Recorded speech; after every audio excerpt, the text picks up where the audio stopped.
going to be finishing up our league. Today we've got 3 more matches to play. This is close to the build that we're playing. Let's go ahead and get the variant that we've actually taken into the league in front of us. So we're trying a few different things here. One of the main things we're testing out is Song of Freyalise. This is kind of an unassuming card for this archetype. Been surprisingly good. So this is the saga that lets us tap any creature for any color for the first 2 chapters after we play it. And then, so immediately the first turn you play it, and then we get another trigger of that on the upkeep of the turn after. But the 3rd chapter on this is actually really helpful for us. One of the things I noted is that some of these early, 1 and 2 drop creatures tend to sacrifice themselves to not just to the Eldritch Evolution, of course, but they tend to sacrifice themselves in the effort to get Winota triggers to pull them out of the deck. However, since we're a build of Winota that's not all in on Angrass Marauders or these other big, silly 5, 6, 7 drops, right? We're 4 drops and less. Those creatures are actually kind of important because they're part of our Antheming out plan with Blade Historian and Mirror Entity and such. So I actually, and I'll go ahead and try to queue us for an opponent. I don't think that we want to be throwing our creatures away as aggressively as maybe a traditional Winota deck would be. So one of the things I want to try with the archetype is enablers like Song. Song also, the 1/1 counters are also very relevant. So we're not just interested in the trample that it gives us or even the indestructible. We're interested in the 1/1 counters. We're interested in the vigilance even. The vigilance is very good with Giver of Runes because Giver was a little awkward when we were first testing more and more copies of the card. Without something like Song of Freyalise, and I'm actually on 3 Song of Freyalise now, you don't really want to attack with it, right? Because you want, in most matchups, it's more important that it stays as a protection, right? But anyway, let's say good luck and have fun to our opponent. And round 3. We're 1-1 in the league currently, not too terrible, considering this is kind of a meme, right? I might lead on Grazer, but we'll see what they're up to. This is a great opener for us. I mean, obviously it wants 3rd land. All right, so Prowess again. See if we can take him down.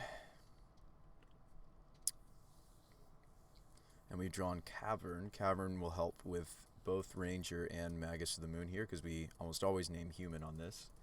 I think I'm going to put in Grazer. Almost assuredly. And let's put in the Plains. One of the reasons why we switched into a Grazer build has to do with this matchup, actually. They don't have their 2nd land.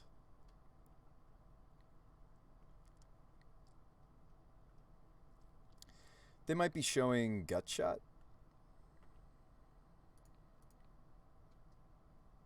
I think I'm fine with that. If they do have Gut Shot. They don't. So good on us to block. Okay, so we could play Ranger. We could also just Blood Moon them. Their deck doesn't care too much about Blood Moon. They don't have a ton of blue, honestly. I mean, yes, some of their other threats are blue, but they didn't play a 2nd land. So I think I might even just get Grazer and Giver out. What's the benefit of playing Ranger? The benefit of playing Ranger is that it's a better blocker. But getting Giver active in the long run, I think, is smarter.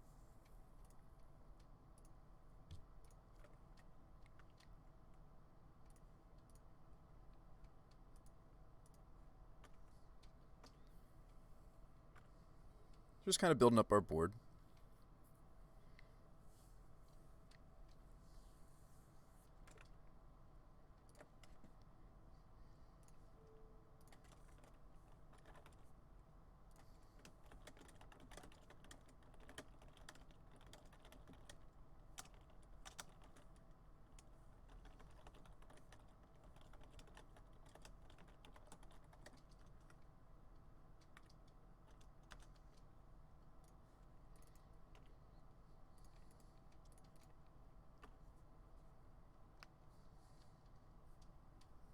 This is not the best draw from Prowess I've ever seen. They're having some trouble over there.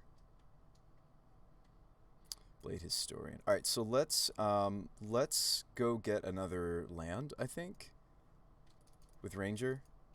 I know you're like, wait, what? Ranger can do that? Yeah, we're running a Singleton Dryad Arbor, and I haven't played my land drop this turn.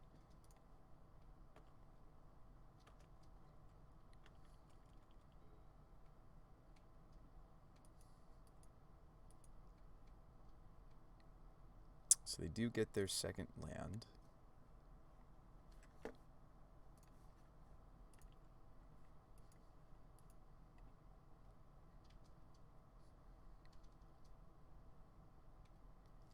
See, that's where it's like, but Brews, if you just Magus, they wouldn't have been able to put the Sprite Dragon in. I know. We can block it, though. We can block Dragon with Grazer. It has reach. Winota would be excellent. Don't find it. Grazer's actually quite good in this matchup because of things like Dragon.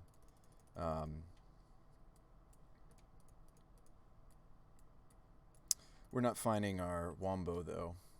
I may just want to cut them on blue here. But I cut us on green, and a lot of our tutors are going to be green. If I had basic forest, I would probably cut them on. That was a lot of the reason why I didn't play out the Magus of the Moon. I think I play another Ranger. This time, I'm thinking I want Goose, actually. I do have a Singleton Goose. Oh, we're not playing it in this build, though. Second Giver might be good, but I don't have the right colors for it. Maybe we just go get Loyalist. Because, like, ultimately that's what we're hoping to do. Let's play another Grazer. Done. We'll swing with the Captain. That's a freebie. I can't imagine. I mean, like, if they have Gut Shot, this is bad. They probably just take 3. So the Prowess deck really wants to be spending its spells on their own turn. We also have Giver of Runes. So yeah, I can't imagine. Alright.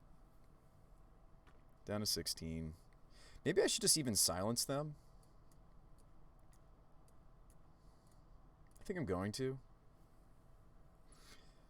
Sometimes I'm a little too timid with the silences on Ranger. Like, they really don't do a whole lot if I silence them.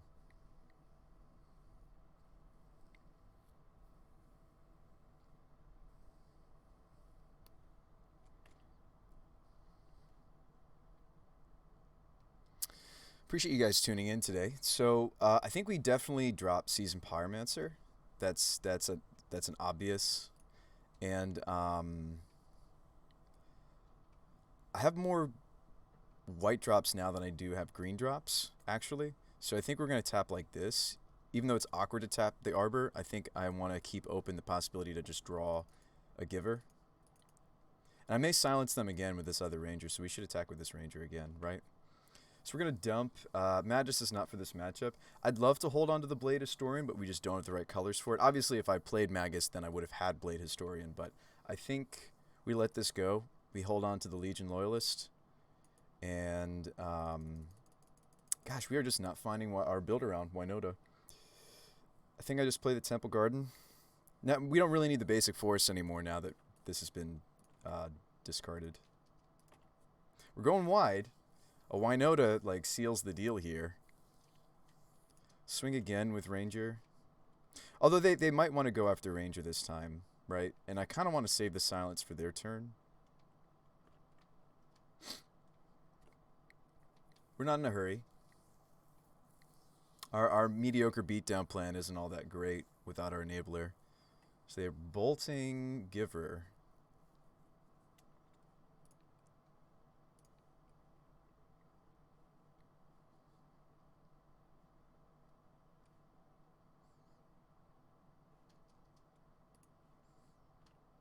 So down goes Giver. I would have loved to have gotten a second Giver.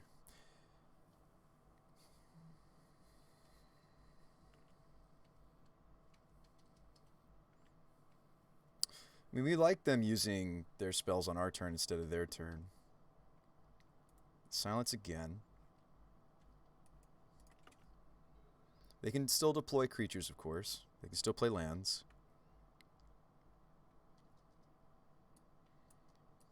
Would love for us to draw our tutors. Would love for us to draw, like, even Song of Freyalise could be good. off the top. There's the Winota. We're good to go. Folks, we are good to go. I actually do want the Legion Loyalist to happen here. We're also uncounterable. Let's tap correctly. So we need red here. So I need red also for Loyalist.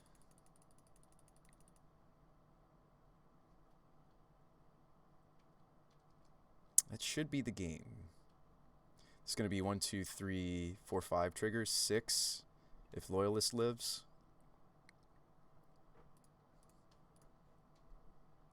They need 2 lightning bolts here, or something similar.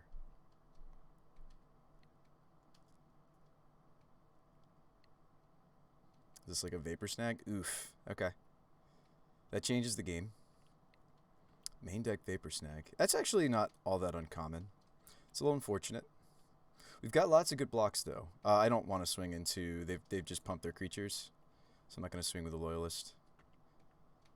They need to have second vapor snag next turn. I don't know if we really need to fetch. Every point of life can matter in this matchup. We might want to throw a Grazer under the Sprite Dragon bus. Expressive. Okay.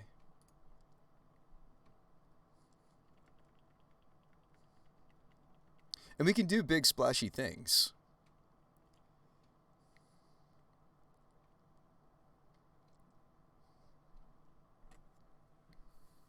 Appreciate you guys tuning in today to see this Winota brew. I've been jamming on this for, I think this is week 3. We've been working on this list. At least 2 weeks. Do I just throw the Grazer under the Sprite Dragon?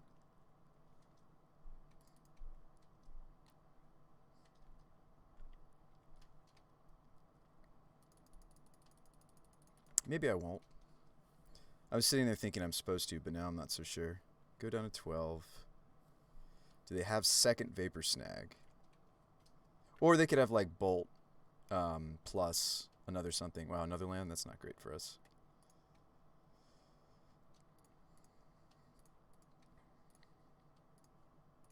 This time our Dryad Arbor gets to get into the mix potentially. Let's see if they have it. They need bolt plus like gut shot. It can't be Lava Dart because they don't have one in the bin.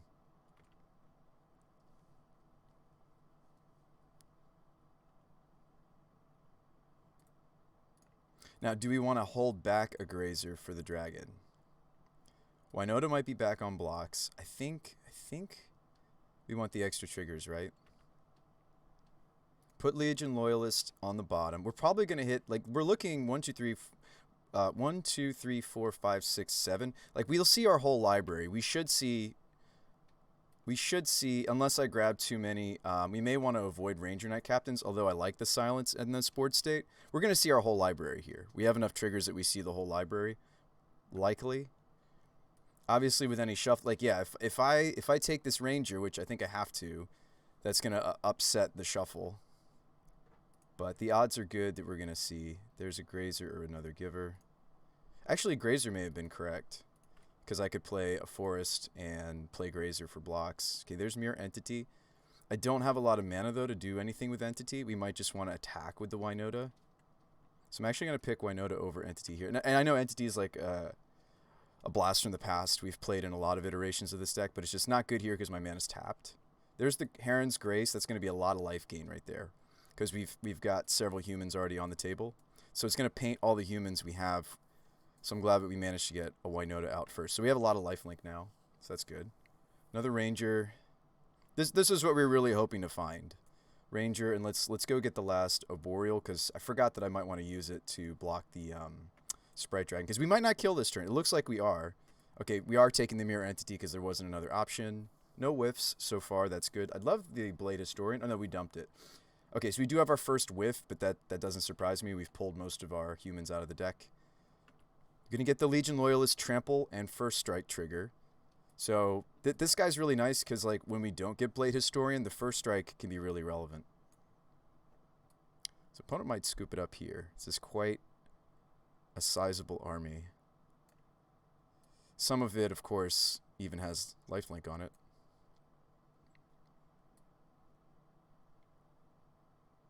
Some of it's indestructible. Okay, they're done. Sweet, we did it. Guys, we did it. We brought back Mark of Asylum for this matchup. When they're on the play, I don't mind things like Skyclave. We probably don't want any of this. We're interested in Mark and Favor because our creatures are bigger. Auric Champions for this matchup too. Abolisher is good for, in the same way that Spellskite is good in stopping them with interacting with us when we're trying to do our thing. Gosh, the main deck Vapor Snag almost got us, right? Main deck Vapor Snag. So Heron's Grace, Entity is really not great in this matchup. Like, yes, it helps us go faster, but this is a gut shot kind of a matchup. Magus of the Moon can go because they really don't use their blue too much. And really we want to be cutting them more significantly on their colors. The Nest Invader's a blast from the past. This is back. I might just cut them because I'm cutting these in later and later versions of the deck. They're kind of just filler. Whereas I want all the abilities and the ramp from my 1-drops. I'm not going to cut Arbor, although this is a matchup you could cut Arbor. I'll cut it for now. If we have room, we'll bring this stuff back in. I don't think we're... Oh, excuse me, folks. I don't think we're going to have room. I think we need all these things. I might just cut the Skyclave. It's a little slow, and I think Abolisher is better for control than Prowess.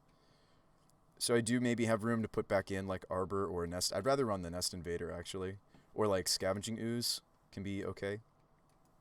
I really just want to remove their threats. Crater Maker doesn't do a good job doing that. Apparition is okay. They usually get to shoot it, though, and benefit from the token. But they do play sweepers. We might want to run the Glyph Weaver for Kozilek's return. They run 2 Kozilek's returns. I think that's something we've done in the past. Really, my only outs to Kozilek's return are, like, Mark and the Glyph Weaver. Favor might protect my highest converted mana cost creature, but let's run all our outs to Kozilek's return. They run a 2 of. Let's run it back. Yeah, the Prowess matchup is tough for us. We've made a lot of alterations to the deck. We used to be a Birds of Paradise Arbor Elf deck, and because of decks like Prowess, not specifically just Prowess, but decks... this 2-lander we could maybe play, because we're on the draw. But decks like Prowess are the reasons why we... one of the reasons why I've moved into this build. We can't really afford to get the basic mountain here, can we? Because I need red for Seasoned Pyromancer. So I think I'm actually shocking this in, unfortunately. Grazer the Windswept. Yeah, no basic mountain for our build anymore. But most, only half our fetches get the basic mountain anyway. Sprite Dragon. Okay. I will block. Show me a gut shot.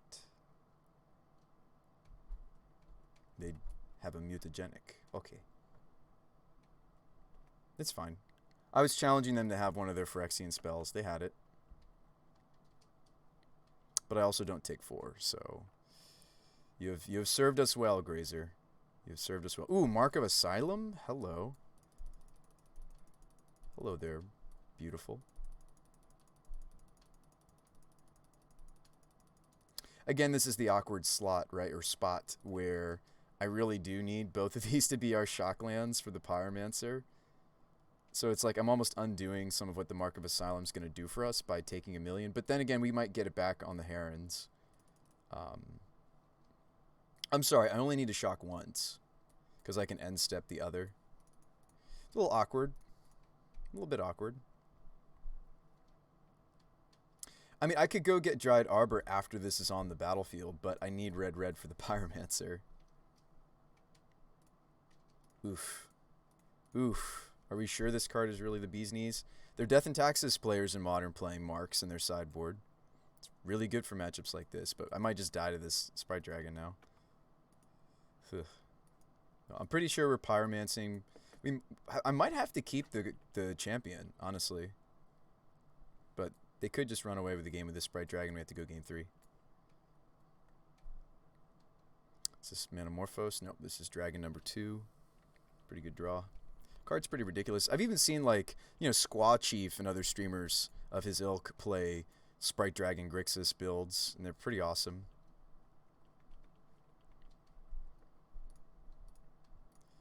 Lava Dart in my face.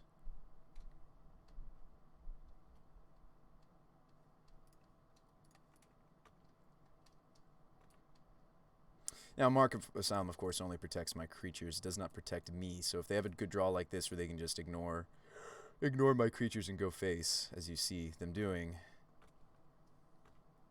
Down to 12, down to 5, and I'm dead unless I somehow remove one of these, which I probably won't. All right. Good draw from them. Not a bad draw from them. Let's run it back. I think we can take this, especially since we took game 1. I don't tend to take game 1 against Prowess. That's like a different ball game if instead of the Drakes, right, they have their ground troops, right? So, happens. Could try to squeeze in Skyclave, but I just really don't think there's... I mean, I could cut a Ranger for Skyclave. So you really do just need to remove their threats. Crater Maker is awkward because it's only 2 damage. It's pretty often that they're able to grow their creatures beyond what this can kill, so I don't bring this in this matchup. This is more so for Eldrazi Tron, your artifact decks, etc. Killing Grafdigger's Cage, which we do care about. So I think for those reasons, that's what I'm going to do.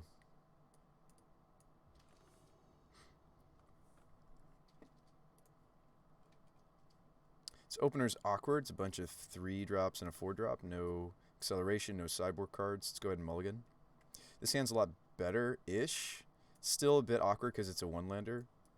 Might have to go to... And, like, I wouldn't want this hand anymore if it was, like, Birds of Paradise, because that's just very vulnerable in this matchup. I think we're going to a 5. This 5's doable. It's pretty much just as bad as my initial opener. Ugh. But it's got a plan. Keep, and we're going to tuck the Grace and Ranger.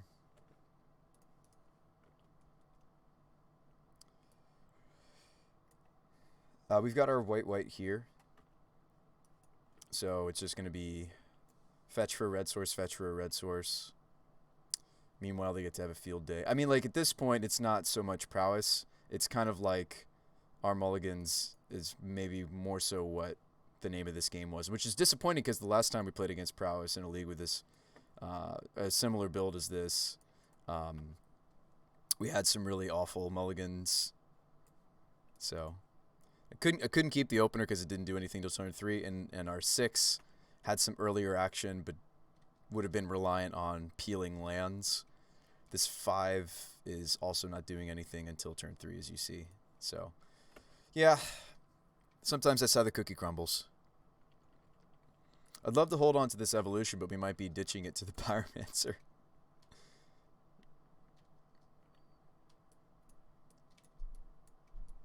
And their deck's pretty consistent, so I would imagine iteration. I would imagine that they, you know, peel like the perfect card off this, right? And they get like the mutagenic or the gut shot here.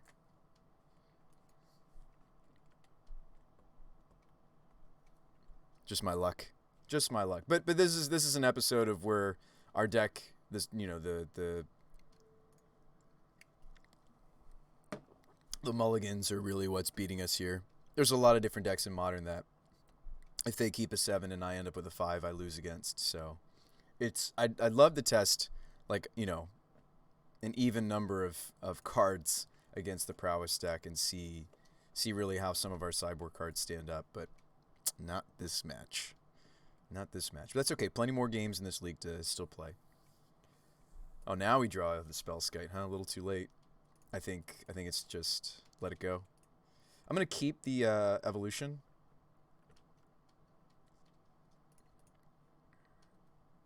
Song a little late to the party too. Although Song, actually I might play Song next turn. Because they've only dropped 1 threat. And the Stormwing is what entered the exile there. So that wasn't the juiciest expressive I've ever seen. 3rd land, Prowess doesn't really need. I think I don't block. So I need Pyromancer for the evolution. I think I don't block. It's gonna be a lot of damage though, I imagine. Maybe I'm supposed to block with an elemental. Ooh. And I'm losing both the elementals anyway to the darts. Rough. Yeah, I should have maybe just blocked. Oh, just one dart. Okay. Okay.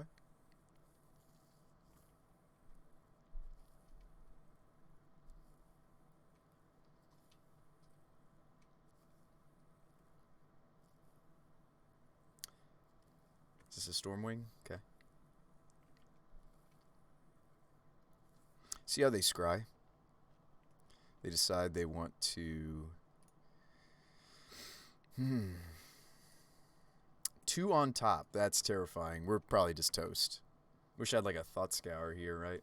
Legion Loyalist. Interesting. So we can go get Winota, and I plan to. Does the math check out to where I could also Song? Because Legion Loyalist has haste. It pays for itself if I play Song, kind of. Let's think about it. So if I went Loyalist here, then Song.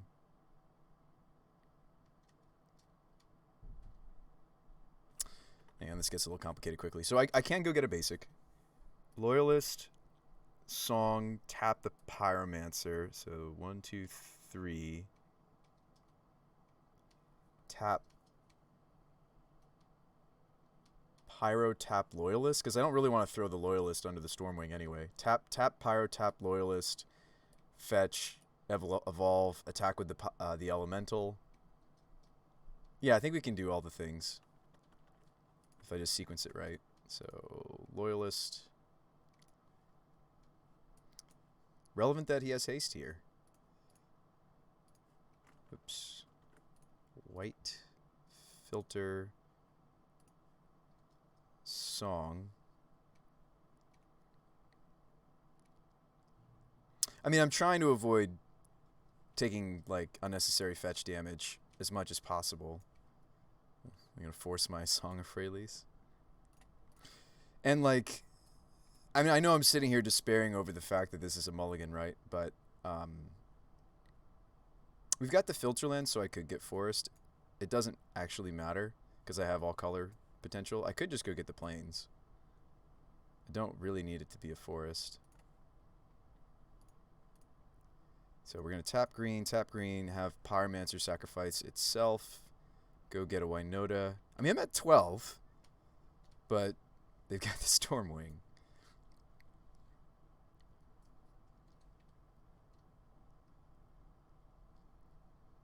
I think you were safe not blocking because they had a guy in exile, says EJ.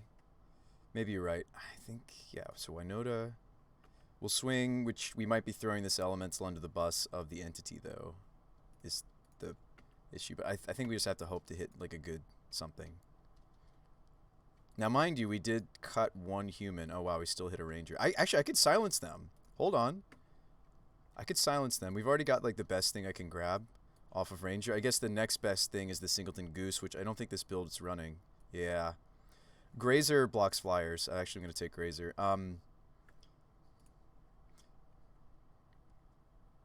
So yeah, they probably block and kill the elemental. We silence them, and that might buy me a turn with the Winota. Unless they already had the Vapor Snag in their hand, right?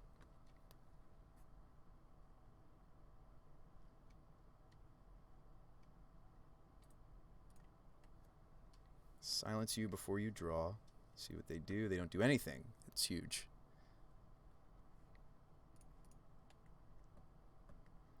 They might just have like a threat dense hand though, a creature dense hand rather. Like they had another flyer, unfortunately.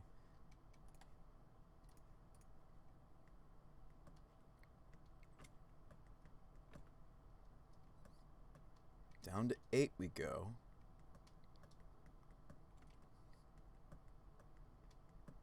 Eladamri's Call.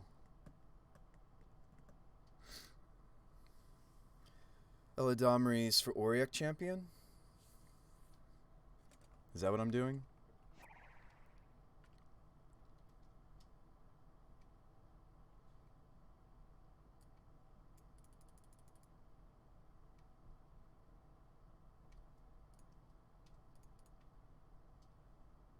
Like, Auric Champion means I'm...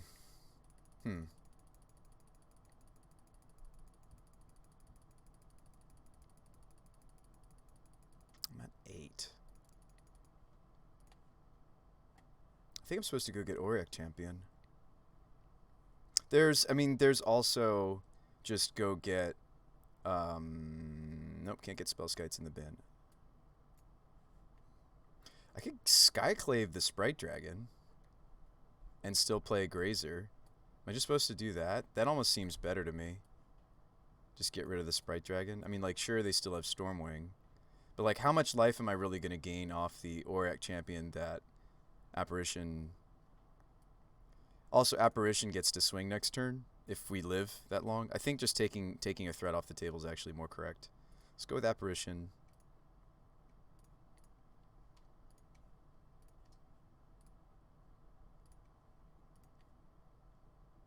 And play Grazer.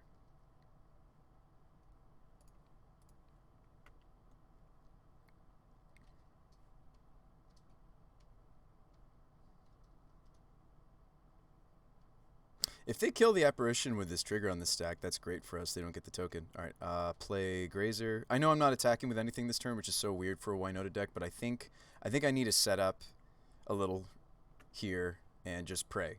Like, just pray that they don't have a lot of stuff. Like, give them 5th land deck, please. Give them... Oh, they didn't thin. Yeah, I want them to have a 5th land. More creatures. So this is them killing Apparition. No, this is them killing Grazer. I'm just dead, probably, right?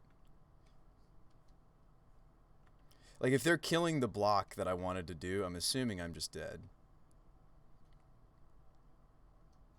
And I have to block with the Apparition, which is just so awkward, right? So I don't. It's just very likely we're dead. They have another bolt. Oh, okay, they just had the nuts. That's fine, too.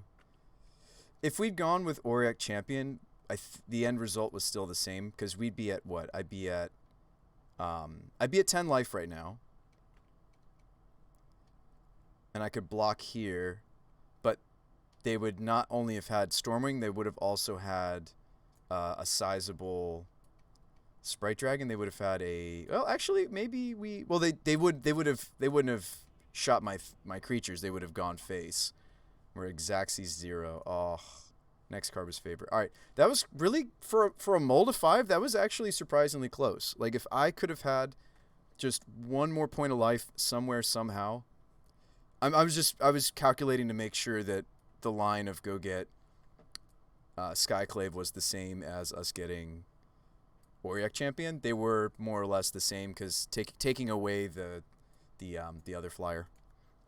That was a close game. Like I said, like, that matchup's tough. I've made some alterations to the list. The Mirror Entity is actually more so.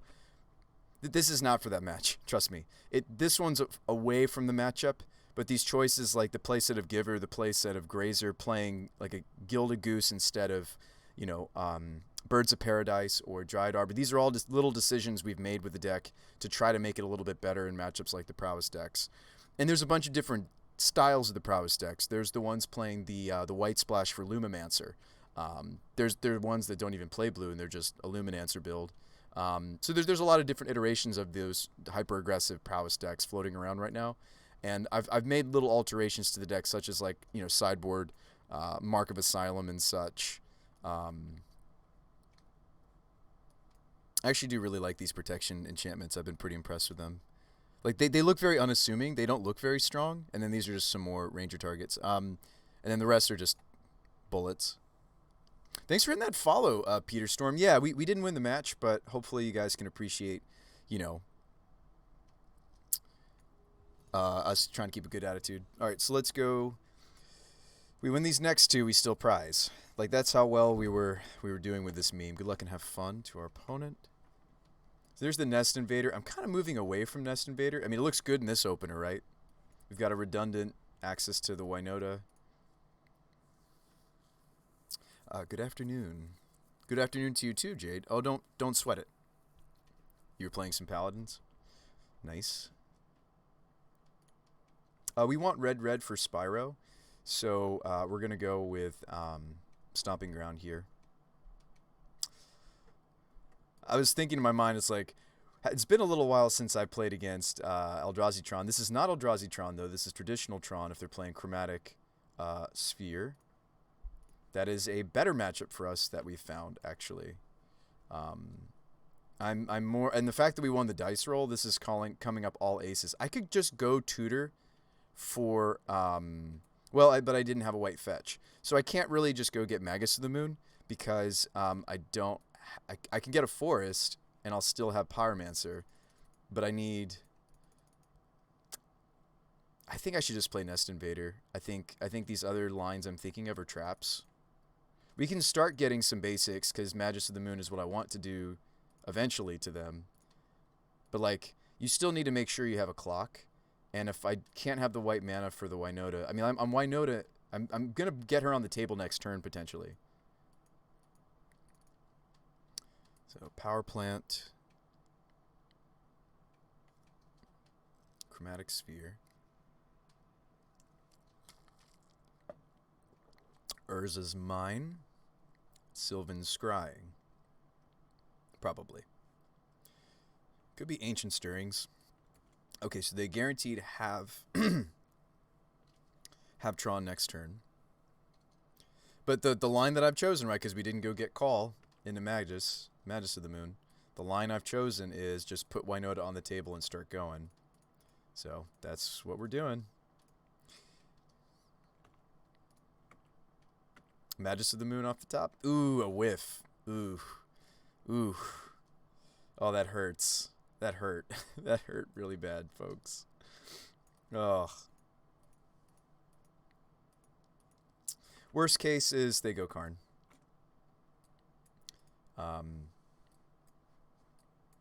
Best case, they go Wormcoil.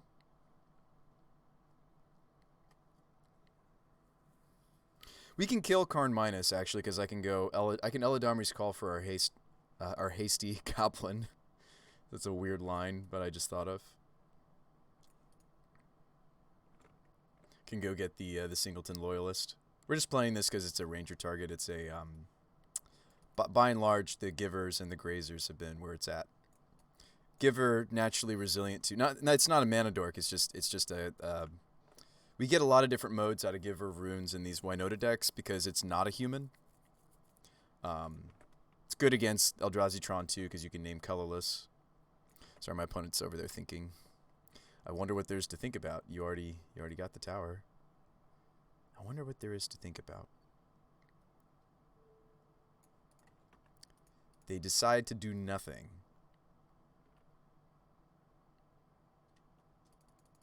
That's strange.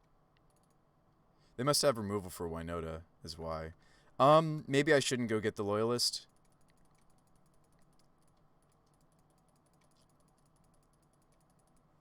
Maybe I should just play my land and like see what happens. I imagine this is like, wow, they're letting me attack? I guess I could have. Seasoned. So we'll Spyro. Ditching some Spyros. I might ditch the Colony Garden. I don't know. Do we want the token? I guess I want the tokens though. Evolution Entity. Like, did they just have nothing? How does Tron have just nothing? I guess they have Ugin in their hand. Okay, so we go get we hope they don't have removal and also because I can evolve the Spyro. I'm more interested in evolving Spyro than I am Nest Invader. Get another forest. I'm not gonna have white after we do this, but I think it's correct. Even though a lot of my hand is white. Oh, that's so awkward. All right, well we're doing it. That's why we have it in the main deck again. Magus of the Moon. Your turn. You have mountains.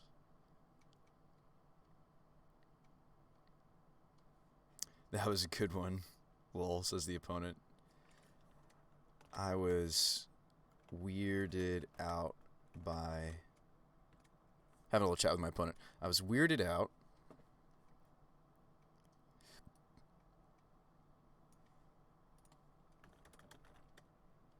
by not seeing you play something last turn with active Tron. Awkward hand.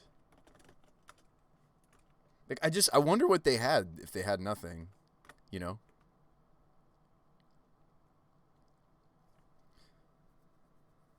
Yeah, opponent says that was a good one, lol. And then yeah, I was just weirded out that they hadn't like What Tron deck gets turn 3 Tron and then doesn't have anything to do? That's just so weird. It's not what you think. Ah. Ah. A brew? So is mine. Maybe they're on a brew. Alright, so let's cut Grace. We do leave Entity in for matchups like this. Magus of the Moon stays. I'm moving away from Nest Invader. They're not in later builds of my deck anyway. So let's go ahead and just not be testing them for the rest of this league, I think. Apparition's not all that great. Selfless only does so much. So the Indestructible doesn't save us from some of the sweepers that they play, but this does save me from O-Stone. Crater Maker we can use in this matchup. We obviously want Collector Oath, great in this matchup. They play Dismember, so Mark of Asylum, of course, doesn't help us, but Favor of the Mighty might. We just need to be careful that we don't give their Worm Coils Indestructible. I think I'd rather just play like Masked Vandal, Gaddock Teague. That's kind of more so the way that I want to play the Tron matchup. And they don't have a ton of removal. They have some, but they don't have a ton. We could trim a little bit even on Givers, perhaps. Opponent saying, hopefully you'll get to see. I'd rather not, and you tell me after. Winky face. Alright, let's cut a couple Givers, and let's play like this. I mean, like, I think that even Ranger's better in this matchup, because it, like, silencing them and stopping some of their big... That Magus was timely. Bet. He usually shows up right on time. Alright, so let's run it back. Oath, Vandal, Crater Maker. We have some real nice aces to bring in here. Alright, so this hand's a little awkward. We kind of have to choose, because we have the Garden in this hand, we have to choose between Spyro and Ranger. I'm probably going to lean towards Spyro. So this would be... well, but then I can't cast Call. You know, maybe... Well, yeah, actually, we're going to go towards our... Well, but there's Winota. Oh boy, this hand's awkward. Why? Why are we testing this? They're actually really good. The Gardens have been surprisingly good. Just awkward in a hand like this. I mean, we have a draw. We have a potential to see... We have a lot of lands in this build, 20, 25. So there's a lot. I mean, granted, some of them are filter or utility lands, but... It's kind of like this.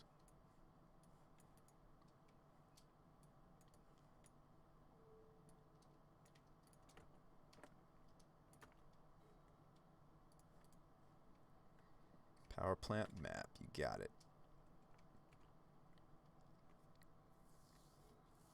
Doesn't change my decision here. So, I want a Grazer for sure. I'm just trying to figure out if I go into white or red. I think I need to go into white because of Call. Because Call is like, I could go get like Oath or Gaddock Teague. So I think I'm going to go Temple Garden and just hope to find some red somehow. That's the play. And that's the plan. So we're kind of moving away from Spar. I mean, we could still see the filter land. Like, we could still cast this maybe. But because of Eladamri's Call specifically, I'm thinking more so my white. So they do show us Tron. That's scary. Evolution, but I can't cast it. We can Eladamri's Call for Teague, but it's probably going to be too late. That's probably the game. I mean, I could even do something weird like Call for my land drop. This is a sad, sad, sad situation we're in. I should be dead next turn.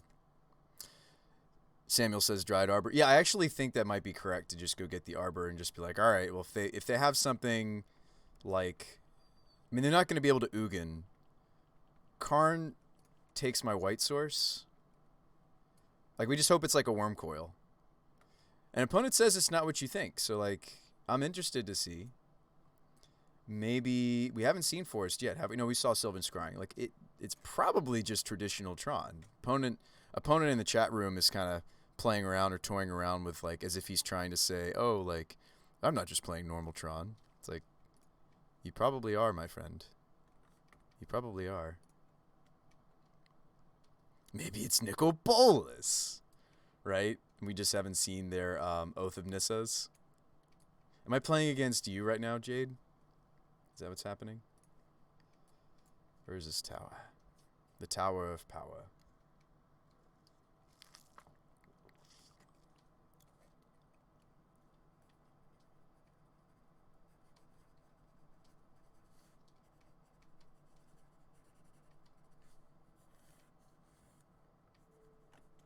Whoa, they are not just going to do the thing. This is like opening up the possibility that I evolution the plant to go get Teague. Could just be Titantron. Is he playing Lessentron? I've heard people trying to find shells in Modern for lessons. I don't know. I feel like in all those different situations, I still just want Teague. Sanctum.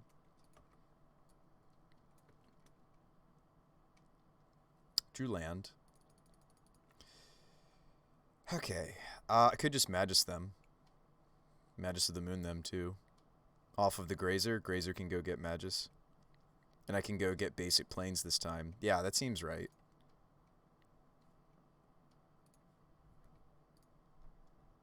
Opponent says awkward. You're telling me. Evolution. Don't have Eldrazi Charm. They don't. Magus.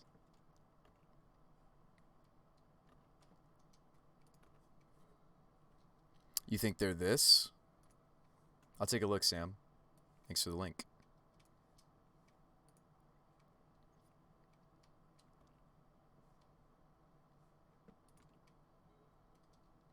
Crater Maker, huh? Alright, well, let's do what our deck does best, right? We're only going to get one trigger here.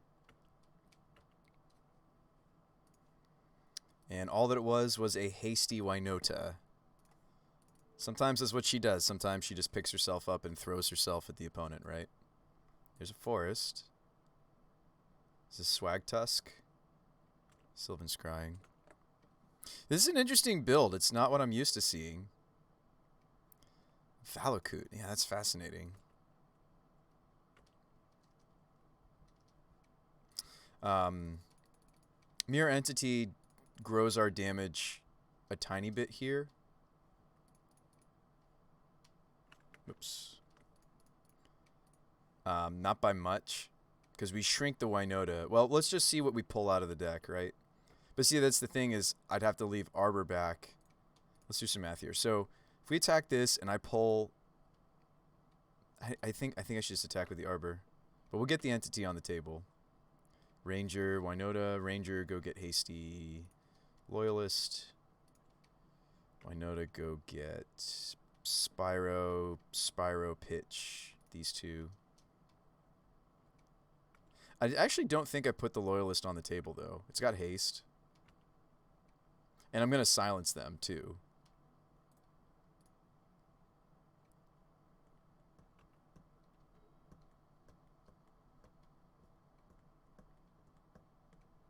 But, like, they're playing Vesuva, so it can't be this list exactly, right? Because there's no Vesuva here. What's Vesuva for? Ah. Cool beans. Someone linked me the list. I'll just say that's cool. Ah, that's cool.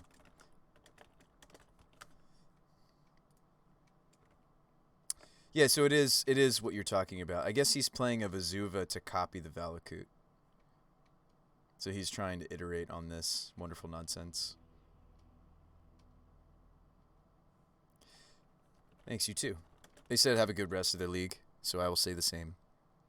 A lot of new faces. I see a lot of new usernames in the Avatars group. Like 2020. Thankfully, it's not 2020 anymore, right? So we're 2-2, so we did prize, technically. I'd love the 3-2 so we can keep playing free leagues in the future. Yeah, that was awesome to see. That's a cool take on the deck. Not typical. Not typical. Tron, E-Tron, Dice Factory. I have a real life friend, Tyler, who likes Dice Factory. It's an interesting deck. I feel like Dice Factory is maybe more enjoyable to play in person, just because you get to get, like, you get to go get all the dice out and you're just like doing weird nonsense, right?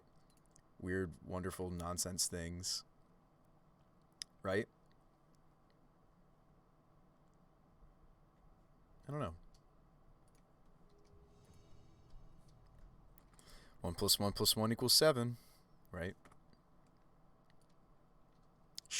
Should Tron be in formats like Pauper and Modern? I think it's fine. A lot of the time, I'm like, no. Oh, Max Tavone with the follow. I also missed you, Rawl Magic On.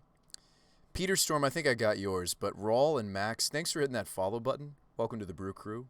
Playing some weird Winota stuff. Oh, this opener's great. Wow. This is a good one. I mean, good luck and have fun, opponent. Okay, so they're 4-color, maybe 5-color control. They didn't show us a companion though, so gosh, our colors are great.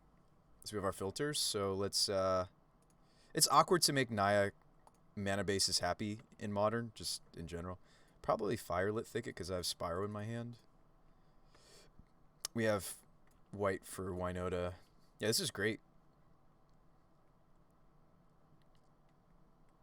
Do I want to know what he's on? I'm assuming Big Ben is playing, that's my opponent's name. I'm assuming, I'd rather not. I'd rather discover it on my own. I'm assuming this is some form of Bring to Light.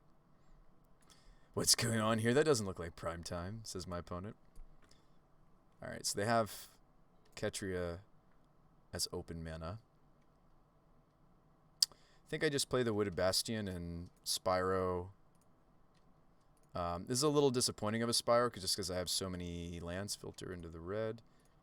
This is probably ditch Sacred Foundry and the Evolution. I'd rather just raw draw, play the Winota. Just play her out. So, your move. Opponent says, what the hell is going on? Huh, interesting. Interesting. Is he a fellow streamer? Alright, so they do have blue mana open, so we might want to slow roll this and like start with Ranger. Let's go to combat first. We might want to use the Ranger Silence to make sure the Winota resolves. Against blue decks, I like doing that.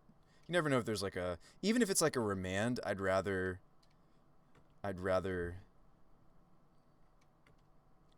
not tap out and like go get Dryad Arbor. I mean, of course I'm scared of like Bring to Light, wipe my board. But you can like also sacrifice Ranger in the middle of Bring to Light. Yes, and let's get our Hasty Threat. Legion Loyalist. I might just silence them. I might, well, yes, they do play one main deck Verdict. If they raw draw it, it's fine. It happens. It is a singleton. They do need one more white source, if that's what they're planning to do. I mean, do I want to just silence them anyway, or do I want to make sure that there's silence for the Winota? I want to make sure there's silence for the Winota, so we're committed to it. So that does not look like the necessary mana for... Ooh, fires. Okay, so that's scary. I may just want to silence them before they get to do anything else with it. Because this taps them out. It basically does the same thing we wanted last turn. So they're playing Fires of Invention. That's sweet. Let's go get our Dryad Arbor for an extra Winota trigger. So we have the 5th land. That does mean, though, that I'm not using Loyalist. I'd rather use... Although I think I'd rather get Loyalist on the table, wouldn't I? I'm having a change of heart. Alright, so we got to do some weird filtering to also cast the Loyalist, right? Green, green, filter some white. Filter some of that white. Sorry, filter some of that into... Yep. Winota. Loyalist. Do the thing. Probably a polymorph build. Okay, so can we just kill them out right here? Maybe. They're at 16. Blade Historian, that's the beginning of it. Magus, I'd actually rather have Ranger. Fires of Invention fixes their mana despite me Magusing them. I'd rather just silence my opponent. Like, yes, Magus of the Moon is usually what you want to do. I think I get Giver. I'm just gonna silence them again. Oh, I have another Ranger, so I can silence if I wanted to. Seems good to me. They're not dead here though. They're taking 1, 2, 3, 4, 5, 6, 7, 8, 9, 10, 11, 12, 13, 14, 15. Oh, actually they're dead. Sweet. Never mind. Math, guys. Math. They're actually just dead. That's a turn 4 kill. Yeah. Not bad. So we're playing Fires. It's been a while since I played against the Fires decks. Let's pull up a list. Why not? Teague, for sure. That's easy. Fires of Invention. I like me some Fires, and they get to run like that weird fairy wish card. And they play like all the things. Like even if I manage to find Fires of Invention, even if I manage to find a list, there's a lot of customizability within the lists. Oh wow, I did find one, but this is a Yorion build, so it's not going to be the same. But it's good to look at some of like, so it is the Wish build. Oh no, so this is what you're talking about, a Transmogrify build.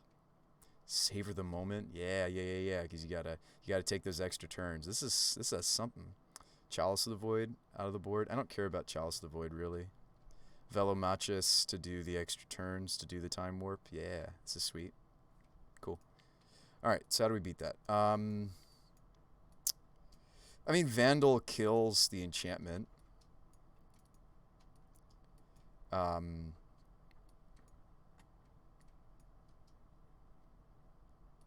What were the sweepers I was worried about? They're not playing any in their build. I feel like there should be like some sweepers or something. I guess this deck's just all in. They're just like a combo deck. They're not really trying to... Skyclave also interacts. Selfless, because I feel like if you're playing that, don't you need some sweepers, or maybe not? Maybe I'm overboarding. Let's cut the Nest Invaders because I'm moving away from that anyway. We don't need Heron's Grace because they're not aggressive. Magus of the Moon could work, but not really. Like there's it. Yeah, I think I'm still supposed to play Magus of the Moon. Let's just keep in mind that their finishers are all red. Loyalist we could actually cut because they're not going to be blocking hardly. Oh gosh, what else do I need?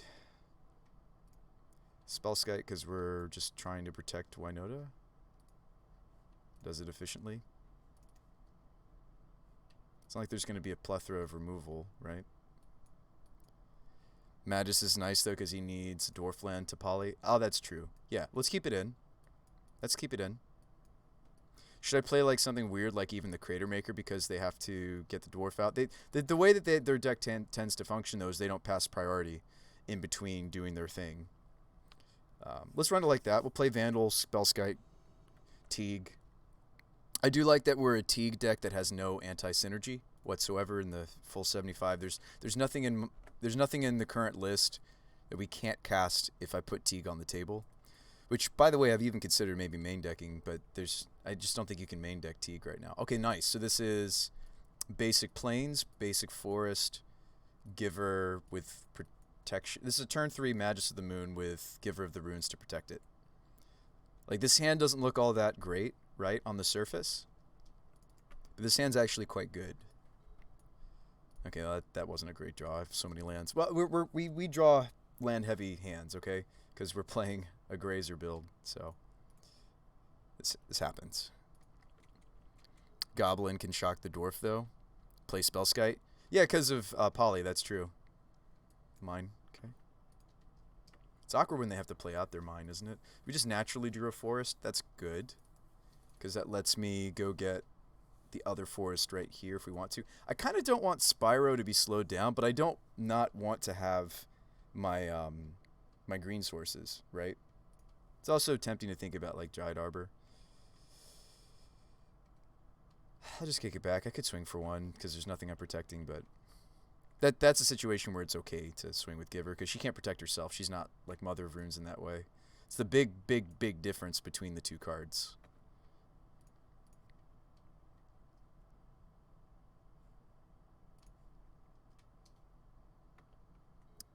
Show me that Dice Factory, huh? Ooh, song? Okay. I'm even more confident in just like slam Magus of the Moon here. We Do we want to thin, or do we just not want to take damage? I guess thinning's actually correct. Right? I already have all my basics. I'm only running 3. I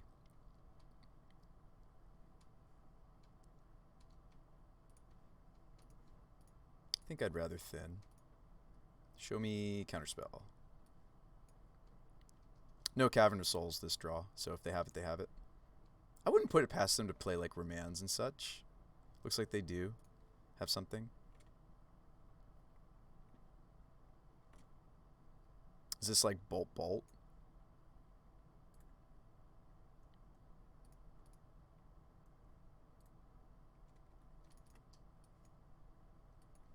Ah, they want to make the treasure token. Sweet. So they're going to go off using the treasure token. Yep. I'm familiar with the Prismari command in these lists because the X spell, not the ones that this one's running, the red, you can also target. Ooh, or they just have anger. Gross. Okay. So they anger away my Magus of the Moon. I can Vandal the treasure, which actually might be correct, but now they have access to their Dwarven Mine again, and they do have 3 mountains. So I can't really cut them off their combo here. I think I just play Spyro.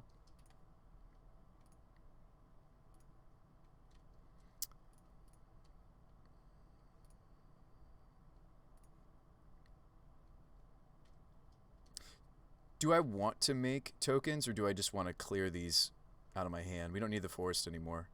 Like, I don't mind these 2 cards. This might be an instance where I'm okay not making the elementals, and I just want to clear the lands out of my hand. Dwarf's gonna make a dragon. So this is them getting Dwarven Mine, or not. Oh, I'm sure we're toast here. Would love to have had Gaddock Teague or a way to get to Teague. Fires? Yep, that's scary. Fires into fetch for dwarf into, or just Time Warp. That also is strong. We'll get him next game. They should be able to keep going. Teferi, bounce my Spyro, draw a card. Nope. Teferi plus, so they can Time Warp during my turn. Saver, take another turn.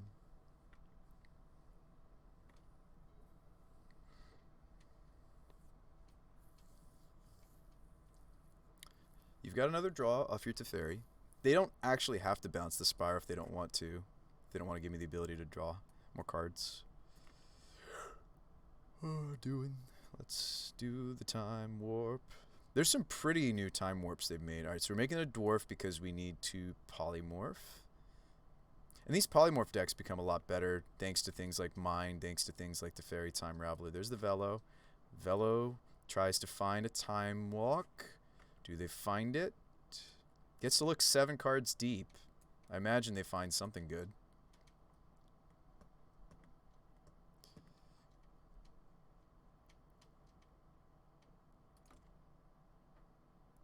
Did they not cast something? Oh, are they limited because of Fires of Invention? Or not? Yeah, some of these Velo Time Warp decks have been really cool to see. I've considered building a version of it myself. I like this I like the fact that the opponent's not playing a companion. I think that the deck should be more streamlined. A lot of the lists I've seen are more like this one I just pulled up, by the way. The Yorion builds. I don't know if I like it as much as just a more streamlined 60. They hit a Time Warp off the Velo. That's spicy. Spicy. 2 more cards and we're dead. Good game. I like that you're not playing Yorion like most lists I've seen of fellow Time Walk. Good choice. Alright.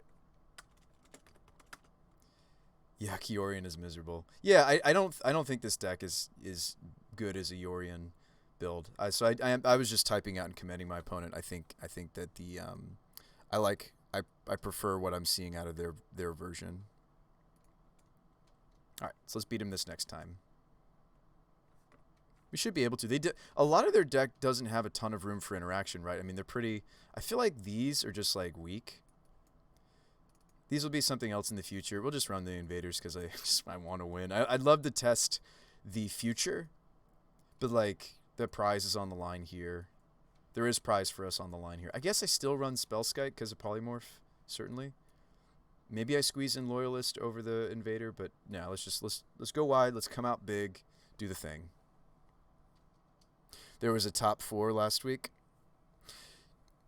Yeah, drop it in chat for us, Sam. Not that I'm not going to look at it while we're in the middle of the game necessarily, but I'd be interested to look at it because that's a deck I've been interested in. That's like definitely my kind of a combo.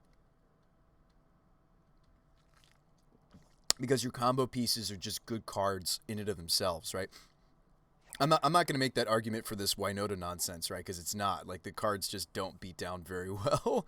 The Naya builds of Winota are very dedicated to Winota and finding her. The deck does little to nothing if I can't stick her and protect her on the board, right? So, you know, in like the Death and Taxes lists of Winota, like, you're also a Death and Taxes deck, right? So, like, sometimes you get the Winota out and it's just bonkers.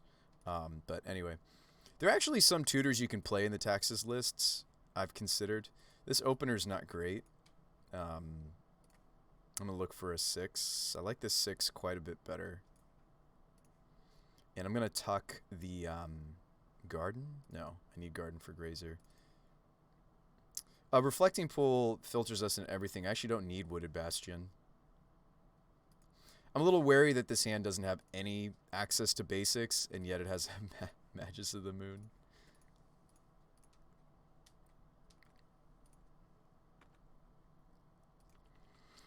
You can put in goblins to shock tokens. It really... Does that, like, actually help us? Maybe I should have. Okay, so we drew 1 basic, but then I can't Magus this turn. Because I played Reflecting Pool. I should have played Canyon. That was so dumb. I could have mooned them right here. I could still moon them, but then I have no colors. And if I do moon, I don't have the evolution. I think I want to evolve the Grazer into Teague.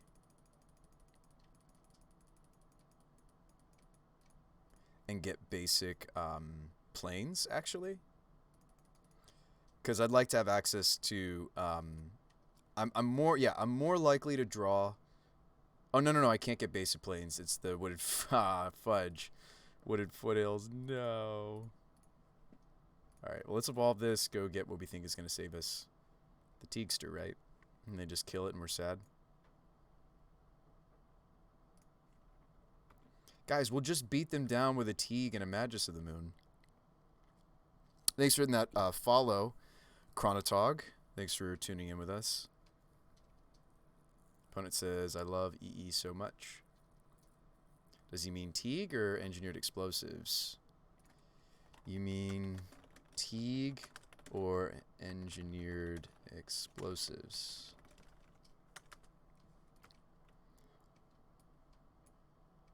Oh, Eldritch Evolution. Ah. Same. Alright, so let's Magus.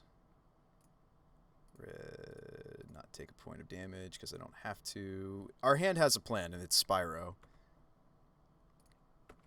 I am up against Lorehold Phoenix. It's sweet. It's a sweet one.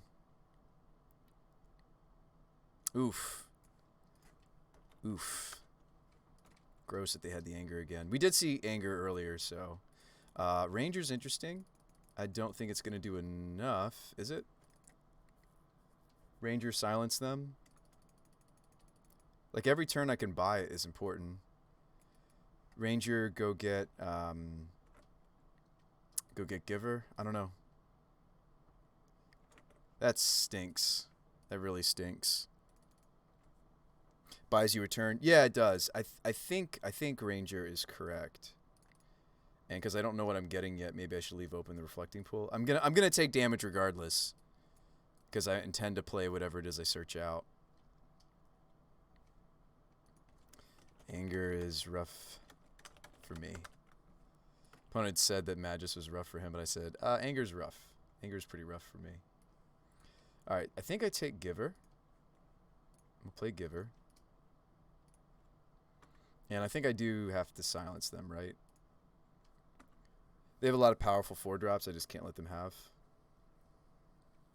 Most of their deck is sorcery speed.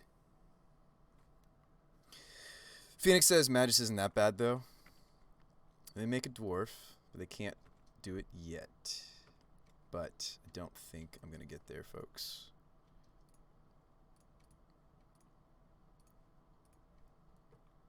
We could hit something juicy here. We hit a bunch of land. So I'm probably dead.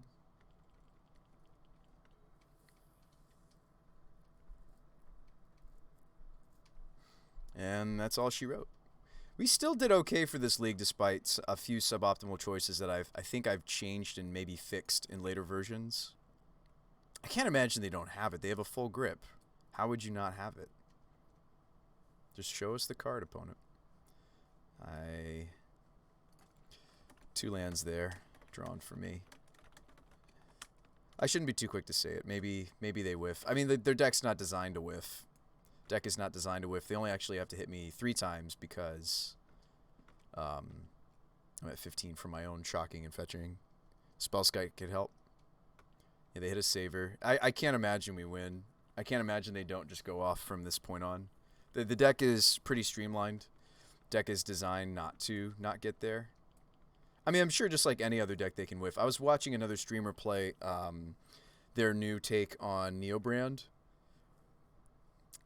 Me, like most of the community, thought that deck was dead, that it didn't exist anymore.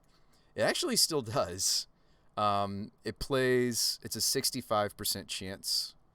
Yeah, but they don't have to swing the full number. Draw 2, discard 2, make a token. They don't have to swing the full 4 attacks like the deck normally needs to. They only need to do 3 because I put myself to 15. Like if I had been slightly higher, maybe there's a chance that they fizzle if they needed to do 1 more attack. Oh, you mean for the first hit? Yeah, I can't imagine they whiff now.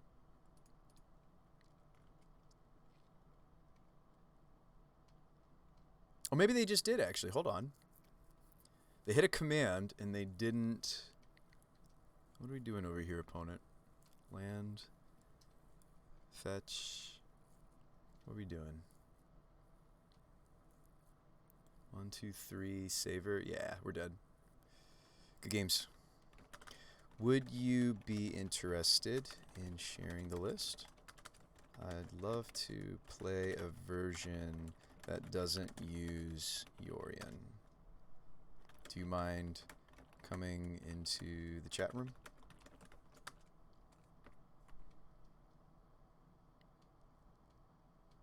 You have the original? Yeah.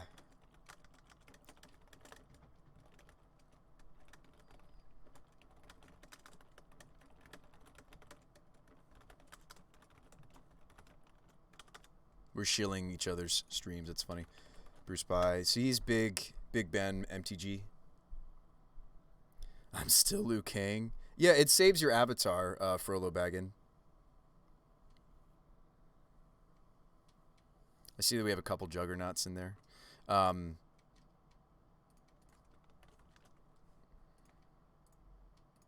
Dead. They said they'll come chat. I'd love to chat with them about, and maybe they have some ideas for us too for our own brew. We get the points. We get the play points, kitty points.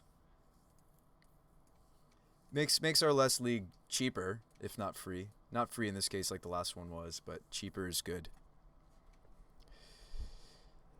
What am I, a Pokemon or a chicken? I don't know. It's a random MTG bot's a Brontosaurus. Let me drop some bombs on you guys. It's because it's fun.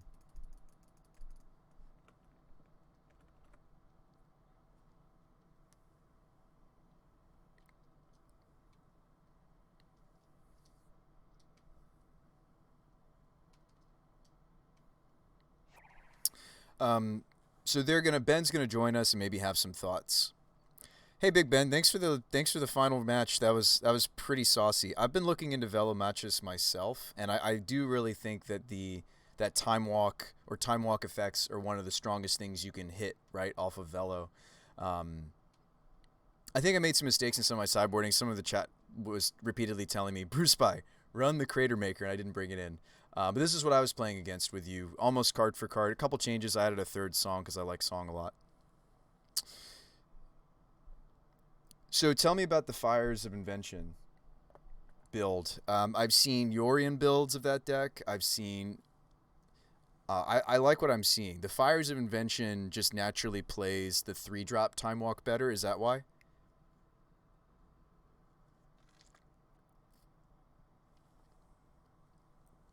Needed to cool the brain after so much Titan. You'll get the list. Yeah, let's get the list and let's put it on screen. We can chat about it. I mean, just so you're aware, the list I'm playing is a total meme. I've been trying some pretty tough stipulations for a modern deck. The two of which are to make a Naya deck functional in modern. It's nigh impossible. I haven't seen any good Naya decks in a long time. Unless you want to count like Burn that splashes for both the white and the green sideboard cards, but I don't. That doesn't strike me as like a Naya deck. And the other thing I wanted to build around was Winota. Because a lot of the time before when I've built on this, I've wanted to splash into either black or blue. Trying to just do a pure Naya build of Winota. This is what it's looking like currently. Rob Rocks, thanks for hitting that follow button. Naya impossible. Yeah, I like doing stipulation brews from time to time. The next one I'm working on is maybe like a Waste Not deck. I've seen some people doing like Dread Horde Arcanist Waste Not decks. So I'm trying to figure out like if there's like a more like stormy kind of build you could do. Just thinking about even like hollowed ones. So like Electrickery Wheel of Fate. There's something else you can see I haven't bought the cards for it yet. So I was trying to maybe see if and in fairness, I do card rental systems, but I was trying to see if there could also be something that is trying to figure out if the finisher should be like empty. The problem is this deck makes tons and tons of black mana, right? So unless you have a way to filter the black into red, something weird like Chromatic Star, you can't actually kill with like Grape Shot or Empty the Warrens. So I was considering something weird like Ordeal. I feel like this is more of a sideboard card though, but I got some other brews in the works too. I just, as a fellow brewer and builder, I thought you might appreciate that. Just play Sedgemoor Witch. Would that filter us? Play Sedgemoor Witch.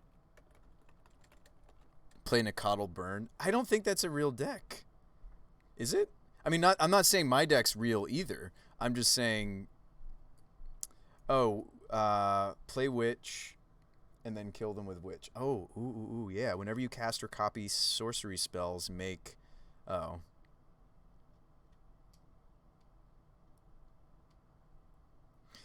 If we're trying to do this, shouldn't I just be a... Oh, but it's black. Okay, I get it. I was like, why not just play Young Pyromancer? I get it. This is a black finisher. That's actually a really cool idea. Just make an infinite army of 1/1 gain life tokens. There's also the pretty full art version of her. Still got the watermark. That's cool. That's a cool idea. Use Sedgemoor as the finish. Hydra and Forge Tender are the other two sideboarded Ranger Captain of Eos. I've been actually so this build wasn't always a Ranger build, and ever since I added it, I haven't wanted to let go because the silence, your opponents can't cast non-creature spells this turn has been so relevant for setting up the deck, and I've been really pleasantly surprised by what the card can do. I mean, I get it, like Heliod uses it to its maximum effectiveness too. Trying out a couple different protection enchantments as well. Mark is the better of the two, I think, but Favor usually works for like Fatal Push and Dismember. All right, let's take a look. Absolutely, I love turns when Mystic Sanctuary was around. Let me do clean interface so we can focus on the cards. Let's zoom in a little bit. All right, so talk to me about your deck, friend.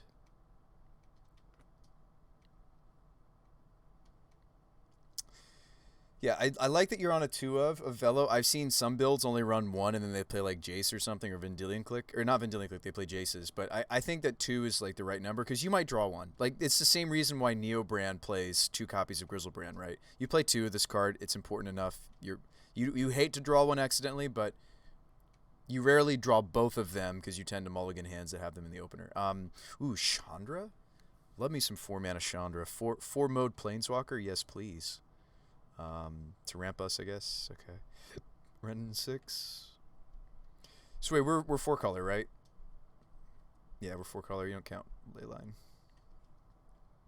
Oh, you can play Leyline off of Fires of Invention. That's great. So yeah, I mean, we are kind of like 5-color, but it's fine. All right, basically I took both turnstiles, smashed them into one. Yeah, so the thing that I like most about your deck, Big Ben, that I see, can I just call you Ben?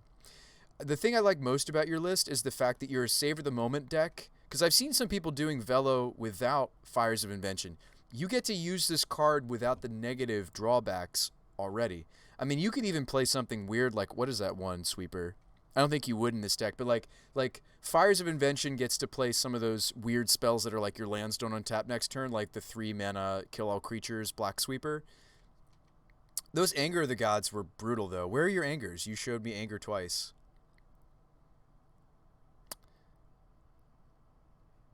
I feel like you're lying to me, Ben.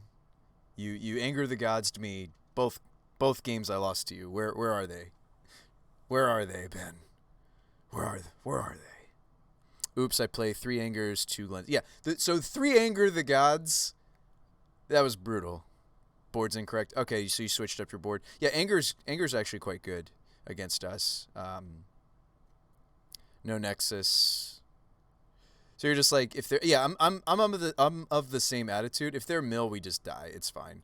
Like, I've considered playing all sorts of weird cards like Sun and Moon. I've considered personally playing stuff like even like Loaming Shaman, which is kind of a weird one to think about. Hang on, I need to put this in the Waste Not deck because you might have given me an idea, folks. And then we could play like Unearth instead of, yeah. Thank you, folks. I think that was a great idea. Give me the classic Unearth, right? I think this actually could be sweet. Just simply because it's a Black Young Pyromancer effect, right? Because we make primarily black mana with this. We're already like a go wide with tokens deck. The problem is if you're up against a deck that doesn't have a lot of creatures, which is rare, but it does happen. There are some decks in Modern that don't have a lot of creatures, right?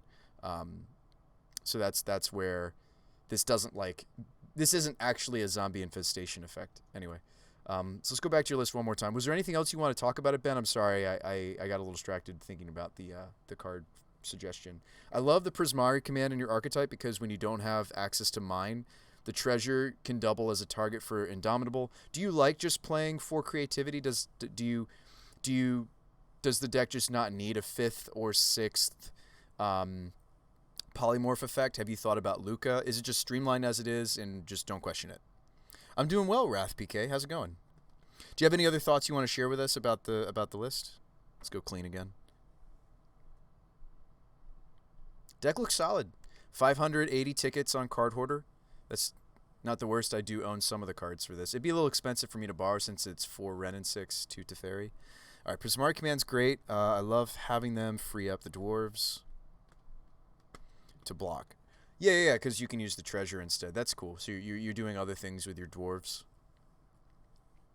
Luca will be dope. So I don't. Here's my first suggestion. If you have any at all. First of all, you just beat me, so take it with a grain of salt, right?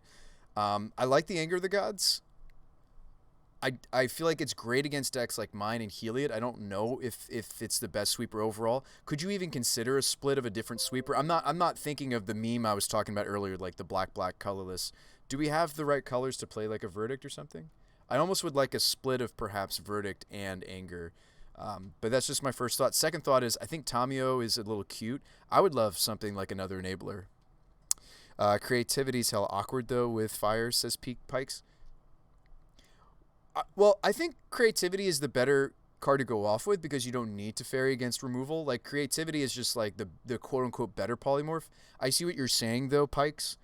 Maybe we should play some number of the other polymorph effects, even though they're weaker. They are weaker, but Transmogrify is better than polymorph because it says exile target creature, right? Is that the only reason it's better? But yeah, maybe we play some number of the other just because it synergizes better. I don't know. All right, Tamio's been way better than I thought. Also sometimes useless. Time Warp. Here, let me just download. Let's download. Let's talk about it. Because your build is actually, if you don't mind me, borrowing it, this is a build of the deck that I would much rather play. I like Fires decks. I also usually play Fires with the Tutor. The wish board. Let me just borrow this list real quick. Gets gusted though. It's also red for dispute, but it gets gusted, right? So, you said you were playing 3 Anger the Gods. Let's just talk about it. I'm a fellow brewer. You're a brewer. So you were thinking 3 Anger. I'm going to do like maybe a 2-1 split. I mean, Anger's great for like Dredge too. I'm not saying it's like, oh, it's just for Healy. It's just for decks like mine. That's not what I'm saying. I think I would prefer to run a split. You think you said you cut Nexus, you cut Veils or something? All right. Yeah, I mean, I would move away from Tamio personally. I like Luca because it's another enabler, although it's a lot of mana. So like Luca is another enabler for the combo. This one. Exile the top 3 cards of your library, creatures cards, blah, blah, blah. Sorry, it's the -2. Exile target creature you control. So he only goes off with Dwarven Mind, just something to think about. But this might be sweet. If you don't want to try this, maybe you play, what was the other one we were just looking at? This one? Maybe the first Transmogrify could be good. But it's protection against 3 Anger, 2 Veil, 2 Wildfire, 8 Ley Lines. Okay, so no cleansings? Oh, 2 Wildfire. 3 Anger, 2 Veil. Okay, I like Veil. Ooh, there's a pretty Transmogrify on Moto. Veil of Summer. There's a lot about your list that I really like, though. So thanks for maybe letting me borrow it. So let's see. Now I tend to now, and let me open a new copy. So let's save that variant. That's the first thing I would do, maybe, and obviously find the 60th card. Let's open a new, and I'll show you where I would go with this. Usually when I've seen fires, I usually see wishes. I usually see tutors, right? Is that weird to think about, to play like a wish board?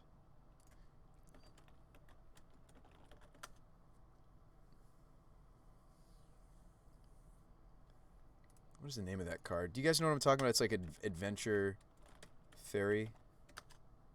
No, it's not weird. Let's see where it goes. Yeah, so it's like the Adventure Fairy. If I can remember the name of it. Fae of Wishes. Thank you. So I'm used to seeing like 2 or 3 copies of Fae of Wishes, right? And then like we get to like start putting some of the heavier cards into the wish board. So like you could put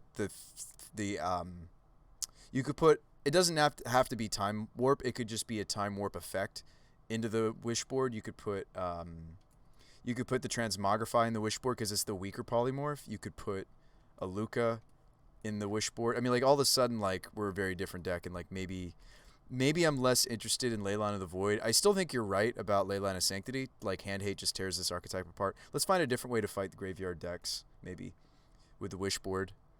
You can't play Fae into Transmog. I can't.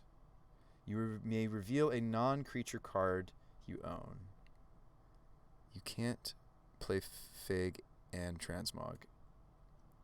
Oh, that's why we can't do this. We'd have to do... Oh, thank you. Thank you, chat. You saw it before I even did. Oh, that makes it really complicated then. Do we have to do something like Glittering Wish? You're right, we can't do Fae in a polymorph shell. The Fae decks, thank you. I saw it, but too late. Now this makes our mana more awkward, right? I mean, I guess we're already white and green. What about a Glittering Wish build? By the way, the Winota deck game 2 is bonkers. Chalice of the Void. What? Oh, play Chalices? Oh, this deck... Actually, yeah, this deck could be very happy with Chalice. I am just picking up to the fact that it's got no 1-drops. Chalice is quite good in the meta. Thank you for the suggestion, Pikes. So yeah, maybe we're a Chalice deck, right? 3, maybe even 4 copies. Maybe just play the playset. Like the Explorers. I like a lot of what's going on here. Maybe even trim a Chandra. Keep our full combo. So that's a 60 right there. It's good because it makes the deck better versus Potion Bolt. Yeah, then we don't necessarily need to Fairy. You know what? I would maybe just run back your list. Wait, can I get rid of an extra Chalice to creativity? Destroy X target artifacts and creatures. Doesn't this make us like easier to go off too? Maybe we don't need as many commands. Well, no, you're playing command because it's something to hit on Velo, right? Maybe I only play 2. Like, now this is something I can hit on my creativity, right? No, no, no. Until it reveals an artifact or creature, these don't work in the shell.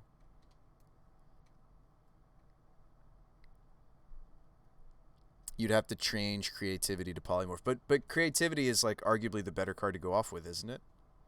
Yes, it's awkward with Fires of Invention, but I think this is the most resilient polymorph effect they've ever printed. So never mind. Let's go back to this build. I don't know, growth spasm. I mean, how many blue cards do we have? Could we even consider force? Do we have? We don't have enough blue. Could we switch out of explore? I get that explore is like the better because your mana is going to be happier with explore, but like, could we consider running enough blue to be a force deck? Pike says, but it doesn't work with fires. Force negation? I'm just curious if we could get enough blue into the deck to play forces, like in the sideboard or something. It's 5 mana for it to play around removal. It is. It is. I mean, we I don't know. There's just little, like, I feel like there's little adjustments I would maybe make, and I'm not necessarily saying they're better adjustments. A lot of downsides for minor upsides. Well, you liked the Luca idea, at least, right? We did. We liked the first Luca. Yes. We did, right? Think Luca's neat. Okay, so maybe the first Luca.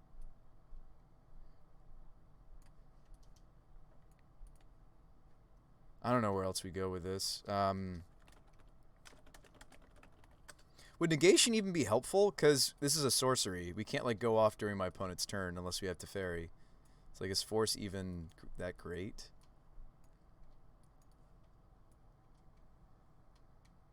Renin 6 is the best card though.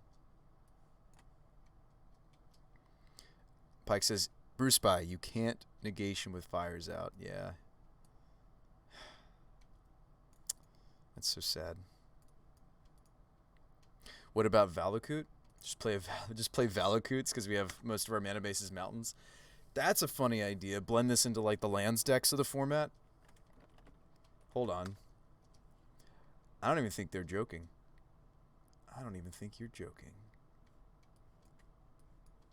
And then you play, sorry to hand you such a ham sandwich. I'm used to it. What is the name of that guy? He's an enchantment creature. I should have this creature memorized. All lands. Lorehold does hit Scape Shift. We play Scape Shift. Oh boy. What about like Bring to Light even? Is that like another direction we could go with this nonsense? It does. We'd have to play like a singleton polymorph that's not creativity. What about even like Bring to Light?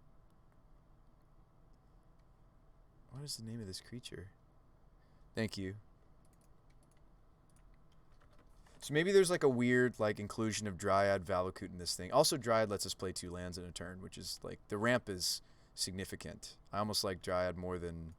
Although Explore is nice because it cantrips us though. But like, maybe you play 2 Explore even still.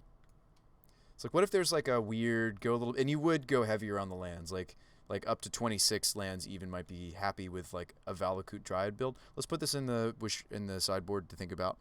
There's also a Bring to Light.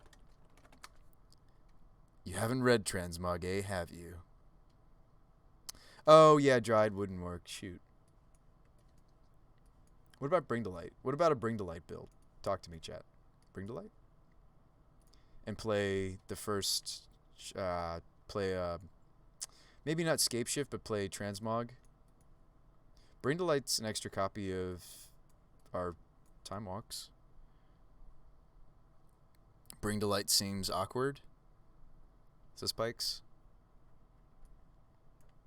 Maybe that's like, all right, maybe the deck, it was fine the way that it was. Hold on. Maybe the deck was fine the way that it was. Like, early, we're happy with this 56, right? What if it should just be playing more interactive stuff? Like, we could play like weird stuff like Is It Charm. We could play like do you just need to be more interactive with your opponent's decks? Play Prismatic Omen. What's the card I'm trying to build around? We were trying to see, since we're a big mana deck, we were trying to see if we could just play Valakuts. Prismatic Omen is like an old style way to make Valakut work. That's true. Play that as a 2 of. It's a clever idea. I'm concerned that we don't have any search for the Valakutes. Like at that point, I almost feel like we need to like play something Bizarro World like, I don't know. We're in the colors for it. We could play like, I have a friend of the stream that loves brewing around Warpgate. Warpgate? Wargate. Like you could play Gate. This is why I still think Chalice is the best interactive. But doesn't Chalice mess us up with, we'd have to move away from creativity. So if we weren't on a creativity build, yes, we get to play Chalice. We're not as interested in Prismari Command anymore because it only synergizes with creativity. Yeah, I mean, we could do, well, let's not do all the things. Hold on. Let's move away from the, yes, maybe Chalice is exactly what we should be doing with the deck. Move away from the creativity build. Play Luca instead. 3 drops, 4 drops, 5 drops. Okay. Am I trying to build a modern Velo matches? Yes, we're working on. We just lost to our friend here, Ben, another fellow streamer, another fellow brewer. By the way, Ben, why don't you link your stream in the chat? I probably have some viewers that would love to watch you play this deck on stream. Why don't you go ahead and let people?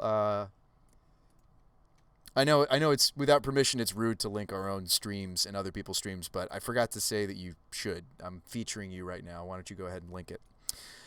Play a couple of Search for Tomorrows for speed. I love that idea. Now we're talking. That'd be awesome. Thanks so much. Yeah, guys, go ahead and check out Ben. Ooh, there's the new search art. Yeah. If you're interested in weird nonsense like I am, like this kind of stuff, put this in the 3s just for simplicity's sake. Well, no, it's not. It's not trying to be a 3. It's switch over to the other interface. So Luca's sweet. We want at least 1 copy. Search for Tomorrow's sweet. It gives us a 1-drop despite being maybe a Chalice build. We need a different polymorph now. What's the other name? What's the red polymorph? Or do we do a split? I mean, do you do a split because of things like, is Aethergust? I feel like Aethergust is more popular than Mystic. I think Aethergust is the more popular spell than Mystic Dispute. Play trans or I feel like I'd rather be on polymorph.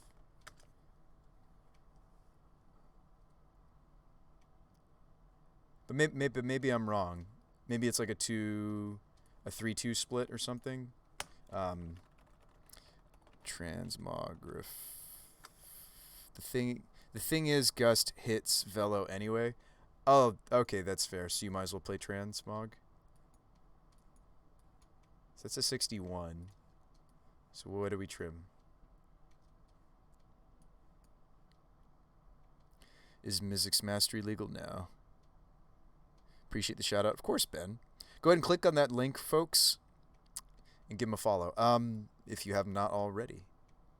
Explore and search seems like too much. Yeah. Maybe 3 explores. Maybe even just 2 explore, and then we get to play the first polymorph.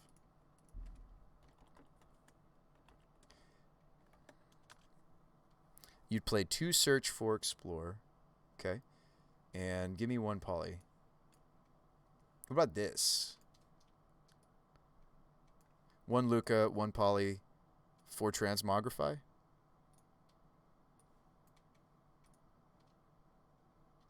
Explore cycles, though, that's important. But search is faster. Oh, you'd play only 2 search and 4 explores. Ah, okay. Gotcha. It was backwards. So maybe more like this. I'd rather fight the graveyard matchups a different way than Leyline of the Void. I know you can cast it off of fires. You do nothing against Karn Wishboard.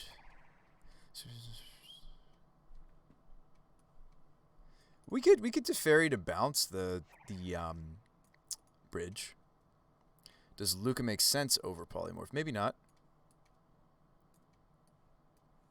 So maybe like this.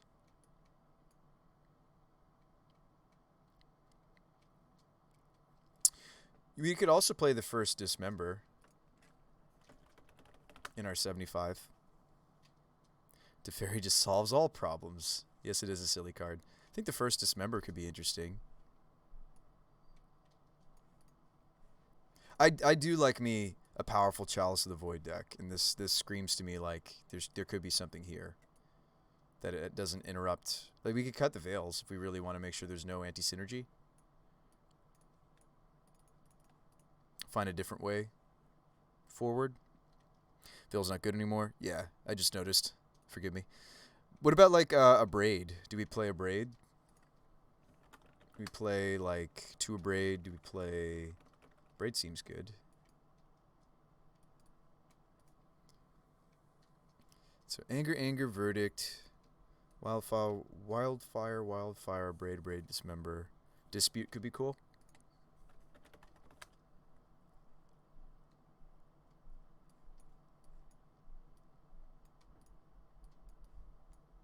The way we're trying to fight hand hate and the aggressive decks already, like the Lightning Bolt decks in the format, well, burn and hand hate is Leyline, right? So Dispute could kind of sort of stand in for Veil with Chalice. Dispute Chalice. Oh yeah, I've tried like doing like Flusterstorm. Flusterstorm also works with Chalice.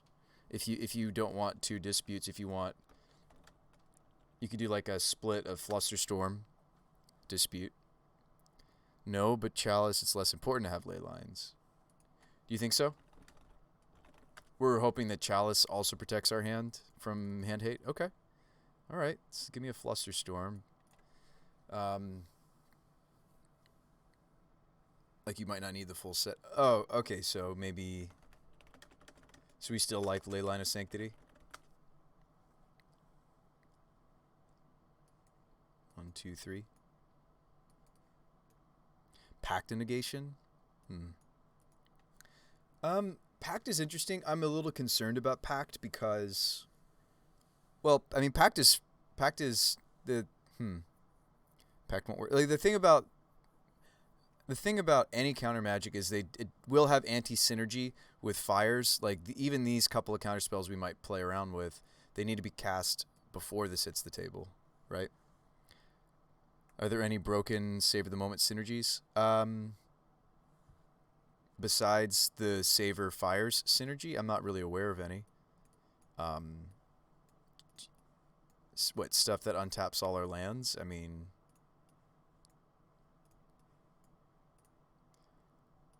I'm not aware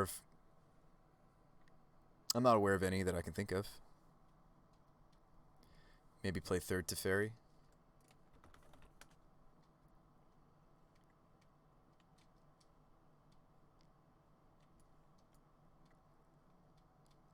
There's the Mutate guy.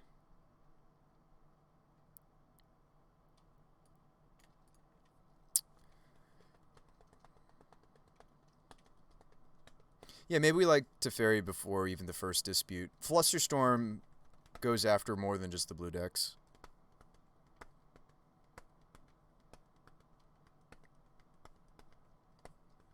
Let's find 2 other cards we're happy with in the sideboard and move on, right?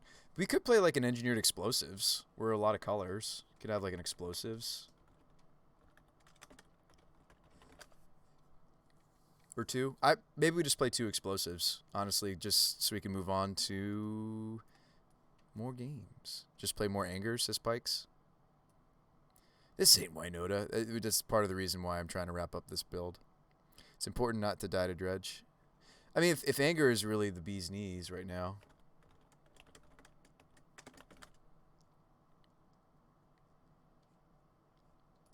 I mean, should we also consider more stuff for, like, Tron? How does our deck feel about something like Damping Sphere? Dredge is pretty easy, though, says Ben. Does this deck get to play Damping Sphere? Or does that ruin us? Does it, like, mess up our combo? I guess it could, because we have to pay for stuff. Pike says, I disagree.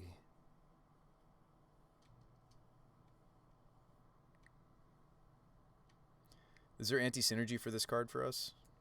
Too much anti-synergy? I feel like there's some with fires, right? Because we're trying to play things for free. But then this makes it so I can't. Why not do Indomitable? We tried to move away from it because we wanted to play Chalice. Drannith Magistrate kills us. Well, we can abrade it. Maybe something like that. All right. Moving on. I'll screenshot this, Ben, so you have it, and chat as well. We were originally doing creativity. I moved away from it because of a few different reasons. We thought we could make a chalice build of this work. Can we see all the lands? We can't quite.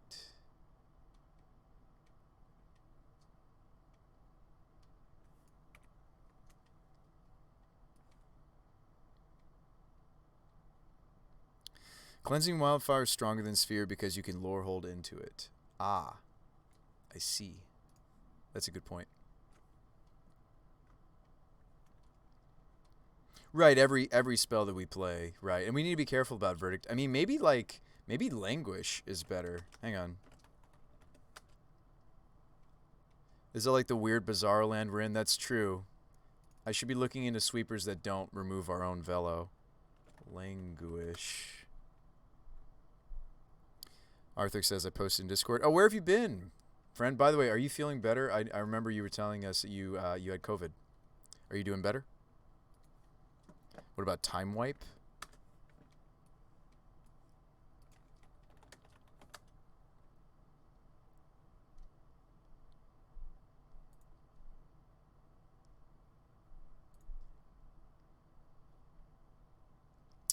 We don't want to do that either, because we don't want to put the Velo back into our hand. Maybe something weird like Languish instead of the Supreme Verdict. I'm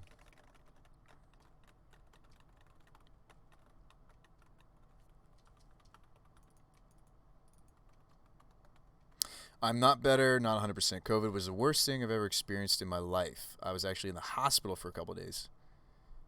But seriously, I broke Modern. I'll take a look, Arthur. Okay. Well, where's the picture? Oh, you posted it in the Discord. By the way, I have a Discord for where we can post lists just like this. Actually, this is where this needs to go to. We'll figure out the other two cards for the sideboard later. This is sweet. Ben, thanks for coming in and sharing your ideas with me and the rest of the folks. We're going to play some Winota. Don't you worry. Modern. You got the turn one. Oh, they conceded. Or they didn't. No, you just got the kill. I'm trying to see it. So you're going to play Galta somehow. So no, so you play Swift Spear. I'm trying to figure out your hand. So Gemstone, then play Swift Spear. Then what are we doing? We are... Swift Spear, mine, Shoal, the Chancellor.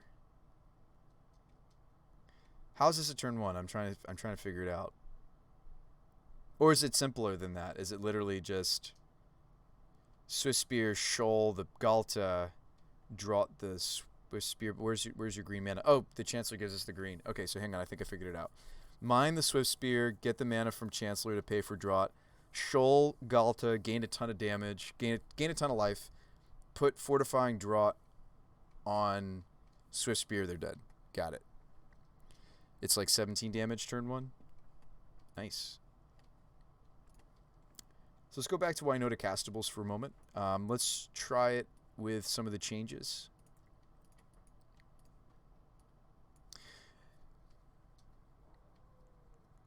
I think I do want the Singleton Goose, because I do like having other things that Ranger can get that's not just Loyalist or Giver. Like I could see some board states where the Goose is a relevant target. And we've also just wanted a little bit more mana production. That's why I went up on a Song of Freyalise. Let me show you how this deck actually kind of looks or works. So we got the Tutors, the Evolutions, the Spyros are kind of in between. We have some stuff that are just specifically humans. We're counting Mirror Entity for the purposes of the deck.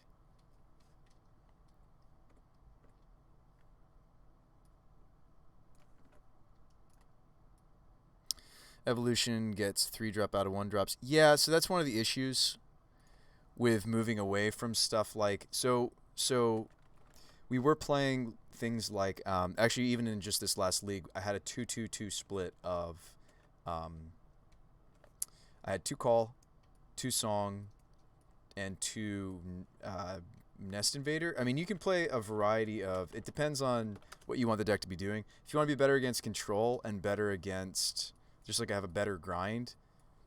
So these are the 5 or 6 flex we're playing around with. I'm pretty happy with the rest of the deck, even down to the Mirror Entity, which I wasn't sure if I was going to be. Even with going to 4 Giver of Runes, I'm actually quite happy with this. I want you guys to maybe help me with this section. So things like Song, I've actually been pleasantly surprised with Song, but maybe not that many copies. Nest Invader we've used in the past. You can use Strangleroot Geist, because that's a good evolution target. You can use...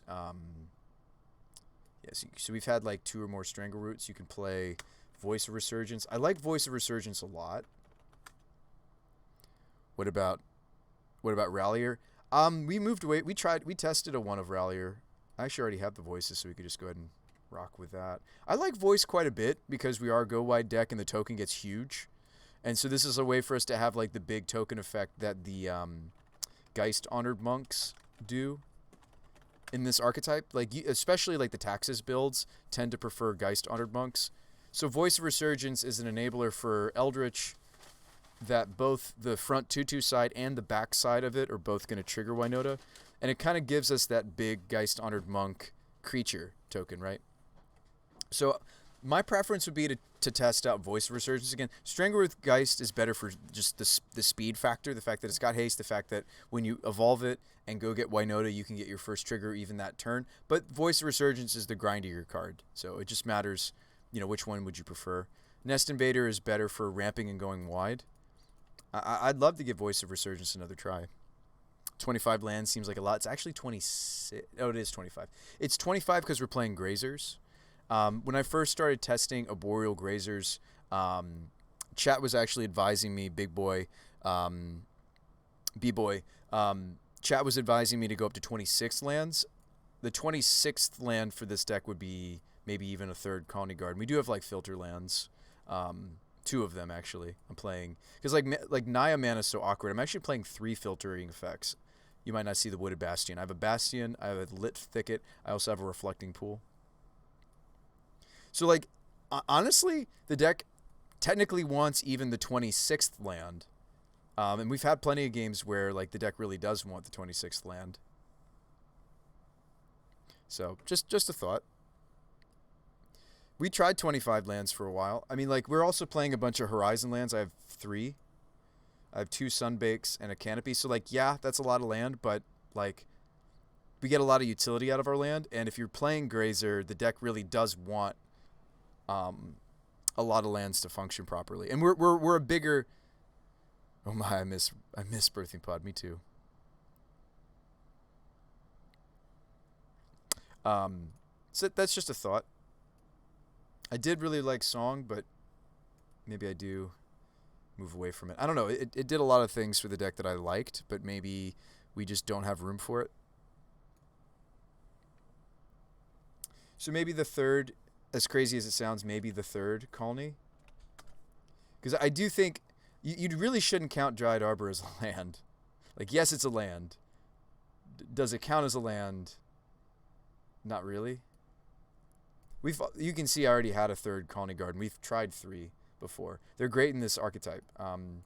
It's another creature that we can evolve. It's another creature for the Winota for some of our Anthem effects, right, like Mirror.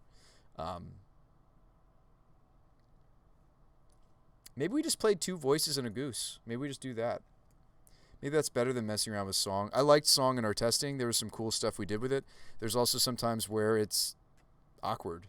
And you really need it in the opener. Like when we first started testing, we actually did a league where I think we went only 3-2, but it was 3-2, but we had the play set of Song, and it did some really neat things for the deck.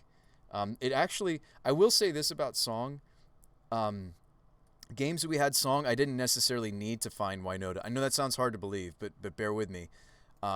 Because of the 1/1 counters, because of the indestructibility, the trample, everything that it did, it just made my army of like, some of which are just 0 power things or 0/1s, right?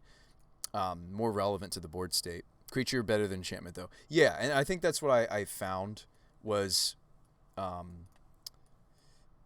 I think what I found was it was just better. In the testing, we found that, yeah, the creatures were just better. I think I like Voice better because this build is less like wham bam like your Angrass Marauders builds. I'm trying to have somewhat of a grind to the deck, so I'd love to bring this card back because I think this is very in line with. It also helps us with our, you know, blue deck angle that the Ranger already was helping us with. Just naturally, the deck is going to play better against the blue decks with, you know, everything that I add to this pile, because we're a little susceptible to the blue decks because we're an evolution build, right? We need to be careful about when we do this. Oftentimes, I have to sacrifice something like Ranger to silence them before I cast this, on like a Spyro or, yeah. I think bringing back some of our 2-drops is probably smart. I used to swear by having, like, I think the original builds of this deck, it was like 8 2-drops. But the cool thing about Ranger is it's improving our human counts. Let me show you something real quick. So this is our non-human. This is our only human. And then we have these 8 that are kind of both, right? You could even put the tutors in this section. I'm not going to. Let's put them on the outside. So we've kind of, this current build is kind of like 16 non-humans, 8 cards that are kind of both. Pyro makes non-humans, Ranger tutors for non-humans, and then these 8 are always human, right? As far as Winota is concerned for her triggers, because it has to be a non-human. Mirror Entity is all things, right? Because it's a changeling, it's also human. You also need to be careful not to use Mirror Entity's ability before we go to declare attackers, because you'll actually blank the Winota stuff. Apex says, play the one of Renegade. I like the one of Renegade Rallier if we're going to play voices. Maybe that's better than the random Gilded Goose. Or even like an Eternal Witness. Yeah, I mean, like the first Renegade could be fine. The problem was, I think we never tutored for it. I think the only situation I might tutor for Renegade is if there's voice, or if there's one of our important like 2-drop creatures, which there are a few. There's several creatures over here that, like, they get killed and I'm like, man, I really wish we had a way to get them back. Everything from Auric Champion to Crater Maker to Oaf to Teague, especially Scavenging Ooze, the Masked Vandal. So like we do have, I think post board we have enough synergy for this card. Game 1, I don't know if we do. Like, could that literally be a sideboard thing? Coco doesn't do what the deck really wants, to be honest with you, Clow. I think if we just want Winota, and you can't get her off. We've tried Cord, we've tried Coco, we've tried a lot of different cards. I mean, it looks like a Coco deck because we got like a bunch of juicy. I mean, I could be down for like the first Collected Company. But the thing is, if we did like a company build, we're gonna see Winota less, period, because the company slots are gonna take over probably the Eladamri's call slots. We could be a company build. That's the better value plan, right? But I kind of just want to have Winota and just have the deck do its thing, which is why I'm trying out calls. If we need a 4th mana, Rally's good too. Yeah. I mean, like, Rallier does do things. I was just trying to see if there was something else I'd rather have main board, like the Skoos, or I like Rallier maybe to try if we're gonna play cards like Voice, right? Brings back a fetch land. I mean, that's true.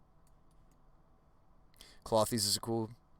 Yeah, Clothies is a good target. We've played with Clothies in the sideboard. I think this is a better Clothies build than I've had in the past, because Pyromancer is red for Clothies, but like Clothies doesn't count any of this towards his devotion. I'm a fan of one.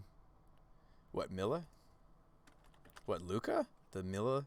This one? Talking about this one?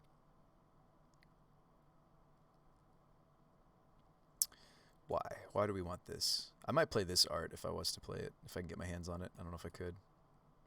But why do I want Mila? I'm not able to use the other side very easily. I guess we can be a big mana deck, though. You want me to play this because, although it dies to bolt, its effects are relevant for us? I guess it is. Maybe that might be a fun one of. Does let me return Winotas that die. I mean, like, I almost would rather have this than something like the Cutesy Rallier. Yeah, maybe we still stick to 25 lands. We could try this out.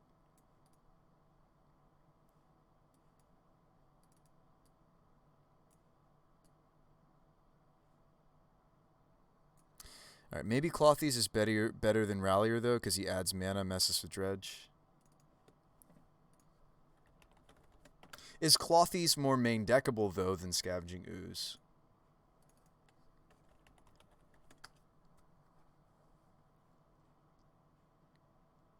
I do own a Clothies. All right, played it. Always overperformed. What? Oh, Milla? Or are we talking Clothies? I don't expect to fully devotion Clothies though, because I have too much white. Right, we have quite a bit of white in the list now, especially with Giver and Ranger. So I would just not expect to. That doesn't count. I'm trying to show you like what actually counts for Clothies. Well, but Blade Historian is for devotion for Clothies. Maybe I'm wrong. Question: do you think Ranger targets are worth that many slots? No, just Loyalist. Just Loyalist. The only like Givers I'm happy to natch. I would play Giver even if I didn't have Ranger captains. That's a great question. Let me explain. So if let's say we did cut Ranger from the build, right? What would change? The only thing that would leave is this, and I might swap Dryad Arbor into a different land. And we would cut Burrington. If we moved away from Ranger, that's really the only thing that would change. Now, there's a few things that maybe you're not noticing that I didn't notice at first that Ranger does for this deck. Ranger gives us a human that's a non-human that is a 3-drop, which the deck craves 3-drops because we like our better draws are like Grazer into 3-drop, but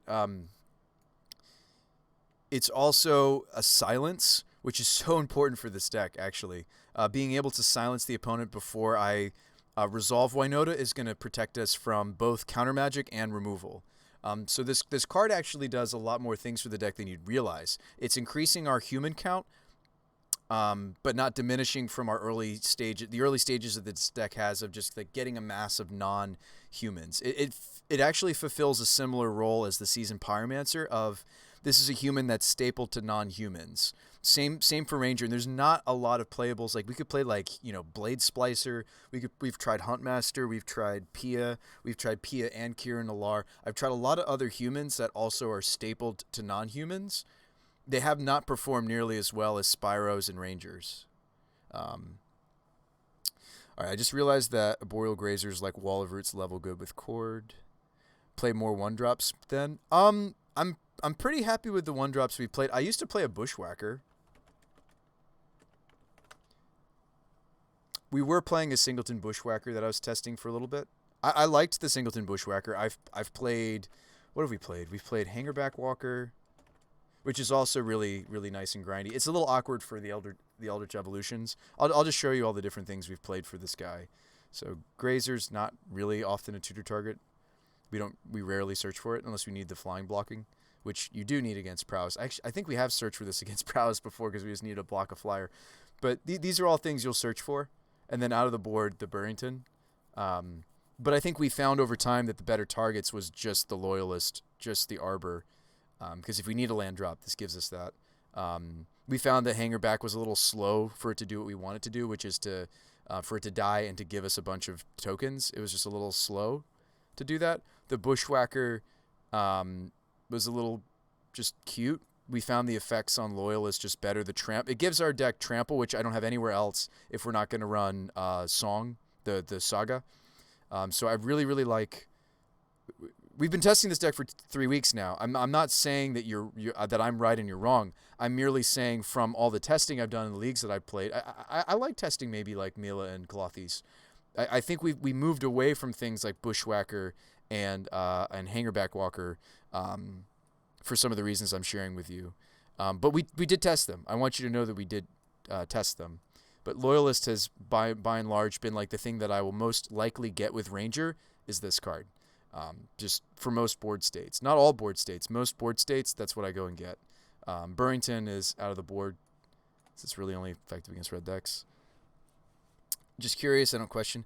Oh no, but I live for the questions. I live for you for the questions.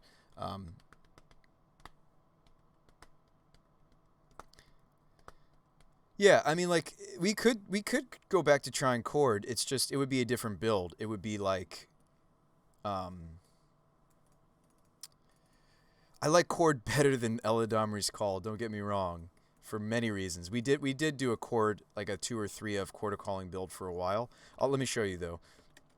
Chord isn't my issue with chord has nothing to do with Teague so much. Like I do know that that's an anti-synergy. My issue with chord was that it was trying to do what evolution was already doing for the deck, just better. There are some things about chord that are really great though, right? The fact that it actually puts the threat onto the table and I don't have to go search for it and then waste time.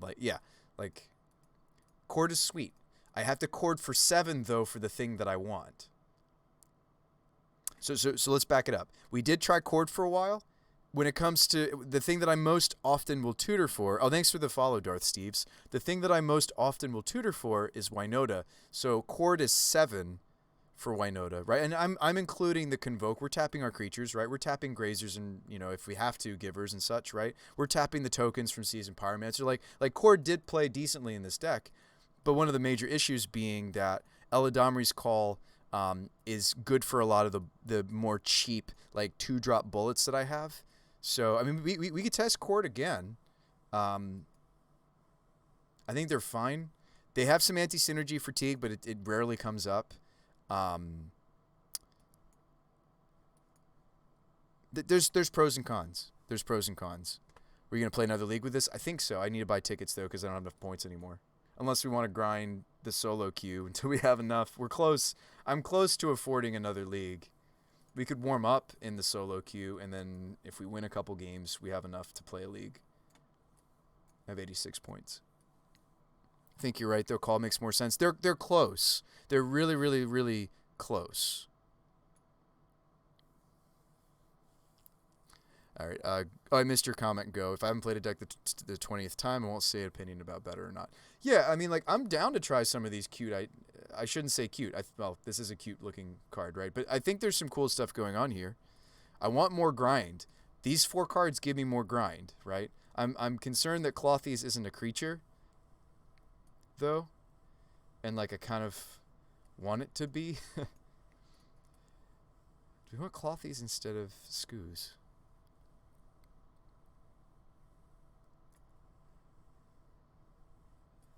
We moved away from Clothies. I was testing a Clothies for a while. We moved away from it. I'm trying to remember why. I mean, part of the reason is it's hard for me to animate it, and we really want this to animate in certain matchups. I played Creaky Chord for 3 years competitively. Yeah, you do need a shell of convoke targets to make it work. I don't think the Winota shell is compatible. We're also like attacking with our creatures. We're not sitting back as much as like Creaky Chord wants to. I'm just trying to figure out if it's this, if we play this at all, if it's that instead. Or we like main deck champion. I mean, like, I'd love to be a little bit better against prowess game 1. I don't think Skoos quite does it like champion does. Champion also increases my human count. We gain a lot of life off of Warrior champion actually because I'm just putting lots of things into play. We've main deck champion for a while, for some of the reasons I just stated. Interesting to think about. Maybe this is more right in the meta because, like, if I can take game 1 against like prowess and burn, we're just better set up.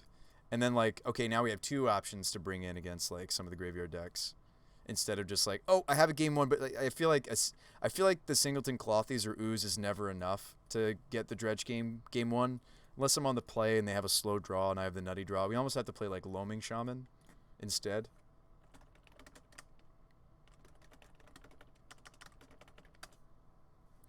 We've tried Loaming Shaman because it also helps us against Mill, but like the thing is it doesn't help us as much against Mill as you'd like it to. So this is when the center's battlefield, target player shuffles any number of target cards from their graveyard into their library. So you use this against Dredge, you make them put their graveyard back into their deck. You also can use this against Mill. We target ourselves. The problem is this tends to just get milled, and then we never get it back.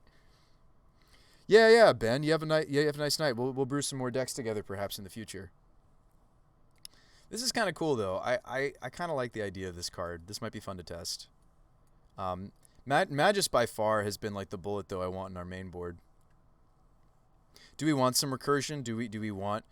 The thing with Eldritch Evolution is it doesn't play the greatest with cards like Eternal Witness. Just putting that out there. I mean, Rallier would increase our human count. That's true. Yeah, this is a very interesting puzzle to balance as you're seeing for yourselves now, folks. Chat. It's been a really interesting balancing act because you need the right ratio of tutors to the right ratio of humans to the right ratio of non-humans. I mean, I'd love to increase this pile, right? Like if the last card I add, I would love for it to be something that's in the pile of Ranger and Season Pyro. Like I'd be down for like just the first Huntmaster or the first and we cut something from the sideboard. Like maybe we cut the Mist Cutter. I rarely got to use it. In fairness, like the last few leagues we haven't played against blue decks. I don't know where they went. There are some. Well, sorry, blue decks that have permission. Like we haven't been using the Hydra. I could see that getting the cut. What's the one creature that Amulet plays? They play the you may put a land into play. 1-drop. We could just play Gilded Geese. I've liked Gilded Goose in this deck before. I kind of want a card for this pile in the middle. I kind of want a human that makes non-humans like a Blade Splicer or Pia or Huntmaster. I want to make the deck a little bit better on its grinding plan. It's like Pia. Well, Pia is not really good for grinding though. So like maybe Pia and Kieran Nalaar or like a Huntmaster. It's a land on the other side. And a Huntmaster.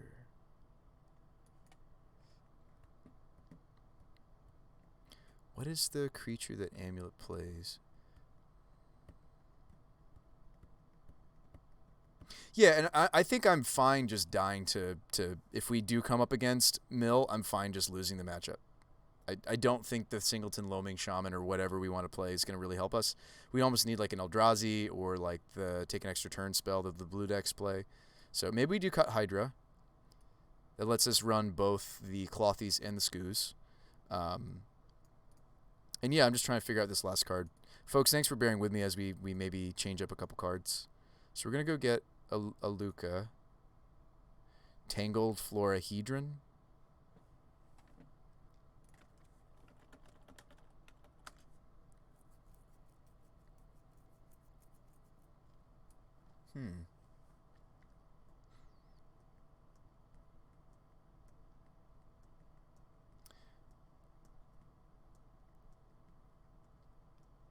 I almost like this less, though, than the Garden. Because Garden, these both tap for green, right? I guess they do different things. Like, so Garden is I make my land drop and I get the creature. Tangled is I either get the land or I get the creature. But the creature does tap for mana. They do different things. Tangled might be the better top deck. They're both weak top decks. I kind of still like Garden more because it gives me the creature and it gives me the mana source. You think it's comparable to our Dryad Arbor? I'm playing Dryad Arbor because it's a target, though. This is a cool suggestion. All right, that'll be in the think pile. It's going into the think tank. Yeah, I think I want something more for this pile, but maybe I'm wrong. Maybe it's just Spyros and Rangers and nothing else really does what we want the card to do. Because it's like, okay, what does Huntmaster do? Okay, Huntmaster gains me some life, makes a wolf. All right, cool. Pia makes me some blockers. I can shoot things. I'd almost rather play Pia. I am running the Dryad Arbor tech. I'd almost rather just play Pia and Kieran. Arthur, can you come up with something that goes in this pile of humans that are incidentally something else? What about Dean of Order? I was also playing the Vigilant. Is that Augusta? The 2-drop? No. This one's Orc Shaman on the front side. Backside's good for us, though, right? Backside's very good for us. I mean, maybe this card's... people keep telling me about this card, and like maybe I should just try it, even though it's not a human on the front side. Like, this card would be so much better for us if it was the human side was the front side. Like, if this card was just flipped, and the Orc was the alternate side, and the human was the front side. We could try this card out, though. It's an Anthem. It's Pseudo-Vigilance. Plarg can't reveal Winota because it's what does it say? Oh, it's non-legendary, non-land card anyway. You were playing that as a Mox Amber. Not sure why not. Not sure why we're not running Nest Invader. That was the best card in the deck. I was playing it for a while. You know that, Arthur. Plarg, maybe we do test. What is the other? It's like put counters on creatures. I was thinking about testing this as a fun of because I want to get more mileage out of the go wide. If we play Nest Invader, I definitely want this card if I can find it. It's a recent printing. It's like Vigilant, put counters on creatures. Vigilance. It's one of the new legends from Strixhaven. I don't think I'm playing enough legends for Mox Amber Apex. Put counters on creatures. Vigilant. No. It's a legendary. I have not tried Thalia's Lancers. It's a lot of mana. I've thought about the card, though. Flying, Vigilant, counter.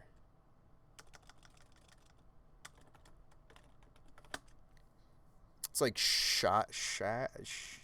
it's like a this creature chalet. I've thought about playing this as a singleton for a while in this deck. So what's great about it is the fact that it's got evasion, which is important. It's got vigilance, so I get to still do the thing. It lets me put counters on the creatures, like unlike the Song of Freyalise idea. We don't play this card for the. Of course, this is also awkward that like we wish this was a human on the front side too. But what's cool about this card, we don't actually play it for the black side whatsoever. We play it for the front side because just a non-human that just puts counters on our creatures is actually really great for this deck. I've been meaning to test this card as a singleton. Maybe that's what we're playing instead of some of these nonsense ideas. I mean, they're not complete nonsense. I just think they're not the nonsense. I mean, this is a nonsense deck, right? But we're pretty happy with these four. I think Chalet could do a lot of what we want. Kind of like our Gavany Township effect that doesn't make us put a colorless land in our mana base, which I don't want to do.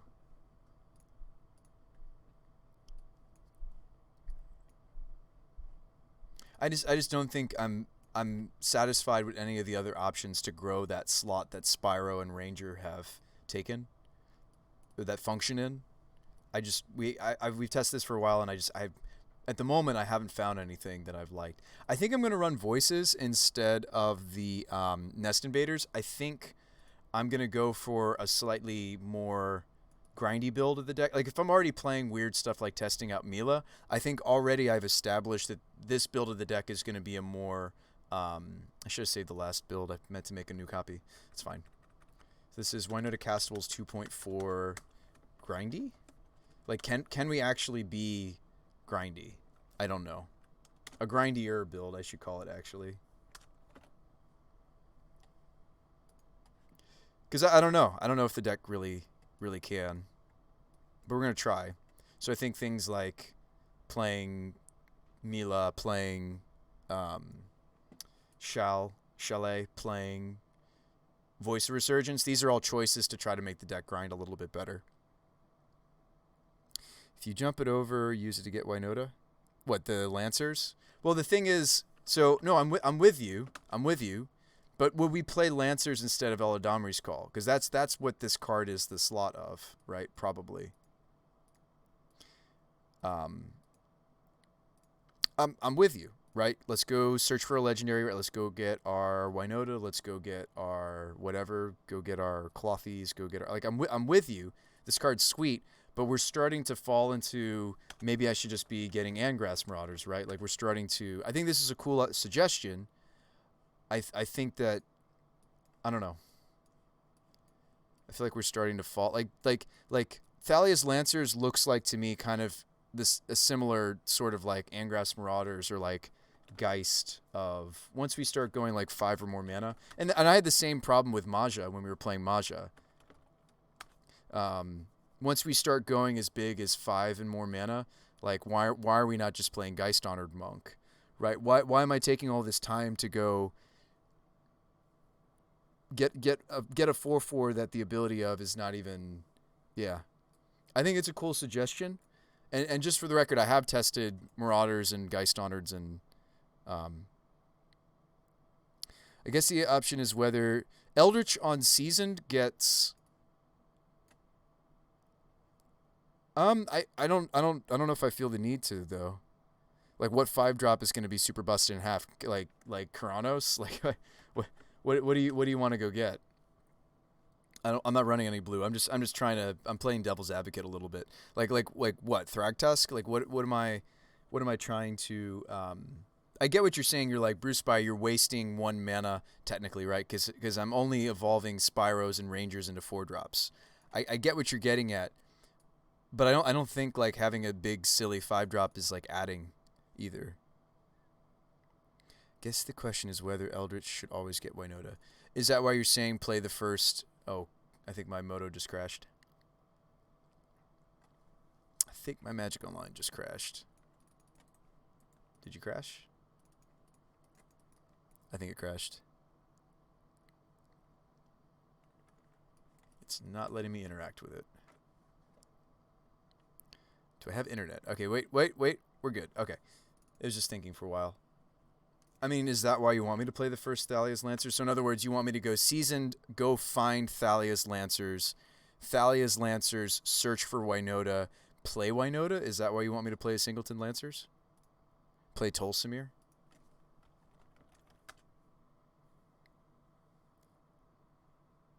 This one, right? Tolsimir is not a human, though, but it's a sweet card. It gives us 2 non-humans, but I don't feel like I can't imagine we would ever not want to have the Winota, right? I like this. I like Tolsimir better than Lancers. Like if we're looking for a spicy 5-drop, Tolsimir would also want us to play Huntmasters in our shell, right? They'd want to go together. Whenever a wolf enters, Mila's a wolf. No, she's a fox. Never mind. She's foxy. Mirror Entity's a wolf, right? Yeah, Tolsimir's sweet. I have liked this card. But I still feel like I just want to stay more streamlined. But this is an interesting thought, right? If we do evolve one of the 3-drops, do we want some weird options like this? I'm starting to see more so now what you were thinking about with Lancers.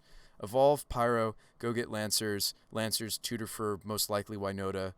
Play Winota. Yeah. What about Knights of the Reliquary? Probably not here. We're not really doing anything interesting with our lands, and I'm not playing, what is it? Flagstones plus Dryad of whatever. Let's run it back. I like the creativity, folks. I do. Let's keep it to the name of the deck is what? Winota Castables, right? And I feel like where Modern is right now, I feel like the castable limit is 4 mana or less. Granted, we have some ramp, right? We've got some stuff, right? But I'm just saying, I think I want to cap the deck at 4, also because it makes the weird nonsense card I'm playing in the sideboard a little better, Favor of the Mighty. Because if we start dropping 5-drops, I actually take the protection off of Winota when I bring this in against the Fatal Push, Dismember, Path to Exile decks. Now, the Reliquary also would require some number of forests and plains. Yes. All right, so let's buy these cards and let's play some more Magic. Thanks for being so patient, folks. You guys have been super patient. We literally brewed 2 decks. We worked on the Velomachus deck with Ben, or we borrowed Ben's list and then started, riffing. Really appreciate him coming in here and hanging with us. Shout out to Card Hoarder. Being able to borrow cards from them has been great.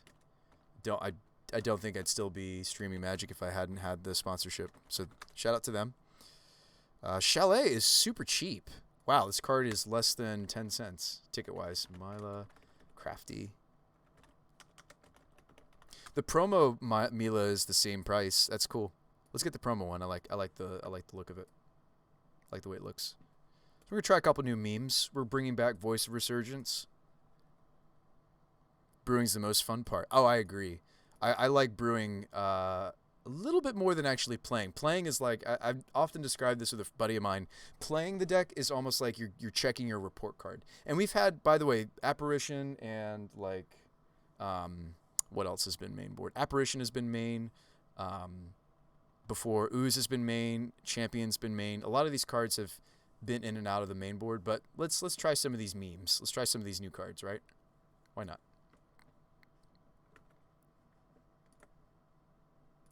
Yeah, this has been a really, really fun archetype. I didn't think I would enjoy this deck or this challenge. This is a bit of a challenge to build a Naya colored deck that functions in Modern, right? I mean, I can't say that there never have been Naya decks in Modern, right?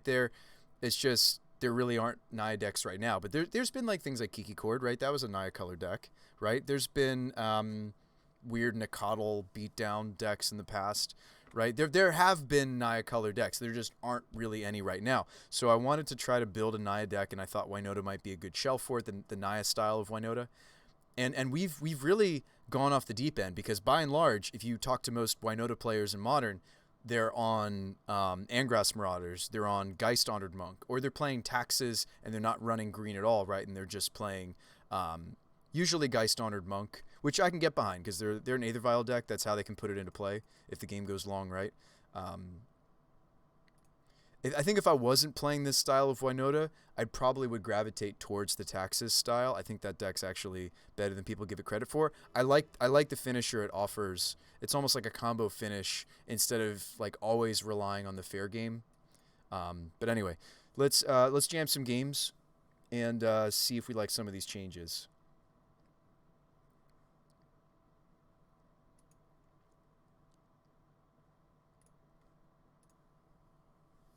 In the meantime, while we wait in this queue, I think I'm going to purchase tickets. Yeah, Big Ben was our last loss. This league didn't go nearly as well as the one we did last stream. Ones we did last stream, actually. I think we had 2 3-2s, so I got to keep going without having to spend money. So we'll wait in the queue. While I'm waiting in the queue, I'm going to go ahead and pull up. Let me show you the last version while I'm buying tickets.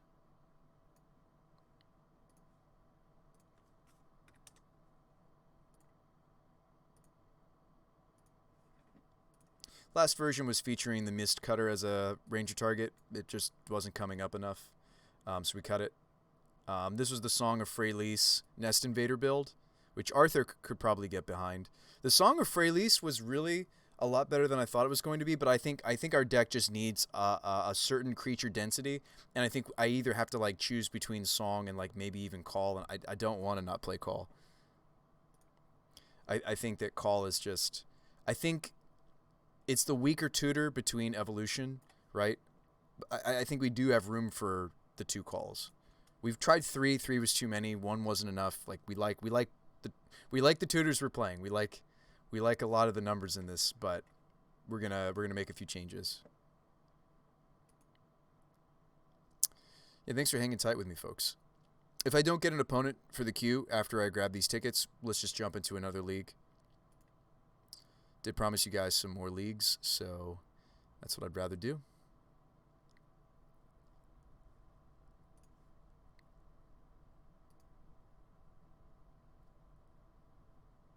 All right, tickets should be arriving soon. Let's go ahead and jump out of the queue. It's really bad EV to spend your tickets this way. I mean, when I'm that close, like points-wise, to affording another free league, it's tempting to like grind the queue, but not enough people do it because they know it's bad EV. All right. So we've got our ticks. We've got our new build. Maybe I should restart Magic Online. I don't want that to come up and be an excuse. So I'm actually going to do that. I'll give you guys something else interesting to look at. I am going to reboot Magic Online. I really should between each league. Actually, we could talk about the Velomachus Fires list that Ben was sharing with us. This was Ben's build, except minus some changes to his sideboard. It's a really cool deck that he killed us with earlier. It was sweet. Not even mad. It was, you use the new Dragon Velomachus to, you polymorph into it, basically. And what you're trying to do is you want to hit the Time Walks and do the Time Walk. So he had built a saucy Fires of Invention build. I think the only critique that I had for him that was maybe the most fruitful was you guys were thinking turn this into a Chalice build because it's not playing 1-drops anyways except for like the sideboard Veils. That was a really great suggestion. The suggestion that I had for him was maybe move away from Tamio, maybe even Chandra, by the way, which I think I did in my take on his deck, and play more just like... I mean, I get it. We're plopping these in off of Fires, and it's tempting to play lots of Walkers when you play Fires, but I think Fires is more so here because we're a Savor the Moment deck. This is the, albeit cheaper, but this is the time warp, but you skip your untap step. So Fires has great synergy for Saver because there's no drawback now, right? Cool little take on the Dwarven Mind polymorph shell. All right, here we go. Moto's ready. Let's jam.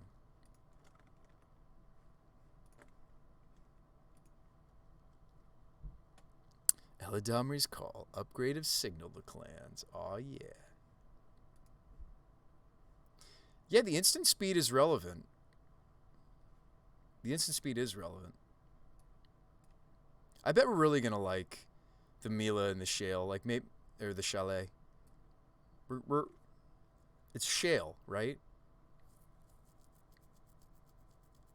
I feel like we're really going to like that effect. I mean, like, sure, it's going to get gut shot and all. I mean, like, the same thing that happens to the mirror entity is going to happen to Shale, but I feel like we're really going to like just, like, putting counters on our creatures every turn.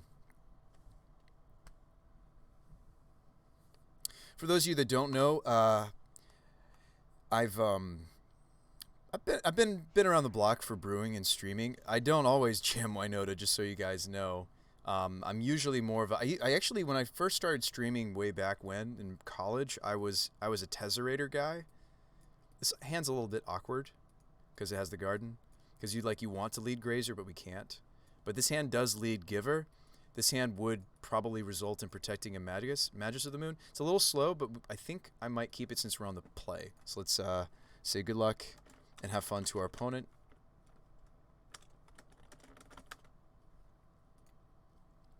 But yeah, just I appreciate you guys coming here and hanging out with me this Sunday and seeing the memes that I'm working on. I've been working on some Goryo's Vengeance decks too. That's another thing you can do with Velo, by the way. It's a legendary, so you can do that with it. I wonder if that's a whole nother way to build that deck. And like, you're never hardcasting that card anyway, so you don't care that it's red. Do like an Esper Goryo's with Time Walks. I don't know. Yeah, so let's turn one the Giver. Pass the turn. I think our deck has just been so much better since I started just playing Givers. Like, we ramp out a little bit more slowly. Reflecting Pool that taps for nothing. Sycamo with the raid of 11. Thank you, friend. Ooh, this is a good draw for us. This is a really good draw for us. It doesn't let me filter into the Voice of Resurgence, but that's okay. This lets me filter into the Grazer. I mean, it's one of the better lands I could possibly draw in this situation. I mean, I guess I'd rather have had a basic forest, though, because Magus is in my hand. But, like, if my opponent's playing Reflecting Pool, I'm pretty sure we just want to get all our dudes on the table and moon them next turn, right? Like, our deck still functions off of just red mana. I think this is where I would attack with Giver. What am I protecting? I mean, maybe that's wrong. But like, if they have removal, they're gonna shoot Giver and not these. I should just get them for one. I don't have something that's important enough to protect yet. So who's with me? We just moon them, right? Oh, not anymore. They're playing the Kiki build. Make me sad for tapping my Giver. But Giver can't protect itself anyway. Yeah, they're playing the Kiki build. But now we know what they're on, and now we know not to play this, because they don't care. I mean, I guess I'd cut them on blue entirely, but they do play some number of... The Cascade Bluffs builds of Kiki... How many islands do they play? I'm actually going to look this up, because it's relevant to my decision.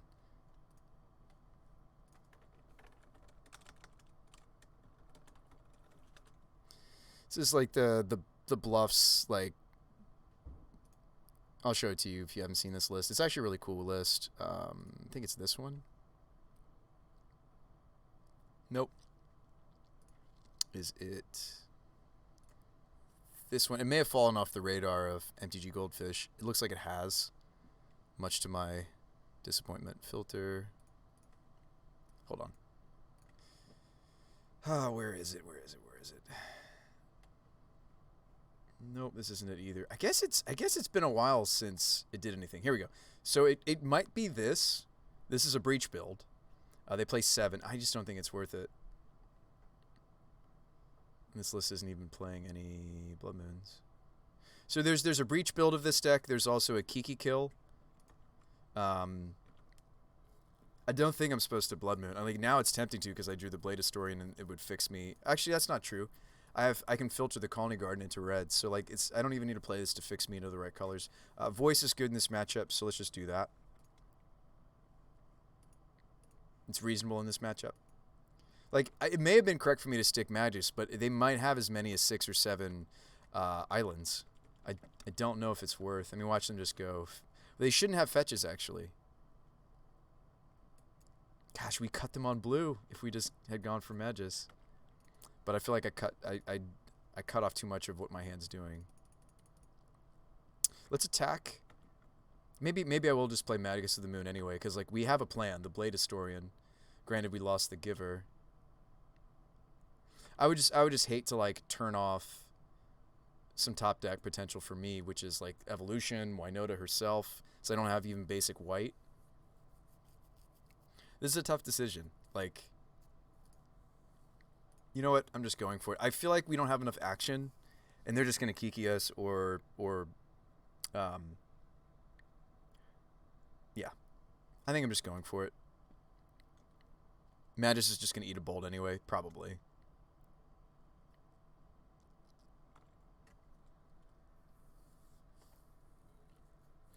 I would not do this, I think, if I didn't have another relevant play in my hand.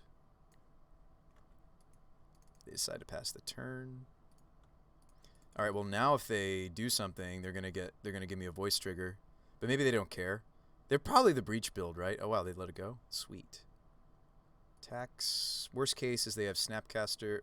Worst case would be they bolt this and then Snapcast and block this, right? And no, they bolt this. No. I think this is fine. We attack.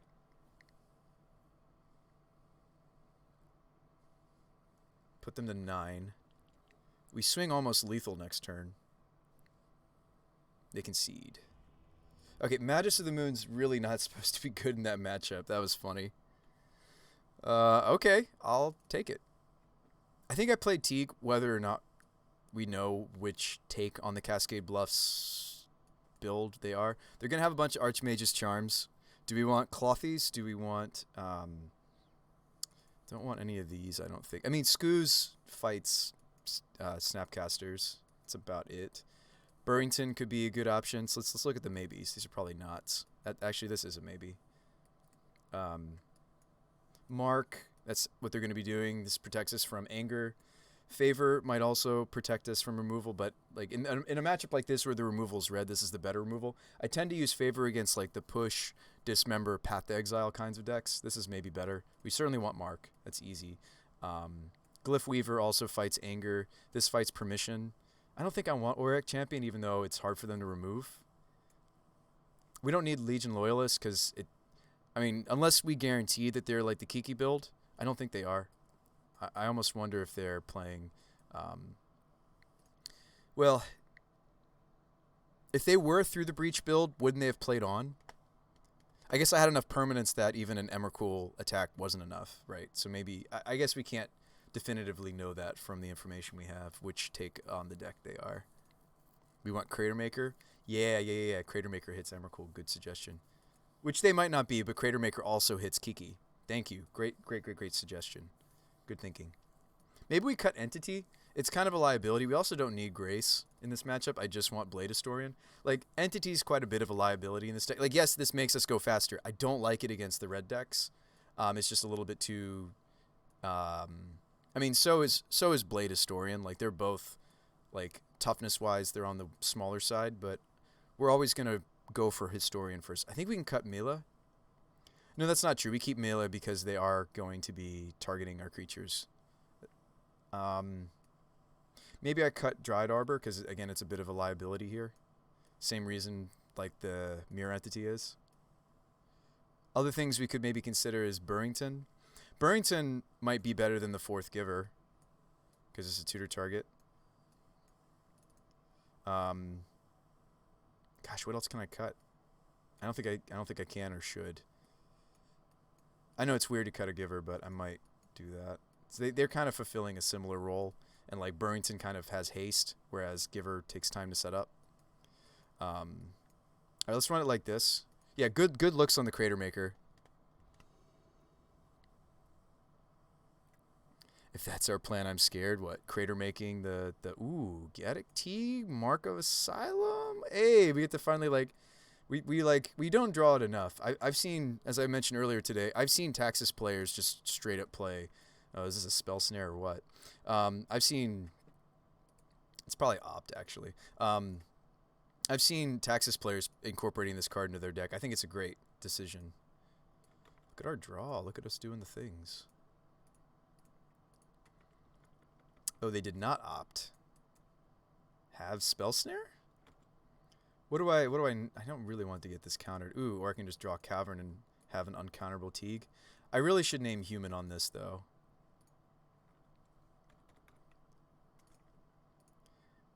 Human out the Glyph Weaver. Uncounterable Glyph Weaver. Seems good to me. We can take our time. Mr. Blue Deck sitting on your remands. Look at you over there with all your remands. They're gonna remand it anyway. Sure.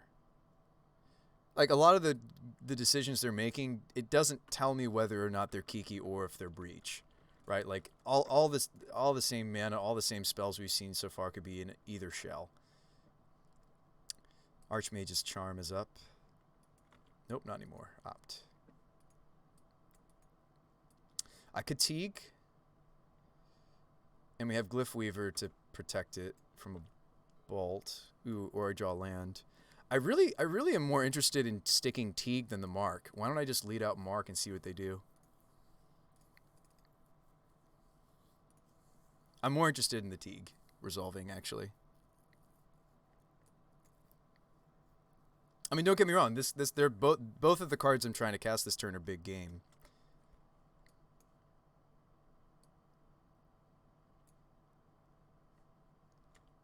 They let it resolve. Alright, if there's Mark of Asylum and Soulscar Mage, the active player chooses which replacement. I don't remember. I hadn't thought about that. I think I will try to stick this, just because I have other plays to be doing next turn. If they have a hard counter, they have a hard counter. Alright, Teague. Lots of protection here. What do you got, opponent?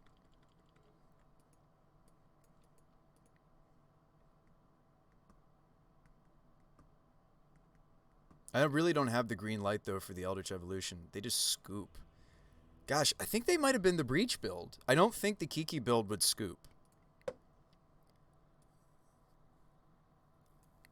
Because, like, the Kiki build's still going to have Snapcaster Mages. Which is another reason why, arguably, the Kiki build has some things it does better than the Breach builds, but the Breach builds are just like, oops, we win. Interesting. We just got a game by just, like, playing hate pieces. Hate bears. I'm just playing, like, mediocre. I mean, Gaddock Teague is not mediocre. That card has legacy playable implications. It's just, it's not as playable in Modern, but it was good there. I guess we'll never know, like, how good it was because we didn't see their hands. Yeah, I don't know what happens with Mark of Asylum and Soulscar Mage. But, like, Mark of Asylum prevents, I guess, yeah, it's a prevent, so it's replacement, right? Is it because I control the Mark of Asylum, I get to choose what happens? It's an interesting thought. The same question comes up also with, like, even something like, or maybe not Anger of the Gods. I'm trying to think of other, like, replacement questions that come up with that card. All right, two more replacement. The affected players, the affected object's controller.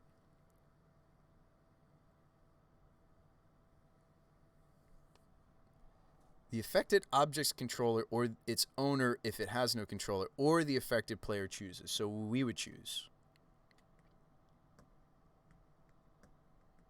The sand is not great. It's a filter. They're a Yorion deck.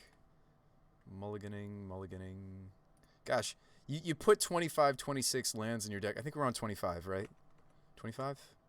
You put 25 lands in your deck and you still get no landers on Magic Online. It's just hilarious to me. Oh boy. 25 lands if you want to count the Arbor. Anyway, we can keep this one. We're going to tuck the Blade Historian, right? And also the Winota? I mean, Yorion decks can be counter magic decks. They don't tend to be. They're usually more permanent based. I kind of would... I feel like I should keep Evolution and Mila, actually. Oh, well... I'm going to put back the Evolution. I just don't think I can afford to go down a creature. Is why I'm putting back the tutor and just keeping the creature itself. Calidus Anger is one. Marsh Flats. That list isn't updated. Sorry, Mad MTG. I can fix that later. Just need a red source. Doesn't really matter. I mean, like, I feel like I want Foundry because I have Mila in hand, but we already have the Wooded Bastion. So, Mirror Entity. They probably... We could maybe get greedy here. They probably wouldn't have removal for Arbor. I don't know, famous last words. Let's see what they... If they tap out, I'll get Arbor. Because we just need kind of to maximize our creature count here. Well, they're not playing Wrenn and 6. Shock do nothing. Tide Hollow. Okay. So Tide Hollow Yorion. You absolutely take Winota here.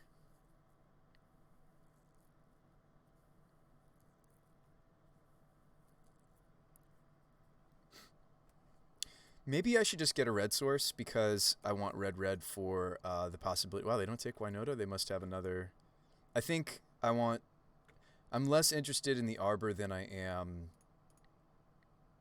Yeah, I'm less interested in Arbor than I am in having red for Spyro. So I've changed my mind, chat. Changed my mind. I mean, Entity isn't a non-human for Winota. It also doesn't block nicely here. I might just play the Grazer. It blocks. It's a non-human for Winota. We already assume though that they're taking this Winota or they have Path for it or something, right? Since they took Mila instead. I'd be really surprised if they don't have another Sculler or some way to stop the Winota. That's what's happening under my camera.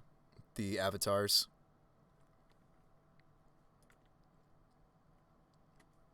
It's us, Mad MTG. It's us. A random mixture of like X-Men and what else is in there? DBZ, there's random like Gundams and anyway. Pokemon. You can't really see the Pokemon easily because the sprites are so small. Oh wow. Peasy Squeezy. Yeah. Glad that I decided to go with red source. Ooh, okay. I mean, they're probably a Ghost Quarter style deck. I don't necessarily want to expose the Castle Embereth. Oh, we found the lands. When you chat, it also, like, your character will say something. I don't know if you guys knew that. There's like stars that happen. There's like mini games. Yeah, it's fun. I mean, it's not the focus of the stream, so that's why I have two interfaces. So like when we're brewing and building, I might feature it bigger. But yeah, they're little word bubbles when you speak, when you type in the chat room. It's kind of neat. All right. Also, the purple bar on the right kind of takes up some of our space when I'm brewing, so there's practical reasons. So we play Embereth and we swing.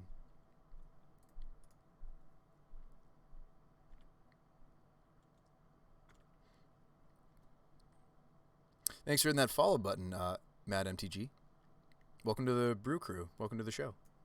So block here, block there, block here. Embereth. We'll get the Canyon going next turn. So we get to kill off the... And we also have Spyro. Like, you're seeing us having to do the fair side of the deck, right? Because they disrupted the Winota. Or they didn't, sorry. I discarded it to the Pyromancer. Like, I'm showing you kind of the weaker side of our deck, which is the try to attack, right? I'm surprised this hasn't gotten, like, Ghost Quartered. Oof. Strangle my Grazer? Maybe they strangle the Elemental. Yeah, they're going to strangle the Grazer. I think that's right. Yep, get rid of the Mila that was under the Sculler because it's a combo. I'm excited to see this deck. I feel like they've got to be playing the 3-drop guy that like looks at your hand and takes things.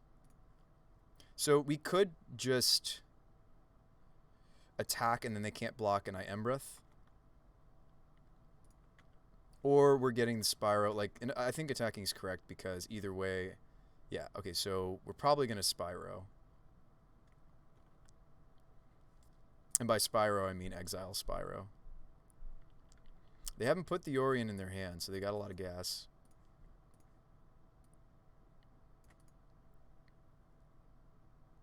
Is this like another Charming Prince?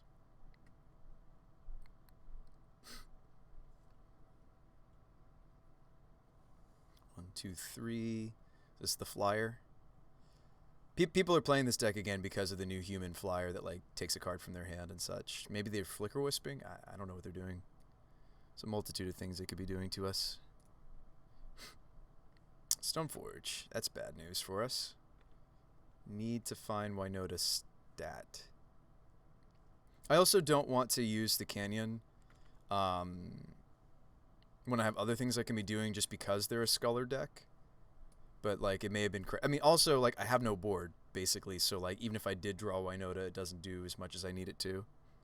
This is a challenge deck. Ooh. So they searched up Maul. Yeah, I think I have to just take the 5 and make tokens. We can make tokens without taking pain. I don't have to tap the Sunbeck to make these tokens. Make my tokens. I'll use this to keep track of what they've got going on. And a Batterskull now? Oh boy. Alright. Need not that. Draw a card. Giver.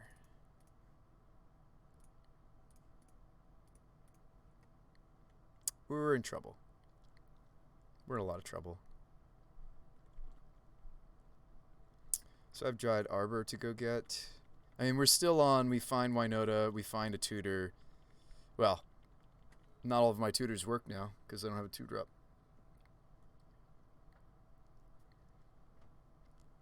What a bummer. I think we just didn't get there. And it's like, it's one of those things where it's like, but Brew Spy, you're the reason you discarded the Winota.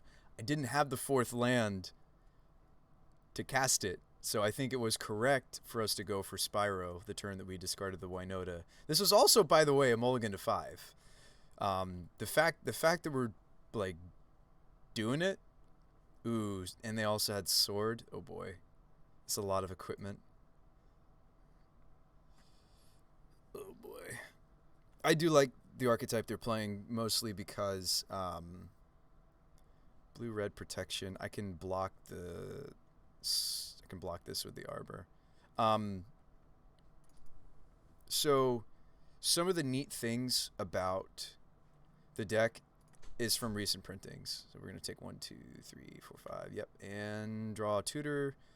Ideally, we just straight up draw the Winota right here. Right here, right now. We do it. We just do it. We didn't do it, chat. I needed the deck to do it. Needed the deck to do the thing. Alright. We draw Winota and land. Yep.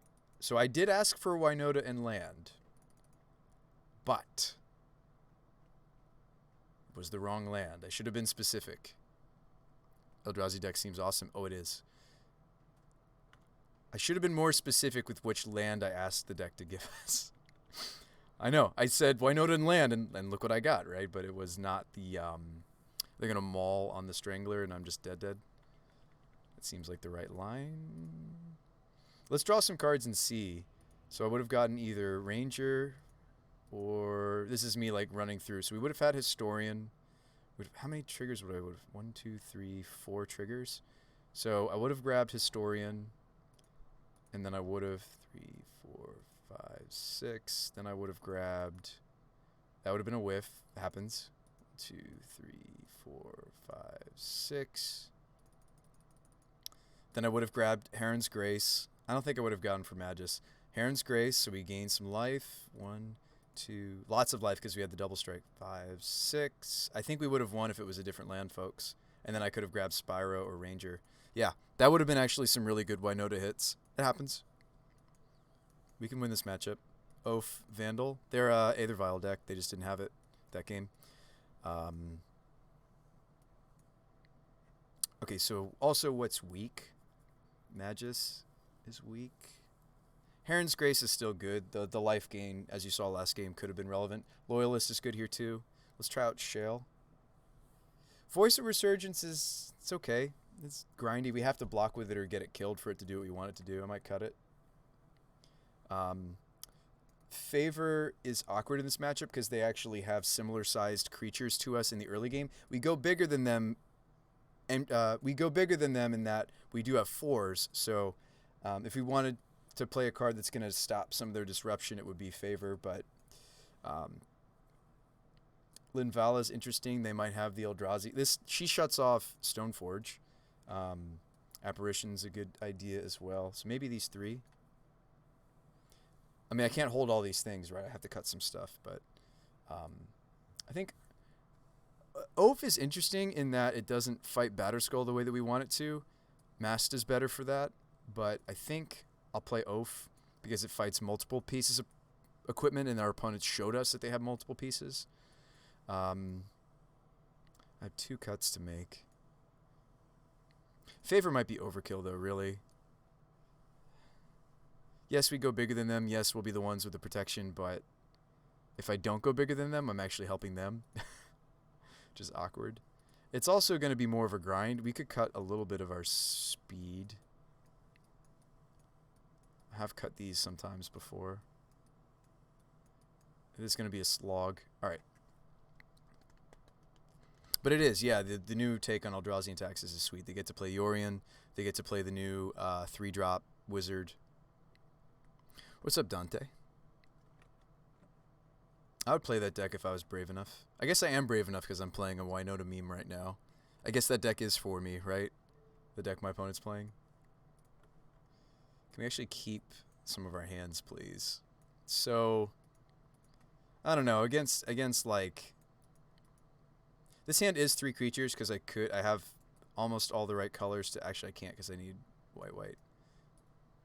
There's probably a better 6, but against like decks that have the hand disruption, I'm more inclined to be okay keeping hands like this. It's a lot of land. I know we play a lot of land though. This is Magic Online. We just drew the Winota like a boss.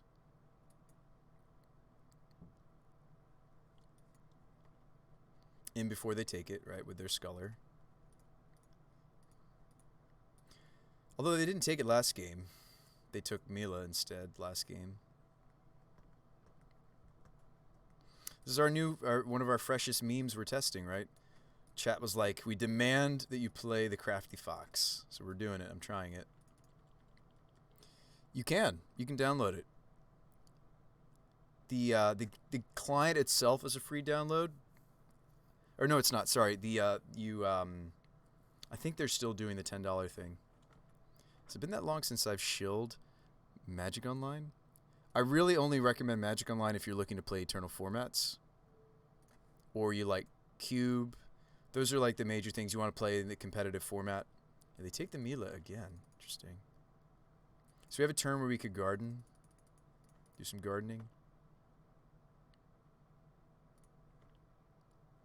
Maybe I shouldn't have attacked with my Oaf, because maybe they do make this trade. If I was going to attack, I think I should have waited. They have push, verse. I think I should have attacked before playing my land, because they might have gone for the block, and then I would have wanted to fetch for a white source and play the Mila. Anyway.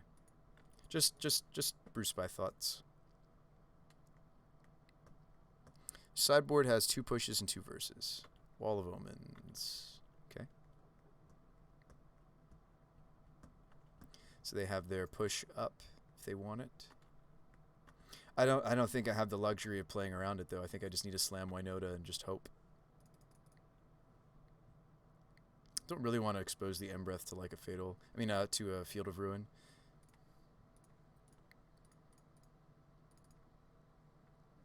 Show me the push. You need exactly push. Looks like they have it. Ooh, or they have path. I mean, I'm sitting here with a hand of really nothing, folks. It's really sad day. I mean, in fairness, I did keep my 7, which was quite a few lands. I tend to like mulliganing again. I mean, like, it's the thing is, like, if I had kept my 5, they likely would have taken... It's almost like I would have had... If I'd mulligan for a reasonable 6, it's almost like I would have had a 5 because they did have the Sculler. I don't know. Sure. Flicker my plant. Make me a sad boy. And we just need to draw actual Magic cards. Cards that have real text on them. It's funny, if I had the Mila, this is a hand that would have hardcast it. Actually, I think I'm supposed to do that. This is summoning sick. This isn't doing anything yet. I think I just want the Planeswalker potentially.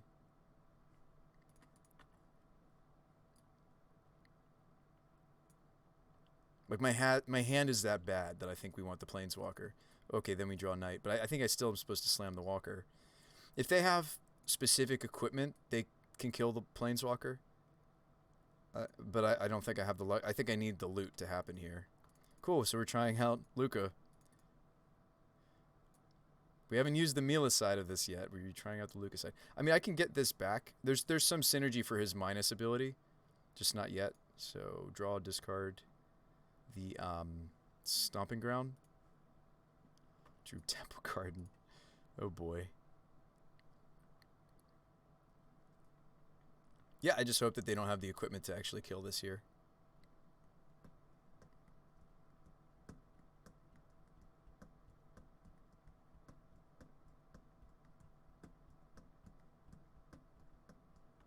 Champion.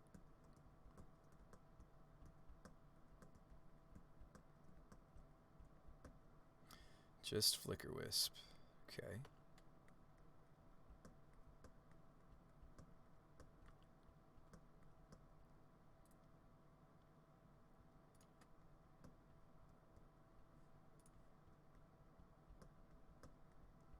I don't have my white filter, so I can't play all of my Rangers in one turn. White, Ranger. I think I need my flying protection. I think I'm going to go get Grazer, actually, just to block Flicker Wisp for a turn. I think I actually want the Grazer. This means I'm choosing not to get Dryad Arbor off of this Wooded Foothills, which I was originally thinking I wanted to do. But I think I just go get the other basic forest and play out the Mirror Entity. Yeah, gain your life. It's fine. If I can protect this Planeswalker, we actually have a shot. They're probably going to cycle the Silent Clearing. Yeah. I have big damage if the Mirror Entity doesn't get taken out. I know they have like Stranglers and such. Top deck Aether Vial, not the best. A Shambling Vent. Skyclave my Grazer? Skyclave my Ranger? What are we Skyclaving? Skyclave the Entity. I think that's correct. I mean, it doesn't get the Luca off the table this turn, but I think it's correct to take the... Because Entity could be big game when I have this many lands.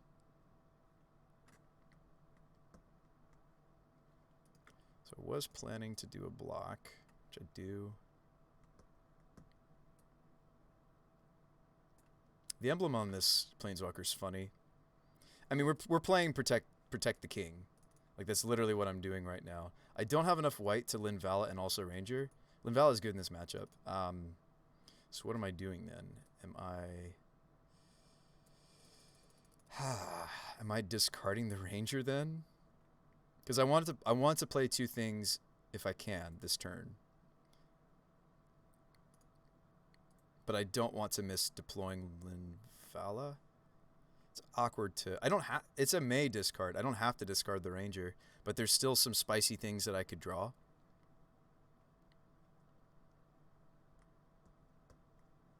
I'm actually going to let go of the Ranger.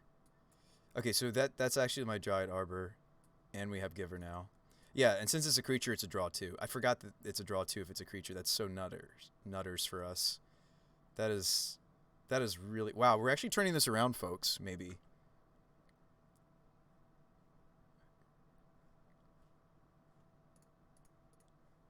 Their Giver doesn't work anymore with Linvala. This is kind of neat.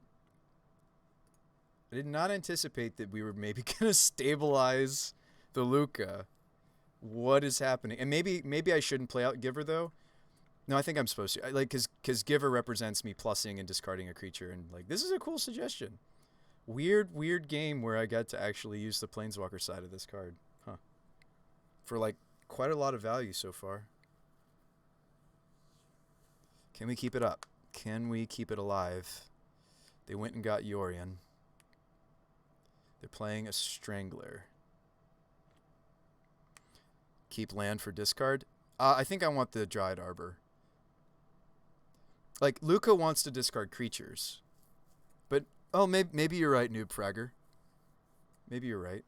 What are we strangling? My Giver? Okay.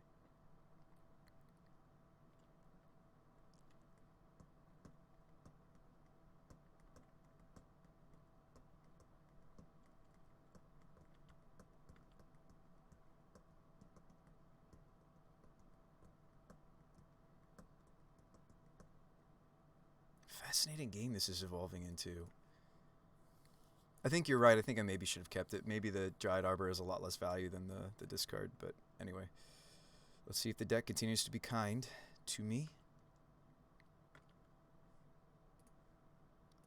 So instead of playing that out, we are going to discard it. I'm just trying to make sure there's nothing. I guess I could grab Winota. It's in my graveyard now. I don't think they thought about the implications of giving me my blah, blah, blah, blah, blah. I could -2 the Luca to get the Winota.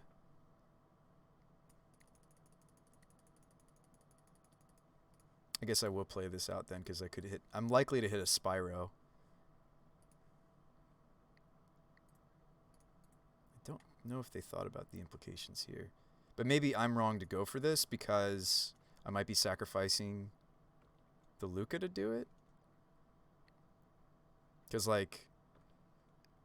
this would want me to attack here, hold back Ranger, but then Luca dies anyway to Flickerwish, so I might as well attack with Ranger. This is me giving up the Luca to do this Winota, which I don't know if I'm supposed to. But I've already committed to this line. Kind of glad I did. That's a Pyro. Or I could just get a Winota that we get to keep.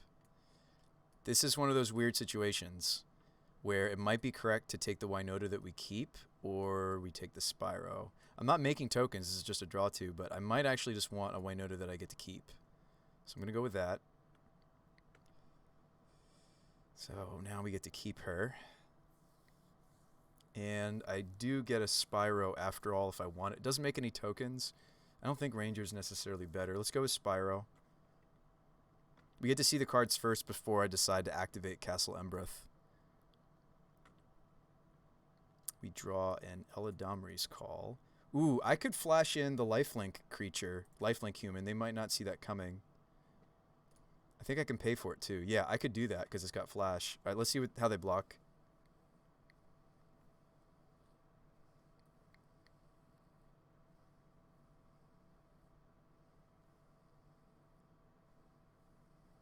This, so the only advantage to doing what I'm proposing, the flash in the lifelink dude, is just 1, 2, 3 kill off wall. It doesn't do as much as I'd like it to do. It might be correct to just Embreth and then go get something else. but it's like the really flashy, cool thing to do. Kind of want to do it. I don't think it's right, but it's kind of sweet.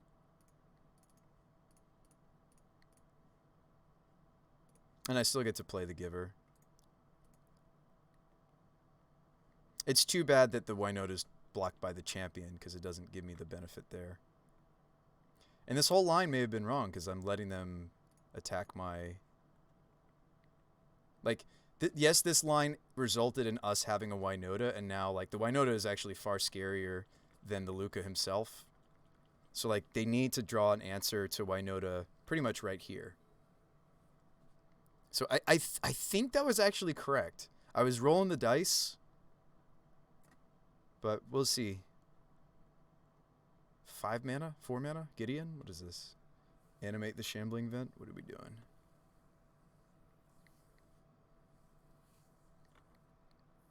Yeah, just punch the Luca and then Damnation, right? Is that what we're casting here? Damnation? 5 mana. Oh, the Yorion. That makes way more sense. Actually, I knew about the Yorion, didn't I? I shouldn't have gone for the line that I went for. Because they can Apparition the Winota. Yeah, destroy target land. I forgot about the Yorion in their hand. Which I shouldn't, right? Because I always, like, grab the, you know, the companion and I put it on the screen and I think about it and I try to pretend that I know what I'm doing, right? So they get a lot of value here, potentially. They're going to blink all those creatures, gain all that life. Give me the illusion, sure, but it's not going to be relevant. They're going to get back the Skyclave. Oh, I think we've just lost this, folks. There's no point here where there was any like silencing that Ranger could do. By the way, I think Ranger's a bit weaker in this matchup because all it does is just give us another Duder. And it's not like I'm playing Walking Ballista or... I mean, I'm playing Loyalist. Loyalist would be relevant here if I get another Ranger. Did I cut Loyalist? Let me check my sideboard. I didn't. So, yeah, if we get another Ranger, that's what I should tutor for. Yep, so the Apparition, the Winota, that's correct. They're killing the Heron's Grace. Okay. Gosh, I think that was a mistake. I think I should have just stuck with the line that I was on, which was try to protect the Queen. Try to protect the... Yep. I don't know, maybe the deck will be kind to us, or not. Ah, you wanna sculler this, huh? Go for it. Yeah, I don't see... I mean, like, we were pretty hard flooded, weren't we? I probably should have mulliganed my 7. So this was the end result of it. Where'd the Yorion go? Did they Flicker Wisp the Yorion or something? I actually do have an attack in the air if I want it. I don't know if I do. They have lifelink potential. They have Giver of Runes blocking potential.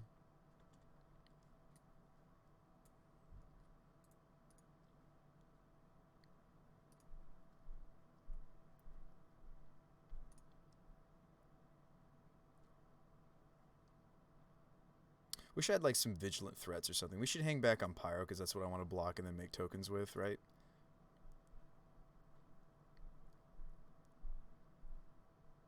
Like, we're pretty far back on life total, right? I'm not really in a position to be attacking like this, am I?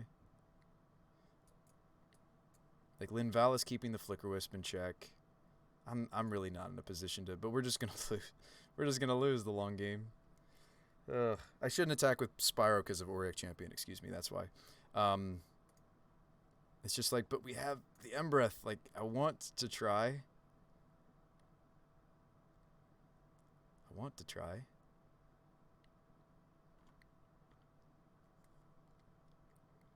Like, this might let us play catch up. Ooh, or my Moto doesn't let me... Do I not have the stop there? I do have all the stops ever. Why did it not let me use my Embereth?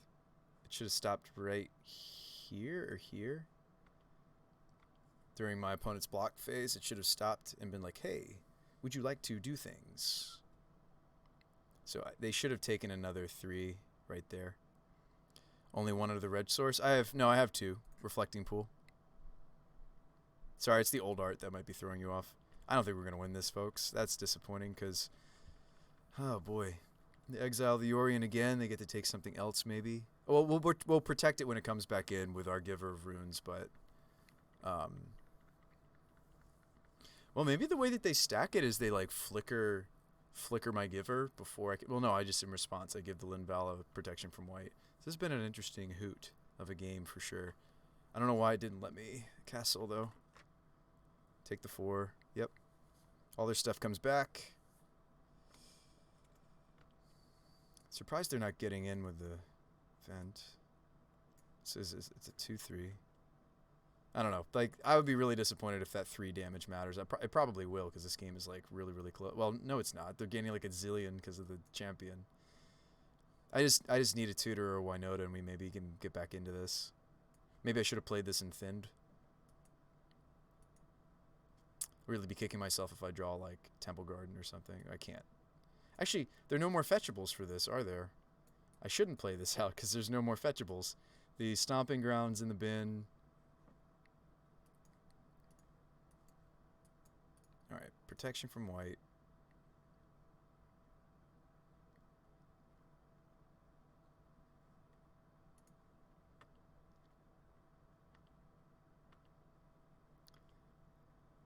Strangler on my Ranger. Yep. Guess I could silence them. It doesn't. There's no cards in their hand. It doesn't. It's irrelevant. Oh, they don't have something in exile to kill this. I gotcha. Yeah. So the end result of this is yes, they're just gaining a ton of life, which is relevant. Canopy. Draw another card.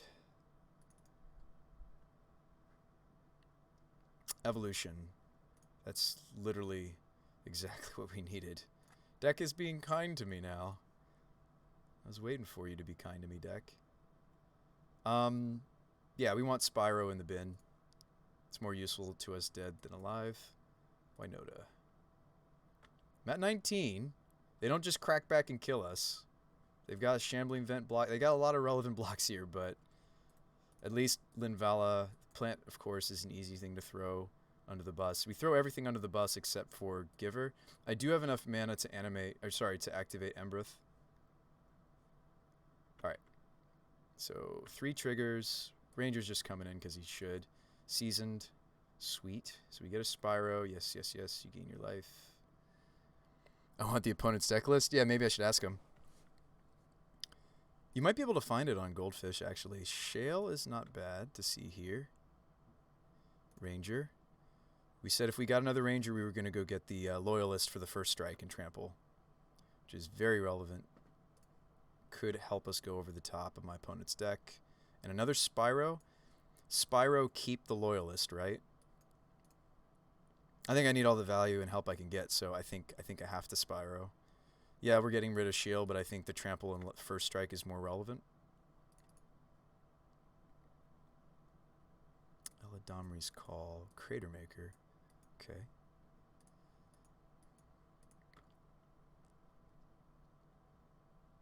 It says haste, we can wait. They get to take stuff from my hand, though, because Sculler. But I guess I can Crater Maker to kill the Sculler to get back the Loyalist that they're probably taking.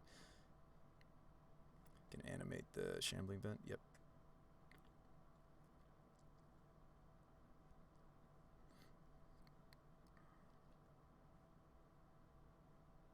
See how else they block.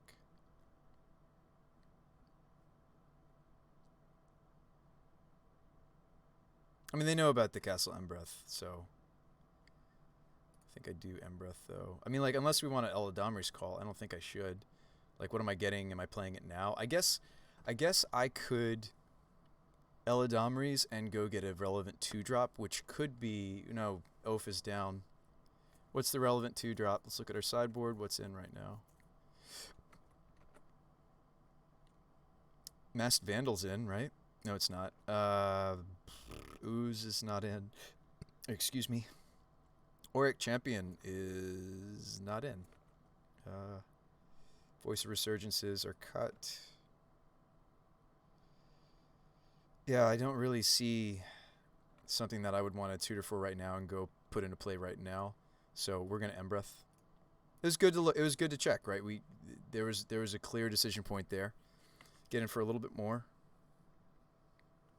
I shouldn't have attacked with Spyro maybe because they've got a clean block on it, and I want it to block and die. All right, we kick it back. It's 19 all now.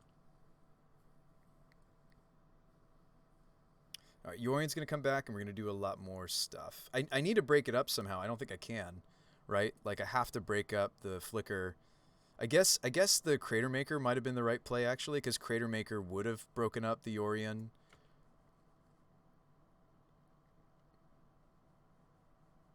Yeah, what am I doing? I think I was supposed to play Crater Maker and kill the Flicker Wisp, because they can't protect it with their... That was dumb of me. I guess I can still protect myself from the apparition. Definitely think Crater Maker was right. Yeah, but it's like, now I'm seeing it in hindsight. It was clearly...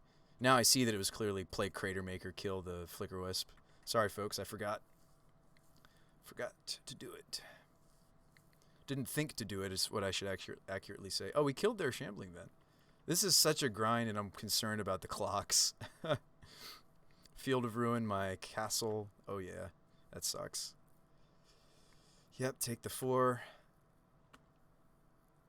Yeah, it was absolutely Crater Maker. I had a way to disrupt their looping. So we're going to get one more out of it. I have to protect Winota. So we're going to go after Winota with the... Yep, all the triggers. Although this is what's making their clock, like, lower than mine.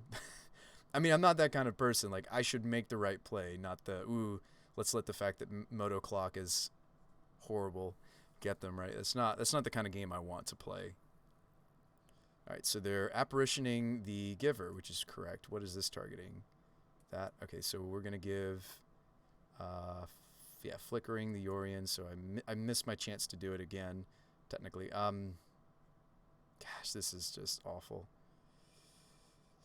So this is targeting this is targeting that. So we target that and give it pro. I can't.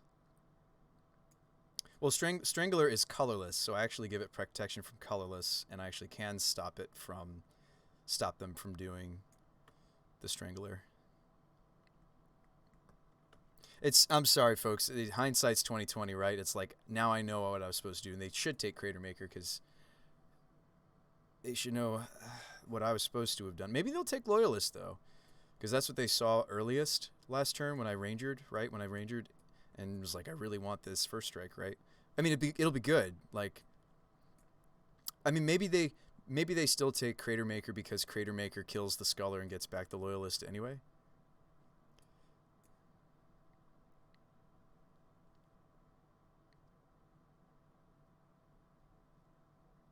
Fascinating game, right? That I may have messed up. Fascinating mess up. They have the Castle Embereth checked. Oh wow, the Blade Historian too? Do I have mana to do all the things? 1, 2, 3, 4. Like, if I called, would I still have all the mana required to Historian? I don't have any of my filters. I have to choose between Historian and Loyalist. That sucks. Is the Trample more relevant now? Modern Winota? Yeah. Loyalist is also an extra trigger. I guess I could call... I mean, I have to remove the Flicker Wisp, right?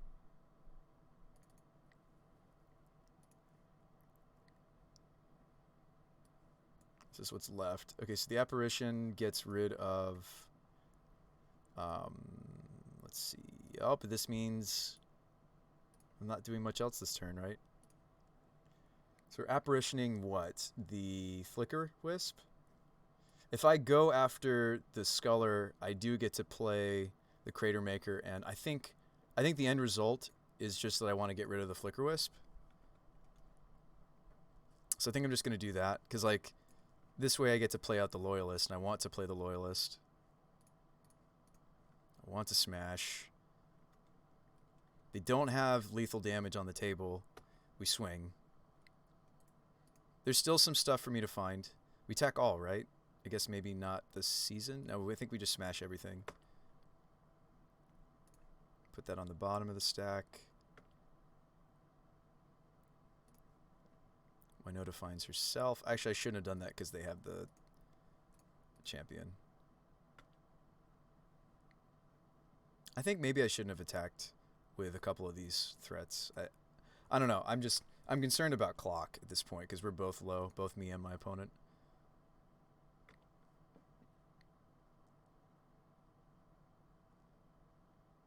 Don't know if I navigated this all that great, to be perfectly honest. Giver's more relevant than Grazer, but Grazer I can actually play and do some blocks with. I think that's tough to say. Some of these might whiff. I think I pulled all the humans out of the deck almost, or we're just discarding them. I kind of don't want to discard the Blade Historian, but I think I'm supposed to grab the Seasoned. One more trigger.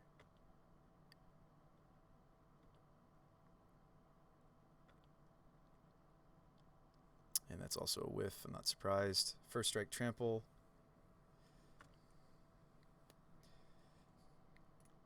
Yeah, the Mirror Entity was also exiled forever. I kind of need that for this matchup too, don't I? To kind of go over the top. So I'm not going over the top. I mean, they're finally not like getting to do the Yorion loop. I think the mistake was the turn that I didn't give ourselves the opportunity to... the turn I didn't give ourselves the opportunity to go... To stop the Flicker Wisp Yorion was the turn that we lost. Because I did have the ability... They go down to 8. We might win anyway. Do a little bit F6 the Gathering.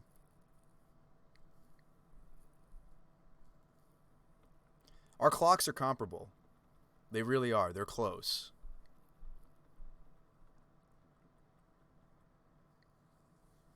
Opponent's at 6 minutes and 20 seconds. I'm at 6 minutes and 11 seconds. They have a lot more triggers that they have to manage than I do.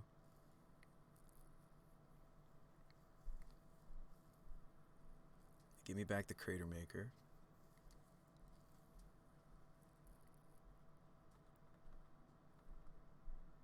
Ref 6'd again.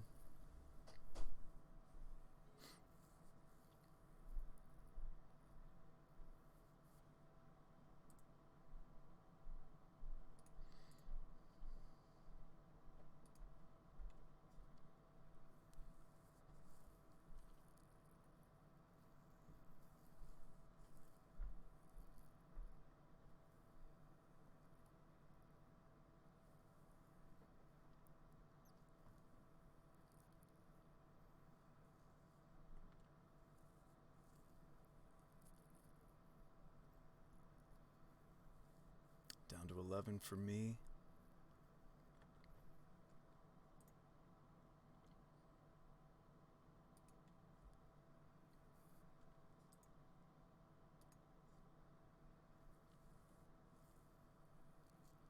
We're going to go up to 14.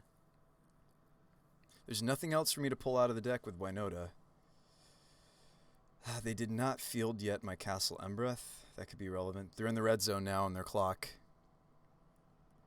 They're killing off my Ranger with this Strangler. Can't do anything to stop it.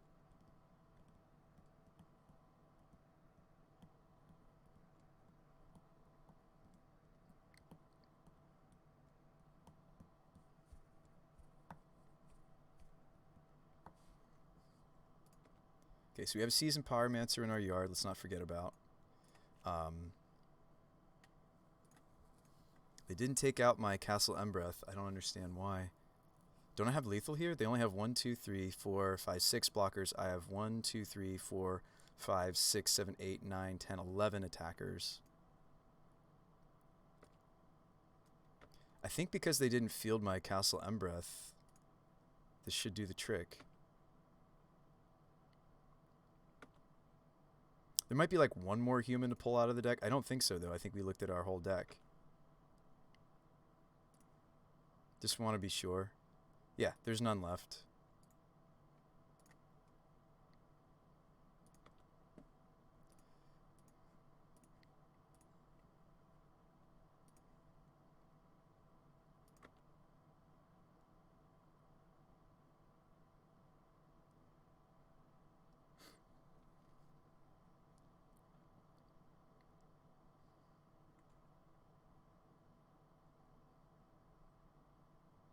I should have named Goblin, actually, because I'm getting this back. That was a mistake on my part. Shoot.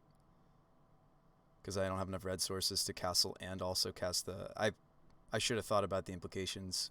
I didn't need to play my land yet either. I could have done it second main.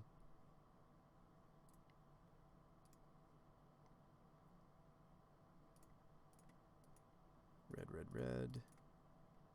My bad. That should have been goblin. They scoop. Not much time left on clock. Okay, so this game is not going to be about some of the slower stuff our deck can do. More grindy stuff.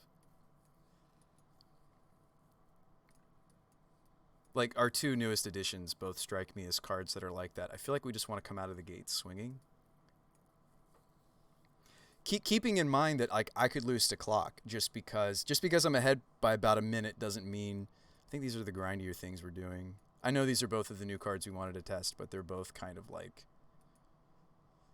I mean, like, I'm not that impressed with Ranger. Really, just in this matchup, Ranger is just go get Loyalist. Like, maybe we cut Ranger before we cut Shield, but like maybe Mila goes. We won that, Tommy Goith. Yes. I pulled every single human out of my deck and made a bunch of elemental tokens. Even though they had taken Mirror Entity, we still managed to kill them. Yeah.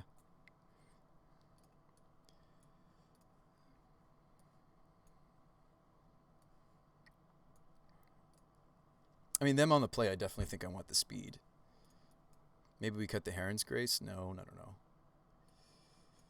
Maybe we cut another Ranger. I mean, I do want to test these new cards. It's just it's a high-stress situation. Yeah, I mean, Magus of the Moon could cut them on cards, but there's no point. They're a Aether Vial deck. They're only 2 color. So cutting a couple Rangers. I usually don't want to cut more than that. Champion's interesting. Like, Champion was a ton of life for them. Like, this would be a ton of life for us. It's just the pro black and pro red is irrelevant, whereas it is relevant for them. We would literally just be playing this for the life gain. I don't think that's the game I want to play. Let's run it back. Let's play quickly and efficiently. I'm up a minute.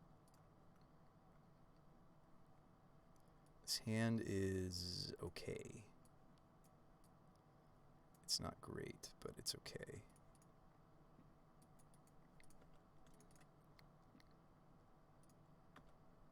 That's a great start for them.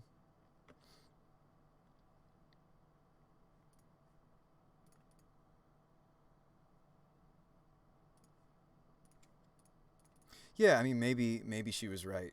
I mean, maybe it was right to bring in... yeah, maybe it was right. Things like Giver of Runes can eat up so much clock because you don't want to F6.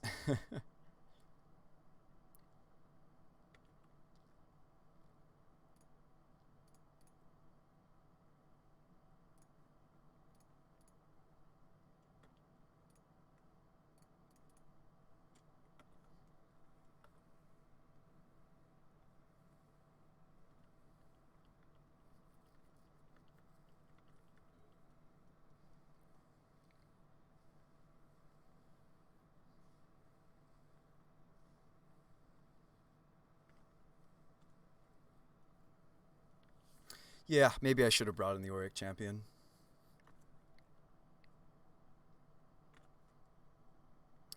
Should we play a Bone Crusher? We've tried Bone Crusher before. It's a cool suggestion. Mirror Entity. In response, you're going to Sculler me. Yep.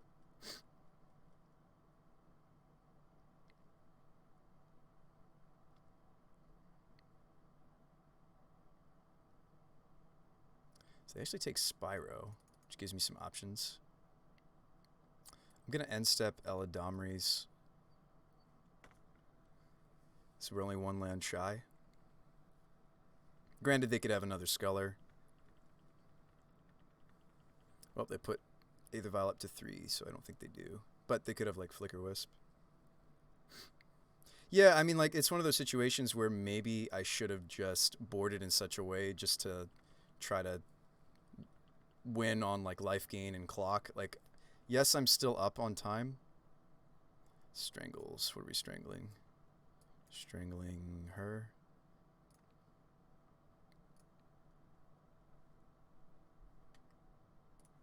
White protection on the Loyalist so it can block.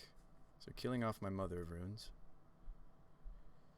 Put Spyro in the bin. Okay. No attacks.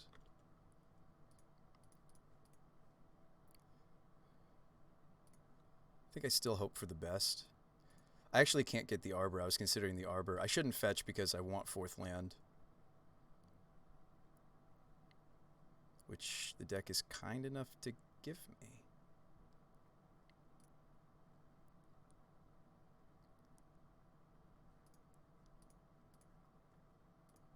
This will just be a really painful Winota, is what they're doing to me here.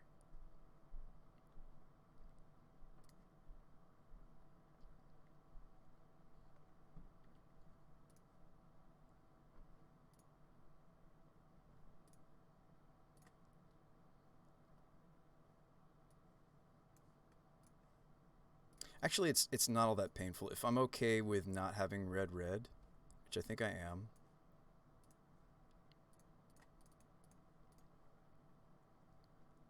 Show me not Fatal Push, please. Dismember. Alright. Get in, 2 triggers. Ooh, I do want to pull this Winota out of the deck, but I have good blocks, so I'm going to keep a Winota as a blocker. That was disappointing. That's what happens when I cut, 2 humans, 2 rangers. So we just lose both of these. That's rough. Can I mean, I think I'm supposed to do that, though. I think I'm supposed to roll the dice.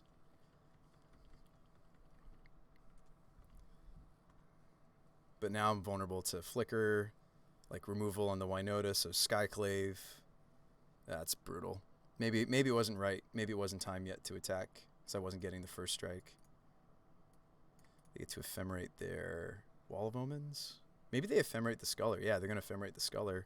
Take my Mirror Entity.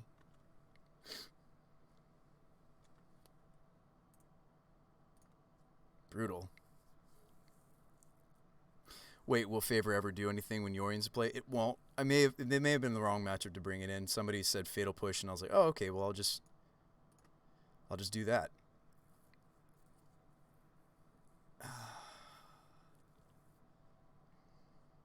So Crater Maker kills the Batterskull. Whoops. Crater Maker kills Batterskull. Favor, I could do next turn, and then I have Pro Everything.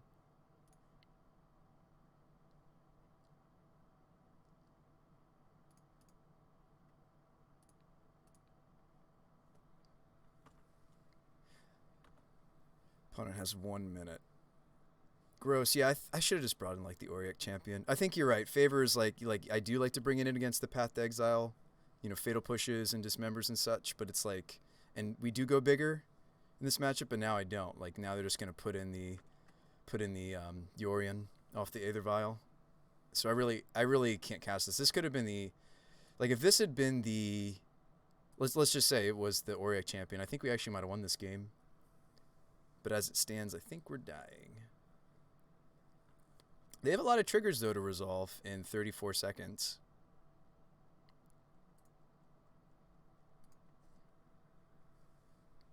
In 28 seconds, 26 seconds, 22 seconds, 16 seconds,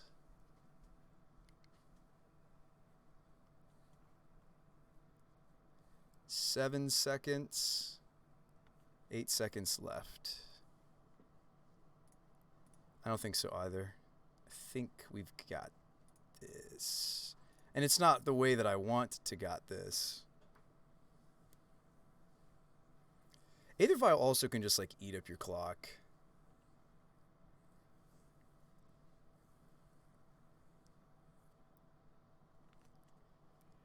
Jade says, hey, a win's a win. Yeah, that's true.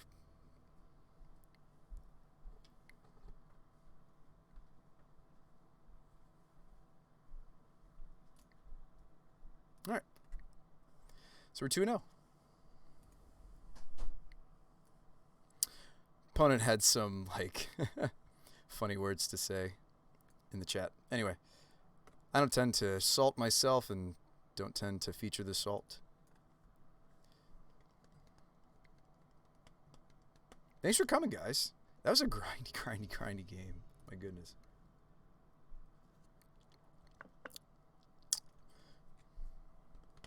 King says it's the opponent's fault for taking so long. There's so much to that Death and Taxes deck, like that eat up time. Aether Vial, there's so many triggers. The game that I misplayed actually is maybe what gave us the match. I know you're like, wait, what do you mean, Bruce By? What are you talking about, Sean? Right? I'm saying I think the fact that I kind of made a couple mistakes in the second game is what drew out the second game so long, and then we ultimately ended up winning the second game, right, despite my mistakes. And they didn't have enough clock, though, to win game 3. Fascinating. Again, like not the kind of Magic that I want to be playing, right? Like I want games to complete. I want them to finish, you know? But anyway. I have been returned to the queue. Well, this deck is cute, isn't it? Now that we've got some foxes in it. That was so cool that game 2 we actually used the Planeswalker side. I did not expect that. And we used the Planeswalker side to get back Winota, which was sweet.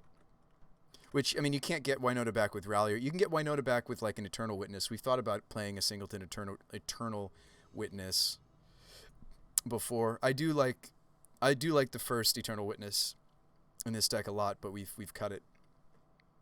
We've long since cut it. It's been a while since we had one, but I liked it when we had it. It's just it's rather slow, but yeah, we'll see if we like these new legends we're trying. Shale, just for the Dean of Radiance side, we're never going to cast Embros. And Mila, mostly for the Mila side, but so far we've just used it for the Luca side. Just fascinating. Another matchmake failed. Do folks just not want to play?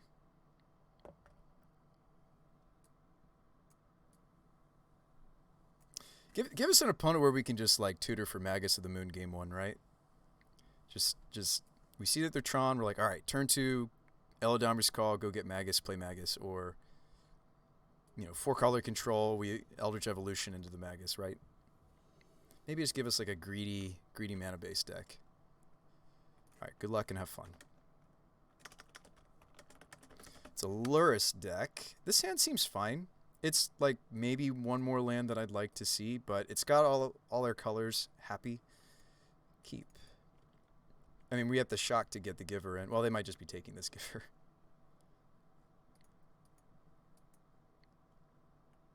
Oh, the Lumimancer build. Oh, we're dead. This deck's like really sweet. Or maybe we're maybe just dead. Oh, nice. We can filter into the Pyro. It doesn't let me filter into Voice, but I led Sacred Foundry instead of Temple Garden so I could go get basic Forest to play my Voice. Ooh, second Lumimancer? Holy ooh. Okay. Well, we're going to be doing some blocking with this Voice of Resurgence. It's okay for us to get basic. Like I said, we can filter into Pyro. I'm not running a basic mountain in this current build. So sometimes it's painful to get the Pyros out. Oh man, clever Lumimancer, this card. The card that Modern is maybe not ready for, right?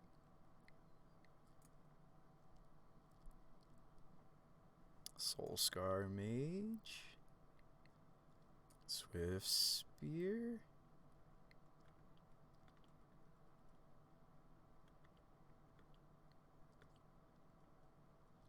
Giver. Okay. So let's filter into our red. Spyro. I think I need to make the token. I think I'm dumping. I hate to dump. I think I have to. Dump. Because these both are creatures, if we need them to be. Ranger. Okay. I mean, I'm making relevant blockers, but these are going to be ginormous. I have a fistful of 4 cards right now. Like, yes, my hand is representing 4, maybe 5 creatures, right? Arbor, the token, Grazer, Ranger, go get something.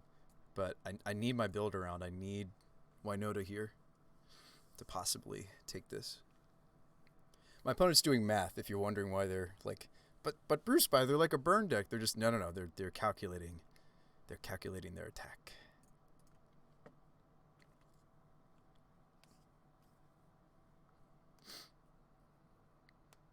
I mean, clever use of Giver, correct use, I should say, of Giver of Runes can buy me time, but this is... they're going to be huge. Ooh.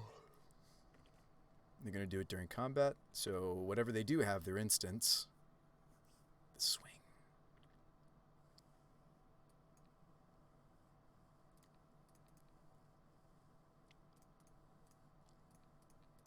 I'm more afraid of the potential of the Lumimancers than I am of the other creatures. I'm going to try to preserve the token. And I may let the Voice of Resurgence go, but I might try to protect the power. Actually, I should have blocked with the Elemental token too, because I can let both of these die. I should have blocked with this too. And actually considered givering this Elemental token. I should have just all-out blocked. Like, letting these two through is dumb of me. Alright, Muta, yeah. I should have also blocked with Elemental, I think. So here we go. We've got both clever Lumimancers blocked. With creatures rocade with them dying, but I think because I had Giver, I was supposed to also block one of these two in retrospect.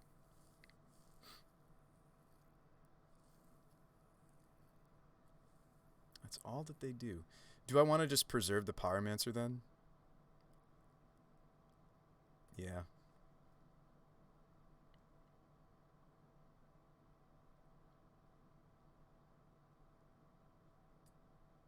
Because I don't think I'm going to have enough time to flash this back, so maybe this is fine. I think I should have blocked with both. So I'm taking 6, maybe more. Prowess decks, man. They just make me nervous. Lava Dart me. Lightning Bolt me. Maybe they're like calculating out a way that they can kill all my things so that this Voice of Resurgence doesn't like do much of anything. Or that they can clean up the voice token more easily. Maybe they're just going to kill all my creatures. Maybe that's what they're thinking.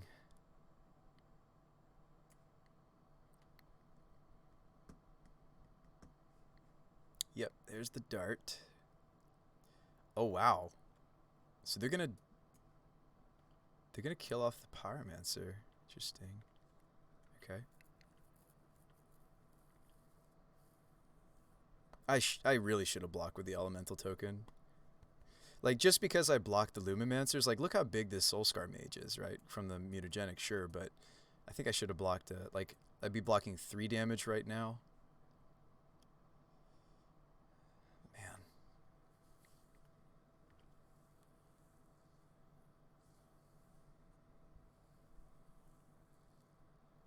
So, Dart. Taking 10 damage now. Yeah, I should have blocked. I would have blocked the 4 damage from the Swift Spear if I blocked with the Elemental token. Anyway, down to 7 I go. Do make...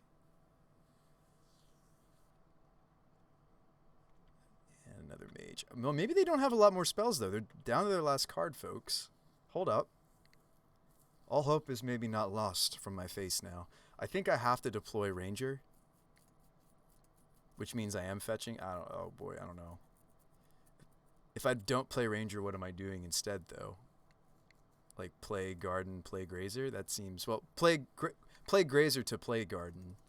I think I need to get basic planes. And just, if they have a draw of Bolt, like if they peel another Bolt and they already have a Bolt, so be it. I think this is the line. This is where I wish I had the... and I'm not running it in this build. This is where I wish I had the Gilded Goose. I mean, we could grab another Giver of Runes. We could grab the Loyalist. Alright, then we play Grazer. I could silence them.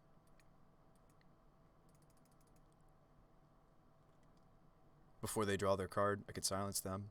I feel like I need the body, though, for the blocking I'm going to be doing. I don't know, famous last words, right? So if I let go of Ranger, I cut off some cards. I cut off whatever their draw is as long as it's not a creature.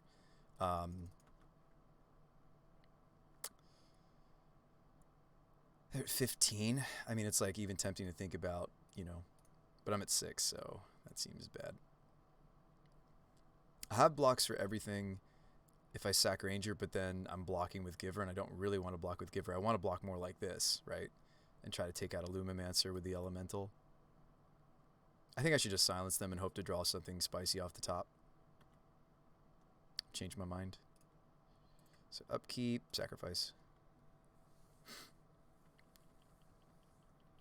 Like, without their spells, like, they probably don't do anything, actually. Grace, okay. I don't have any humans, but I can flash this in.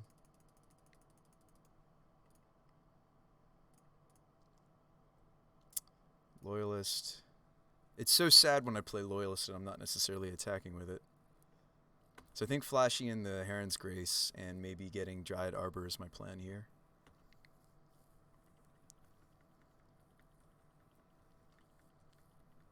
Alright, you can play your spells if you have them. Oh boy. We can maybe win this. It's going to be on the back of Giver, this token. So I am glad to include Voice of Resurgence again, right? Imagine if this was like Geist, Strangleroot Geist instead, right? Like we wouldn't be sitting here with this 6/6. So the Voice of Resurgence is good in this deck for more than just like punishing the blue decks. It's also just a big creature. We have quite a few enablers to pop it as well, right? We've got the evolutions. Well, that's what we have to pop it. So sacrifice it is what I mean to say. Oh boy, oh boy. It's got me nervous, folks. I mean, we have blocks. We have relevant blocks. They don't attack. You have 10 hits now for Winota. Alright, so I think I just flash in the Grace. Don't I just want this lifelinker and start attacking with it? Because their deck doesn't really want to spend spells during... And who knows, maybe I'm just dead to Bolt, right? They haven't shown us a single Lightning Bolt yet.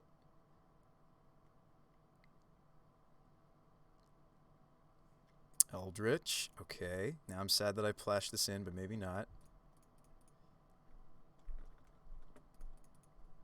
I think that's the better tap. Eldritch, Actually, I'm very glad I flashed this in. I actually didn't have, because the Voice of Resurgence died, I actually didn't have something that would equal Winota. It sucks that I'm not going to have the lifelink, but I think if everything goes according to plan, this will be a lethal swing. So I'm glad that I flashed that in. Go get Winota, go to combat. Now, how many triggers do we think we need to win right here? This is going to see the whole library. I have 40 cards left. 1, 2, 3, 4, 5, 6, 7. I think we're just all in. Opponent scoops. We don't even have to calculate. Wow, we did it. I'm going to cut Entity.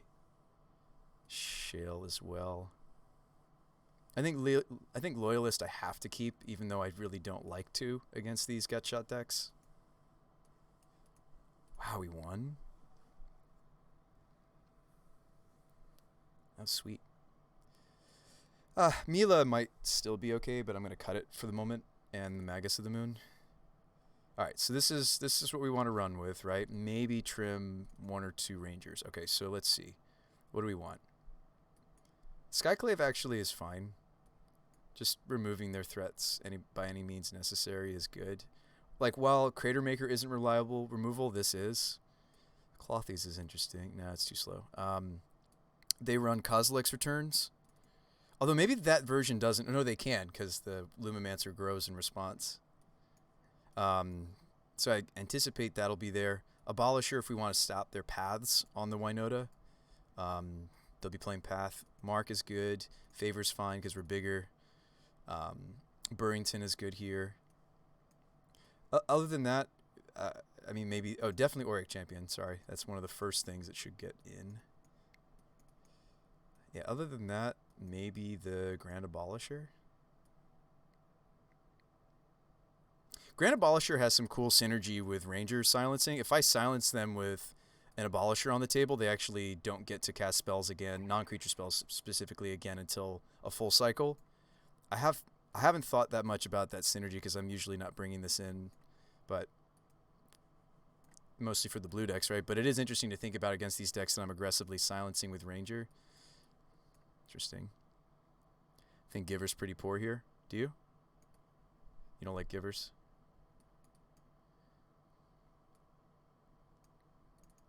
I think Giver's kind of weak. Yeah, I think Burrington's is better, right? Maybe we cut a Giver. I don't think I can cut any Grazers. I kind of need to like kind of have all of my acceleration. Let's run it like that. Maybe you're right. Maybe Giver's weak. We'll trim down to 3. Thanks for the suggestion, Tommy. Go if I was having trouble cutting that last card. I don't like to go below 2 Rangers. So what did we cut again? Shale, Mila, Ranger, Giver, Magus, Entity. We sideboarded quite a bit. Happy Splatter, thanks for the follow. This opener looks great. It's 1 red shy and 1 white shy. Sorry, let me backtrack. This hand is fine as long as we see 1 other land of the red or white persuasion. Red would be best, right? Red would be best because I already have white for Winota and I already have first red for Spyro. I think I keep this though because this hand like gets lands out on the table quickly and just we're on the draw. I think this hand's fine. Let's just lock it in, right? Opponent kept 7, terrifying, right? Let's not forget about their Luris. Man, they have the Lumimancer again. Oh, sweet. Okay, we're good. We got there. I mean, barring, I don't know, path. Maybe I shouldn't block. That's the thing with Lumimancer, is it's like, okay, 2 spells and they get to kill my Grazer. They usually spend the first couple turns deploying threats, though. The Lumimancer build, anyway. This card's sweet. I've seen people even jamming, isn't there like a 2 mana similar to Lumimancer? I've seen people also doing like Niv Magus builds. I've seen like a Jeskai colored Niv Magus elemental build of this, and they play like ground rifts and fluster storms. Hope that's not what we're up against. It doesn't look like it. It looks like it's just the Boros prowess. White for Luris, white for Lumimancer. Which I think is a fine trade-off. Like, yeah, the blue cards are nice, but the core of the prowess stack really is red, right? There's not a ton of blue that's absolutely necessary. And maybe I was supposed to play, because of Spyro, maybe I was supposed to not put out the Colony Garden off of the Grazer. It's tempting to, right, because it's a tap land always. It might be safer to block Swift Spear than Lumimancer. They don't attack. That's a great sign. I was thinking more about the Winota and setting up for Winota, which is why I went with Garden. But like, if I didn't have a filter, then I'm not playing Spyro. That was maybe foolish.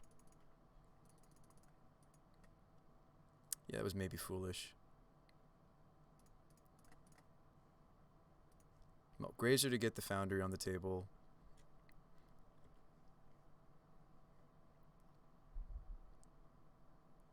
We drew enough lands for double Grazer to be good. We don't always. I'm only on 25 lands.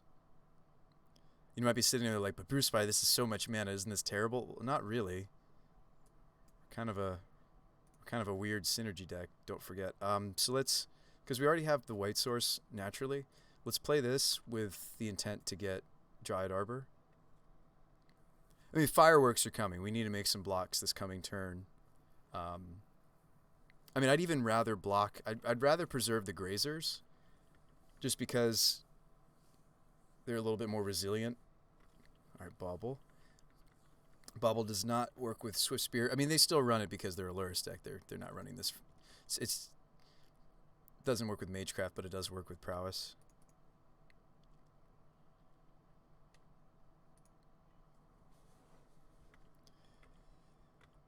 We coming across. Just Swifty is. I'll take it. They may kill this Arbor.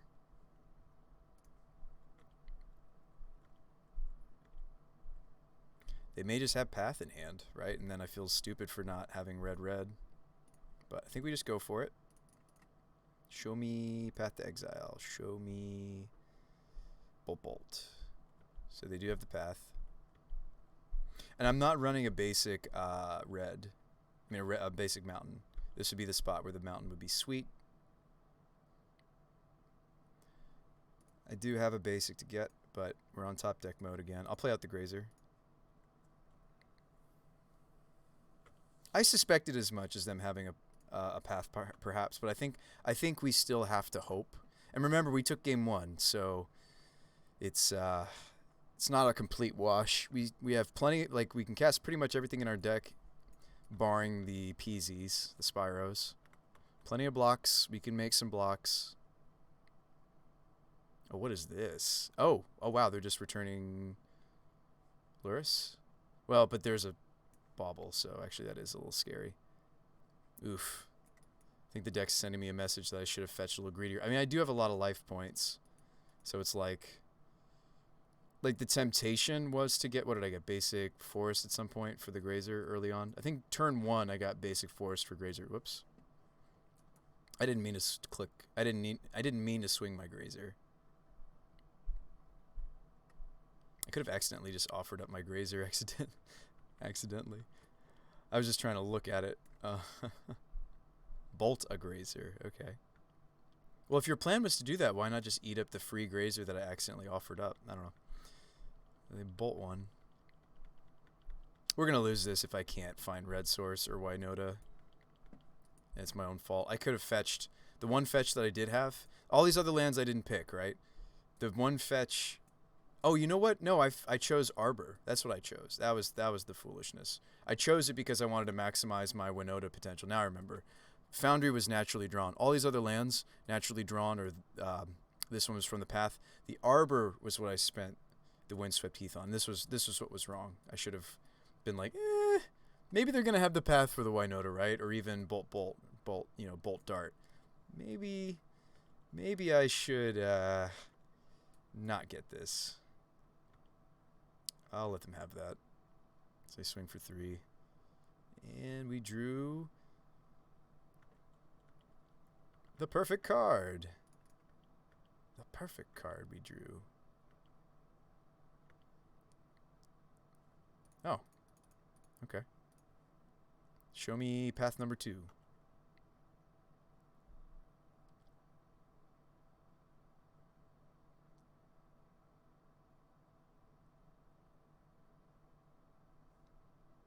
Bolt my Arbor. It's a good sign if they're killing the dudes instead of the Winota. And I think we just have to get all the triggers here possible. Yep. Spyro, dump the Spyros. Yeah, no red sorcerers coming up. Double Striker, hello. Champion.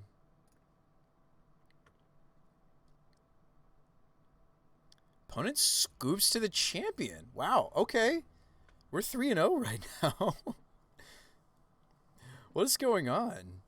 We didn't like change a lot to the deck. We changed like what, 4 cards? Move some of what was main board to the sideboard. I didn't change very much. I don't know what's going on, but we're crushing it so far.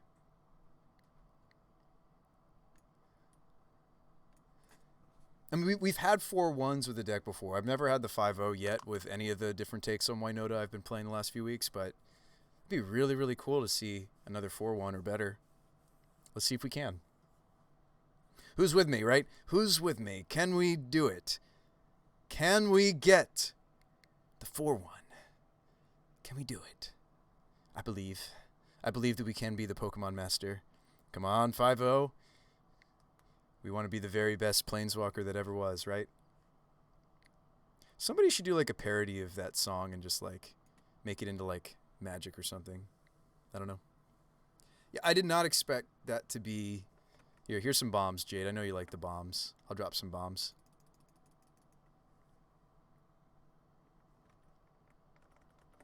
I know it's your favorite.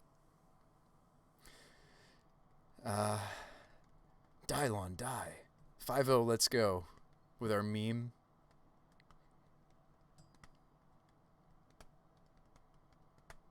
They had like Luris going and everything. And yet, all they could do is just bolt one of my creatures.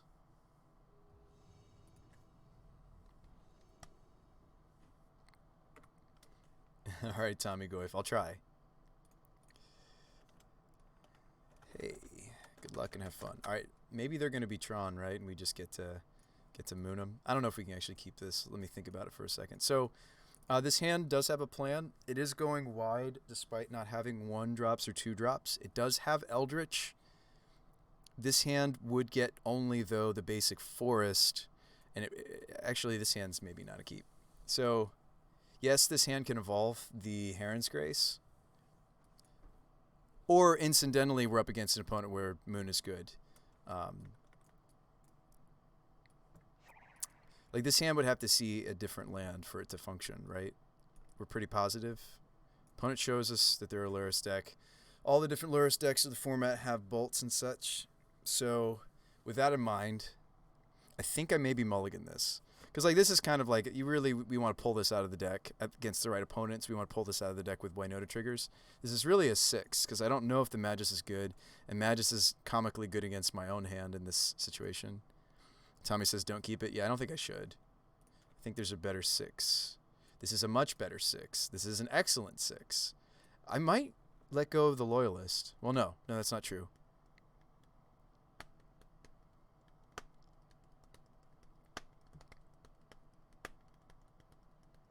Like, I need a red source anyway for Magus. Just the awkward thing is if I can't evolve, right? I think I will keep.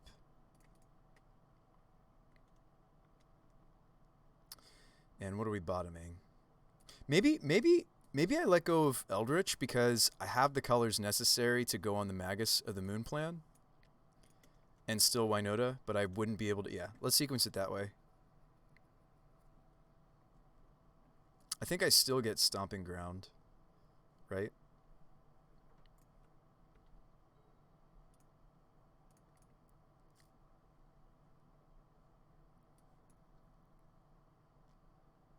Yeah, we're just hoping it's like 3-color Luris, right?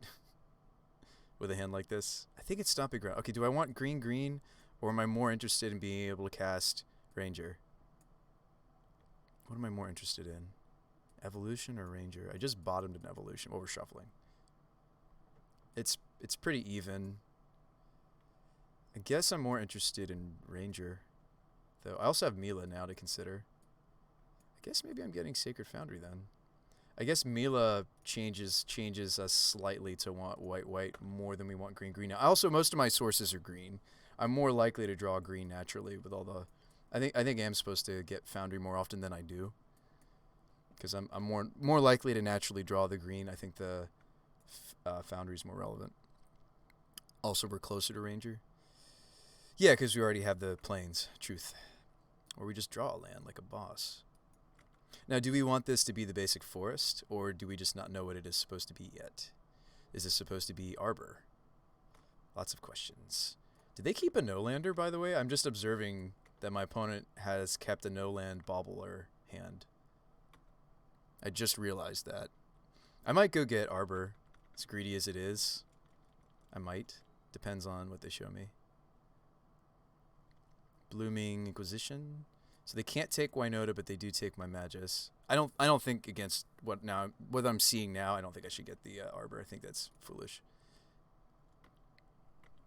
Now that I'm seeing like rock stuff. Shadow. It's not Shadow. It's actually...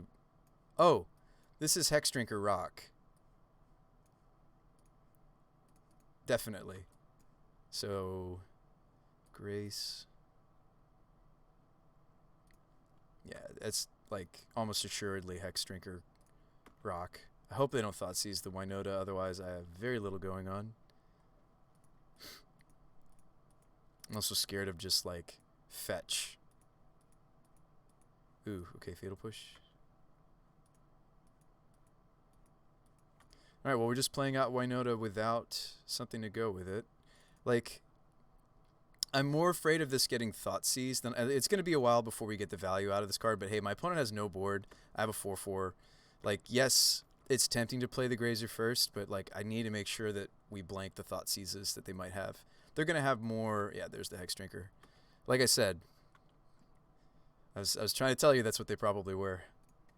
All right, so Grazer, we attack. We grow our Winota, because why not? So we'll flash this in.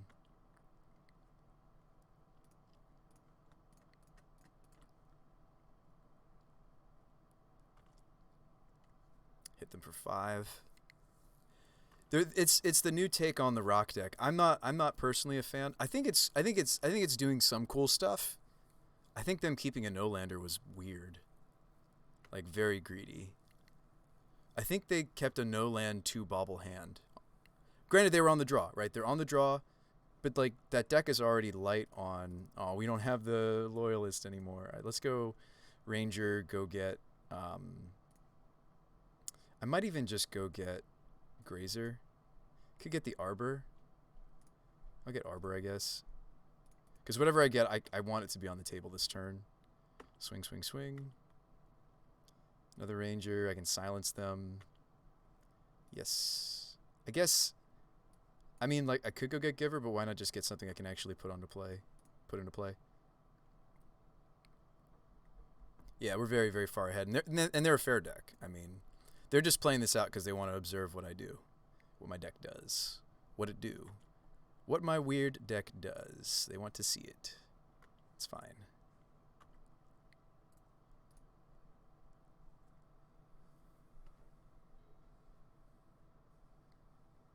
But yeah, I mean, you don't keep 0 land hands, right? Are there any decks that can keep 0 land hands? I'm not aware of any. I actually don't mind Clothies in this deck. They're playing the rock. So against the rock, Auric Champion is interesting to think about. All of their removal is not going to work on it. Linvala stops, Skoos stops, Hex Drinker. Apparition's good. We should just play it. Crater Maker hits. Confidant hits. Drinker hits Luris. This hits enough things.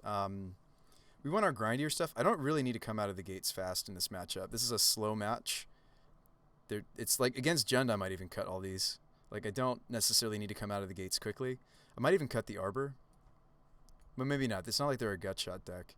Speaking of which, I don't play Mark, I play Favor. My creatures are much larger than the Luris deck's creatures. The biggest that they go with their creatures is size 3, and that's the Luris itself.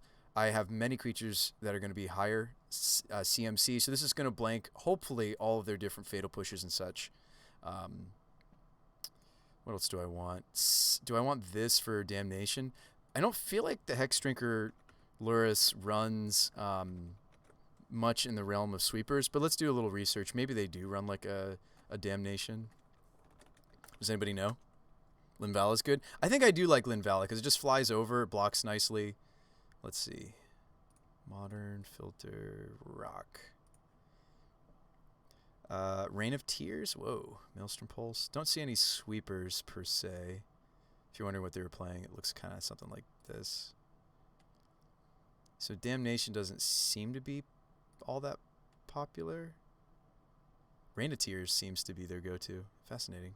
Okay. 58 seconds. So I like Linvala, just like you suggested. Ooze is good too. It's a good, fair way to fight some of what they're doing.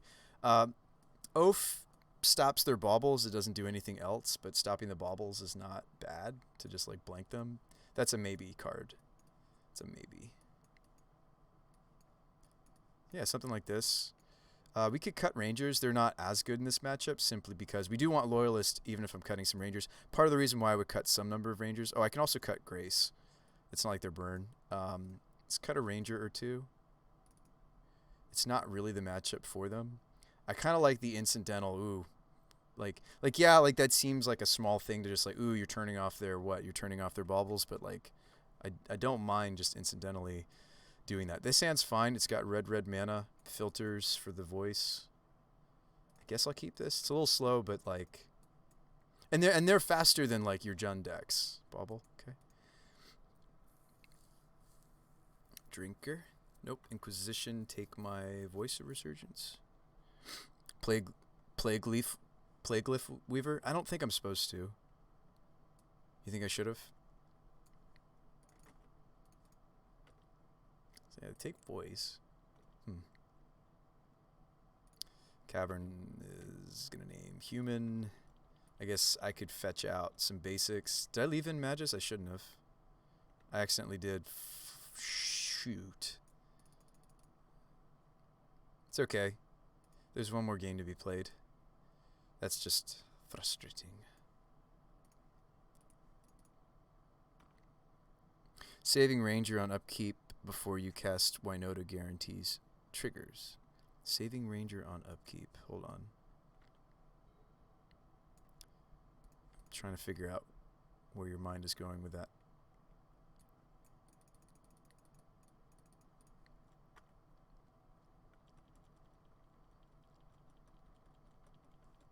Do we just like open ourselves up to the Fatal Push in their hand? Because like I'm gonna lose to this Confidant if I don't try to do the cheeky Arbor block. This goes wrong so many different ways. Thoughtseize me, take my other Spyro. Oh yeah, we're just a pile of lands now. Just a pile of lands. Actually, did I take out Arbor? I didn't.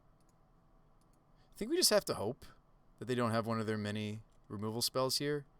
Like, I'm going to lose to the Confidant if I don't get the cheeky block off. What about sack Ranger, cast Winota, then attack?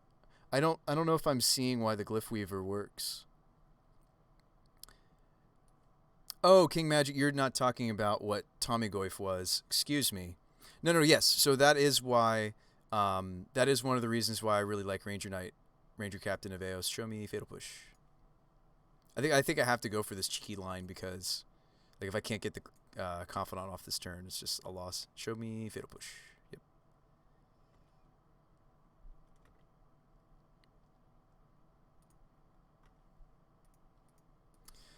I'm not in love with showing them what I've top decked. We're just a bunch of lands. Like, we're not going to get this. I'm not even going to be making tokens off of the Spyro, most likely. This is miserable. Like, they could spend their turn, just put Luris into my hand, and we'd still lose. Which is what they do. Is put Luris in hand. They have baubles. Oh, boy. It's gonna take a string of, like, just amazing draws. Ooh, there's Embreth. It's the start of good draws. We're gonna dump. I'm gonna keep Bastion. Well, actually, funny enough, I left. Well, you don't need Cavernous Souls in this matchup. Reflecting Pool filters us better, doesn't it? Yeah, we want third red source. It's the third red source. We drew another land. Oh no, didn't make any tokens. Ugh. It's okay. We'll get him in the third game. But yeah, that's one of the reasons why Ranger's sweet. It's really not just for like counter spells and such. You can use it also to decay that. Okay. You can Luris, play Bauble, seems good. I mean, the Rock is really trying to do the Jund game plan, but they get to play Field of Ruins. Oh, this is not the same deck. Whoa. It shouldn't be in the Rock category. This is actually Hardened Scales. Funny enough. But no, like they get to play Field of Ruins. Wow, they're not playing any. Oh, there we go. You get to play 4 Field of Ruin in your Jund style deck. You sacrifice, you know, some red cards, but by and large, it's worth it. Do I know what I'm getting off this Ranger? I don't actually. What's funny is the best thing to get off the Ranger in this situation might actually be the Grazer, but I took them out. Eladomri's Call, I could go get something that kills the Confidant, but I can't kill it this turn. Auric Champion blocks, and they won't be able to remove it, but I don't have enough to put it on the...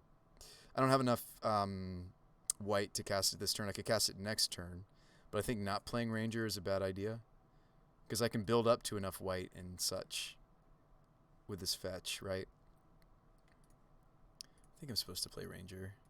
I mean, I'm at 12, right? So think I'm getting my goblin. Because I can't justify going and getting what's played out. But yes, I think this is the obvious we're dead. I mean, it might even be correct for me to just crack Ranger because it cuts them off Bauble for one turn, and then I can go get Call and kill the Lurrus. Like I just can't let them draw more cards off the Lurrus as well as the Confidant. Like, yes, I need this block to happen, but I think I'm silencing them so they can't use the Bauble again. Cuts off some other cards they might have, stops them from Inquisitioning my Eladamri's Call. They push, yep.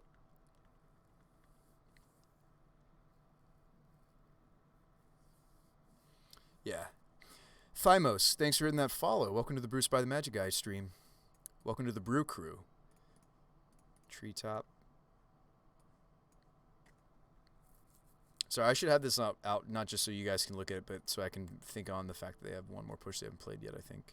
They already played that. They already played this. There's the Tarmogoyf. And then Eladamri's Call for Moat, right? That's how we...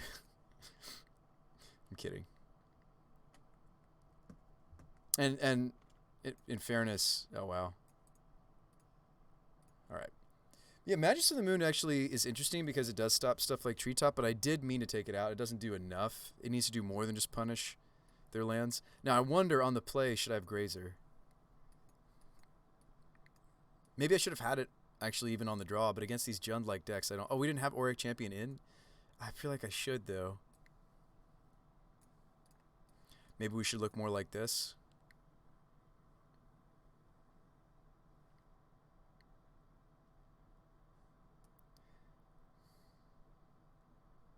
Like, maybe I should never cut all of my Grazers, right? Is that just, like, crazy talk?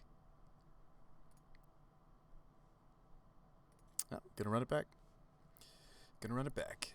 Really don't like them against these Jund-style decks. So let's see if we can do it. One lander. That's Simoleon.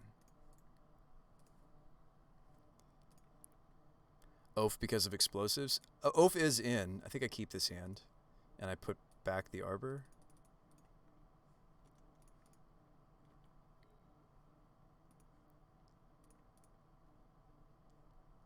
So since I have Garden in hand, maybe I want to go Foundry here.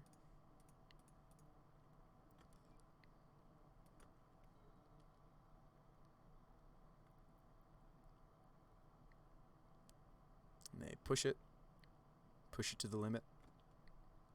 There's a Winota. Let's get the Garden out. I mean, like, there's merit to playing Collector Oath here, but I feel like they might even just kill this Loyalist.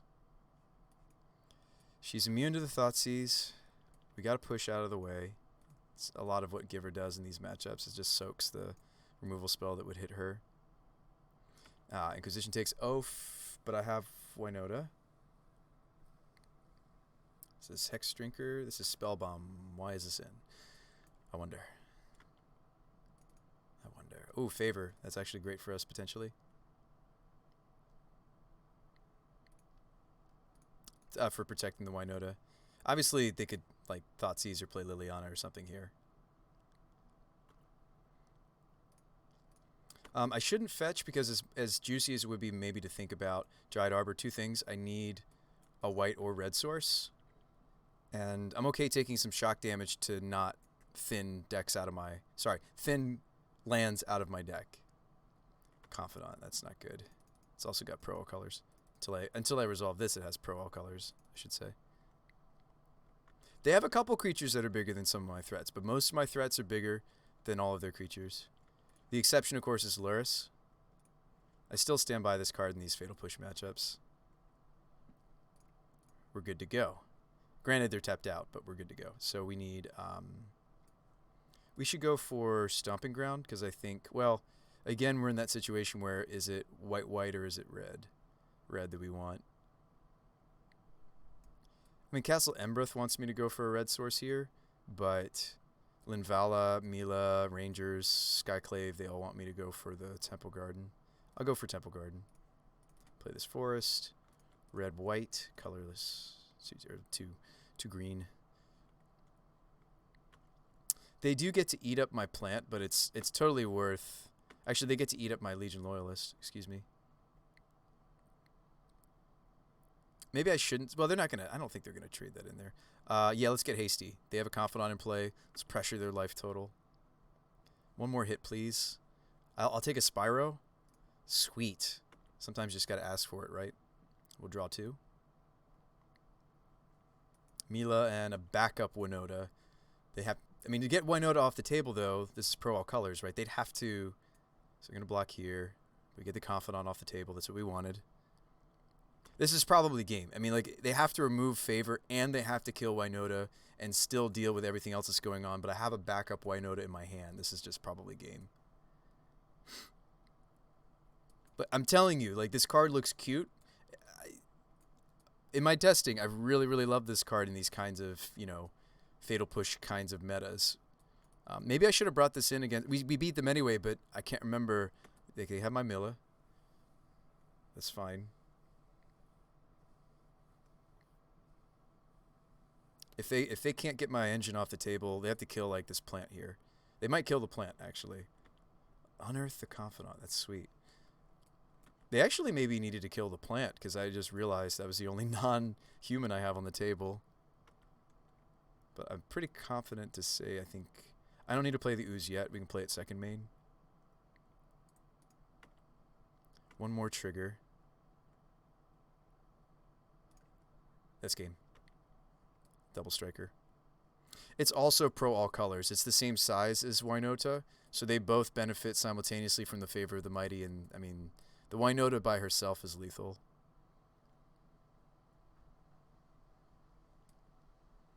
Protection from all colors, double strike. Like, I think this card is deceptively good for our sideboard, and you guys are finally seeing it. I haven't had enough like Jund-y kind of rocky matchups though to show you. I think this card's sweet.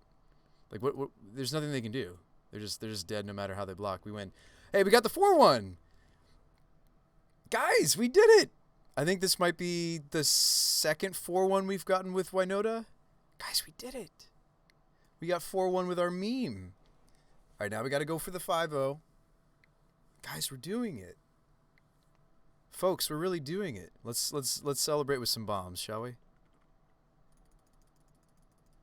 Guys, we're doing it, maybe. We're doing it. We're doing it, maybe. Maybe we're doing it. This is totally unrelated, but anybody here much for podcasts? Also, I'd love to shill the... we do have a Brewers Discord for mainly Modern, but I do have other stuff in there. I'm also a podcaster. I have a podcast that I do with some buddies of mine, so I don't do it alone. But I have a podcast with some friends, and it's actually a Dungeons & Dragons podcast. So if you like me, like my personality, like my content, you might also like that. It's pretty good listening, and I actually was new to Dungeons & Dragons before I ever started recording with those guys.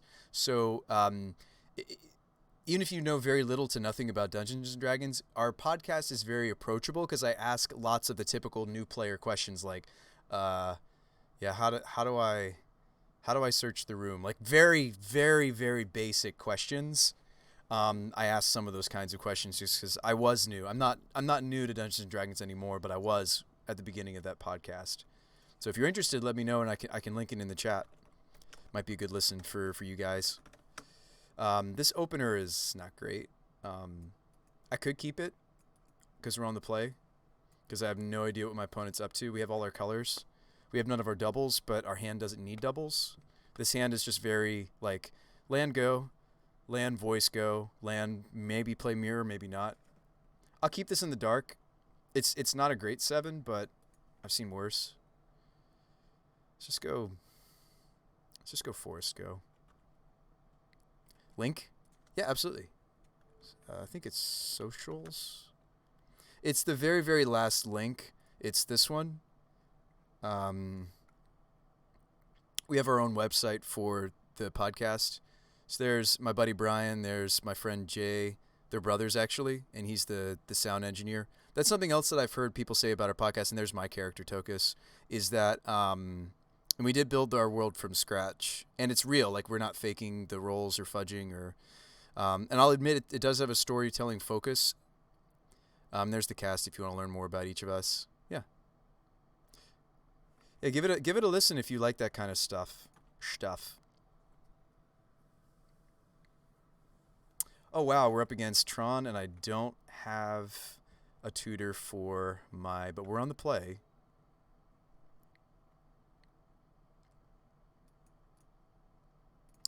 But I don't have a tutor for the Magus of the Moon. No. We'll definitely play Ranger instead of Entity, I think, because me silencing them might be relevant. Oh, they're Bluetron. Sweet, we could win. I'm kidding. Sorry. I'm sure like a bunch of Bluetron players just got very angry when I said that. Here's what I'll say. My deck is less weak to Bluetron than it is traditional Tron. Not like traditional Tron and Eldrazi Trons are the two Trons that my particular archetype is most worried about. My heart just got wrecked. Now, Bluetron is better against the decks where you need to be interacting with them, and that normal Trons or Eldrazi Trons just auto-lose to, right? Things like, well, Eldrazi Tron doesn't, but Green Tron does. Things like Storm, etc., right? So Bluetron is going to have better game against things like Neoform, although Neoform basically disappeared. I think I just slam Ranger because they have to spend counter on this or the Winota, right? Actually, I should combat first. I should combat first. And this actually is a good draw against Bluetron. Us to have voice, like, they're going to be really punished if they spend some of their counter spells. The fact that they played Island instead of developing their Tron mana, like, our hand's actually a lot better. Like, this hand would not be nearly as good if they weren't Bluetron. So I'm actually very thankful for that reason as well that they're Bluetron. This hand is like at a better setup for like control, which I thought maybe is our final round, right? Control's been doing all right lately. Esper control is a thing again. And so they do nothing. We go get our hasty threat, right? Like, we could take a turn off. We could slow down. But I almost always get Loyalist first. We'll probably silence them the turn that we go to... okay, they cycle Relic. We'll probably silence them the turn I go for Winota, because why not? We have a trigger potential. Not second Tron piece. Okay. I have weird feelings when it comes to Bluetron. It's a preference thing. People like it. I tend to... Oh, wow, you're repealing here? That's fine. Because now I just stick the Winota. I don't need a sacrifice Ranger. We just stick this, and they're very sad. They're so far away from Tron. They're just like a bad, like, blue mid-range right now. If they're not working towards Tron, like, the deck is... I mean, and that's true for any Tron deck. If they're not getting... Like, I could silence them here, because, like, what they really need to do is, like, play Expedition map, etc. I might just silence them right here, aggressively. Just cut them off a turn. But it's fun to play. Yeah, and that's the thing. It's a preference thing. We could sit here and be like, no, like, the better deck is, you know, green, like, plain green Tron. Like, no, the better deck is Eldrazi Tron. Like, it's all Tron to me, right? They're good and bad for different reasons. But ultimately, it's all Tron to me. All right, so let's play the voice again. They can't repeal this Winota. They remand that. I am more interested in Legion Loyalisting. They've had a pretty reactive hand, but I think we finally break through, or we don't. Okay. I will hit you for 4. Do I not want to second main deploy the... I think I will play Loyalist, even though it's a little awkward if they, like, O-Stone us here or something. I think I'm still supposed to put this out because I have other plays I can be doing. They had a very reactive hand. But do they actually complete their Tron? Best Tron is planar bridge Tron. All right, what do I think of modern counterspell? And also, will Sanctum Prelate be good? In this brew? Yeah, I'll play it as a tutor target. Absolutely. All-time legacy, it's going to be a fun of in these Winota brews we're playing. What do I think about counterspell? Long time coming. I don't think it breaks the format. I really don't. Thirst. Oh, we totally win if they're just thirsting. Sweet. It's always good to take game 1s against Tron. It's one of the reasons why I'm playing the main deck Magus, to, like, beat some of these Tron decks and greedy 4-color, 5-color decks. We're hoping to steal games against them. Because they are hard for our deck. Those decks are also the decks that have lots of sweepers post-board, or potential to sweep. So what am I supposed to do here? Probably Ranger. Probs Ranger. No. Voice first. Voice first. This voice has been like bad news bears for my opponent.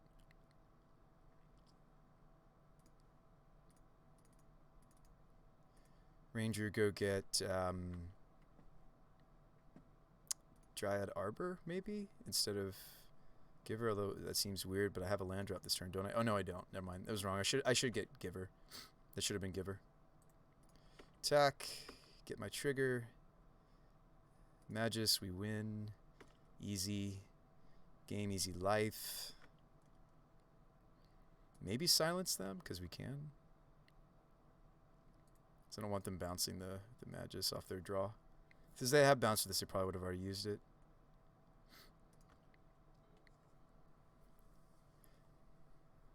The silences off of Ranger are far better than you'd think.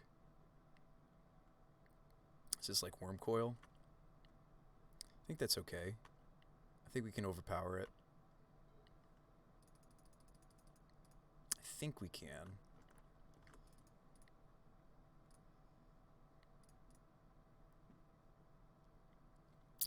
Yeah, Entity, swing out, and the math may make sense for us to activate Entity. We may not. Let's get our first strike trigger, put that on the bottom of the stack, get 2. We do need a hit on some of these triggers to kill here. Oh, wow, okay. Grace is actually better because the +1 persists over the Entity. One more. Yep. Good. Dump. First strike. So let's do some math here.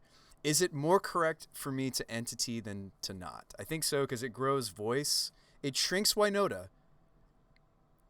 But it grows Voice. It grows Legion Loyalists. It grows Magus of the Moon. It grows...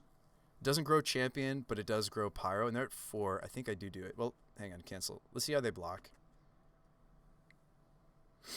Tommy says, I don't like Counterspell being in Modern without Memory Lapse having never been in the format. Yeah. Oh, they block Winota. Interesting. Okay. So they're going to gain 6 here. I mean, we definitely mirror because they're blocking the thing that I was shrinking the most. Mirror can be awkward sometimes when I only have so much mana. But that should be lethal despite them gaining life, right? Yeah, -12. Sweet. We did it. Bluetron. Teague.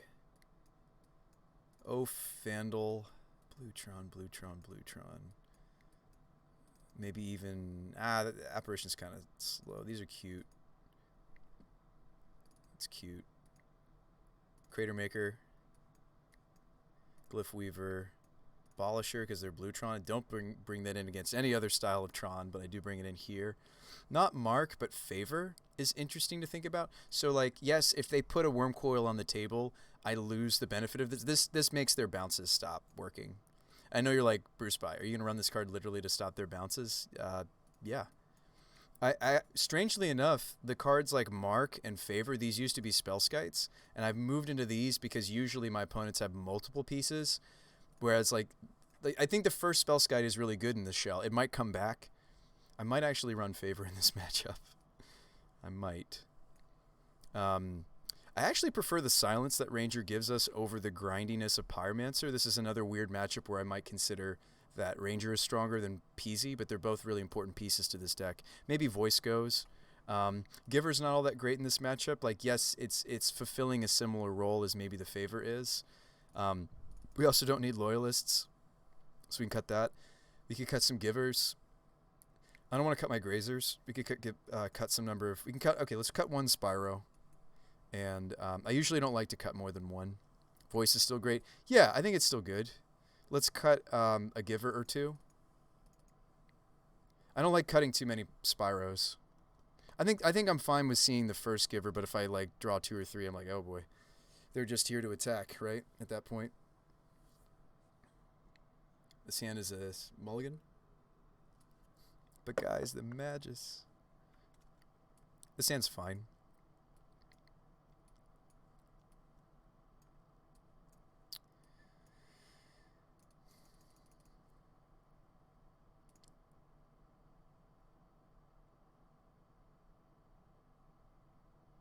It's easier for me to find forest than it is for me to find the plains. I'm actually going to tuck the plains for that reason. It's because all my fetches are green fetch. But I don't mind having just straight up having the plains. So we have Magus of the Moon as a plant, and I draw another fetch. Okay. This is a matchup where Arbor is like maybe something I can get away with, but maybe I shouldn't. Anyway, in any case, we're leading on Foothills. And I probably want to lead Voice instead of Collector Oath. Well, that looks like a permissive spell to me. We do want like our first non-basic to happen.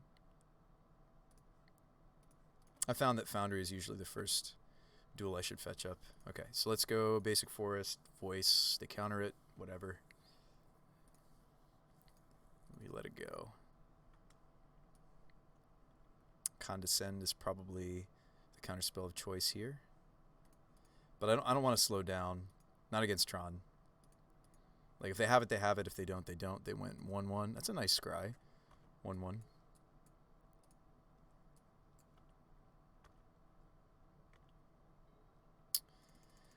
Sweet. Human.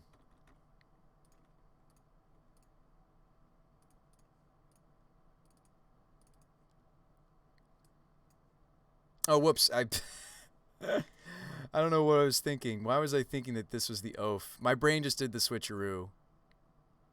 No joke. I've wondered sometimes if I have some form of... I mean, probably not.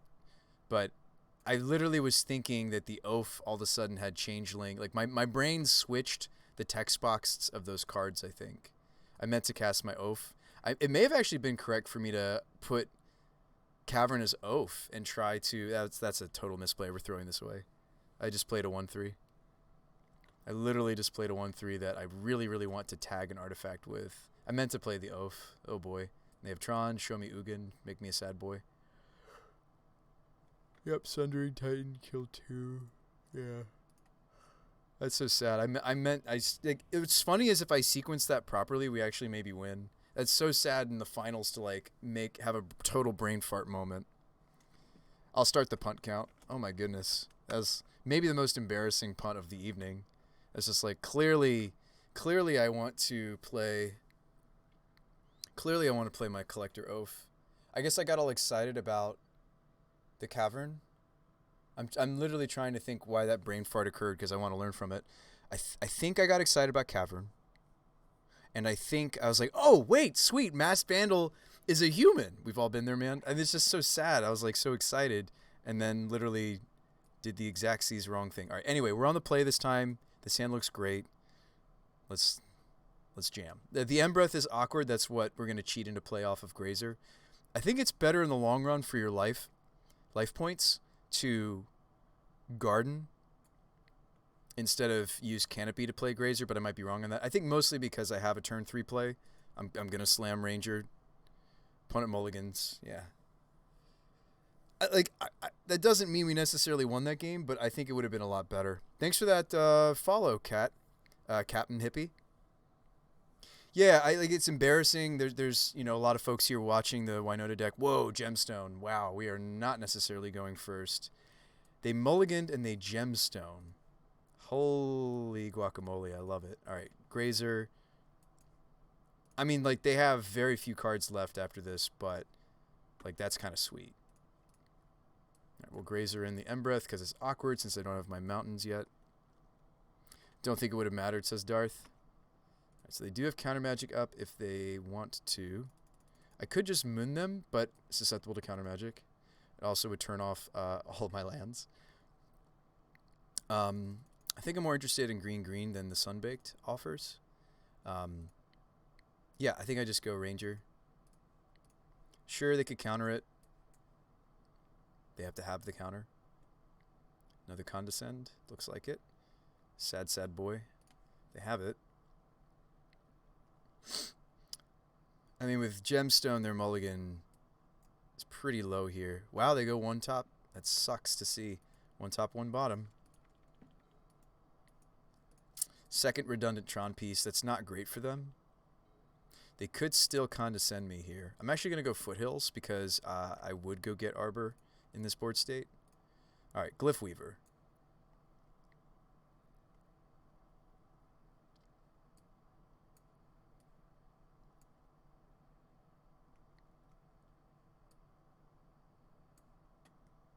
Go for Magis. Not yet. Not yet. I want both the... Well, the Indestructible is not as relevant. They do sometimes run Dismember. It doesn't stop us from the bounce. I think I want to lead this, and then we can go for it maybe next turn. This is Thirst. Yeah, they're coming back from their mulligan. They're coming back from that mulligan gemstone. Thirst is certainly the card to do it. They even pitched one to the gemstone. This is the card to maybe get them back into this, guys.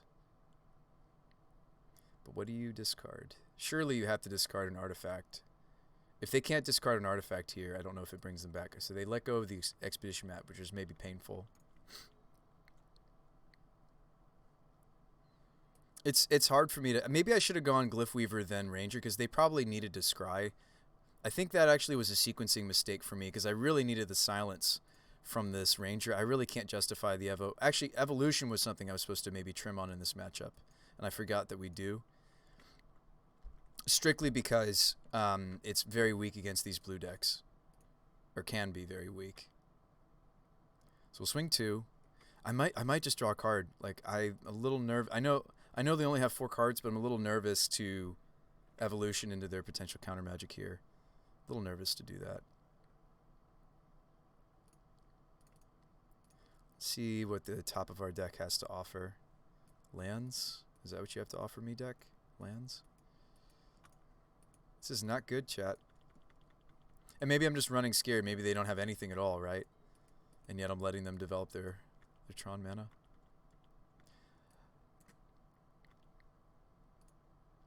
This is probably wrong, but... Vandal, okay.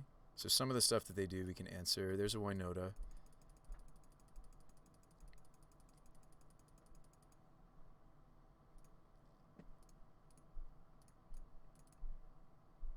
It's much better, like if we lose on this to a counterspell, it's awful because I lose the Glyph Weaver. Yep, remand, swing for 2. They haven't finished developing their Tron. They're still missing a piece. I am rather terrified, and I hope... I mean, they're blue Tron, so a lot of what they go get, I can masked Vandal, but not everything. Is this another Thirst? Gross. This is amazing. They've really come back from that Mull to 6 and then Gemstone. I'm not even mad. I'm literally... Like Thirsts are exactly what they needed to maybe get back from that mulligan. Wormcoil we can get rid of, maybe. But I should bide my time, right? I shouldn't necessarily just immediately go for the Masked Vandal. I'd love Cavern of Souls. Yeah, I shouldn't necessarily just go for, I think, just Winota again.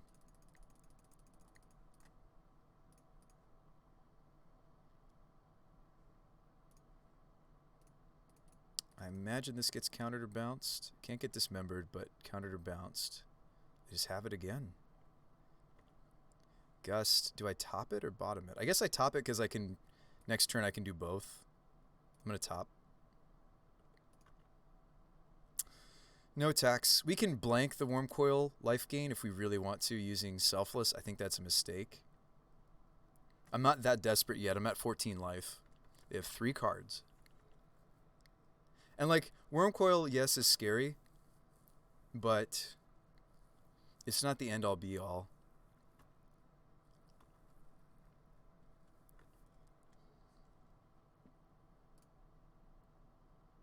Alright, so we do it again. Do you stop me, opponent? Okay, they finally maybe don't have it.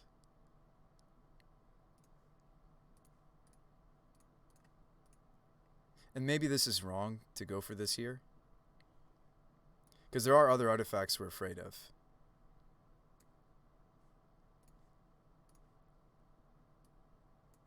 And I'm also missing out on an Arbor trigger for Winota. Let's see what they do.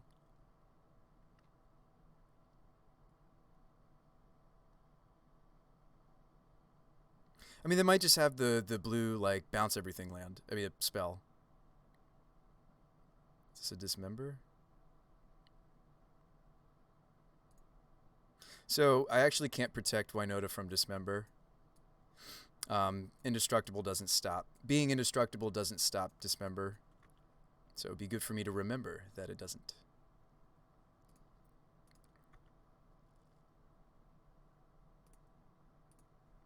It's okay, we have ways to get Winota. So we get rid of the Worm Coil. Worm Coil's scary.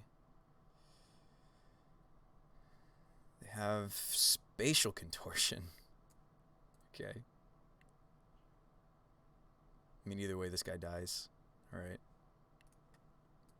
Yep. Alright, they're ripping off the top, but I have access to the Winota. Just have to hope they don't have something spicy here. Sundering Titan. Ugh.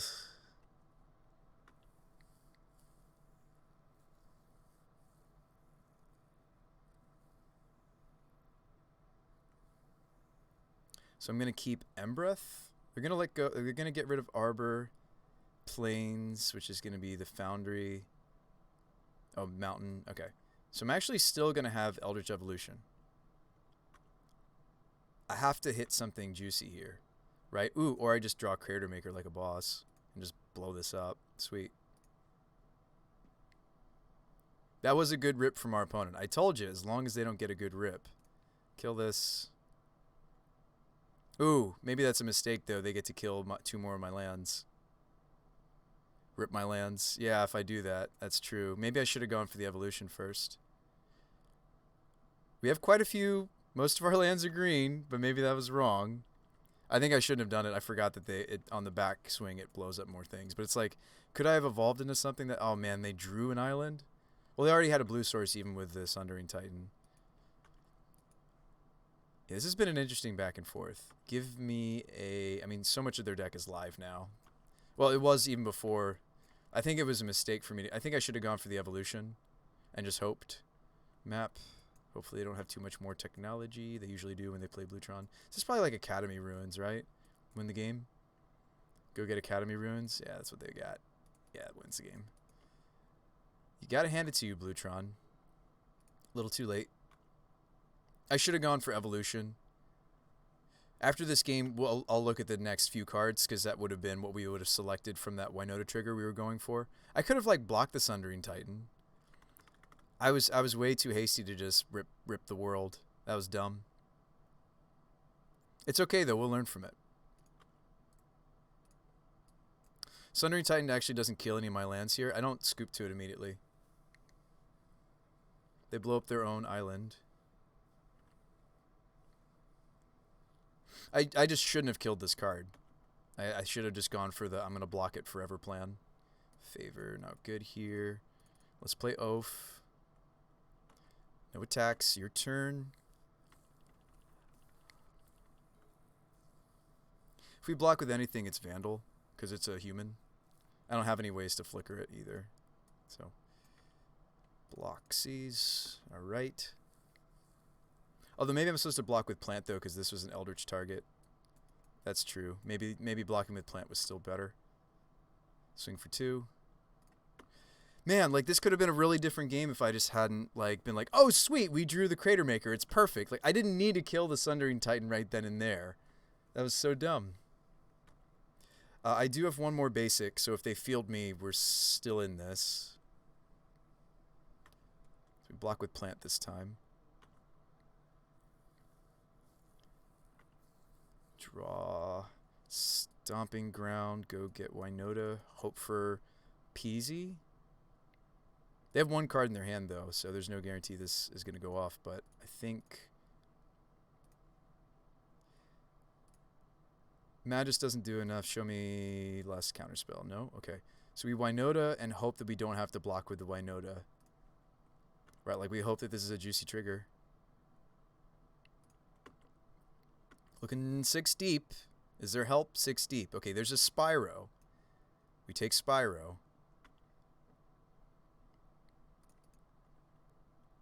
Grazer, not great. Swing for 2.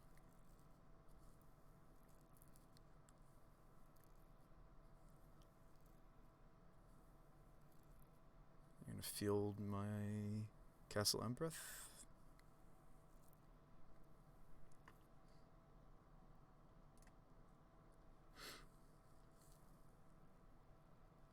Let's remember there's no Giant Arbor anymore. It's already been used. Can block with an elemental. Maze Mine, that's not good.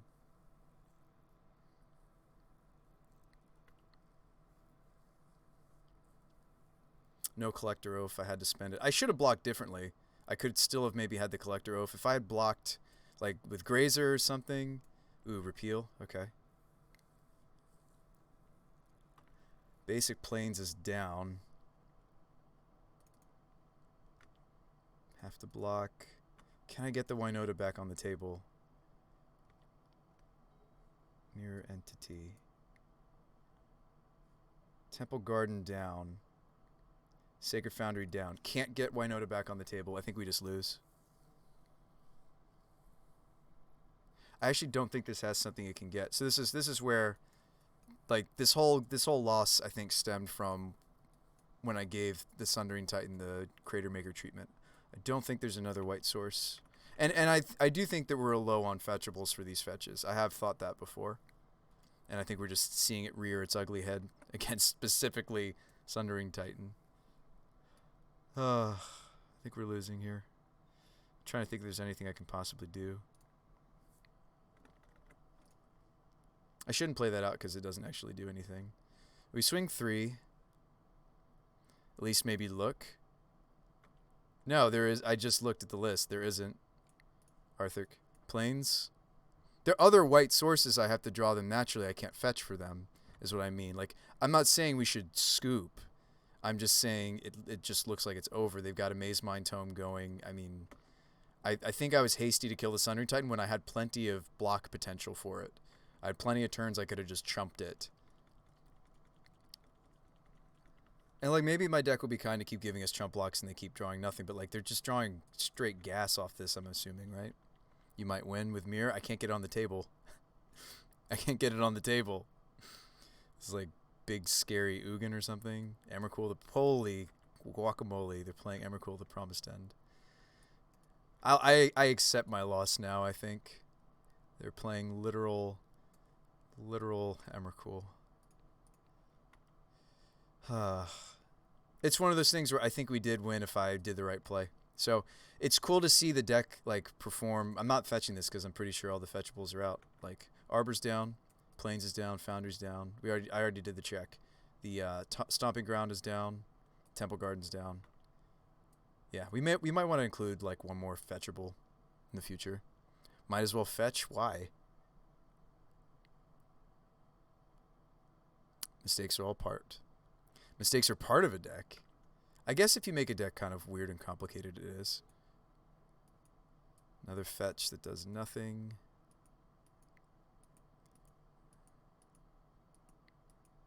Oh, maybe I should because they're taking my turn over. That's true. I mean, we're just dead here because they swing out and I can't, block. So. Good games. Wow. My misplay was the Crater Maker. I was so excited. I was like, I love Crater Maker for matchups like this, like your Trons and your Eldrazi Trons. You can bring it in against other artifact-centric decks. You can kill Batter Skulls with it. And, swing out. Why not swing out there, opponent? I'm just dead if you make me swing out. I don't understand.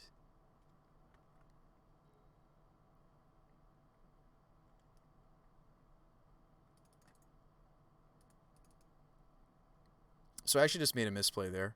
I had one of my yields on. We actually were able to cast the Winota, maybe win. I mean, probably not because they're drawing 2 cards a turn, but I might have actually just hit something. We'll have to after the game is over. I'll have to. I meant to cast my I meant to cast my Winota. Oh, that's embarrassing. It's like deck is like, hey, Bruce Spy, here's your salvation, but I'm too busy. Like we've lost. Like my mind was too busy being in we've lost mode. Um, that's so sad. Ask in chat for what? Hey, what's up, Benji Card? It's just so sad to like end things this way. I'll look 12 cards deep and see what was coming up and see if it would have been relevant. I don't know, like with the Masked Vandal already down, I don't know what we could have hit. Just the Emrakul coming in. We have reach, block it. Oh, it's got trample though, so it doesn't matter. Yeah, I'll look 12 cards deep. So we would have seen I think we already had the entity in hand. Or it's not going to let me look. So many chesties, so many qualifier points, so many play points. That was awesome. Wow, our only loss was to another meme. Let's just open them all at once. Our only loss was... I'm kidding. I'm playing a meme. That's why I said another. Oh, wow. None of this is good. This is all garbage. Except for the Godless Shrine. Pretty silencer. But this card's bad. Godless Shrine, some play points. An Avatar if I want to be the squirrel. Oh, that's for Vanguard. Never mind. You know what, though? I think this deck overaccomplished that last league, despite us losing to Tron and me making some like legitimate mistakes. I know I'm not going to play great like third league of the day. Sorry, we played 2.5 leagues today, right? Because I finished a league we started last stream. Like for my brain being a little bit mush, I think we actually played quite valiantly. We didn't play enough games really to see the 2 new cards we're trying out. I don't think we ever saw Shale. But the Mila was actually surprising to me how useful it was. And by Mila, I mean Luca. The game that we had this drawn and somebody didn't kill it or thought seize it or whatever, we used the Planeswalker side and we actually ended up plussing it a bunch, and then we used the -2 to get back a Winota. How dare I call Blutron a meme? I think it is. It's a wonderful meme. It's a I'm playing this because it's fun and I want to play more interesting Magic than traditional Tron. Challenge me on that. I've played it myself. I think it's the more fun thing to be doing. Hence, like, look at the meme I'm playing right in front of you. Like I could be playing, like, if I want to play a green combo deck or a green creature combo deck, I should just play Heliod, right? But that deck's miserable to play on Magic Online. I'm tempted to fire up another. Let me grab a drink. We have like so many play points now. I can play like 2 free leagues. Let me grab a drink. I might be interested to change a couple cards that we either underperformed or we think we should switch. And I think I do want the first bird, Gilded Goose. Thanks for that follow. I think I want the first goose as a tutor target, but it's also ramp. And I think I feel like I'm gonna cut the Mila or the Shale. But I'll be right back. And then other cards that are up for the chopping block from the sideboard is the Clothies, and that's it. I think everything else I want to test. So this might become the Spell Scud again. So those are the 3 cards that are maybe up for the chopping block. You guys discuss amongst yourselves how we're going to get the Gilded Goose in this thing. And I'm going to go get a drink and something to eat. Be right back.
Thanks for being patient, folks.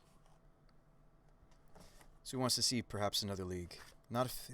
okay, so nobody said anything about what we're changing. Okay, so I really, really do think Shale is something worth testing here. The Vigilance, the Growing, it's a 2-drop.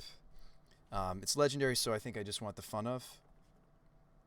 If we find that it's really good, it might be one of those weird situations where I even consider the 2 of. So it's kind of like our ability to go wide and grow the team without having to run colorless lands, such as Township, all wrapped up in a threat that's also evasive, triggers the Winota. This card actually does a lot of the different things we want out of a 2-drop. So I think the first copy is awesome. Should have probably been playing it sooner. And let's also... so we're going to keep that card.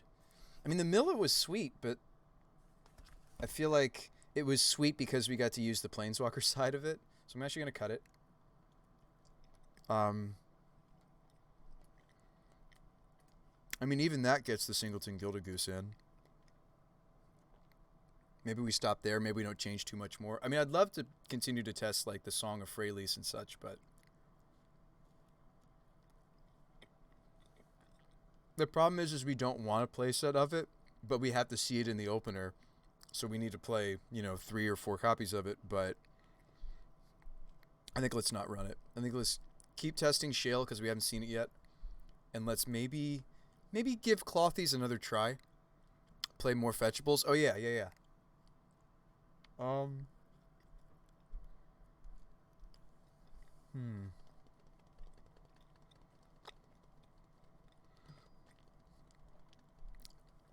More fetchables.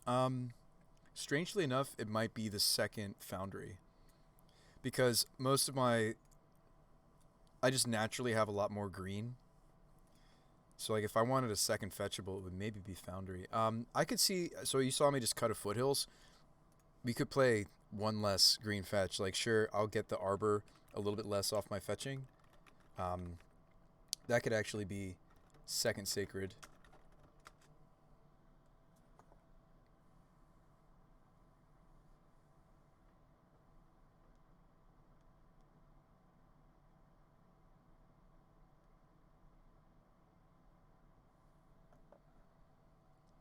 Oh, I do have a second Foundry suite. Oh, no, I don't. I'll get one. I think 2 Foundries actually might be what I want. Because, like, yeah, we want green in our early game. Yes, we do want green for evolution, but everything else I want, like, lots of white, lots of red.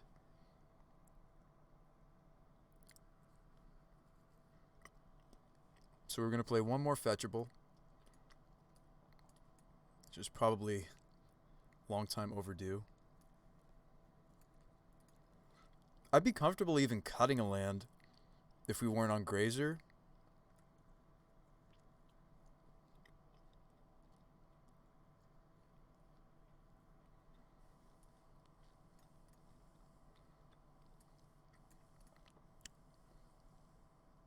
I mean, every fetch that I cut makes the Magus a little bit weaker, but every, like, Gilded Goose I add makes Magus better, so... oh, Bastion.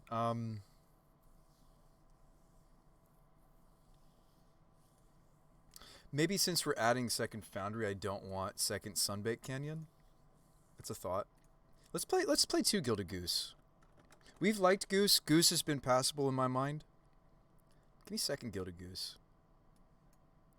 I still think our land count needs to be higher than previous builds if we're going to play Grazer. Let's play 2 Geese. I think I like the card enough for it to be at least a 2 of. We've played it to some success in the past.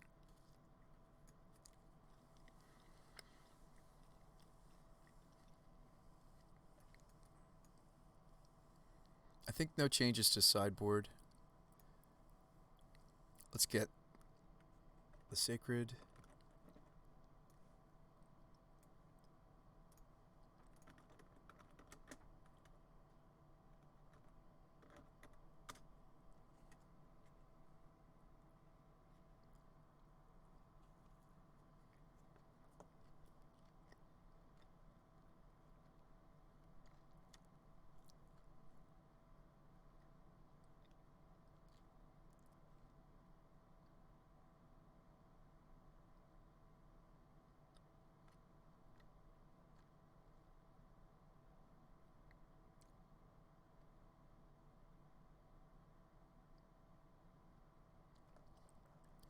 So grabbing a Foundry.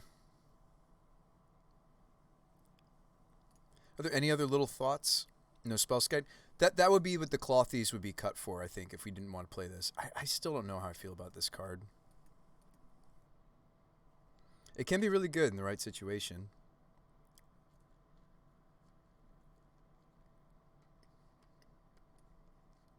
Spellskite was actually main for us for a while. We could cut the Crater Maker as well. I know I just, like, it was actually a good card to have in our last matchup, and I kind of threw it away. It's like the most specific. We have, like, the Spellskite. Used to be main. Maybe we sideboard it. Thanks for the suggestion, Brian. We've been on and off about Skite. Like, we play it, and we cut it, and we put it back in. Like, it's been like every other build pretty much has been playing this.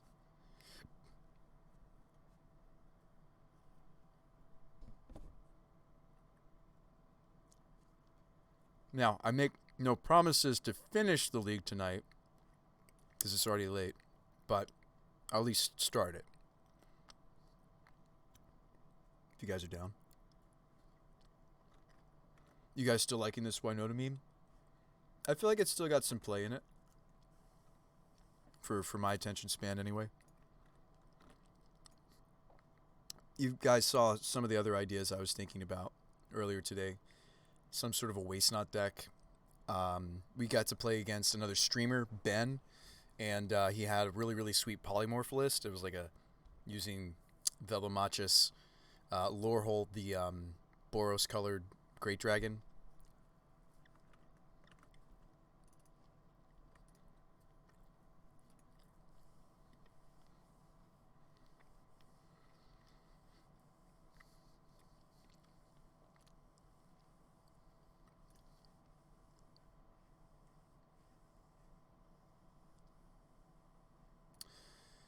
It's nice that it's going to be free. So we got the coveted 4-1, only to lose in the very, very end. But I actually think we could have won that. I think it was some piloting error. I don't necessarily think it was the cards that we saw. I think it very well may have been some of my play decisions.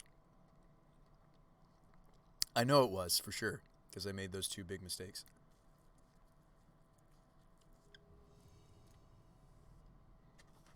The turn when I meant to play the oath, everything. This is a 2-lander. Is it functional? Let's see.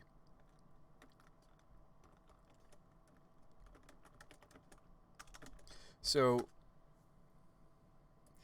like, we want to lead out Grazer. We want to get Giver going. That's more important than getting the Loyalist. Loyalist can happen way later. So I think we're going to start Temple Garden, which is awkward for Spyro. So maybe because it's a Spyro hand, I actually... it's so weird to maybe not go for Giver here. But we can... I think because of the Pyro, I should go Stomping Ground. So, decision made. Maybe the deck will be kind to give us another white source. I mean, yeah, I could name, you know, Core or Cleric here, right? Actually, I would rather name Cleric because also, funny enough, the Blade, what is it? Historian is also a Cleric, and so is Chalet. But let's name Human because Spyro's a really good card. We're looking for third land.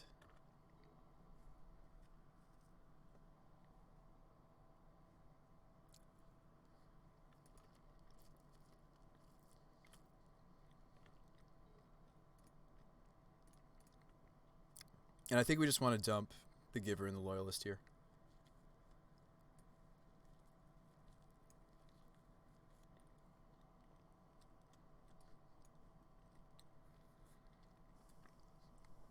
If I get Garden, we have green for Eldritch Evolution. That probably is correct. And we'll also have white, a single white. So red. Spyro.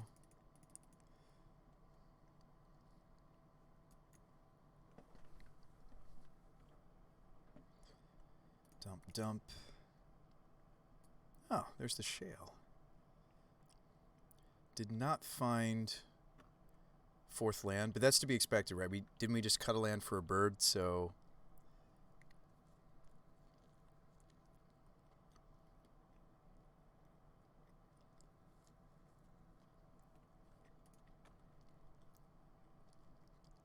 maybe I should just Eldritch Evolution for... Well, I don't have a basic plains. If I had a basic plains, I would consider... This is probably Dryad. Oh, or Azusa.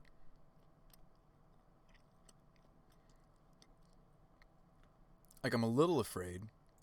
Now I'm thinking Grazer's so much better in their deck than ours, certainly because of the bounce lands. I'm wondering now if...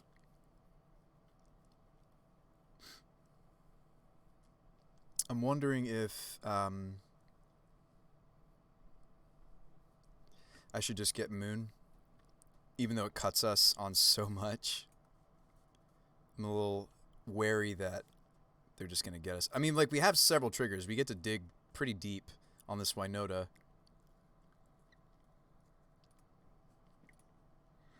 And their deck is more so a fair deck now.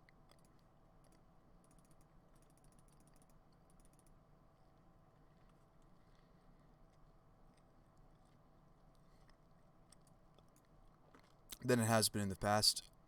It's kind of weird. Like I'm tempted to put like Amulet in like the, you know, not really doing fair things. Ooh, that was a whiff. Blade or Ranger? So the issue with Ranger, Captain of Eos in this matchup, is it doesn't really stop what their deck's doing. They often just have Titan in hand, and even if I silence them during their upkeep, if they already have... yeah, I'm going to go with Blade Historian because of the reasons I was saying. We don't kill them this turn, but we do kill them next turn.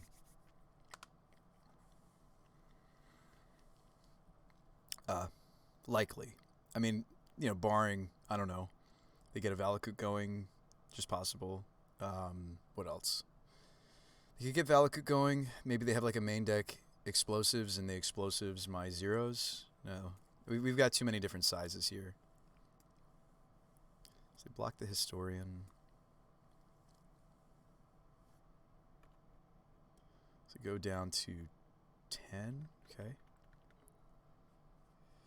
I mean, that's the price we pay for not playing like an Angrass Marauders build. Pretty much any other build of Winota doesn't get to kill with one swing very often.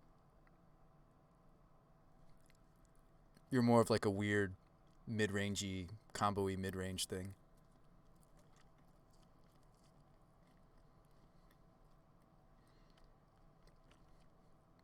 Oh boy. Second Amulet. Yep, there's the Summoner's Pack.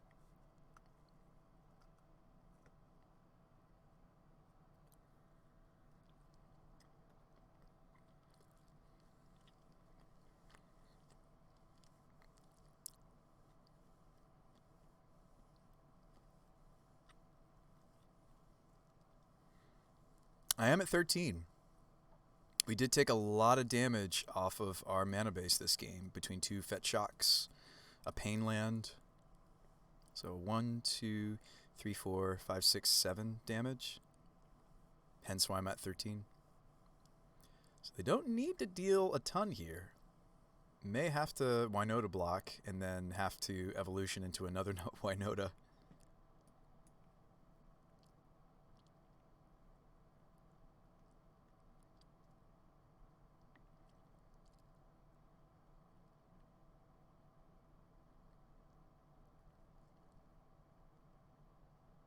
Oh, I'm terrified. Like, opponent looks like they're very confidently like doing their thing. Like, look how many times they pump the prime time with the Slayer Stronghold. I'm always afraid when I see like Amulet Titan players like doing things very quickly, like very confidently, like looking like they know exactly what they're doing, what lands exactly they're getting. It's terrifying when it's like he's playing a Rubik's Cube at me, right? And then there's the double strike one, and we untap these, and we give it double strike, and I'm dead, and we're sad, and maybe I should have gotten Magus of the Moon. The problem was I didn't have Our mana didn't afford me to get all that many basics. I really just needed basic planes. I wonder if we rewind this game, if I could have spent the evolution to go get Magus, but preserved a singleton planes. I think we didn't, or maybe like we drew it later. Yeah, the double strike makes it lethal. Game. Now Titan's an interesting one. So he's playing the double strike build. I love it. All right, Sun Home. I mean, Heron can go. We keep these in because we want the best burst potential. Magus stays. Ranger's not all that great. We could cut as many as 2. Voices are they're fine. They could get cut though. Chalet I want to test, even though I'm not sure if it's really for this matchup because it's kind of grindy. Yeah, it's kind of grindy. Never mind. Givers don't really matter. Just like a lot of the little things. I guess Loyalist is fine. The trample's relevant. The trample's more relevant than the first strike in this matchup. It's like this 9 could get cut, but like what am I bringing in, right? Teague stops engineered explosives. That's about all that it does, but so would Collector Oath. Vandal hits Amulet. Apparition hits Amulet. We don't have... we pyroed into the evolution though, right? Then we drew a Canyon, no way to know. Yeah, I mean, like, the deck would have been shuffled. It's fine. I could sit here and mull over, like, oh, like, could we have done this? Could we have done that? It's like, I don't think there's much point.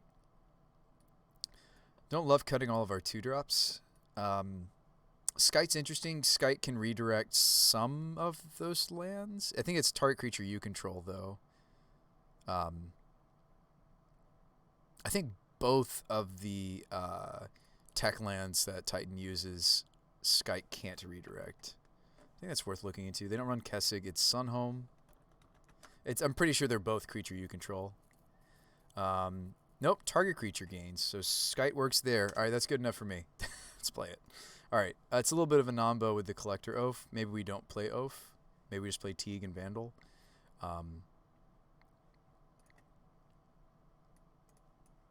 Interesting. I'm not in love with us cutting this many Rangers. Let's run these 3 first, though. I can't just cut my whole deck, right? It'd be so easy if I could just cut my whole deck, guys. That's how I feel about this matchup, is we're doing things, their deck is doing the faster thing. That's, the whole 2 ships passing in the night. Which one do you want to be? You want to be the faster ship, I guess. The more deadly ship? That metaphor kind of died out. Doesn't really make full sense here. But anyway, Favor, their things are bigger. Mark, it doesn't really matter. They're not really interacting with us in that way. I guess I'll run Collector Oath, even though it's a bit of a nombo with Skite, because one of the main ways they're going to interact with us is through engineered explosives. So yes, that's a non-bow, but I'm going to do it anyway. Clothies ramps us. I'm still going to run Rangers first. No Giver of Runes necessary. Let's do it.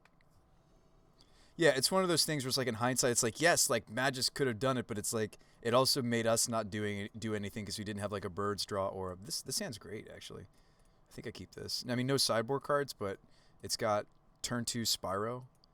It's got a fetch that could be, and we have 3 red sources technically, right? Cavern.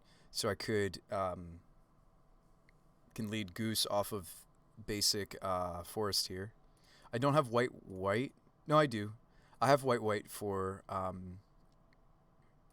for Ranger. So bird, goose. The goose is loose. And actually, I don't take any damage to play this Spyro on time. Gosh, they have the amulet. They always do. They always do, chat. They always do. Human.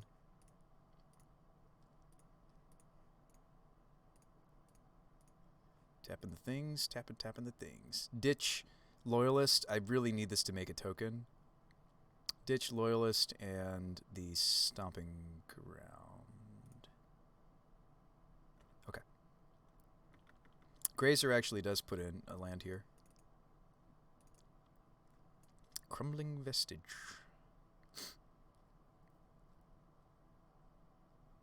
Yeah, Crumbling Vestige has been a sweet sum of, like, did you see what it just did? Because when it enters the battlefield, it gives you mana.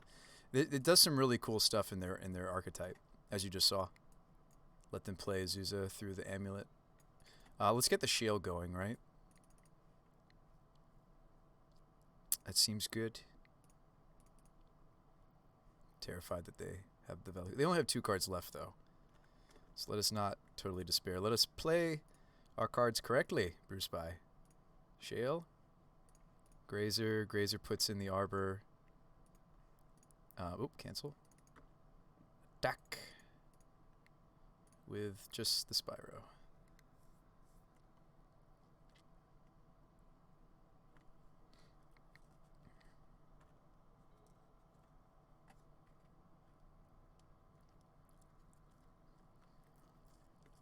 That's a really good sign. I think we probably win now.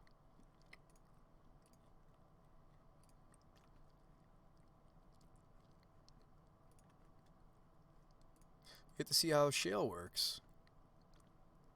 Shale lets me even attack with the Elemental. Oh, we are going to attack with these 0 power creatures because this card's pretty bonkers for us. I'm excited to see this maybe do the things.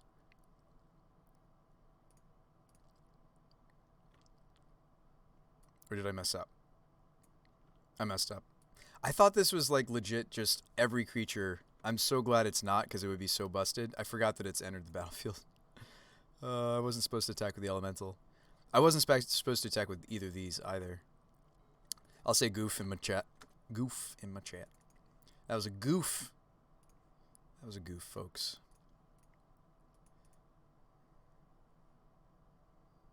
That was a goofy thing of me to do.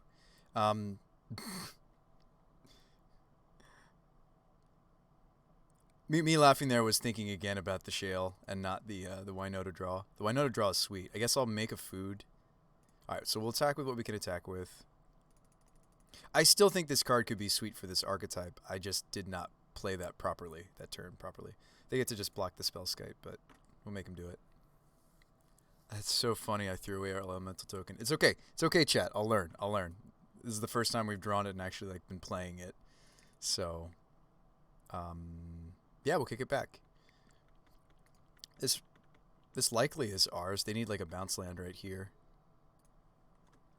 They run quite a few of them. That's pretty good too. Give them some blockers.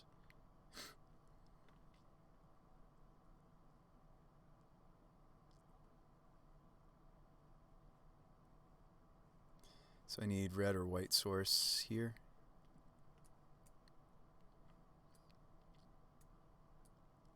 Like, I could see spots where this is really sweet. It's most sweet with the whole pulling a bunch of stuff out of my deck all at the same time on the same turn thing. That's where it's most sweet. No. Make food.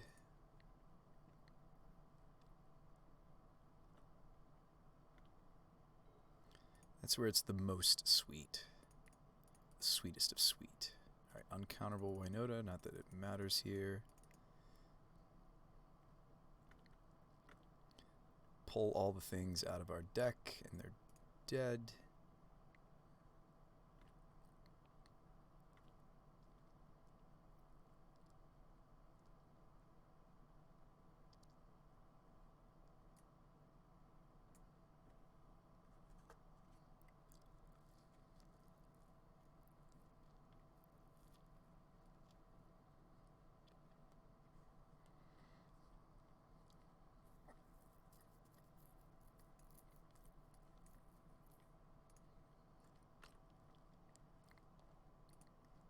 All the humans were like in that one section, so I imagine we'll see one or more whiffs. We saw 2 whiffs.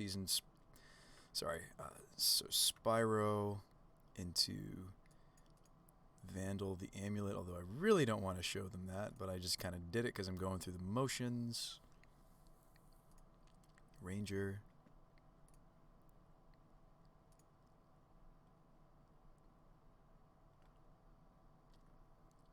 We're all sorry that list isn't updated. It doesn't have the shale in it. Put counters on things. -11, and that was just the first strike damage.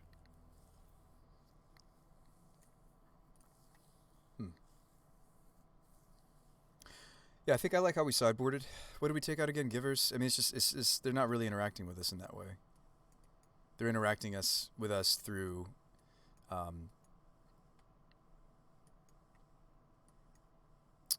they're going to interact with us through. I mean, like, Selfless Glyph Weaver protects some of my creatures from explosives. Maybe that should have been on the table. Maybe that's better than the 4th Ranger. So we were thinking about cutting some Rangers. They're not great in this matchup. Let's run it back. I forgot that I could use that to protect, like, my 1-drops and 2-drops, or, like, if I have a bunch of tokens. Speaking of tokens, so this hand's interesting. Like, the only reason you would keep it is because it's a reasonable Magus of the Moon hand. Because I have Plains here, I have Forest here. And then these will be my red sources. But, like, it's dangerous to keep a turn 3 Magus against Amulet. Like, I kind of have to hope for them to stumble a little bit. But they did mulligan to 6. So, I mean, this hand has a clear plan against them. Sure, they could have, like, a Dismember. Course. So there's 6 had an Amulet. Okay, we draw a Forest. Okay.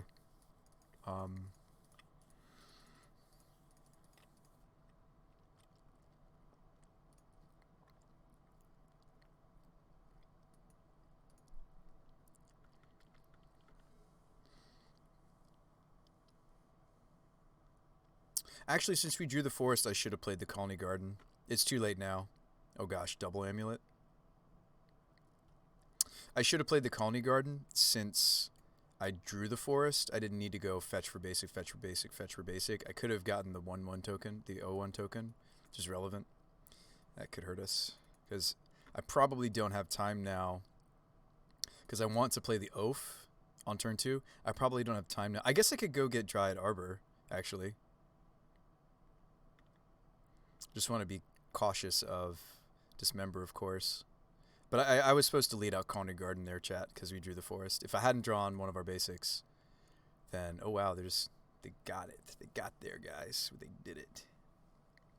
The turn 2. There's really hardly anything I can do to stop. Like, if I have Path here, we actually win. I don't have it. But if I had Path, we might win because they've packed it and they can't pay for it. But they'll get enough land so that they can pay for it.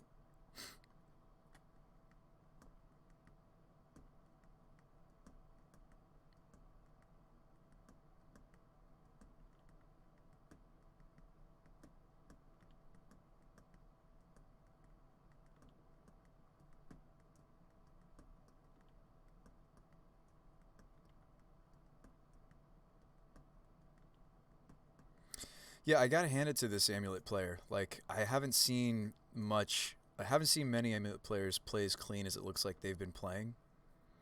And then give it the double strike.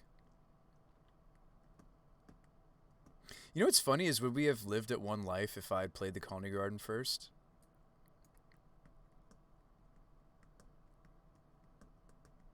Suva, the Boris Garrison, give it double strike.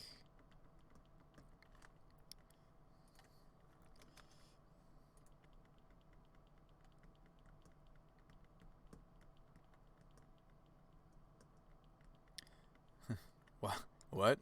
Why are you sorry? Deck is sweet. Keep killing.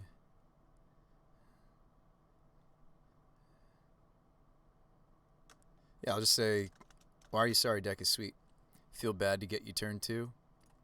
If you feel bad, maybe pick a different deck. No, I'm not going to say that either. That's fine. I don't understand why say sorry. Like, if you're going to play Amulet, you shouldn't say sorry.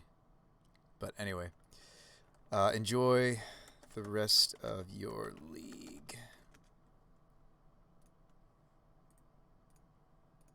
Like, I mean, I can handle it. I can just, deck is sweet. Enjoy the rest of your league. But, like, I feel like that, if I were that player, I would, if I was in person, I might say to them, maybe don't say the, ooh, I'm sorry I killed you. I don't know if that's the best heart behind the game. Anyway, I don't know. I can handle it, though. But I feel like there are a lot of folks that would take that and be really frustrated. I'm not, though. I think Amulet's sweet. There's not enough pilots for it because it is a little confusing. Like there's a lot of sweet decks that I think we would see more of just in general, and more of on Moto if Moto was a better client. And you could set like loops, things like Thopter Sword, Amulet Titan, for example, if the triggers and it was more simple to stack triggers and such. Um, I think we'd see a lot more of those decks. I'm not going to tell them though that it's like straight up bad manners to say, "Ooh, I'm sorry, I killed you turn 2." Even though I think that, even though I think that it is, I'm not. I don't think it's productive for me to tell them I feel that way. I don't know. Chat, what do you guys think? I rarely show chat and talk about it, but I feel like that like deserved just scratching on the surface of. Cheesem says I agree. Yeah, it's like you've already got the win. And I think I said the right thing, which is deck is powerful. Enjoy the rest of your league. You know? I think I had the right response. I deleted a couple of my sentences, as you saw. I was like, oh, wait, no, that could be taken as passive-aggressive. Let's just say, nope, deck is sweet. Glad. I could have said something like, glad that you're killing all the Tron for me. Kind of a, you know, that's sometimes a joke I'll make. Is like, you know, when I'm up against like Grishelbrand or Neoform, or like a good draw from Titan, it's like, thank you for clearing out the Tron players for me. Anyway, I think we lead on the Sacred Foundry here, because I can go basic Magus. Let's just shock this in, give her. I think we handled it okay. I tend to not talk about these things with you guys on stream at all, actually. So it can be the sort of thing that chat takes and runs with. Flagstone smallpox me? We're going to get smallpoxed? This is going to get fatal pushed? Thought seized my Magus of the Moon.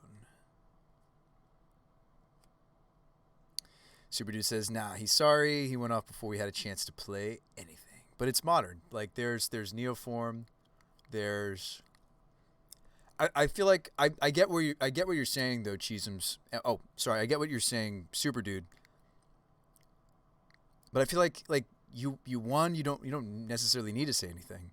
That's where like the GG is good. That's where the we drew an evolution. I mean, like, too bad we can't moon them. But speaking of mean things, like our deck has some pretty mean things too, right? Trying to moon people. Speaking of annoying things to be doing to people in modern. Yeah, I mean, if they get the turn 2, they get the turn 2. No, I'm with you. I'm just saying I was trying to filter that as another player. Like, I do have enough skin for that not to bother, but I feel like if that's what they go around saying to all of their opponents that they kill turn 2, I don't know. I feel like that could rub some of the people they run into the wrong way. That's all I was getting at. Is I think we had maybe the appropriate response. Ooh, sweet witch. Oh, this is a spice. This is a spicy list. I have no idea what's happening. I mean, they look like a smallpox deck to me, considering I'm seeing Flagstone's Fetid Heath. I'm assuming I'm about to get smallpoxed, right? They're about to smallpox us.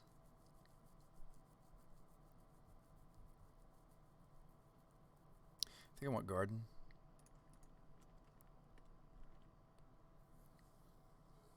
I mean, what am I supposed to do against a smallpox? Oh boy. I mean, clearly that's what they're doing, right? They're going to smallpox us next turn? Like, what do I do to not lose to that card? I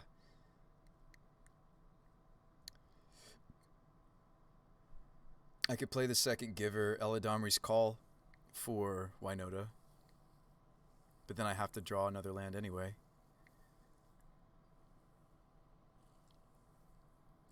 I guess I could even call for the Arbor, as weird as that sounds. Maybe I call for birds, actually, and let the Giver die. And then I have enough mana to... Well, I won't be able to Eldritch, but I could... We could also just play Ranger and go get Dryad Arbor. Actually, I'm thinking that's the best line. Is just guarantee that they can't cut us on mana. Cut us on our mana development. It's awkward to not get red for Pyro, but we'll probably see red before I draw a Pyro. Yeah, famous last words. White. Yeah, let's go with Ranger, and I'm actually going to go get the Dryad Arbor. I mean, I guess I could get Goose. But if we're going down a land, I guess I could still play Goose Giver, but I'd like, if we're going down a land, I'd like to just call, wouldn't I? And just have a land to play guaranteed? Yeah. I guess I could also just silence them and then they don't smallpox me at all. Is that even like what I'm supposed to do? I really don't want to get smallpox, chat, as you can see. It's obvious that they have a lot of spells they want to play. If they're playing Sedgemoor, they're going to push my Giver.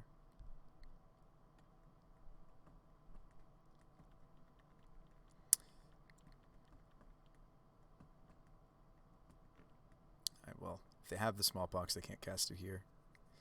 I'd imagine their deck might even have Liliana too, right? It's a cool card. We were considering this for a deck we were working on earlier today.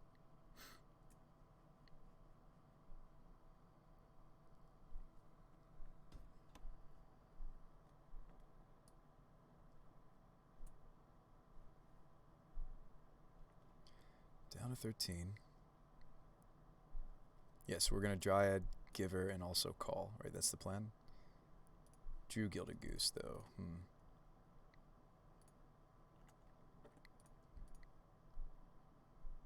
I think it's still... If they have the pox, they have the pox. There's not much I can do now. And I think we want Giver. Like, yeah, I guess I could play Goose, but probably what we're doing is we're going to call for Winota. If they do pox, I give up Giver. This is not good.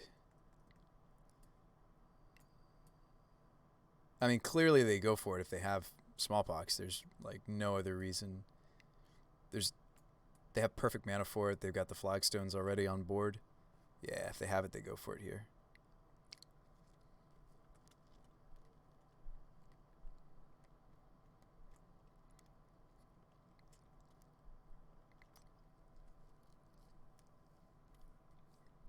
Yep, there it is. We knew it was coming. Doesn't make it any easier, but we knew it was coming.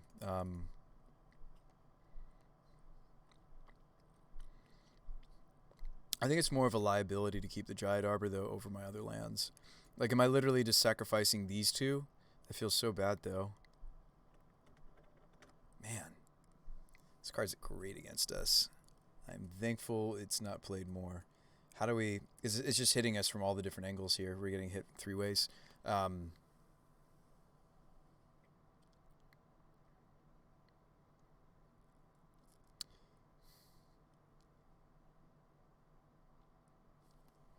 Yeah, it's too bad they had the Thoughtseize for the Magus. It's too bad it wasn't safely tucked inside of our deck. So maybe I'm sacrificing Forest.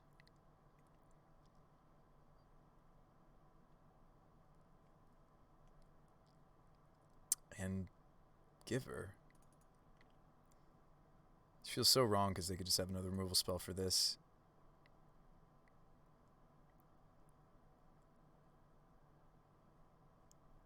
I can't let them take out 2 of my lands here. That just sets us too far back. I floated so I can Eladamri's Call still. Yeah, I guess it's these 2. Man, brutal. Speaking of brutal things to happen. We're ditching the evolution.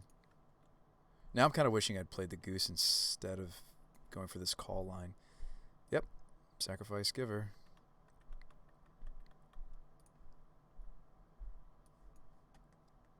Sacrifice a pest, and they even get to gain a life? That's so cool. There's... Oh, man. Now I feel like I want to build a smallpox deck.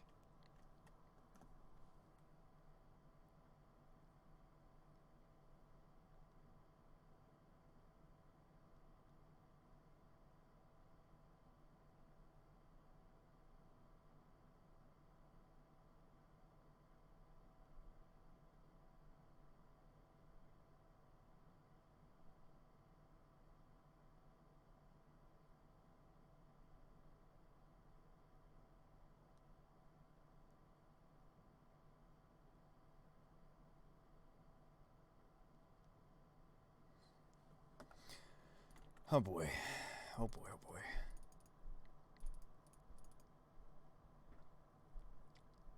One, two, three Lingering Souls? Sword? Ooh, okay. Now let's call. So there's a sword. We know we can't really do Winota. I don't have something main deck really for sword. I really don't. Voice of Resurgence is grindy. I could play Voice and Goose next turn. I might literally just have to get Voice.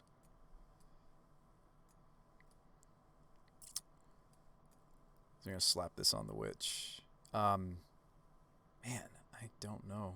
This is where I wish I had the main deck. Apparition. Situations like this. Can't really justify getting Peasy because I only have one red. Yeah, I think it's Voice.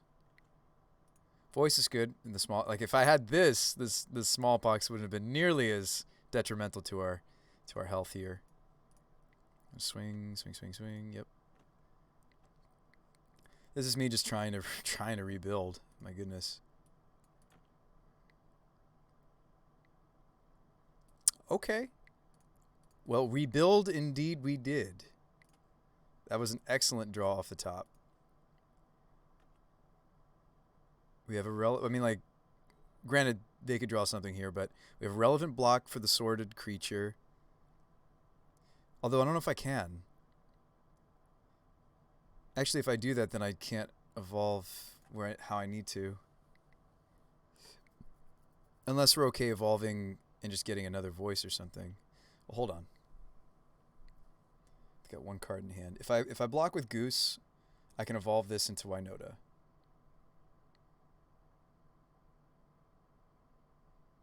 I think we just have to hope they don't have a second something. Oh, it can't be blocked except by... Oh gosh, this thing has Menace? That's brutal. So if I do nothing, they just get to shoot something for free. Oh, I forgot this thing has Menace. That's so relevant here. Maybe we don't block it all and then they kill my Arbor? Alright. Yeah, I forgot it's got Menace Cheesems. Brutal. I'm loving this card more and more as I'm playing against it. This is such like an unassuming card, right?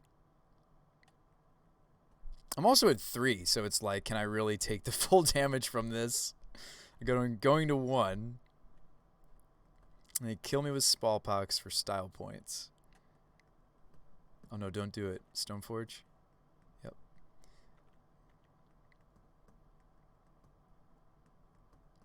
Man. Like, what do I have to hit off this Winota that I may not get to cast? Because they may have, like, a path or something here. Okay, no. So their hand is exactly just the equipment. They're going to move the sword. They might. I might move the sword if I was them. They're considering it right here.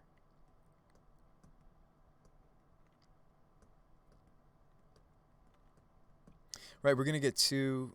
We're going to get 1 Winota trigger. Yeah, we're going to get 1 Winota trigger from the air. It's got to be like exactly Spyro, and actually that doesn't even do it because this is going to have Pro Red. Now, the elemental token we're making, though, will work. So I have 2 blockers. But, like, I think the other sword is going to lock us out, right? Feast and Famine protects... Gets the... Oh, he did hit a Spyro. Ditch that. Might as well block here. Man. I'm at 1, so this is like a dead card. Although this guy gains life, so I guess I will play that out. I guess I shouldn't, though, because... Well, if they have Smallpox, we're dead. I think I shouldn't play this out because of things like Liliana, which I would imagine they might have. I would play Liliana in my Smallpox deck. Oh, boy. Yep. Put in the sword.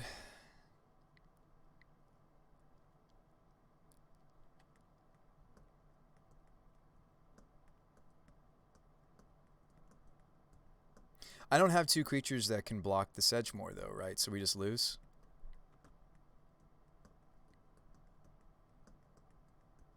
Actually, I don't have anything that can block the Pest, right? Because this isn't just plain white. Yeah. So we're just dead, actually, if they slap everything on 1. That's the game.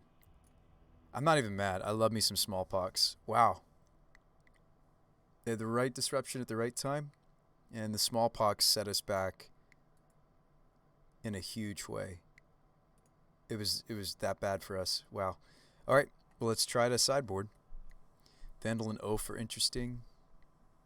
I imagine they have Lingering Souls, but I'm not gonna bother. Um, like, yeah, like Graveyard Hate's interesting to think about.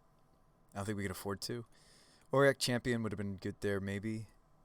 Linvala turns off Stoneforge, but that's about all that it does in that matchup. That seems weak. We were hoping we had Apparition in the main, which I don't currently. So maybe that should be maybe favor because we go bigger. Converted mana cost wise, we do. The biggest it looks like they're going is 3. I mean, they might have Calidus in their sideboard. I wouldn't put that past them. Let's play Vandal before I play Oaf. So what am I cutting? This is kind of a grindier matchup where I'm less interested in the Grazers. I think Birds still play. Maggots of the Moon, not really. There was a window maybe where it would have worked. I mean, but that's why they thought seized it. I might still play Oaf even though it's a non-bow for Skite. I think both Oaf and Skite are maybe what we want. Let's cut Grace. They're more mid-range than they are just trying to burst us. So that's when I cut Grace. This is when it's just more like going to be grindy. We only run this when we really need the life boost, which, by the way, this could be in the sideboard.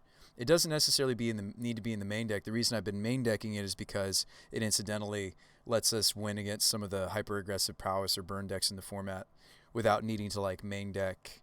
But then again, like, we could just be main decking Auric. We have room for one more card.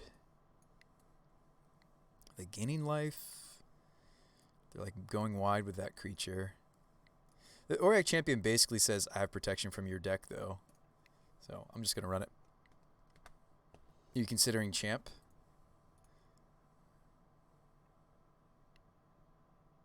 Oh, yeah. I just put it in.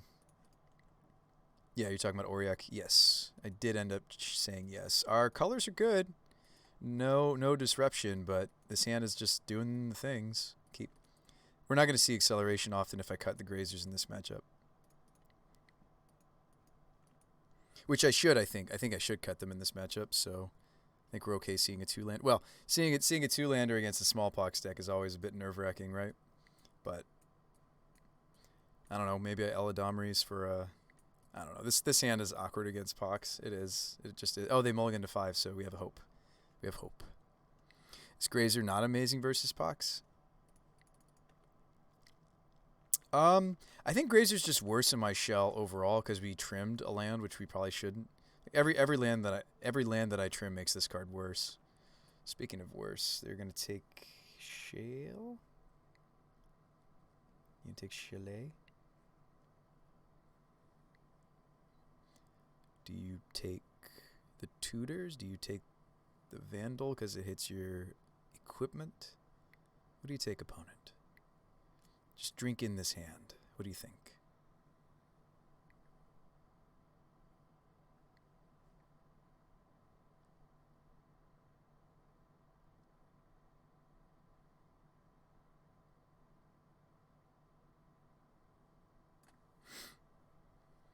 Yeah, in hindsight, maybe it is really useful in this matchup.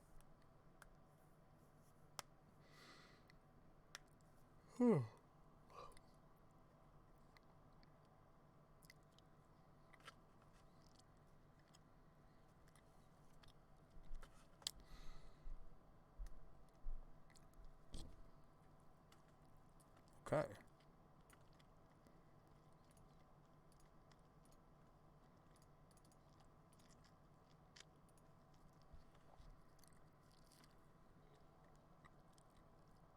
Didn't really want to see Eldritch number 2. Stoneforge.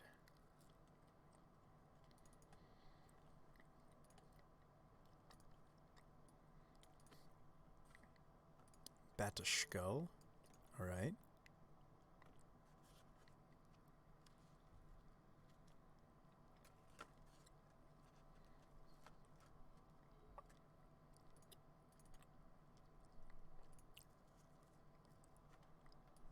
We just can't not have our land drawn here.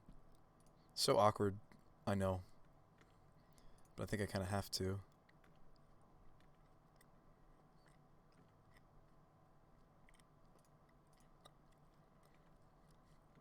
Put a counter on the Arbor.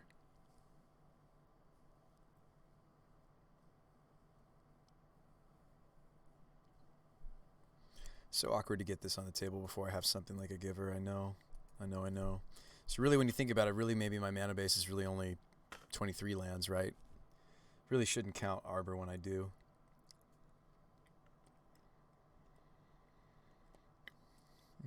Fatal Push.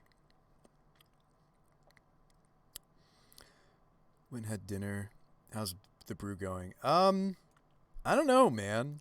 We got turn 2'd earlier, just a moment ago, by Amulet Titan. This is coming off of a 4-1, where only loss was Tron. This is match 2. We're up against Smallpox, which is it's an awesome take on Smallpox. So far, like I've liked a lot of what I've seen. But yeah, I don't know.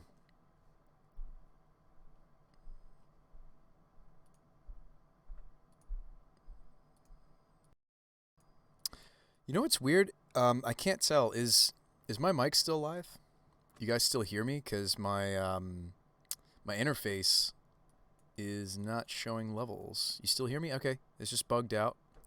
I'll show you what I mean. Normally I can see the levels beneath these and this, like my microphone. So I guess it's just tanking. It's thinking. Yep, they do have the removal for the Arbor. They always do. Always do. I feel like I still am supposed to do that though. Maybe, but maybe not. But maybe not.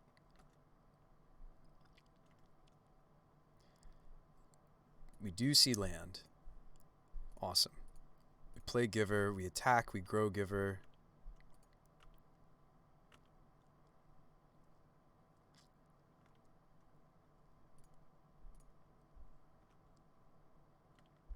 Two, 3 Giver of runes, folks. No, it's just normally I can look over and look at my mixer and see like the levels going. I have like no feedback other than somebody telling me in chat because it looks like my mixer is down. So I did need to ask you guys that question. It seemed like you guys could hear me, but nobody was saying anything. So I did need to ask that question. Our birds are better though. But with Grazer it'll happen faster, yeah. Deck just gives us the 4th land we needed. Huh. And we have protection. We have all our colors, so we can just get the basic.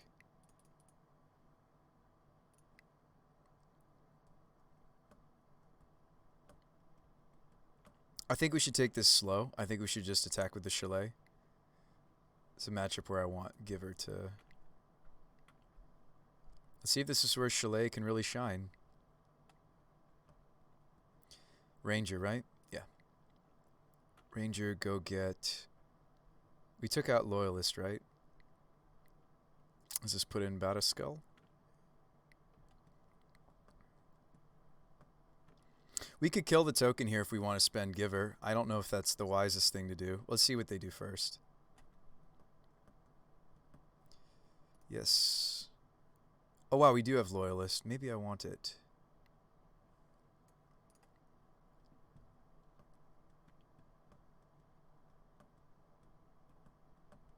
Like, killing off the Germ token here might actually be kind of nice. They missed a land drop.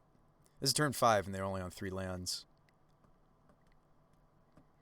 Yeah, they're not going to block. I didn't think they would. We will put a 1/1 counter on Winota and the Ranger. I'm liking how this guy is working out. Like it's not as perhaps powerful as I thought. Just in my head, I thought you could just like put counters on creatures every. It's only creatures when they enter, but there's some nice synergy here. This might get cut, but there's a little bit of nice synergy here between the two, and it's got evasion, which I can't say for a lot of the other 2-drops we've been testing.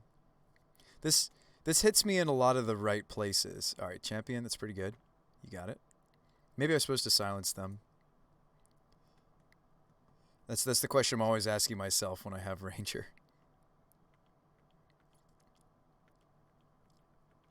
Surely they can't attack into this 5/5 Winota. 5/5 Winota, much better than 4/4 Winota. No, Grazer is just it's ramp that has some relevant abilities, relevant toughness.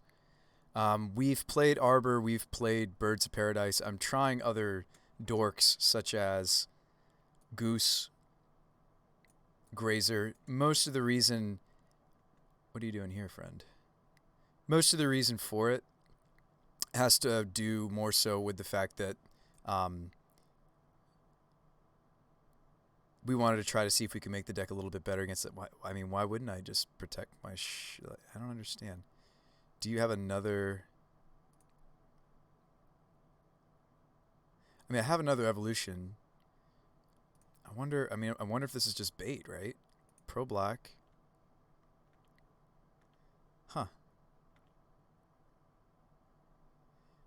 Is that the... I just hope that he forgets? Maybe. Loyalist. Do we turn the Ranger Captain into something?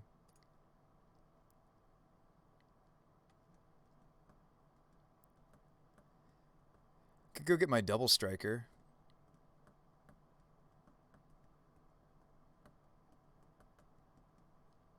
Probably guarantees the kill here. Could moon them, but they have 2 basics.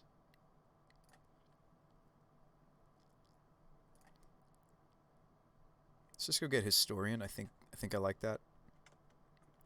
We are attacking with 3, right?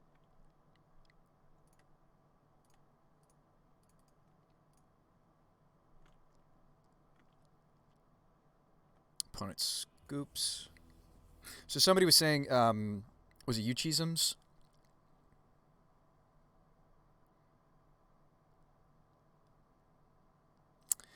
Grazer is Grazer not amazing versus Spock? So it was you, McCheesums. Yes. Maybe it is like the perfect card. I don't know. We just like against them. Like I kind of need draws that. I don't know. Maybe you're right. Maybe Grazer's where we want to be. I mean, maybe I just shouldn't cut any of our mana in this matchup because they can disrupt us in that way. But it's like I also need to have like the goods at the same time. I don't like the non-bow that is Skite in at the same time as Oath. The first strike and trampling is relevant because they have that go wide creature. So I kind of want to keep Loyalist. I just want all the things, as you can see. Maybe we is this like a... Usually the only time I cut Evolution is against the blue decks. Is this a situation where Evolution is kind of... Because it's like I'm going down a creature a reasonable amount of the time when I use this. And this is kind of a resource battle sort of matchup. Is this finally like another matchup outside of the a blue matchup where I shave on evolutions? I think it is. I think also Ranger is the weaker of the two. I don't like going below 2 evolutions. I'll certainly cut 1 for the reason I just stated. We'll cut 1 Ranger. I really don't want to cut too much though of... But yeah, in a funny way, the Eladamri's Call is a little safer than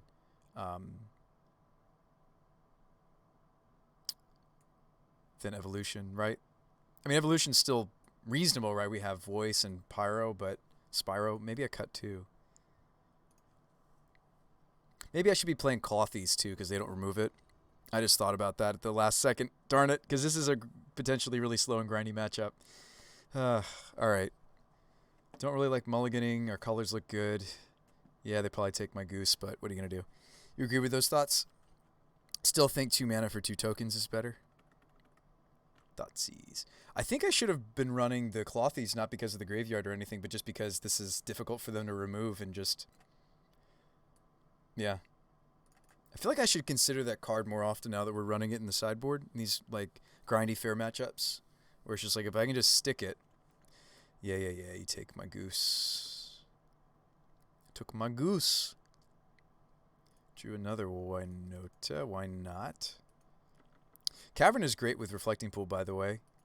You actually do get all the different access to all the different colors if you have a Cavern. It comes up sometimes. You may get to see it here. Cavern can serve as Like, if I play these two out, I have red for Pyro. Is if Spyro is what happens. It's the end result. Is what I mean.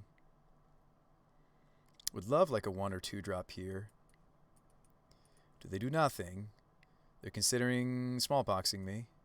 But you saw my hand, opponent. You saw that I had several lands. Oh, they're going to smallpox. All right. They certainly can because they have flagstones. So this is the pits for us. I might have to let go of the extra Winota, but yeah, I have to, right?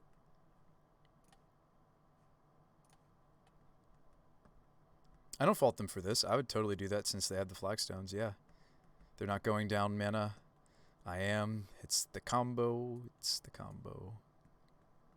Probably losing literally just because the flagstones, Urborg, Smallpox synergy happened for my opponent. They're down to 3 cards, though. We might rebuild. Drew another Winota. Huh.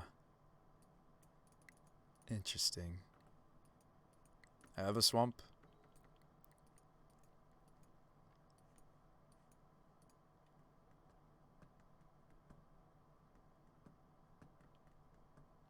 Ooh, they get back the witch with an unearth. That's sweet. Make a pest. Oh, this is coming up all aces for our opponent, folks. Get to take my Spyro here. Oh yeah. What you're seeing here is smallpox at its finest. And nothing short of that. Like this is exactly what. And like that's the thing. It's such an unassuming deck in the format. I mean, nobody really plays smallpox except for lunatics like me or my opponent, right? But it's really a lot better than it looks. Like you just need a draw of some sort of filtering or painting onto the flagstones, and you can efficiently smallpox. That synergy is good enough that you can even wait till turn 3 to go like flagstones, 2 swamps, smallpox. It might sound like I'm sitting here being a little salt, but it's a wonderful thing to see. Like I wish I was brave enough, right? Because the deck is a lot better than it looks. Smallpox, anyway. And maybe these are some of the tools the deck has needed, right? The Sedgemoor. Like maybe this was the threat that this archetype was just waiting for. You know? Which much better than Young Peasy, though. Well, yeah, the fact that they don't have to be 3-color. Fatal push this. Yep. Make a pest. Yep. They have 2 cards in hand. Yeah, no, like I can't even block Witch. I mean, like it's hard to kill Witch because of the ward. It's hard to block Witch. Like I'm taking 5 down to 9. So I'll play out Winota, I suppose, but it's not really doing enough. Maybe actually I'm supposed to play the Giver.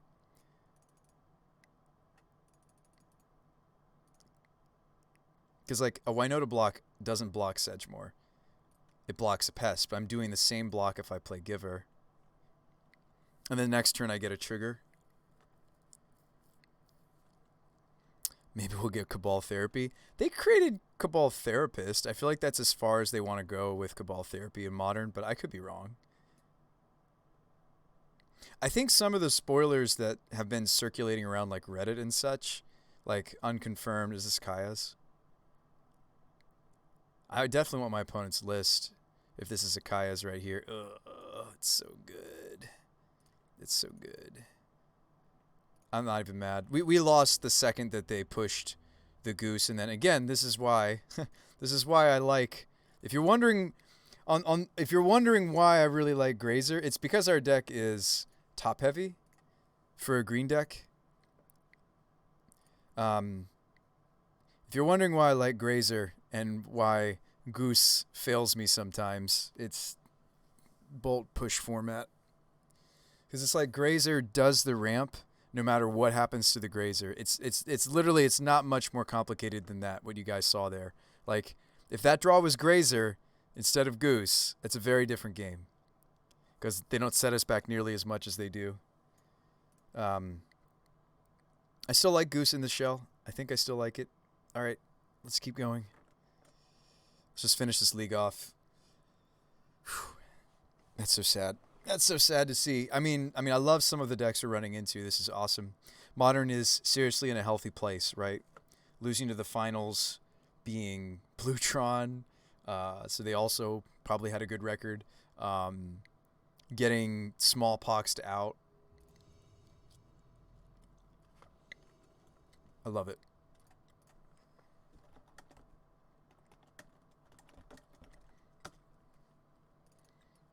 Two-lander, but it's a call hand. I think I can do better than this. Well, I'm not going to mulligan much more than that. Maybe keep the 3 fetch.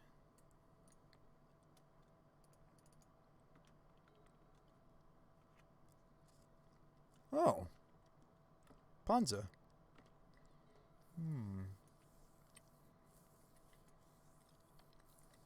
I really wish we'd won the die roll. Since it's Ponza, probably. Really wish I didn't have the Magus of the Moon in my hand, since it's Ponza. Oh boy.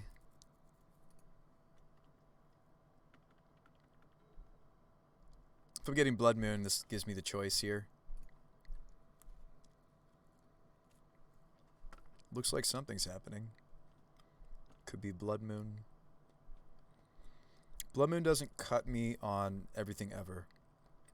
So we gotta make a choice here.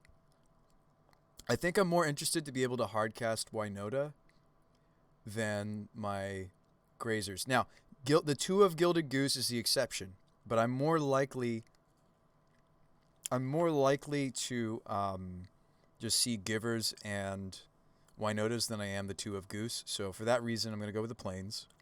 We're also more likely to just naturally draw forests. I mean, we don't here, but I think that logic still stands. We're not out of this yet. I have 2 live cards, and I can just Spyro away both of these for tokens. And sometimes Ponza doesn't do a whole lot more than, like, Moon and a bunch of elves, right? Like, they'll keep hands that just do this and don't have their finisher yet. Grazer's dead too. Spyro away the Grazer and the Ranger, I think. This is at least a 2/2 that I know I can play.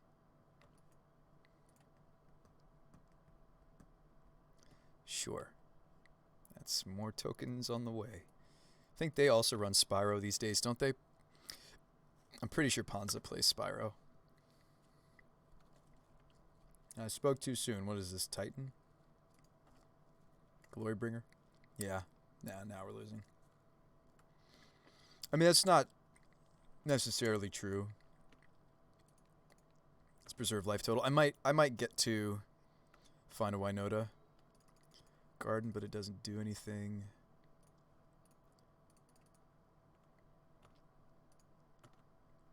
We're usually not this vulnerable to Ponza. It's literally, if I won the die roll, I'd have 2 basics instead of 1. A draw of, well, they had Bolt though for Gilded Goose. Swing, are we exerting? We're not exerting, we're just hitting. Okay. We need Winota off the top. Second Moon, sure. Doesn't do anything. Nope. That's not the Winota I needed. So swing. We'll flash this back. And just need to spike Winota. A forest doesn't do it anymore. Whoops, I meant to do this and I would have blocked the Arbor. Ah, shoot. I meant to block the Elf. Down to 5. One time deck. I mean, if I spike Winota, then I guess I'm not sad. Sad about. We're dead to Bolt regardless.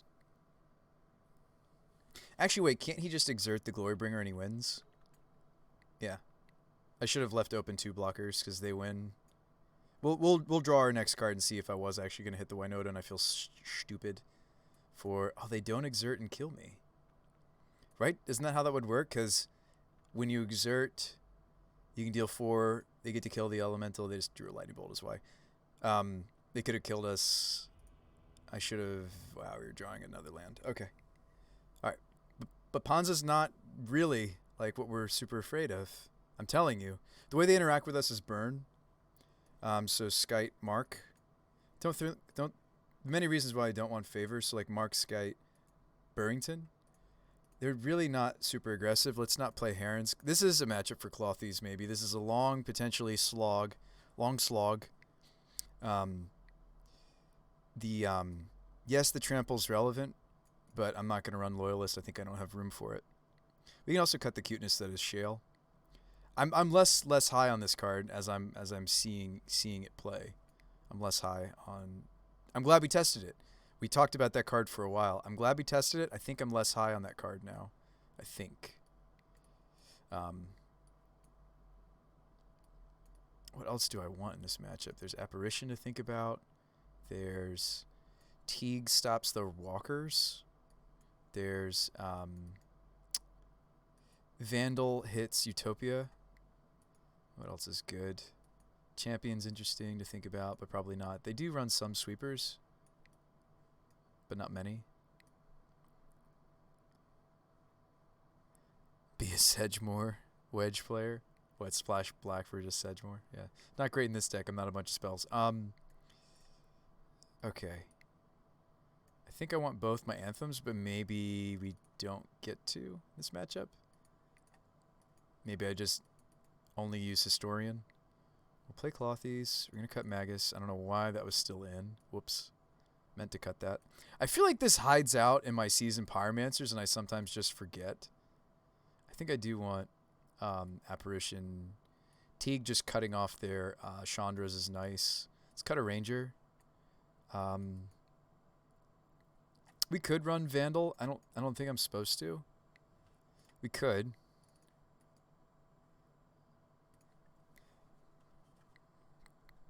Just replace the whole deck with Sedgemoor Witches. Just cut the whole deck. Yeah. Oh, hey, look at that. Oh, hey, look at that. What is Blood Moon? I have all three of my basics in my opener. And this is going to be my red source. Folks. And they mulled a 5. Okay, this is our game. This is it, right? Don't bolt my giver.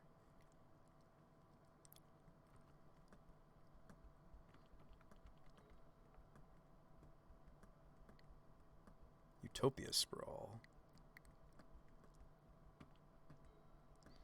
Spills Skittles.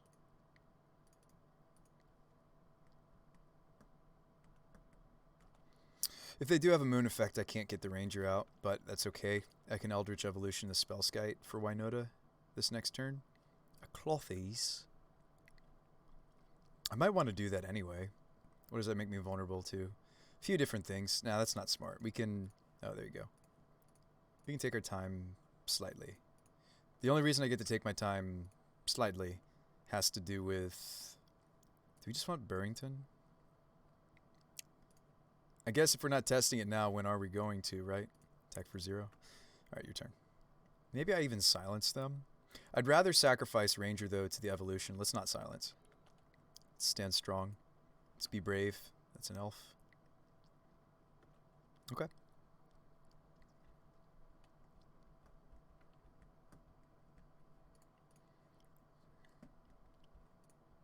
Guys, we just have to be on the play. Look, see? I'll keep Skite over Ranger. Because of Burrington, I could actually attack with Giver of Runes as well. Because of Skite and Burrington. We have a lot of our just natural protection. I think I want 2 triggers. We're pretty protected here. Spyro, make a token, draw 2.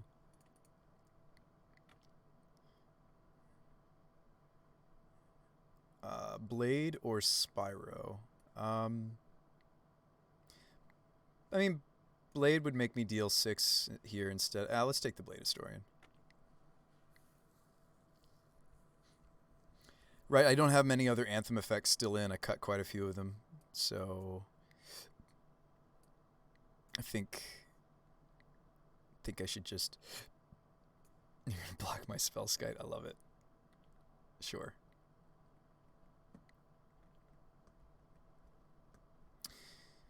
They really can't come back here, I don't think. We're going to bolt this here. So here's where I lose to maybe anger. I don't know if they run it. Seriously. I feel like maybe they should because of dredge. It's just so awkward for their deck because they might be killing their own. Because I could save Burrington to save us from, like, you know, Sweltering Sun or whatever. I just kind of want to see the flavor of Ponza these days. I'm pretty sure they consider anger because they have to. That's one of the angles they have for dredge. Maybe not. So yeah, there's Bone Crushers. No, we're not bothering. So Pillage, no. So this is a Karn build of the deck. Is there a non-Karn build? We haven't seen Karn from this opponent yet. Do they always just play the Karn build, Karn board? Is that just standard now? Is there any take on this? Aha, 2 angers. All right, found some.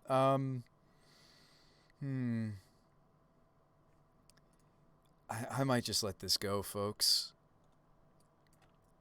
I'm going to let it go.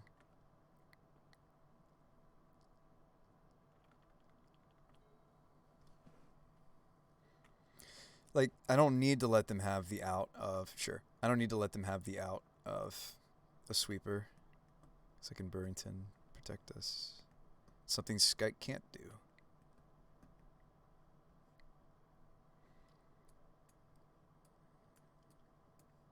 Last card is Anger. Maybe. Am I really going to play around this forever? Or am I just going to man up and just...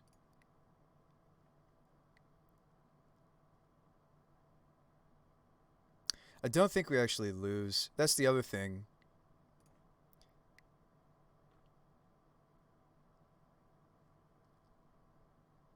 Like, let's say they have exactly Anger. It's only a 2 of. A. B. I'd still have Winota and some more gas in my hand. So let's not play too scared. This is all a result of attacking with the Giver for the extra trigger. And I'm kind of happy with how that resulted, right? I mean, like, we ended up with a Spyro and a Historian. Wonder what their last card is. What do you got?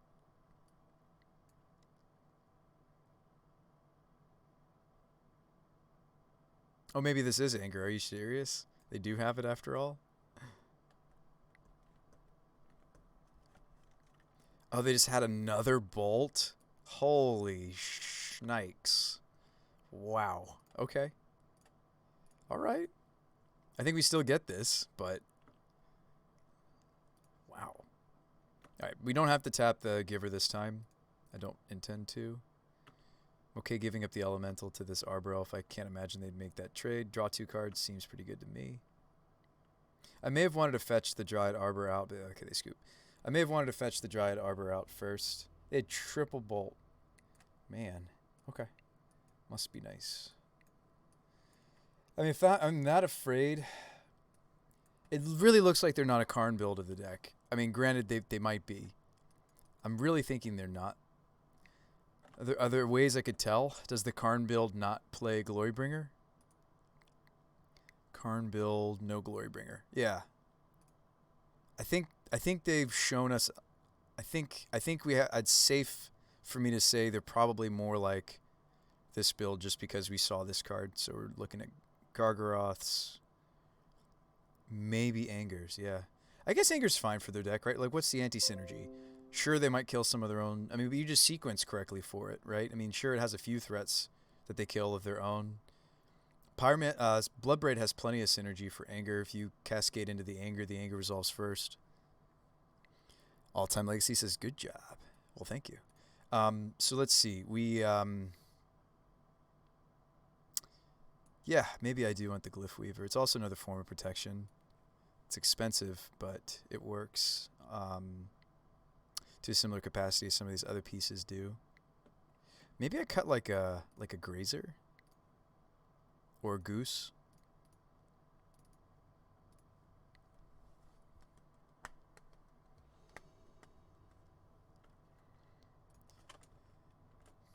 I feel like this is a matchup we should be able to take, but I don't know.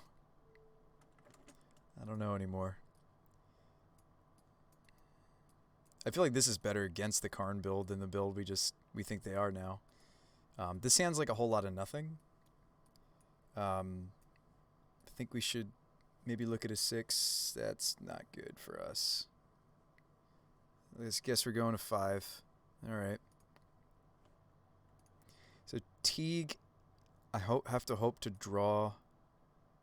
I mean, maybe I can't even bother with Grazer in this hand, right? Like, what does it accelerate me to? Not much. I'm better off just going turn 1 giver, turn 2 call. Done. If I had a full grip, that's a different story.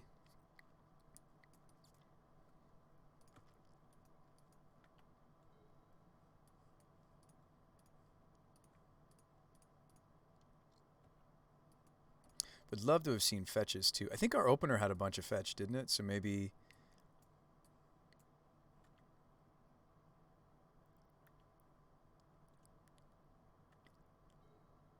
There's a fetch. A little late.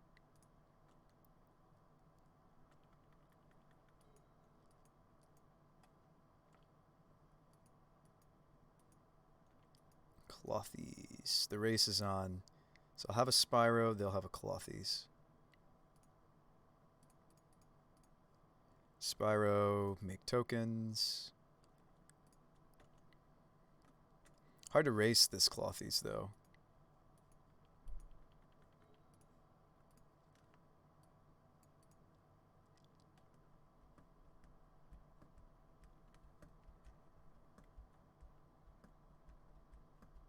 Just because we're resilient to Blood Moon doesn't mean they can't get us. They're on the play. They had the turn 2 Moon. Not much more than my Spyros is live. Like, Historian is a live draw. Just another reason to leave it in this matchup. But, like, several... I don't know. That's a weird block. Are we sweeping here? I mean, that's a weird attack.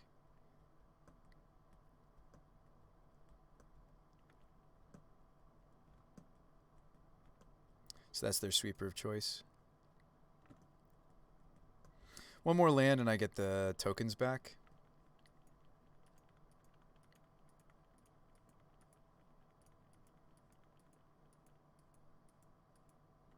Maybe it's a taste of our own medicine, right? We've Magus of the Moon several people and have protection for it. Not just tonight, but in general with the deck. It's sadly one of the stronger things the deck is doing. Oh, we don't actually get to do that because they exile it with Clothies. What was I thinking? Why would I ever get to do that thing? The thing that I want to do. So they're on returns, not necessarily angers. Okay. I don't know if that's worse or better for us, right? They do have enough red to animate this Clothies. I can pretty safely scoop. Good games. Wonder where our basics were. Sometimes Moto lets us look. It's one of those things where it's like we just came off like the Mount Everest, right? Like second 4-1 with a Winota meme. It's time to come down off of that Everest, right? And have some like reality leagues. I feel like this is that league where like we came off the mountain of like a sweet, like we had that buildup of like 3-2s and then 2-4-1s, and now reality has set in, right? We are playing a meme. We are playing Winota for several different meme reasons, right? One being I want to see if there's an actual Naya color deck that can function in Modern. So like these are stipulation leagues, right? Would I play something more competitive in a tournament? Absolutely. I'm not taking this there probably. But it's fun. It's been fun brewing this, building this with you guys, coming up with interesting... Let's have some bombs. Coming up with some interesting like tutor targets. This has been a lot of fun for me. I do like decks like this, very toolboxy. But let's win the next 2 and like make back some of those tasty points. My next few leagues, because we had that 4-1, are going to be freebies. Like, I like brewing and streaming memes as much as the next guy, but it is nice when our leagues don't cost me any money. I'll say that much.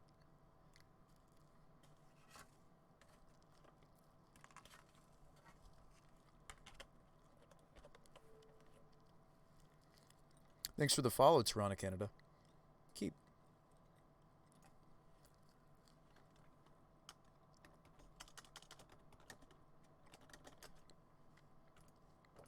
We did lose the die roll.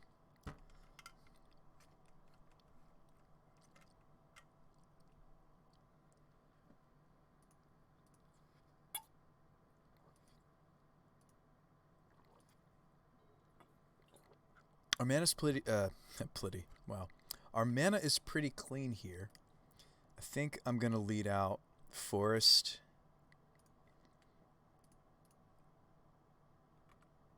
Foundry. Use all money to buy protein bars. Have I looked at Blue-Red Wizards? I remember you playing that years and years back. Hey, what's up, Phoenix? Back when I was playing back after the Splinter Twin ban. Yeah, we had that weird like persist combo with Void Mage. That deck will always have a little near and dear place in my heart. Oops, sorry. Meant to switch interfaces when we're actually in game. Sorry for that, chat. My bad. Still getting used to the new hotkeys I've got for the scene switching. Oh boy.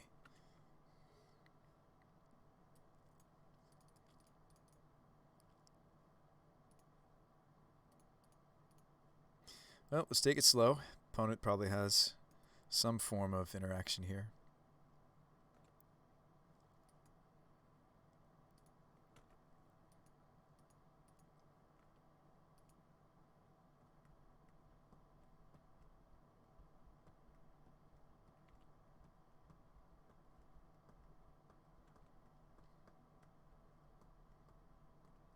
This should give them a lot of information though, right? Like, clearly I'm a go-wide deck if I have Legion Loyalists. Are they going to shoot this?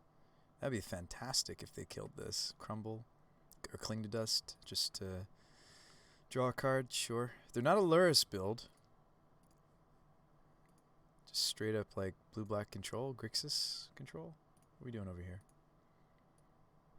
Yep, looks like just straight up Grixis control. This is probably an Archmage's Charm. Could jam Entity through it. Another Sedgemoor Witch deck. What? What is happening? We just played against Sedgemoor Witch. I'm so confused. Oh, whoa, whoa, whoa, whoa. We don't need to make this uncounterable. I actually could wait on the... Wow, this is... I think I'm okay giving up the Loyalist to the Witch. I mean, I don't have to, right? I feel like I do that too quickly too often. Actually, no. It's a 3, so that she can kill either. Let's just get 2 triggers. Sedgemoor Witch versus the meta, right? Let's attack with her. It's a kind of a disappointing hit. Can we hit a real card? There we go. Maybe I just want to silence them, although I imagine... Maybe not. Maybe I just want to draw cards, make tokens. Yeah, it's Sedgemoor Witch versus the world. Has been this league. So they block here. I agree. You take down to 12. Show me the damnation. It was really fun to watch, especially when you had up to 4 mana for Venser.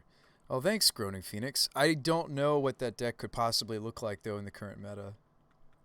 They mill me, but I would have already guessed that they are a Drown in the Loch deck. Probably have Drown for Winota. I have only one more Winota. K command. That is not them killing my Winota. I'm going to let go of the planes, right? Them not killing this is good news for us. Call, what would I get? I guess I might consider calling, except I can't go get the thing that I want to get. I think I'm just playing Ranger. That's not true. We could hit Mirror Entities in the bin. So yeah, let's Ranger. It can't be the Dryad Arbor, but maybe I just go get Giver of Runes. I'm assuming all the spells that they're synergizing with Witch are instants, so I can't imagine the Silence is actually going to do anything. I'm probably better off with the 3/3. Now, since they're a Witch deck, I don't think they're going to have Damnation in the main. But now they could double block the Winota I don't think I offer her up. I think I'm content with 3 triggers. There's the goods, right? Well, okay, with second ranger, I might be interested in silencing them. I could also have, let's get Gilded Goose. I could also have chosen the extra Winota, but I don't think I'm supposed to. Let's Spyro and dump these 2. I don't have a lot of mana. Maybe Eladamri's Call is what I shouldn't hold on to. Yeah, I'm kind of really feeling I can certainly use one of these. Many. I get another giver. Pretty sure I can safely sacrifice one of these Ranger Knights. Will I play some control when counterspell? Oh, absolutely, macro photo. Yeah. You kill my Grazer. Trades here. Take 1, 2, 3, 4, 5, 6, 7, 8, 9, 10, 11. They're going to block something else. Block, kill, Spyro. Sure.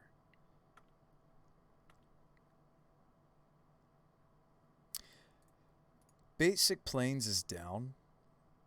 I could get this Giver or Goose onto the table. Just would be a little painful.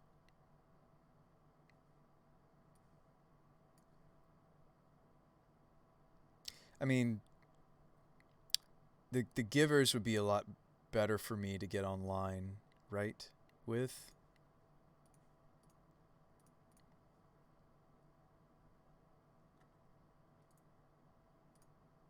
I'll silence them before they draw their 5th card. Their card for the turn. Oh, wow, that goes through. So they're not casting anything on their turn. They might cast into their Sedgemoor. They do. Sedgemoor number 2.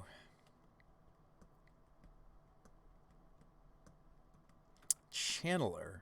Interesting.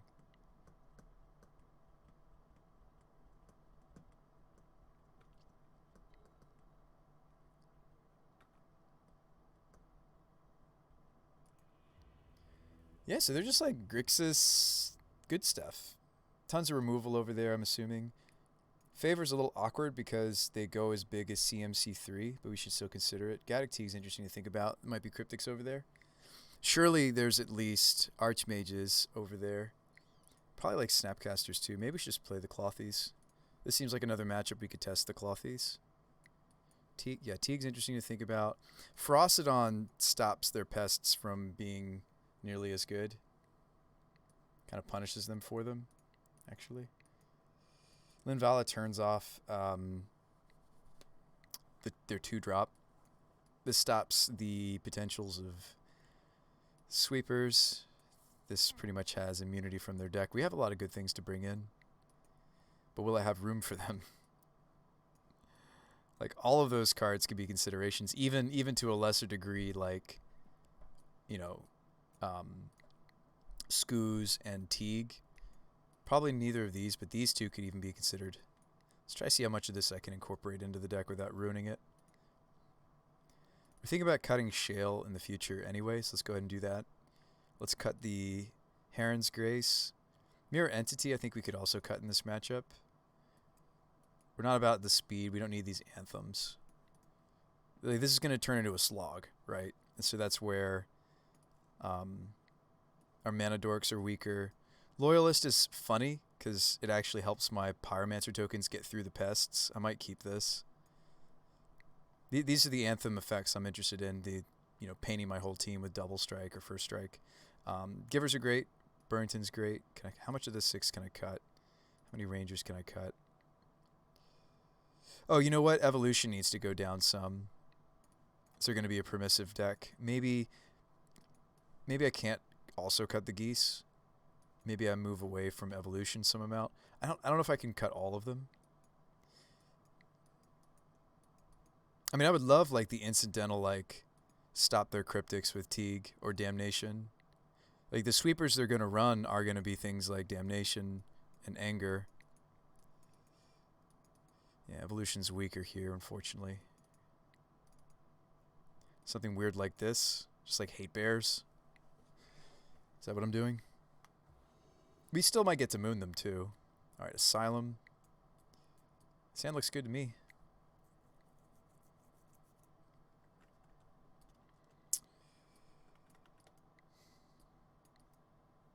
It doesn't have white for the Ranger, but we're hoping to draw into it. I think this is...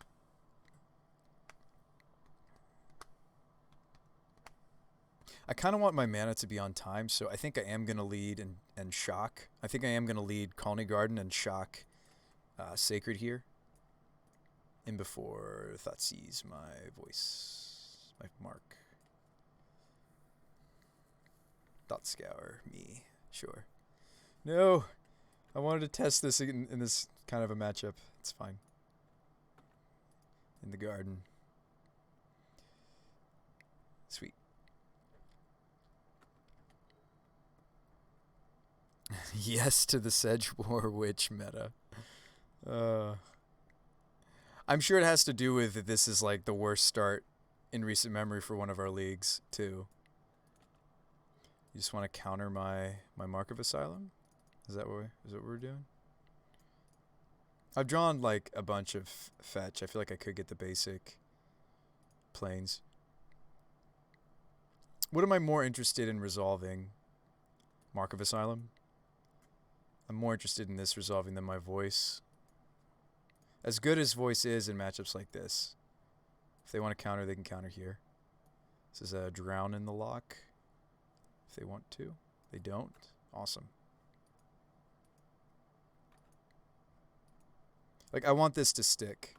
To the point where I might even just lead out, like, by shocking, I might lead out Ranger Captain next turn. To soak and then silence them so I can resolve Mark.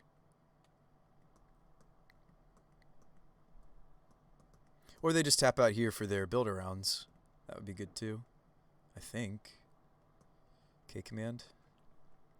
I discard the... I think the Force is actually what I'm going to discard. I mean, like, yes, I have Magus of the Moon still in my 75, but this needs to be a red source, and I think I want... I guess I could have kept the Forest, maybe. I could have had white for Ranger through the Wood of Foothills. Okay, we just drew another. It's fine. Okay, so we get to stick the Mark of Asylum.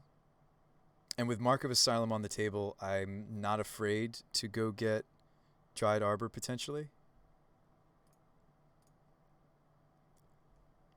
I'm actually not going to wait. I mean, yeah, like if they have Damnation, like, so be it.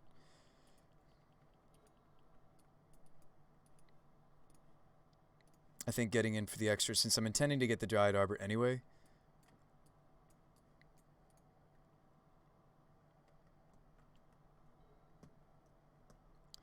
Let's go to combat again.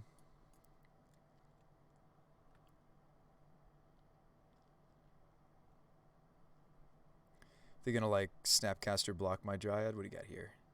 Archmage's Charm. That's pretty good. Second main. I mean, it's a 1-1 under their leadership, but I think I'll Glyph Weaver.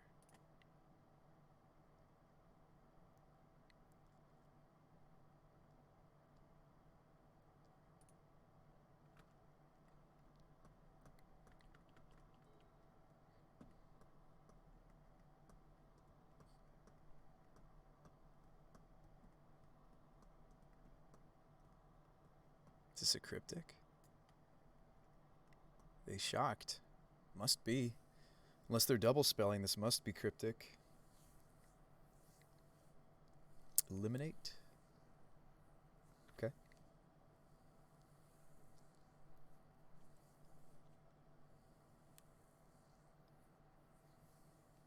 Is this like Gurmag Angler? Looks like Tazagur or Gurmag Angler. Gross. Alright, but they're tapped out, though. So that's good, right? We have good blocks here. It's a 2-2. Why are you swinging this? This guy is a 2-3. Am I missing something?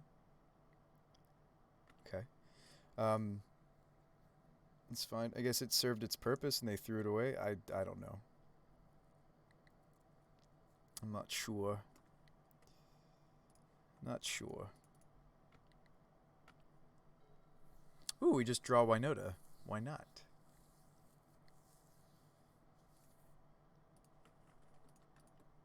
She's probably what I'm doing.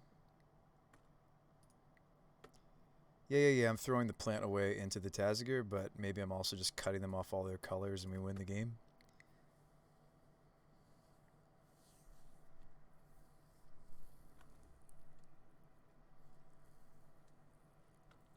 Seems good to me.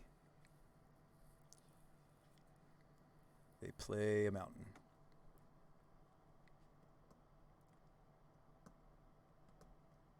Now, granted, I need something else, right? Like I need more than what we got on the table. Blade Historian might get countered, but probably not. This lets me swing into the Taziger. Oh, I guess it doesn't. It's a 4/5. Shoot, I need some non-humans. I need to draw some of my non-humans here, folks. That's awkward. I think next turn we can, because we'll also swing with a Historian. I think next turn we can swing through and win. Right, they're at 9. They'll block Winota, but they're going to take 1, 2, 3, 4, 5, 6, 7, 8. Actually, maybe I was supposed to swing there. No, I could only get 8 through there because they block Winota and they take 1, 2, 3, 4, 5. Yeah, we have lethal next turn. Granted, we're not worried about bolts. We are concerned about a few different things.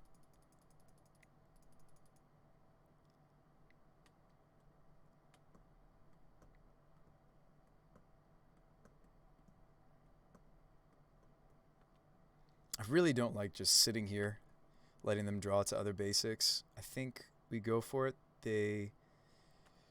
If I waited one more turn, I'll have the Giver. Let's wait. It's not like I have 0 protection, right? We have Mark, we have the Glyph Weaver. Maybe they're going to counter this Giver.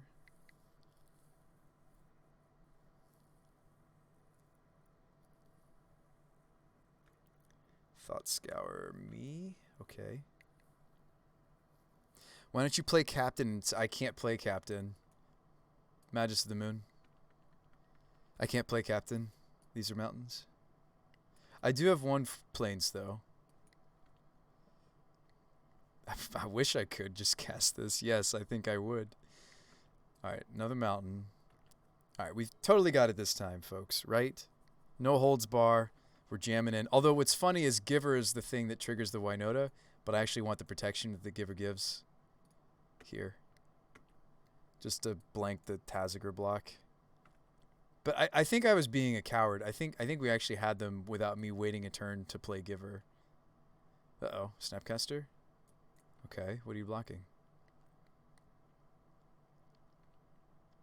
Snapcaster targets the eliminate they wish they could cast. Wouldn't this have been a different game if they hadn't thrown away their elemental token from me, the one that they stole? I feel like this would have been a different game. Block here, block there. Alright, so let's protect Magus. So they don't die, they go to 1. So let's protect that from black.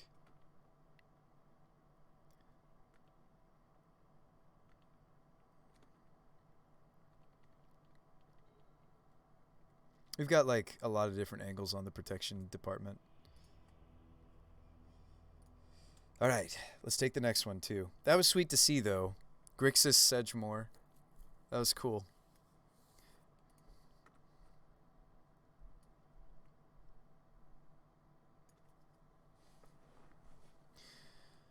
I gotta brew with that card myself. Oh no, there's 2 Gundams now. What does this world come to? Some sort of Japanese anime? I don't know where I should put these blocks. Is voice outperforming Nest Invader? That's a great question. I haven't decided yet. Yes, against the blue decks.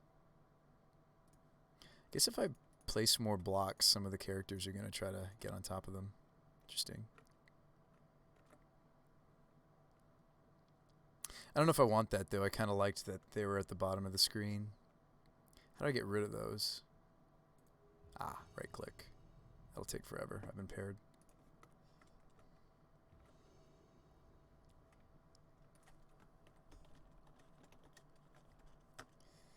Right. This hand is a little awkward, but we do like turn 1 Giver against the Lurrus decks in the format, right? I'm actually going to keep this. 1 out of 10, how fun is this deck? I feel like it's a cool 7. Super Saiyan J Ranoff, or whatever your name is. Oh no, they're going to take my Giver. Maybe they take Goose. I feel like I would take Giver because that's what I want. Clearly what this hand wants to play turn 1 because I have basic filter. Like, you take Giver, right? Nah, maybe just take my builder out. No, but I have redundancy.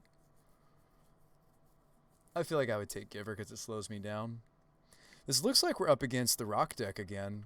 Like the Rock take on Lurrus. We played against it earlier. We did manage to beat it. Although, granted, they kept a no-lander one of our games. I don't know what you take here. I think it's just dependent on whatever their hand happens to be. Yeah, I don't know, Blaze. So I swore by, I think the Shale is what I'm kind of like losing faith in. I don't think it's necessary. It was cool. I liked testing it. I think we're getting along okay with 24 lands. So they take Gilded Goose. Interesting. I guess they have a removal spell for Giver. Don't want to show them I just drew Foothills. But maybe they're thinking, yeah, if I just take his land, his mana source, right? Kill the Giver. But maybe they take a turn off to play Confidant. Or Tarmogoyf. Oh, they're Jund. Never mind. They are some sort of wonderful brew. This is going to be interesting. Okay. Bastion filter, as awkward as that looks. Put the Foothills in. Maybe that's wrong. No, I think it's fine.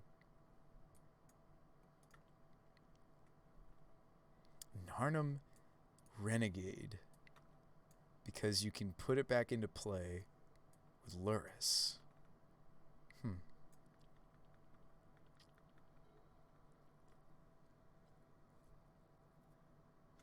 Yeah, they're like Jund Zoo or something, right?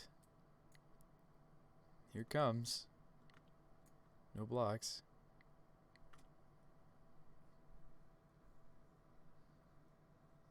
Jund Zoo?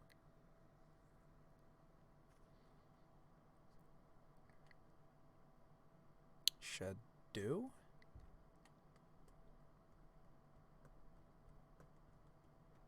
Shadow?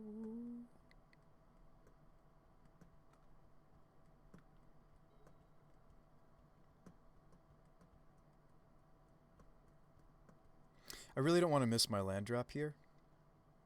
I also need red, so this is going to hurt no matter how I do it. So yeah, what was I saying? I don't want to miss my land drop. And we do have Giver. So this is an instance where the Dryad Arbor is kind of sweet because I don't have to evolution to get the Winota on the table next turn. Kick it back to my opponent. I am terrified of what's happening here. I imagine these aren't going to stay 1/1s for long. It's always funny to me how there's a bit of anti-synergy with the Lurrus, but like it's just so good you play it anyway. Scourge. Yep. Upkeep, silence them. I don't think so. I think we need the body, but maybe I'm wrong there. I kind of want them to swing. Don't we? Don't we want them to swing? They're tapping out here. What are we trying to bolt? Bolt my Giver? So, where, like, my blocks get a lot better if I give the Grazer protection, right? So, yeah, so they're killing Giver, but what do I give protection to? Actually, I think I have the best blocks if I just give Dryad Arbor Pro green. Or Grazer. Like, their last card could be, but they don't play it anymore because of Lurrus. Yeah, we're fine. Could be like a mutagenic growth over there. So give the Arbor green protection so I can block Renegade. But we've got blocks on these shadows here. I mean, yes, there's... Oh, they don't attack at all. Okay, perfect. Ooh, but if I shock Foundry, I get to get in with the Arbor too. I feel like I just cycle my creature base, which is awkward because they have shadows. Maybe I don't attack with the Ranger. Maybe I just attack with the things that trigger.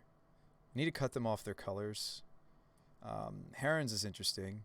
I almost like Herons more than the Ranger. This will just be 3 life, unfortunately, this board state, because I didn't swing with the Ranger. Now I'm kicking myself I didn't swing with the Ranger. Like, what am I benefiting? I guess if I get Ranger, I go get... do I think I need the life points? Should I go with Ranger? I didn't have enough humans attacking to make the life gain creature worth. Let's go get Loyalist. Hope to hit here as well. Okay, so we can cut them, and my hand works just fine despite Moon, kind of by design. This is supposed to be how it happens. Obviously, it didn't happen against our... that didn't happen against my Panza opponent earlier, but like we do like that this still works with this. So I'm going to eat my Arbor and probably eat the Grazer.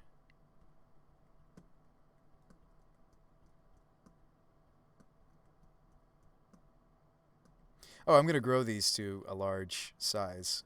They don't want to take the damage here. Okay. And maybe I should silence them. So they go to 8. Maybe I should silence them just because of Battle Rage off the top. Obviously, if they have Battle Rage in hand, they can cast it. But maybe I should silence them.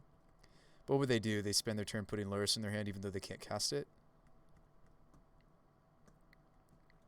I think the tapped Ranger we should silence. Blaze says I like silence. Yeah, I think the tapped Ranger. Also, they could have like Thoughtseize, Inquisition. Alright, so they don't do anything. These are pretty bolts that they're playing, by the by.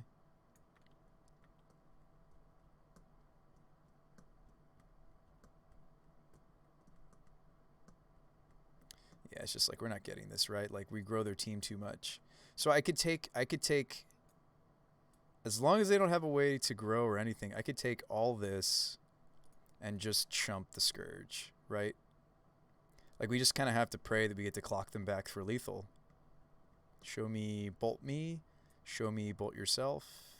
I'm going to go to 1. Holy cow, I think we won, maybe. So they're at 8. So why would I roll the dice? Oh, I can do both.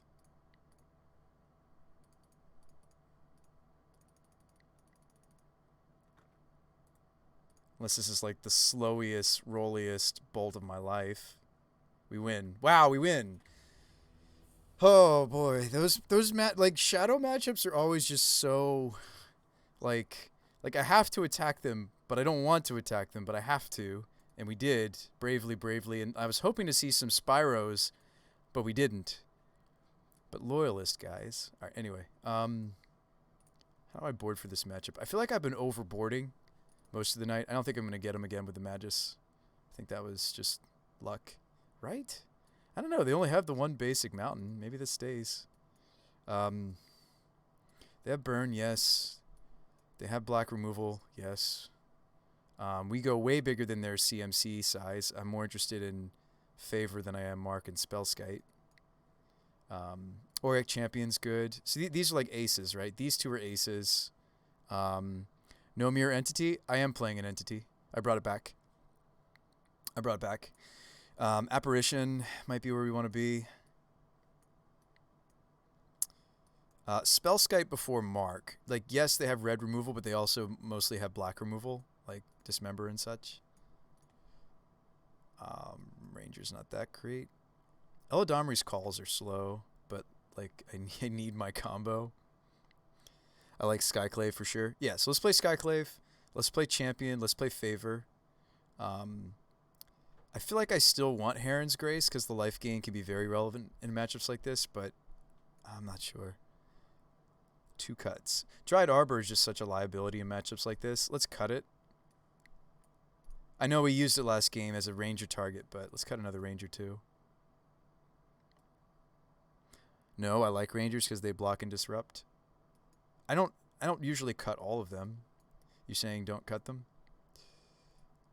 I mean, there are other ways we can disrupt. Like even Abolisher lets me play Winota and they can't kill it that turn. But this we don't really want this. We only really want this card when both angles are right. This isn't really a Clothies matchup either. Play Clothies? Is it? Is it a Clothies matchup?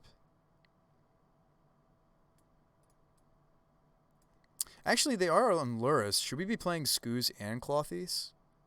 Clothies is good against Luris. Okay.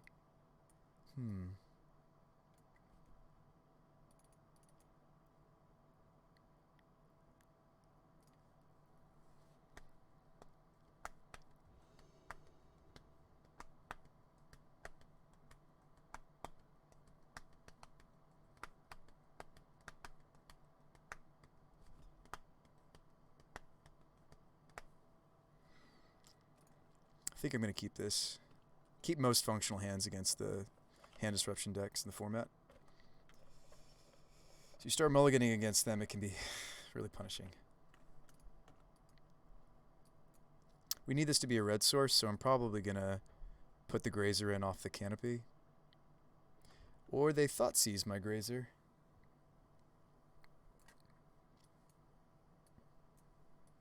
A hand like this, if I can't find bigger CMC creatures, are sadly going to maybe use the evolutions as Spyros, but it's actually not the worst thing in the world.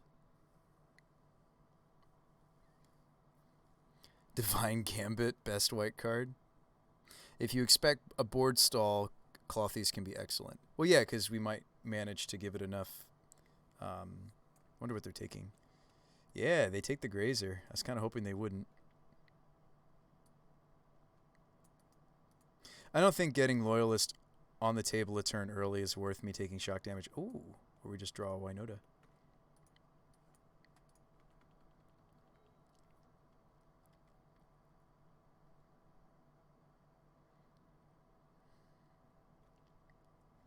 It's okay. We got game one against him, which I wasn't sure we were going to.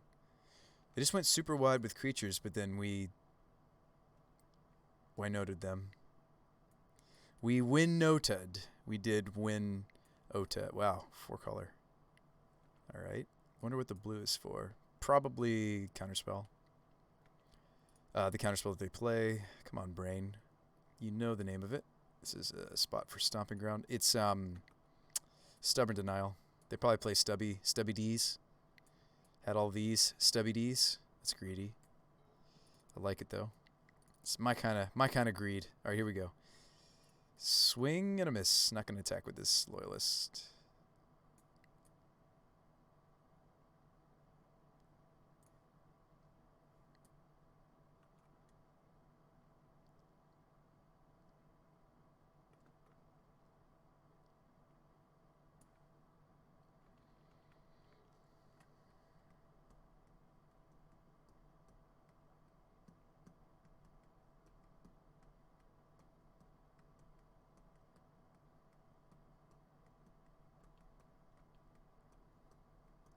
These Narnum Renegades, man.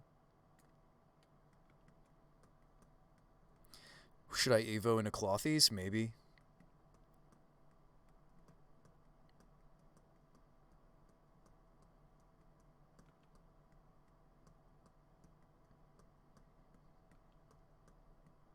I don't know. Now I kind of want to Evo into remove Scourge.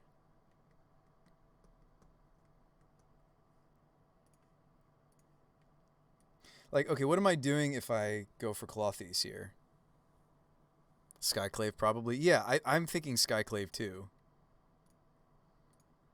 Just get rid of the Scourge. Like, Auric Champion's also a consideration. Are they moonable here? They're totally moonable as well, but so am I. Actually, no, I'm not. Well, my board isn't wide enough for moon to be an option. So there's Clothies to consider. There's Skyclave to consider.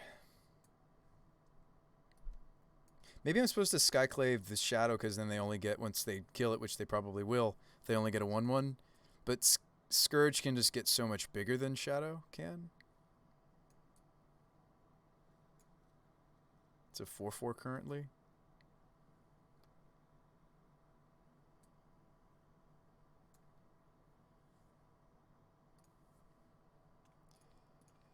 All right. We've made our decision. We've done it. We've done it.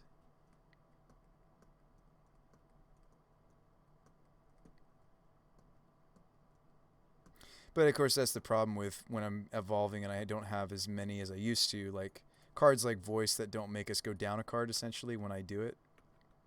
Just saying. So they shocked. I take 7, maybe more if they want to Battle Rage. Okay. Nope.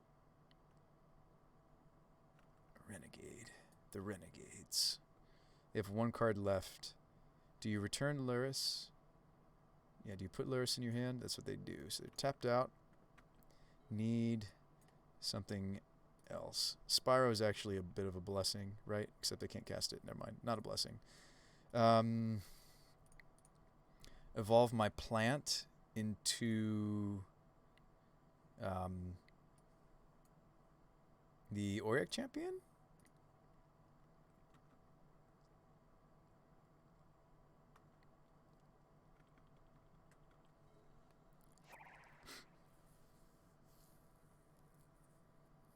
Down to 6, but I have a good block.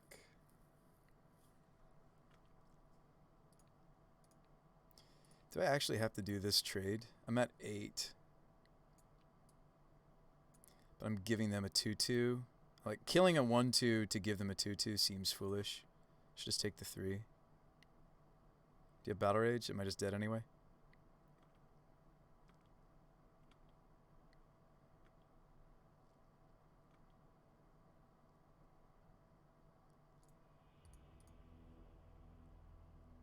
Let's run it back. I think I'm happy with our sideboard plan.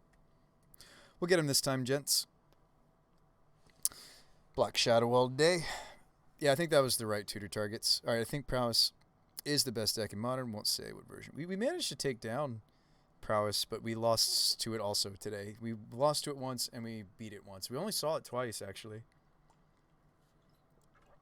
I think this hand is okay. It's not wonderful.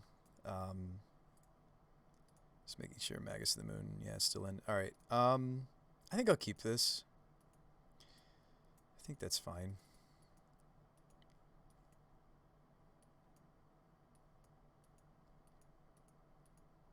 Like, okay, if our plan is to evolve,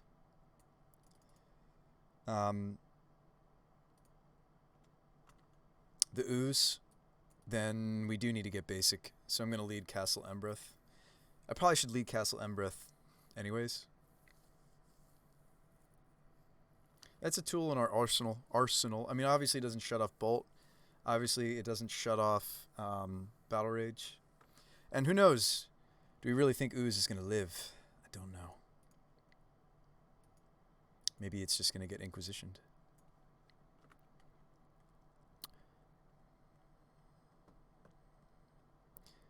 White. Do you mean white-red Prowess? We played against white-red Prowess. The Lumimancer, if I can talk. The Lumimancer. Luminmancer. Lumen, there we go. Lumens as in light. The Luminmancer build. White-black Prowess. What? Inquisition. Take my... maybe they take Evolution, but I would take Ooze. I mean, if they have a removal already ready queued up for the Ooze, maybe you just take the Ooze. I mean, maybe you take the Eldritch. So they take Ooze. Not surprised. And then our deck is kind to give us a something. That is a something. It's actually only going to help them, though, until I deploy a threat. But I will play it. We put it in our deck because... We're putting it in our deck because our creatures are larger, converted mana cost wise, but it is awkward until I have creatures. But I think I'm still supposed to play it out. It's not like I have a lot of removal anyway. Tarmogoyf with protection from all colors. Thank you very much. Grazer. Okay.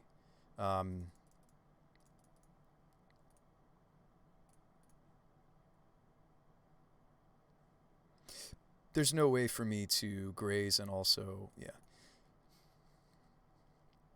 evolve in the same turn. It's not a thing. Your move. I can evolve into something that's larger than Goyf. I can play Winota, which is also larger. I mean, I'm not saying larger as in size. I'm talking converted mana cost. Winota's bigger than the Lurrus, and that's as big as they go.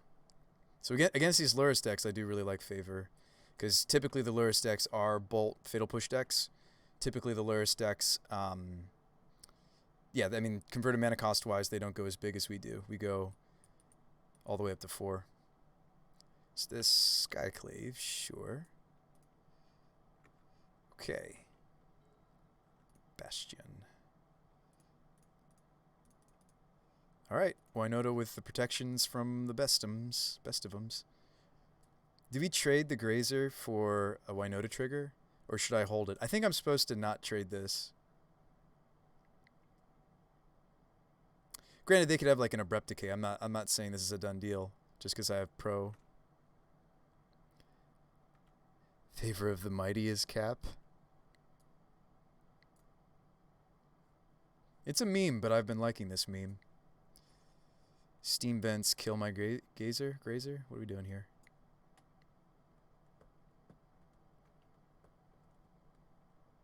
Like, I'd like to moon them in this board state, right? So let's not throw the Grazer under the bus of the Scourge. Sure, this could this could pull Magus of the Moon off the top.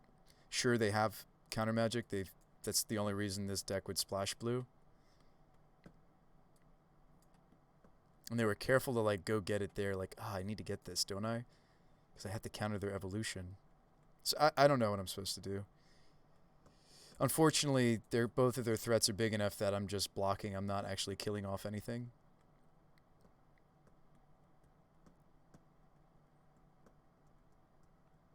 Okay, well, they're just going to kill it. Alright, maybe I should have just evolved. Thoughtseize. Oh, wow, they had both angles then. There was no even worrying about it, chat. Should probably block Scourge, because Scourge is more likely to get bigger in combat than Goyf is. Go to 10. What are some of my best draws? Another Goyf? I need Engineered Explosives. That's what I need. Another Winota.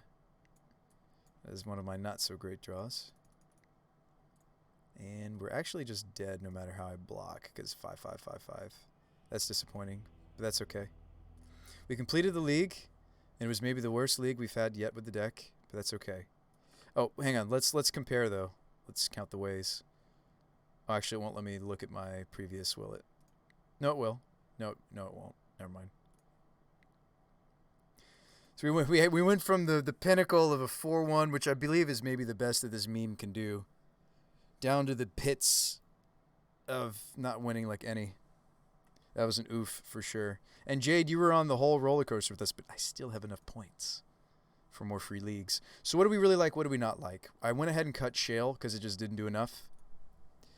I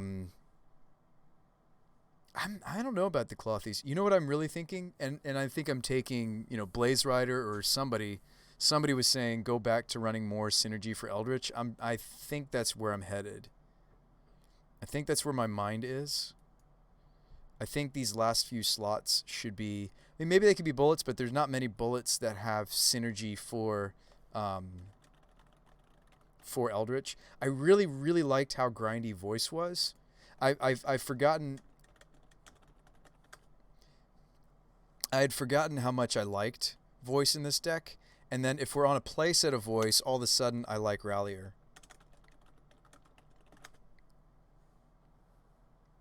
Rallier, of course, gets back quite a few of our sideboard cards and lets us reuse them, and they're really important bullets that we search out, and then I don't get to use them a second time, right? Or even like the Favor and the Mark that might get destroyed, right? So we actually have a lot of important 2-drops in this build now. I think we might finally, again, like, part of it is maxing out on the Voices, right? This deck also could maybe be a well, not with all the Grazers. These Naya builds are usually playing that vehicle. What is the name of it? They usually play the 2-drop vehicle. I can't think of it right now, but That's pretty common to these decks too. This also increases our human count, which is still, in my opinion, quite low for this archetype. So things... I gotta get rid of these cubes. Things of that nature, I think, are good. So the yeah, I think I like the sideboard, but like we just have so many hits now for Rallier in the current build. We had Rallier a few versions ago, and maybe it's time to bring it back.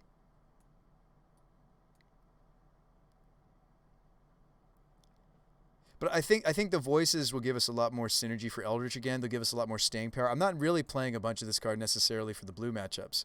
I'm more interested for the removal heavy matchups. I'm more interested in the fact that it has natural synergy with Evo. And yes, this is the slower piece, right? If we wanted to go faster, we would play Strangleroot Geists again.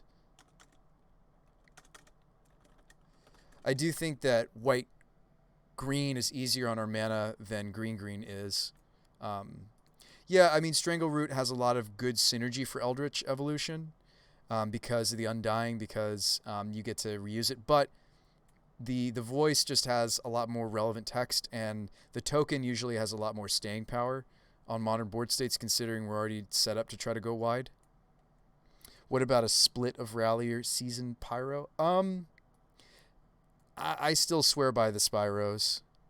I think the first Rallier, though, has piqued my interests again. But I kind of swear by the playset of Pyros in this archetype. The fact that it goes wide 2 threats, the fact that it digs us to Winota, I don't think I'd ever play any Winota shell, whether it's splashing green or not, without the full playset of Spyro. I would cut other things, SSJ. I would cut other things to play more Ralliers. I feel like, and maybe I'm just biased, I feel like the Rallier, when we tested it, was just pretty lackluster, but I think as we've added to this, like, what is he doing game 1, right? What is he doing game 1? His synergies are, they're still limited, right? But they're there. He's really more here because of the sideboard stuff, but game 1, he is an extra, he's a get back voice. He has good synergy with the Eldritch Evolutions. He can get back these. He has great synergy with the fetches, right? I'm only playing 7 right now. He has synergy with the with Sunbaked Canyon, with the Horizon Canopy. Oh yeah, that's right. We're only on 1 Sunbaked now. Oh yeah, two Foundry is why. Yeah, he's got synergy. He can get Dryad Arbor back. I don't think we'd really want to get Grazer back off of a Rallier trigger. Yeah, I think he could be good in the deck again, just as kind of like the 5th voice. I think the deck just needs more meat. I think we have lots of great bullets, but I think there were several games tonight where if I just had a voice token sitting around, we probably won. And I know you're like, Bruce Spire, are you still refusing to just do the Geist Honored Monk builds of this deck? Yes. And I do think that that's maybe the better archetype. I do think that's maybe one of the better finishers. I do think that's maybe one of the better finishers for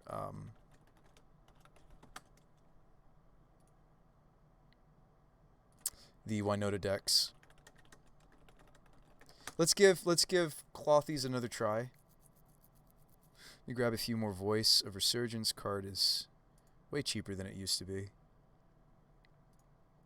What about Agent of Treachery? So I'm trying to move away. I'm with you, Phoenix. It's fun to think about all the big, uncastable, fun humans that the Winota triggers could be getting for us. Everything from Treachery to Angrass Marauders.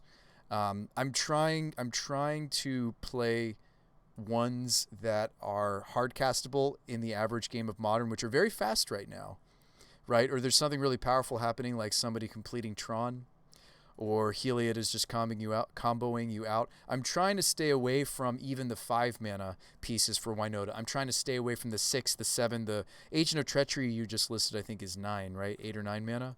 I'm trying to stay away from the big uncastable humans. And yes, those are the really fun, big, splashy finishes. But I'm more interested in either playing cards that I can actually pay mana for, or I'm interested in playing maybe even just like a combo again. We have tried Vizier combo in this shell before to some success. Right now we're doing an Anthem build where it's like a split of historian entity champion. Um, Technically, loyalist is part of that, but it's kind of like stitched together through the Rangers. So we're getting the end result is I have +1/+1 lifelink on all humans. I can grow as big as how much mana we have, and I get double strike or at least first strike and trample. So I'm playing like an Anthem build, which is certainly not normal for this archetype. The deck is almost always playing the big, silly, splashy finishes. And I do think that those are maybe the better deck, but I'm trying to discover if there's another deck under the deck that we think that the deck is, if that makes any sense. And I have been for about 2 weeks now. We've been trying to figure out if there's a deck beneath what is the expected cards for this archetype.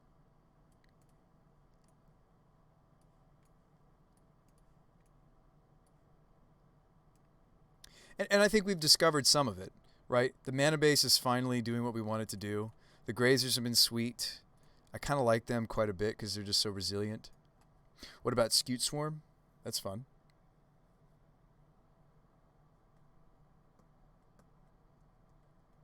Are they fun, or these just blank some of the decks that are trying to remove our creatures? We're back on the Spellskite too. So you're questioning the enchantments? These aren't cute. This is actually a staple in. I'll show you. Gosh, it's funny. The meta has really shifted in some weird ways. They look cute. They're not anymore. They're actually pretty normal for white decks, white creature decks in the format. Refresh. Let me show you. Like, for example, that's some tech that I borrowed from, I think I was looking at Death and Taxes. And it's not going to be in every single Death and Taxes sideboard. Certainly not one that's splashing green. Whoa. Hang on. I might need to open a new window. Or a new browser. It looks like my Chrome is crashing. Refresh. Let's just close it and I'll open it fresh. Yeah, my Chrome looked like it was crashing. No, I'm with you. Like, I thought it was cute too. I was like, who's running this card, right? But it's actually pretty popular. You'll see it in Death and Taxes sideboards now. I'll show you an example. Not this one because they're splashing green, but they weren't. But maybe it's yesterday's tech, right?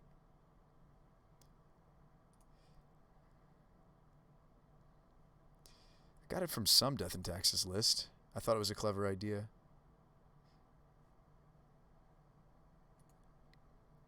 You haven't played Modern in so long, though? Well, no, now I have to eat my words because I'm not finding the list that I found it in. Surely it wasn't a Winota in Taxes list, right? Surely it was like just a normal Taxes list. So I'm not borrowing a lot of the ideas from the and it is a sideboard card. You would never main it, but I feel like a lot of the ideas I had were not from the Winota in Taxes. They were from some of these just like tried and true Taxes. Maybe it is yesterday's tech, and I'm the one that's dated now. Asylum. Cards like this, though, that are primarily sideboard cards, you usually can't search for, though. Yeah, no decks found. You kind of have to like go through each list until you find somebody that's playing it, which could take forever. I don't want to sit here forever. I'll just tell you where I found it. I did find it in a couple of Taxes lists, and I thought, gosh, this is so cute. Could we really justify a card like this? Aren't I just better playing 2 Spellskites, which we've done before, right? Because Mark is only stopping burn. Favor is only stopping things if we have the biggest creatures, right? And it's only protecting my biggest creatures. Should we just be on 2 Skites? Maybe. These do also have the added bonus of they can attack and trigger the Winota. So I do realize that. I want some number of this. Burrington, of course, just because we're a Ranger build now, but I do want some amount of this protection. I like Grazer quite a bit. Seems to be pulling its weight. Yeah, I was pleasantly surprised by the Grazers. I thought that we couldn't build the deck without like a bird mana base, but I actually have liked this direction we've been going in. What's funny is the reach on this creature comes up more than you'd think as well. They're not like a lot of flyers that come to mind when I think Modern, but the reach on this has come up quite, because like not much else in my deck, nothing else actually in my deck has reach. So maybe that's why that comes up. Like the only other flyer or reach creature in my list is the sideboard Linvala. I'm gonna continue to play it though, but I'm sorry I couldn't pull up for you the lists that I was referencing.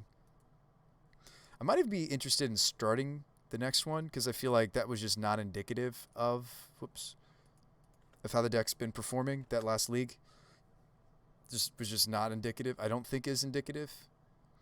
We've also main decked Spellskite before, but I think I want to try the playset of Voice. I think we've never just played a playset of the card. I think it's always been at least a 2 of, but never a 4 of. I'm interested to just see if this is just the backbone that the deck maybe needs. Because we got lots of different bullets, lots of different things to search out. But I think just having a few more 4 ofs might,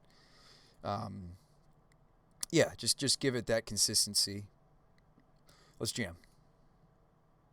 It's very easy for me to back-to-back leagues when they're paid for.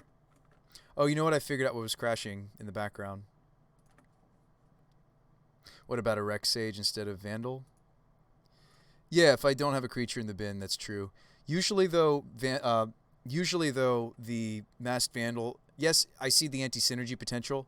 Or not anti-synergy, it's just...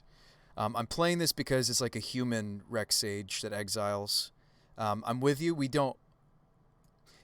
You'd think that we don't always have a creature in the bin, but the deck usually does. Turn 2, it's hard to do. I'll agree with you. But something like Night of Autumn or... yeah, that's what crashed in my background. It was avatars. We used to play a Night of Autumn. I moved away from the Night of Autumn to play something that's on Tribe, the Vandal, being a human. I've rarely had a situation where we couldn't Vandal because of the way that Eldritch Evolution works. Evolution puts the creature into the bin before we go and search for the thing. So I figured out what crashed in my background. This is a mulligan. This could be a keep. We tuck the Magus because I don't know if it's good. Also, this hand's awkward for Magus. But I'm with you, Phoenix. I think I see where your mind's at. I think I do anyway. Grazer. No. Now that we're only on 24 lands, I feel like the Grazer's not going to ramp us as much as it used to. Vantage. We burn or are we prowess? We could be either with this start. No attack, though. No third land, though. Oh, boy. Give or go. Just don't want to get the feel bad against the Leyline of the Void or something. Nobody's going to bring that in against us, my friend. It doesn't have any potential against us except for the Singleton. I don't think it turns off anything in our deck. Oh, does it turn off the when dies? Because it's a replacement effect?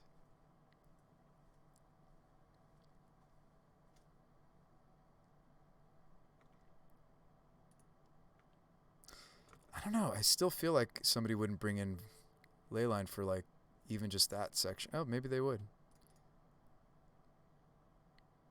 I think I take my lumps here. So we have really good blocks starting next turn. Safer blocks to make. Yeah, because it stops Voice from dying. It's also something versus Pyro. It is something versus the backside of Pyro. Okay, they're just going to bolt them.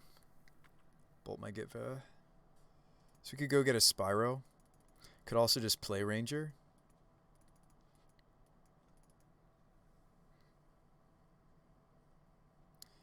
What are we doing here, chat? I kind of like Spyro, honestly. Turn the Grazer into a Spyro, because I have double evolution. Well, no, if I do that, though, I lose the other evolution in my hand. Play Ranger, Evo Ranger. That's probably the safer line, because I guarantee holding on to the tutors. This is where I wish I had like a Memnite or an Ornithopter. Probably an Ornithopter, actually. I think we take the Legion Loyalist, because if I draw land, we get in there. Maybe they're just going to bolt my Ranger.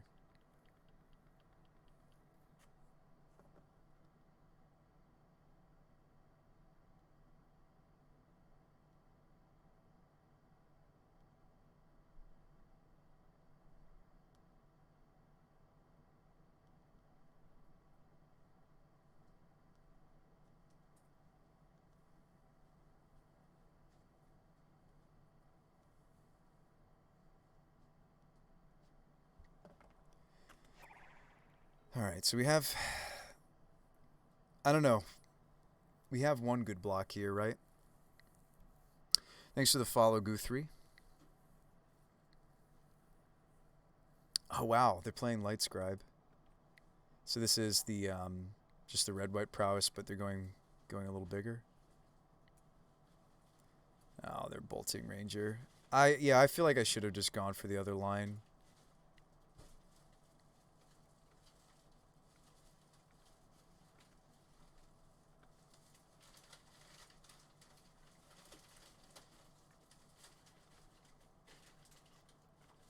Down to 8.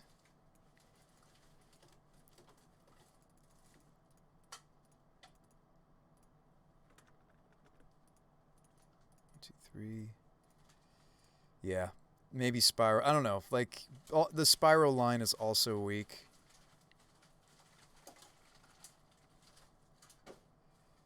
Dump, dump. Hope to live. This is not good. And Abram. Aybram. That's a fun name. Rallier into Giver. Maybe that was the better line. I didn't even think about it, really. Light up the stage. Hardcast light up the stage. Wow. And a Muta. That should be game. Like, this forces me, I have to block. Oh, they're just mutating now. Like, I have to block pretty much everybody here. Oh, wow, and they have Ground Rift in their build. They might even be on Niv Magus Elemental if they're playing Ground Rift. So we're just dead.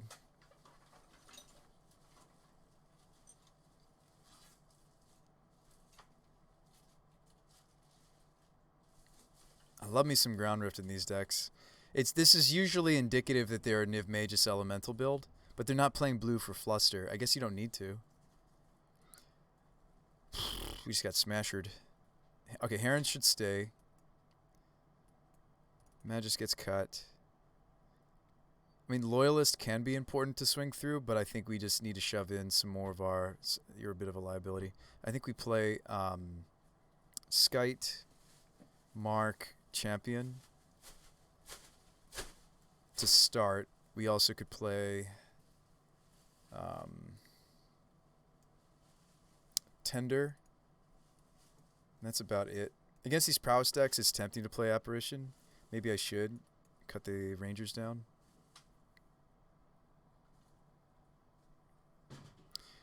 They like the castings on their turn. Are you thinking about the Abolisher? Oh, you're saying keep up the Rangers because we can silence them? But a lot of their stuff are instants. Like if they have them already in hand, they can... I don't know. Hey, what's up, Whale? No, I just... Part of it was I changed when I was streaming. If I was streaming. Whale is maybe... Also, if you don't follow me on Discord or socials, Twitter puts out when we're live. So no, I mean I've still been streaming X Whale to answer your question the long roundabout way. I never really stopped, but yes, you may not be aware that I'm live because Twitch is weird about that stuff. Like unless I think there's something else you have to do nowadays to make sure that you see when your streamers are live.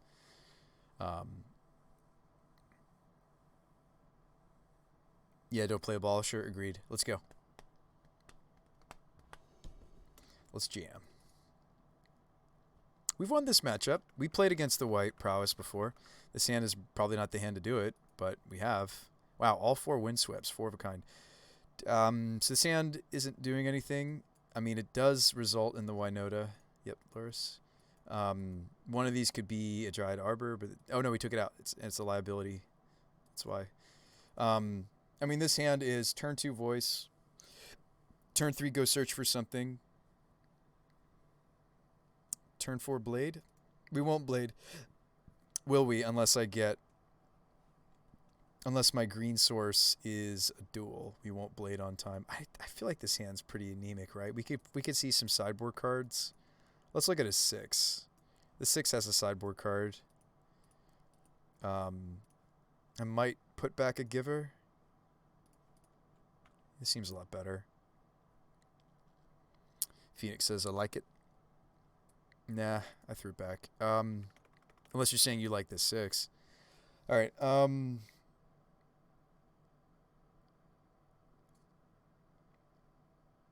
I would cut us from green, and I would cut us from... Let's just shock in the giver. Let's just do it.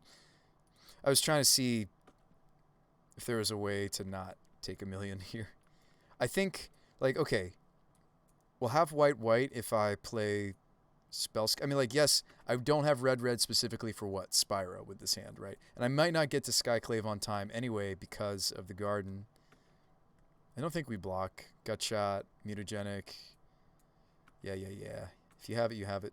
I mean, I'd rather... I'm not going to risk it, actually. That's what I mean by that. Okay, we drew an evolution, so... Oh, shoot. Now I want green.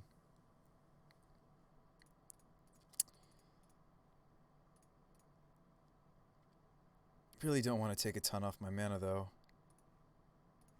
But there we go.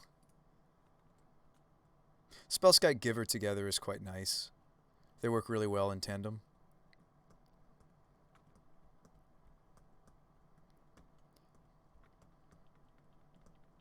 Like, we're kind of hoping for a different land than the garden.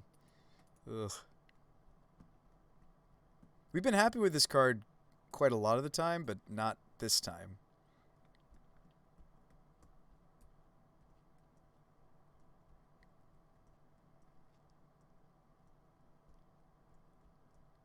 This card's sweet. In some ways, I like Lightscribe more than the... Lumimancer, right? This is a powerful effect. It's prowess for your whole team.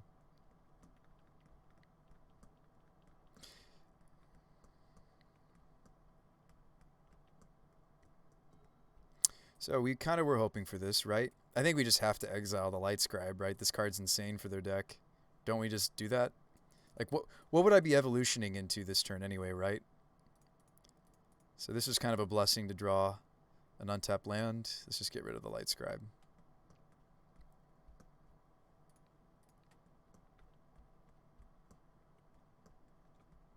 I mean, 2 mana is a big premium for a prowess threat, but this thing is a powder keg. This thing is pretty powerful. We're pretty well protected here. I might even evolve the apparition, as awkward as that is, to give them a... Oh, wow, they just have another one. I might evolve this for the Winota. I'm not sure. I'd rather evolve the plant, though. And go get Auric Champion. I think might be good to do. Hold up. If we go get Winota, it doesn't really do much yet, because I don't really want to attack with this. I don't want to necessarily attack and then they pump. Like, we're setting up for almost a really good Winota board, though. Why don't we just play the Forge Tender?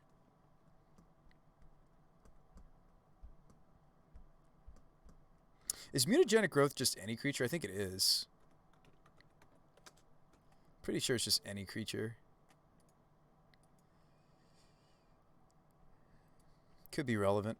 Yeah, it's target creature. Most pump spells are like that. So we could actually, granted they'd still get the prowess, but we could move the mutagenic to the Spellskite. So, like, I'm less afraid of mutagenic, which I think is what they have, than I am of... Yeah. I think that's fine. Metamorphose. Like, we have good blocks here, right? I block Burrington on Swift Spear. I get to block Lightscribe with whatever I protect with Giver. Metamorphose, number 2. The threats are big, indeed. This might just be Groundswell, though. They showed us it. Ground Rift, excuse me. They showed us Ground Rift game 1.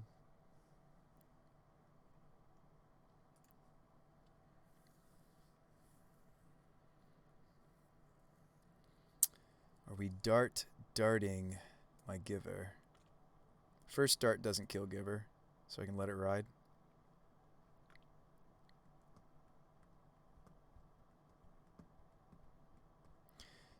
second dart.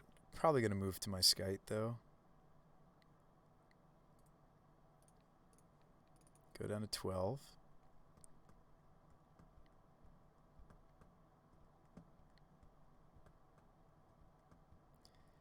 Now we're gut-shotting my giver. Okay. I'm with you so far, opponent.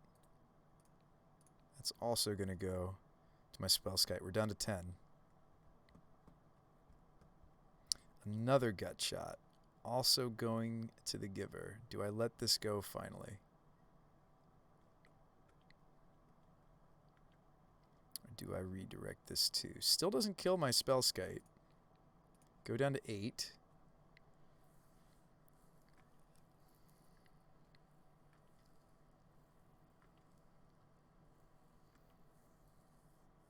We have 2 cards left.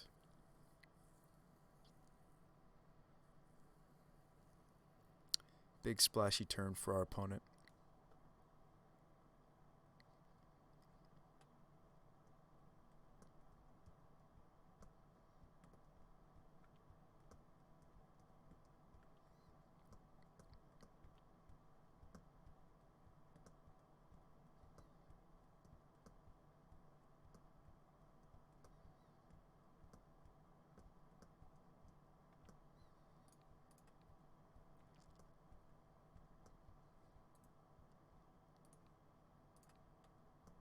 Maybe this is a bad usage of giver here.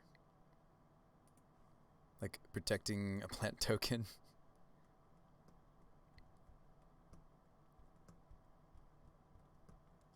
Oh, I would love for them to like let me have a turn. Okay. Sweet. Eladamries. I mean, we're pretty sure we don't want to let go of the Spellskite, but if I kill my own apparition, we're doing what? I'm giving them a blocker. Everything I have is a non-human. It's one of those situations where if I had 6 mana, I would just call for Winota easily, right?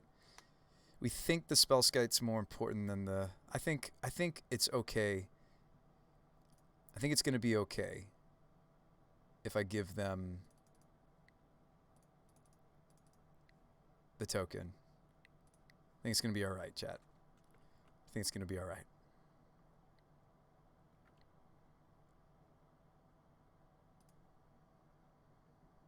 You're going to hit Herons and win? Think so? So I'm okay throwing away the plant token. Spellskite's not dying. Giver probably wants to hang back, but maybe not. Throwing the Burrington under the bus. I think maybe we just attack with everything and hope to hit some Spyros, honestly. Give me 4 triggers. Like, we're not playing... There's a Spyro. We're not playing the deck to not do it, the thing. Right? And they could just have a Ground Rift and then my blocks are irrelevant anyway.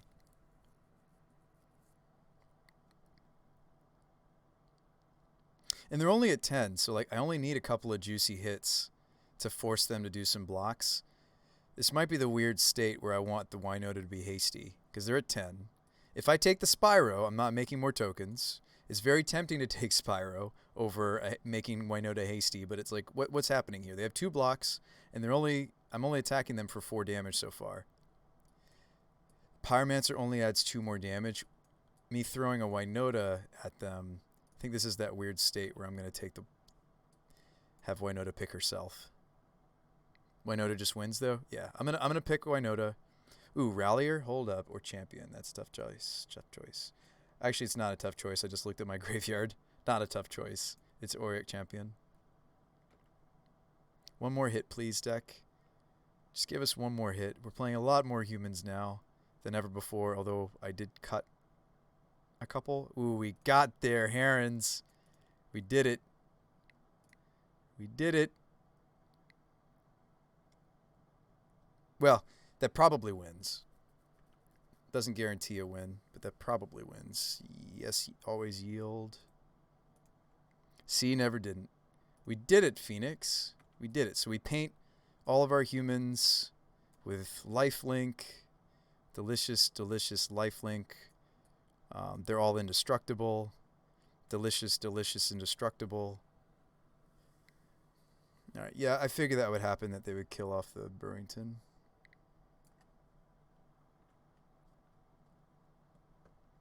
Isn't this still lethal? They're at 10. 1, 2, 3, 4, 5, 6, 7, 8, 9. Oh, it's close. It'll cut them off their Phyrexian spells.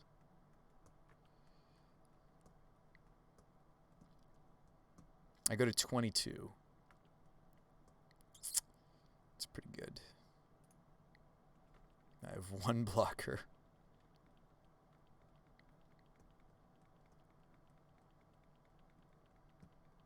I'm glad we attacked all out because I wouldn't have hit the Heron's Grace. I mean, we were looking 6 times 4. We were looking 24 cards deep as long as I didn't shuffle, which I didn't.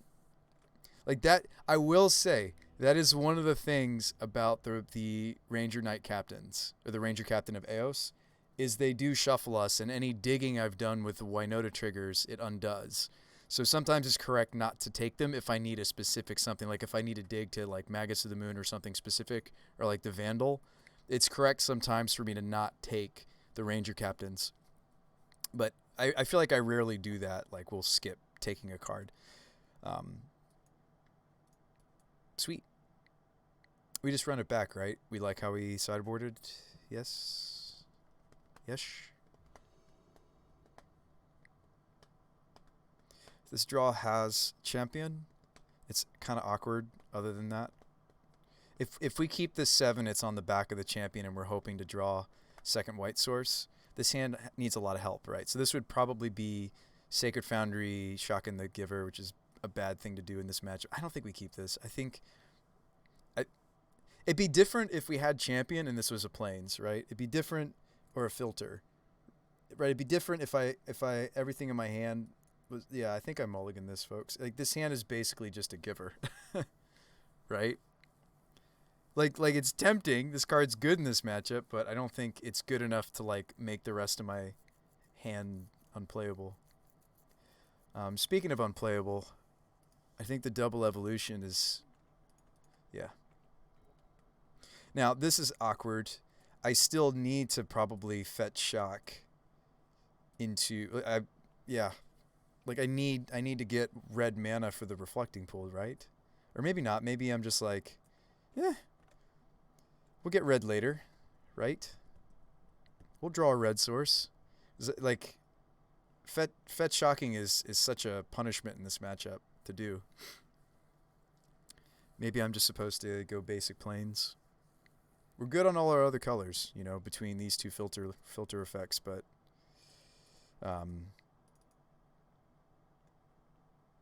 Soul Scar Mage.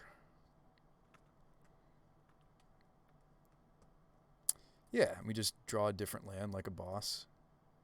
So this can be my red source. So let's go basic plains. Sweet.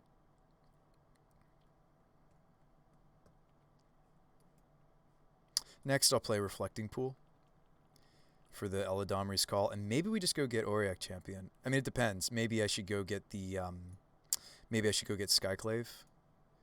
No blocks. You got it, bro. No blocks.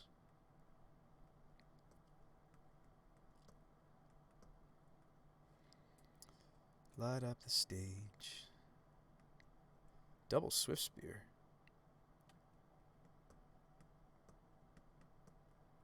No second land. These might just go away.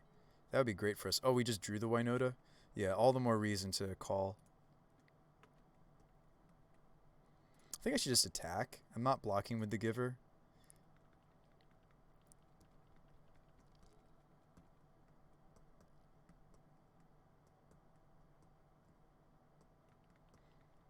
I mean, we know they're drawing gas if they're not drawing second land. I hope they have a bunch of their 2-drop. Let's not forget that they have Aluris.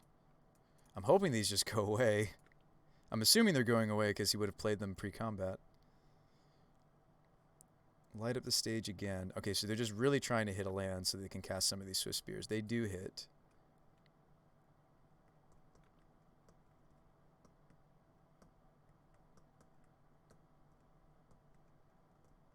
So they do get to cast one of the Swifties before it goes away. Alright. Or they choose not to. Also, I punted. I was supposed to play the Bastion. What am I doing? Who else in chat was like, Bruce Spy, what are you talking about? You can't cast this card. You played the wrong land like an idiot. I regret nothing. Is there a way that I can right my stupidity? Also, why would they not play the Swiftspear second main? Is this just a path to exile?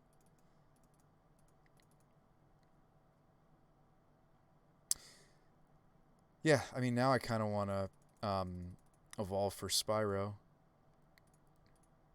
Gosh, that was bad. I apologize that you guys had to see that. That's embarrassing. I'm sitting here like, oh yeah, I'll just cast my... Oh, I can't. I think a Spyro could clean this hand up right as rain.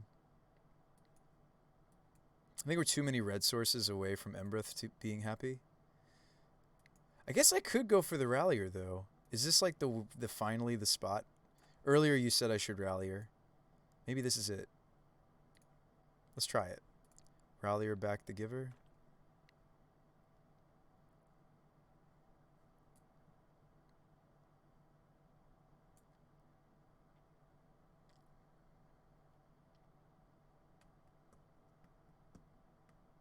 Kill my Rallier. Okay.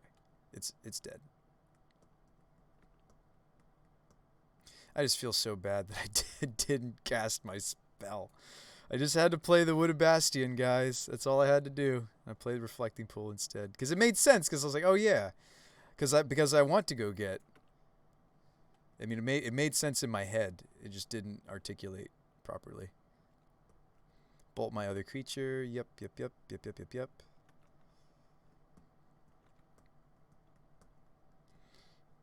Well, it's got to be Auric Champion now, right? Problem with Champion is it's not going to give me Winota triggers, though. Ooh, or we can just draw the Skyclave like a boss. Look at the deck being so kind. Because that's actually what I was considering maybe going and getting.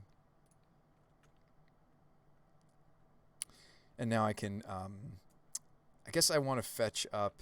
Although Dryad would work with Winota, this Embreth's going to be a tap land. Maybe I should have just played Castle. I think I should have just played Castle, actually. Because like it's fun to think about... Oh, no. Yeah, Dryad Arbor's out in this matchup, right? Yeah.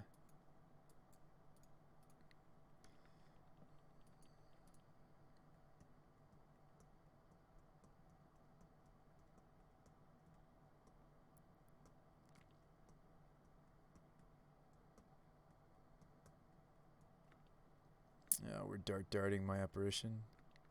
Gross.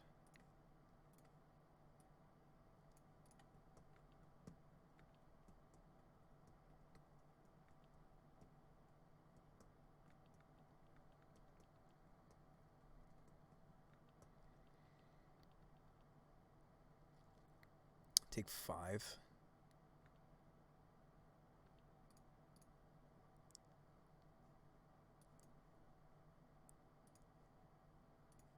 Actually, Sacred Foundry might have been correct there. I mean, I just need a mountain.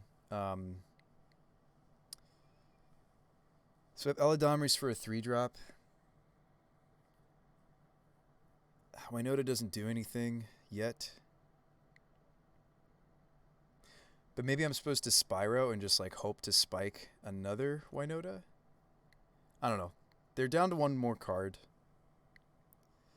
Auric Champion blocks nicely here. I could go get Auric and then play the... I keep thinking I have Dryad Arbor. I don't. Keep thinking I have that card. What can we actually do, folks? I've got Spellskite. There's... Just trying to think if I have something that... I guess I could go get Voice. Voice would block, and then I'd still have something left over that's... a non-human.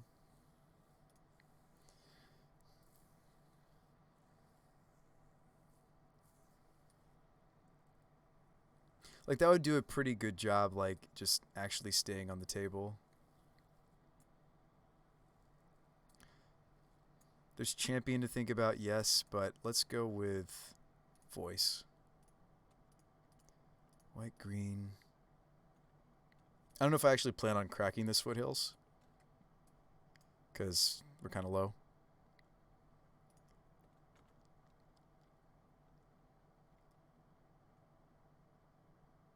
Like, barring them drawing 2 spells here, or having 2 spells here. Okay, they have Sunbaked. It's a recycle. We probably, if we get to do a block, we block the illusion, right?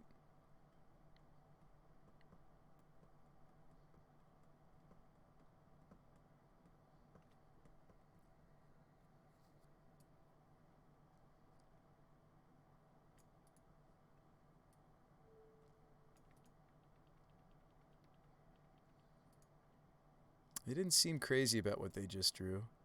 But yeah, I mean, you got to swing the whole team. Keep me honest. Maybe I don't have the luxury to block the illusion, though. Yeah, mutagenic growth on whatever I don't block. Lethal. Nearly lethal. Any other spell does it. This game. You know what? If I hadn't messed up that one turn, do you guys think that this could have been more of a game? Because I could have had the Auric champion. I do wonder. I'll leave the deck up while I got to go do something real quick, folks. I do. Whoops, cancel. I think. Yeah, I think if I hadn't punted that one turn with the land that I played, I actually think we might have had a chance. All right, I'll be right back.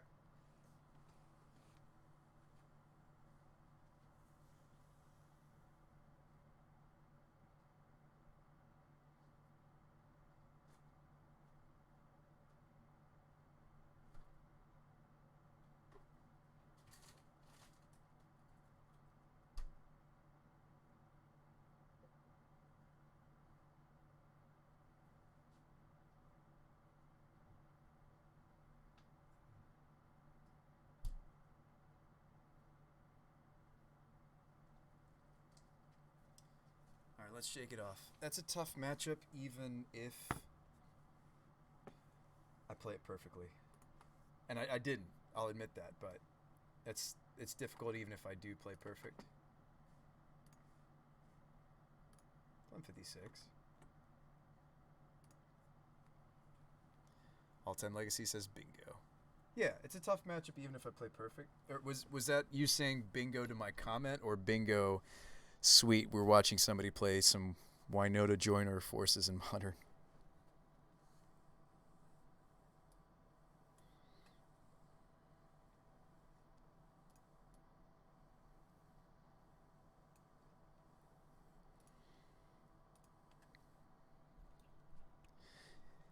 Oh boy.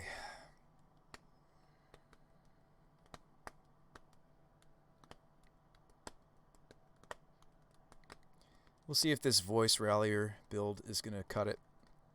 I'm not convinced. But we brought him back. We're going to give him a shot.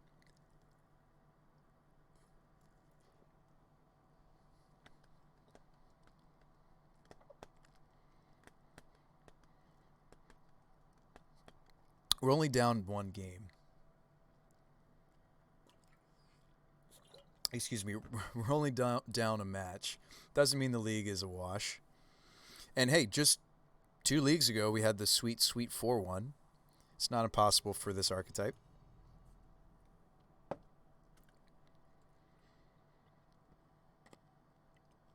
Distortion Strike and Serum Visions. Jeskai Prowess. The Jeskai Prowess I've seen before was a Nib Magus build with Flusterstorm and Ground Rift.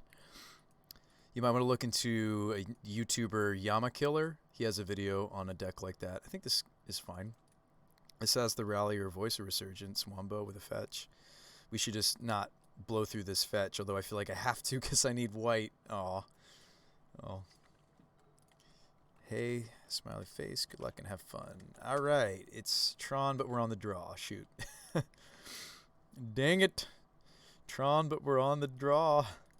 No. That's where we would have needed to draw the accelerant. Right there. Right then, that's when we needed it, folks. Alright. But maybe it's Blue Tron. But Ground Rift is dead. But Flusterstorm isn't. Just be mono red. It's awful, says all time. Just play mono red. Flusterstorm has some play. Doesn't look like it to me, Jade. Looks like they're just trying to do their thing. Give me something good, deck. Alright, well, we'll play our voice and be sad that we don't get to Magus them yet.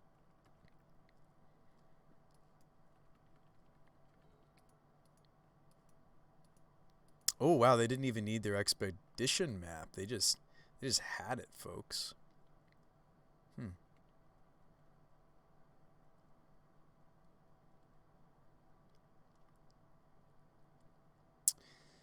We punch Karn, go get Magus of the Moon. Relic of Progenitus. Okay. Map.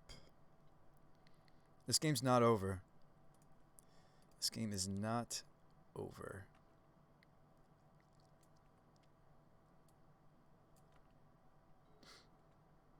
So we punch Karn. Go get a Magus of the Moon by fetching white?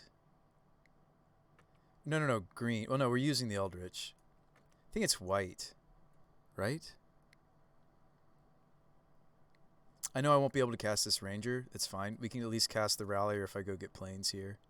Oh, I can't get Plains here. I need another green source. Alright, well, that means we're leaning into the green side of our deck because I'm going to have 2 forests.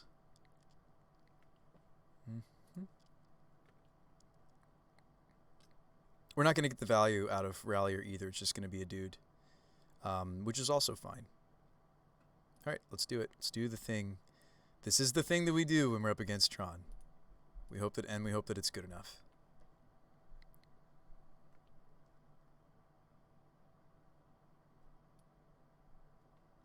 I mean, yeah, I could just go get Winota, but I'm pretty sure I need to moon them.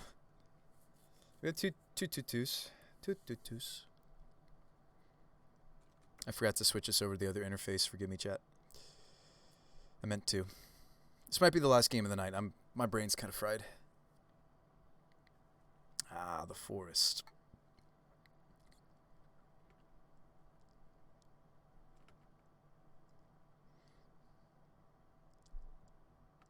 I don't know. I'll play around like some weird removal spell. And attack Karn with both. Actually, if I was playing around some sort of weird removal spell, I was supposed to play the Rallier. Oh, I can't, because I got Forest. Right. That's right. I got Forest.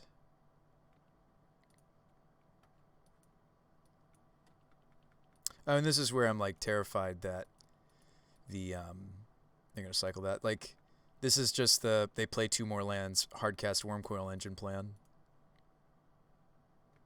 Cycle a main deck Wilt.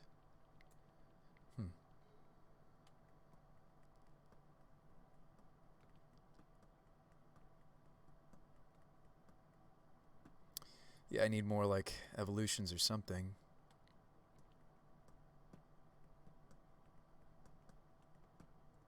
And this is the thing, right? Like, if I don't have a lot of other things going on, we just won't. I should have played the fetches, actually. In case they remove Magus, that this has text. Now, if we were on the play, it's different, right? I might have been able to get a white source. I wouldn't have been as pressured to Eldritch when I did.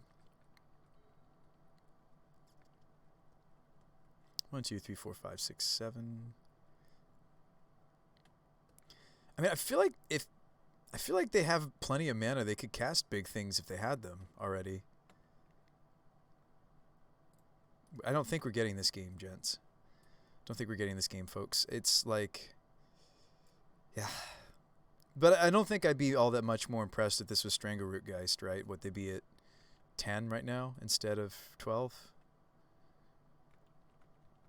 Maybe more than that because it grows. Yeah. Maybe Stranglerootgeist is the way.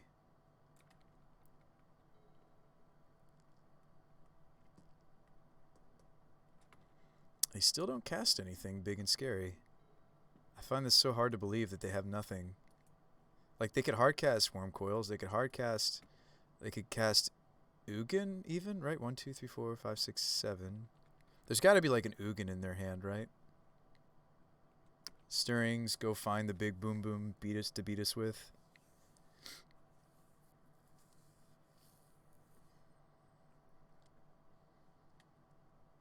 Karn the Great Creator. Yep.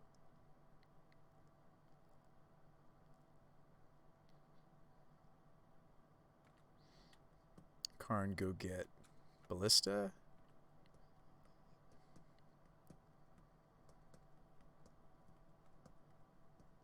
Yep, they choose Walking Ballista. They play Ballista.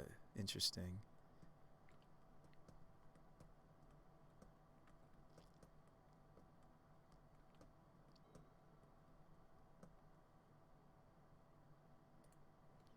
Still can't even play the voice.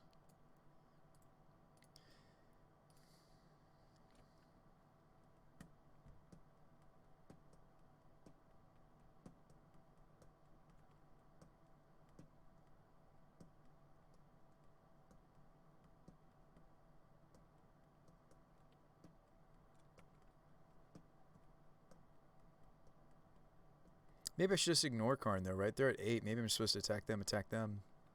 Well, no, I have to push the agenda. I can't just let them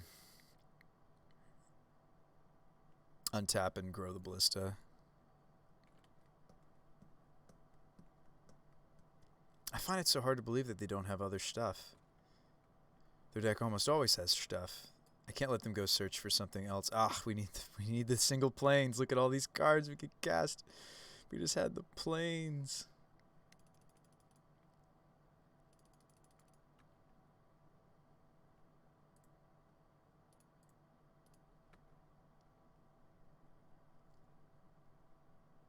I just really find it hard to believe they don't have anything. You know? 1, 2, 3. More cycling. Pulse Marasa. Ah. That'll do it. Pulse. Pulse, play huge Ballista, win the game. Kill Magus, turn on my hand. Is that what's happening? But turn on their hand.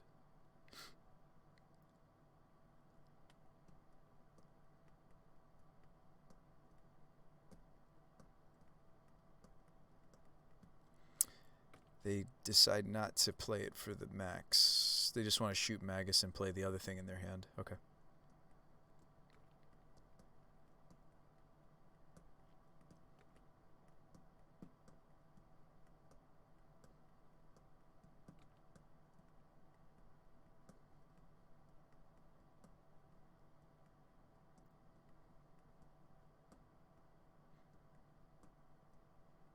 Swag Tusk.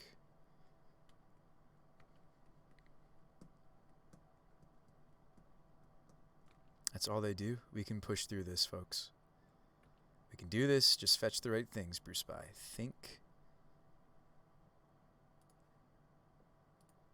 Do the right thing.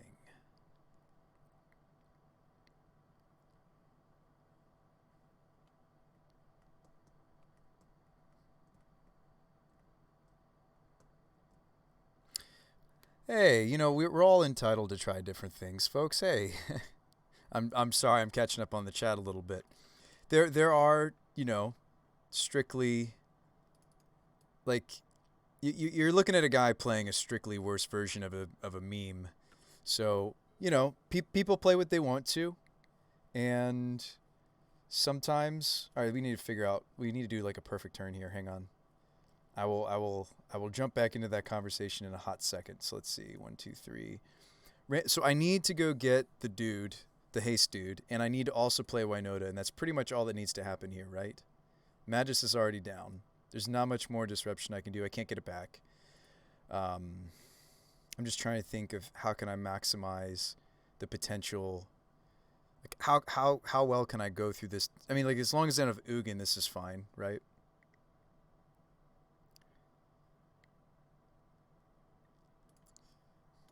I think this isn't actually enough mana. Well, I'm gonna silence them too. So like, it's more. I'm doing more than it might appear. There's the Legion. Play Castle. This is white. 2, 3. Actually, I do have enough mana to do all the things. Sweet. Winota. Play Loyalist. Attack with First Strike. And Trample. 3 triggers. Put that on the bottom of the stack. I do plan to silence my Tron opponent. Maybe I can still get this. Winota. Get rid of. Because we want the tokens. Blade. Now we're talking. Last trigger. Another ranger, or we can get into the fray with the Winota herself. I think extra ranger's correct. Go get Giver. Okay, trample.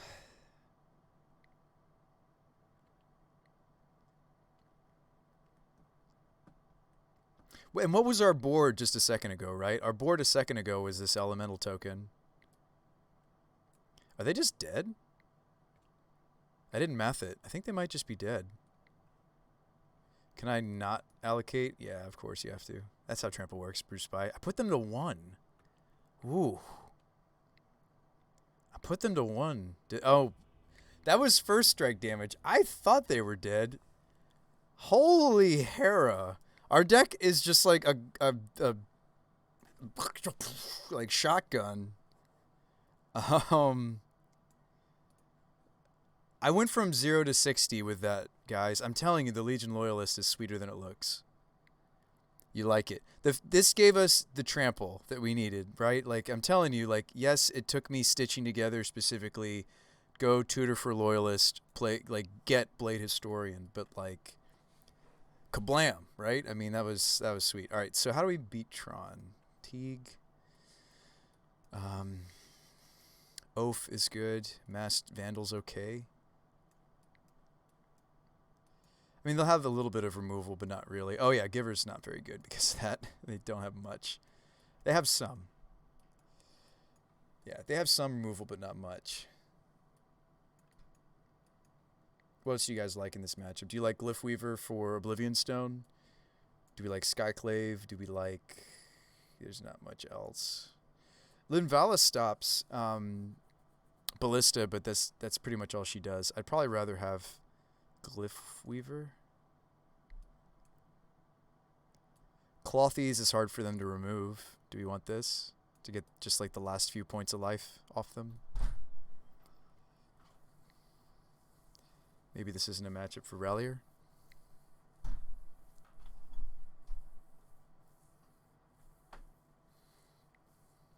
I mean, Groaning Phoenix, you're talking to a guy who's got somebody in his Discord building like a total meme. Let me show you. This is Arthur's deck. Check this out. So speaking of prowess memes, this is something that our friend Arthur is working on. This actually nearly kills the opponent turn 1, this draw that they have. It's like some sort of like weird nonsense where you reveal Chancellor for the green mana, you play Swift Spear off Gemstone Mine, you shoal the Galta, and then you draw the Swift Spear. And draw is gain 2 life, target creature gets +X until end turn, where X is the amount of life you've gained. And we gained 12 off of Galta. And like the Swift Spear gets 2 prowess off this, plus the 2 life gain off the draw. I think this actually might be a turn 1 kill.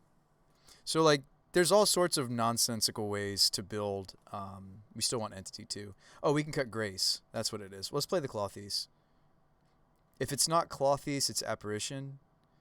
But I'm gonna give the Clothies a try. Yeah, I mean, like, if that's the kind of wonderful prowess nonsense you're into, right? It is nonsensical, but it's sweet nonsensical. I will keep this. It's got 2 sideboard cards and a tutor. Seems right. Yeah, go for it. Absolutely. Ooh, Teague might be better to play, though. All right, make a plant.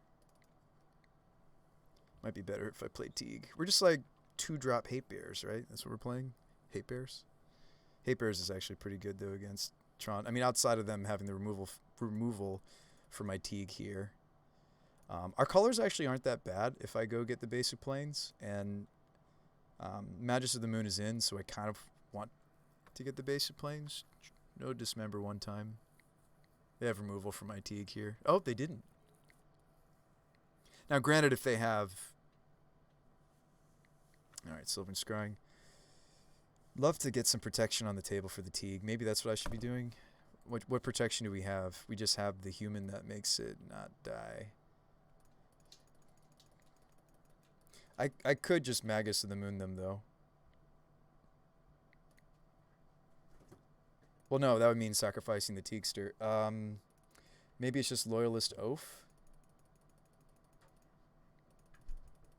Loyalist Oath?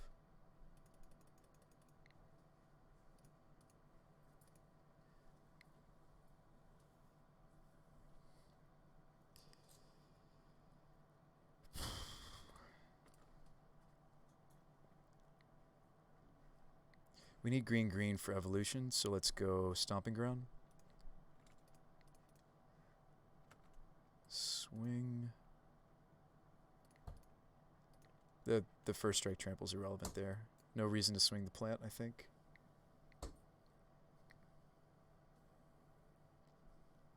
We just look like hate bears.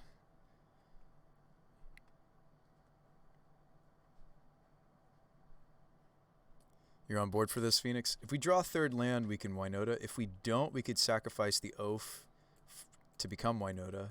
Blast Zone. Blast. Alright. So they get to kill my Loyalist. Spyro. Okay. I think we sacrifice Oath and just start Winota-ing. We could moon them.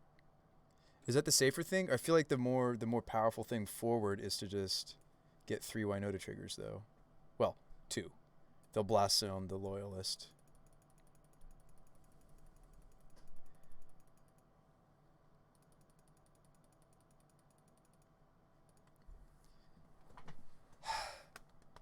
If I go get Moon, I cut off the Vandal in my hand. All I have is pretty much Entity, and I have to draw... I also have the Spyro.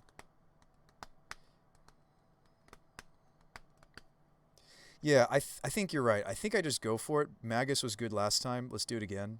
Actually, wait, cancel. Let's attack first. If I'm getting Magus... Like, I was doing that before combat, because I was considering... all of that I was considering before pre-combat, because I was considering... going for Winota. I think I'm just 1 land off of this. I think I go for Magus. They didn't have removal for Teague or for Collector Oath, so I think we're pretty safe to just go for this. Their deck doesn't have a lot of room for too many removal spells. So we may see them pop this, which makes them go down a land, though. Ooh, they have the Warping Whale. Gross. Okay. Oh, they had the Warping Whale, guys. They had it. Oh, boy.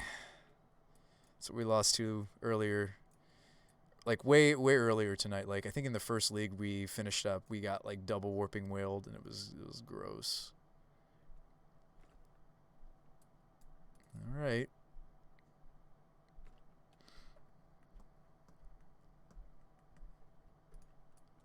Alright. Maybe we just draw a land? Okay, we didn't. Do I just play Entity? That seems like not great.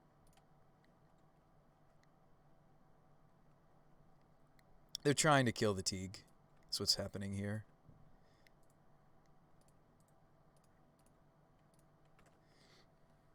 Swing 3.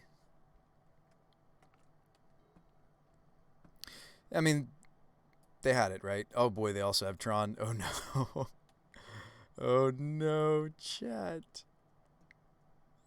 Oh boy.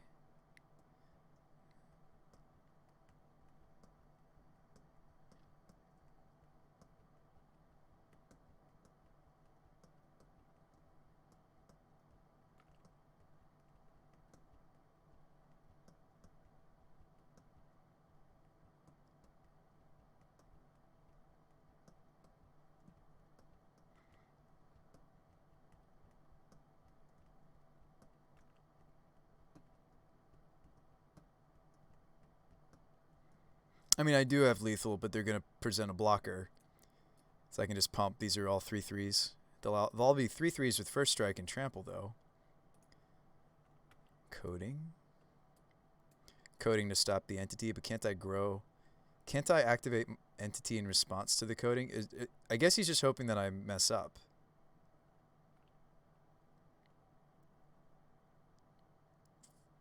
Like, can't I just do this? I have 3/3s. J-Mac?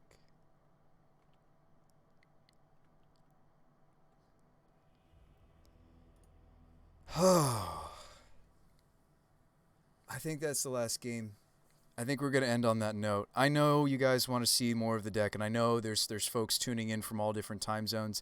It's late. I've got an early morning tomorrow. And this has been a lot of fun. I've really been enjoying the deck. I didn't think that I would enjoy this deck. I thought this was going to be a flash in the pan for me. I thought this was going to be we build it and I play one league and I give up. Really, seriously, I did not think I was going to enjoy this archetype as much as I have. So thank you guys, and you guys have also brought a lot of pleasure to the experience of me playing this deck and streaming it and such. So thank you guys for being as awesome as you are. Why don't we, before you head out, let me look on Twitch and see if there's some other sweet, spicy Moto players. Some other modern players perhaps, or legacy players before I head to bed. You can post your list, Phoenix, in the Discord, by the way. Did I not let you know that that's a good place to do it perhaps? Because there you'll find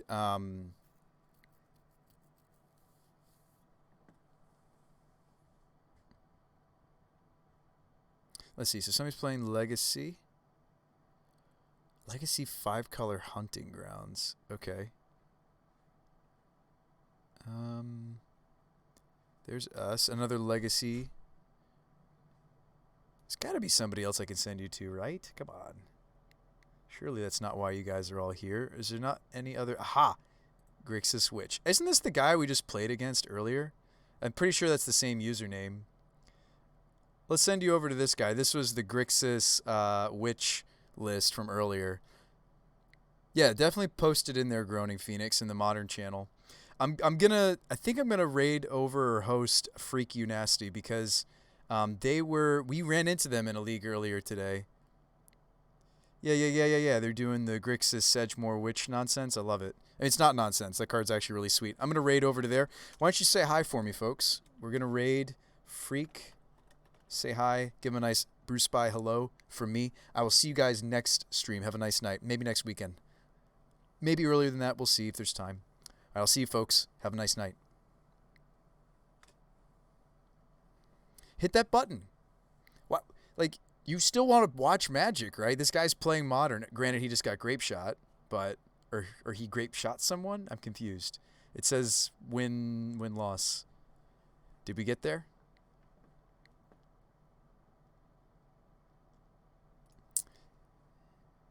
All right, let's raid now.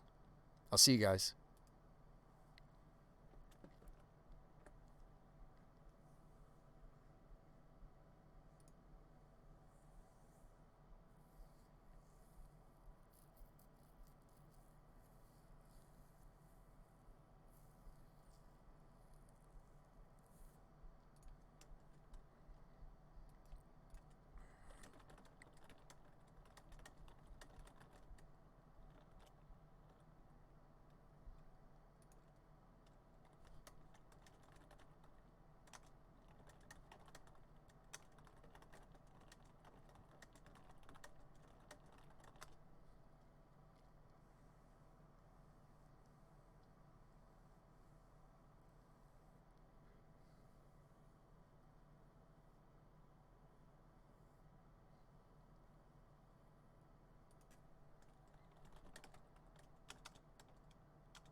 Yeah, this list looks sweet. If you guys haven't, go check out Bruce Spy, the Magic guy. He likes to do exactly as his name says in Brew. Mostly in the modern format that I've seen, and has some really cool stuff. He's been working on a Winota list for a while. Much better than the one that we had going. So go check it out. Throw him down a follow.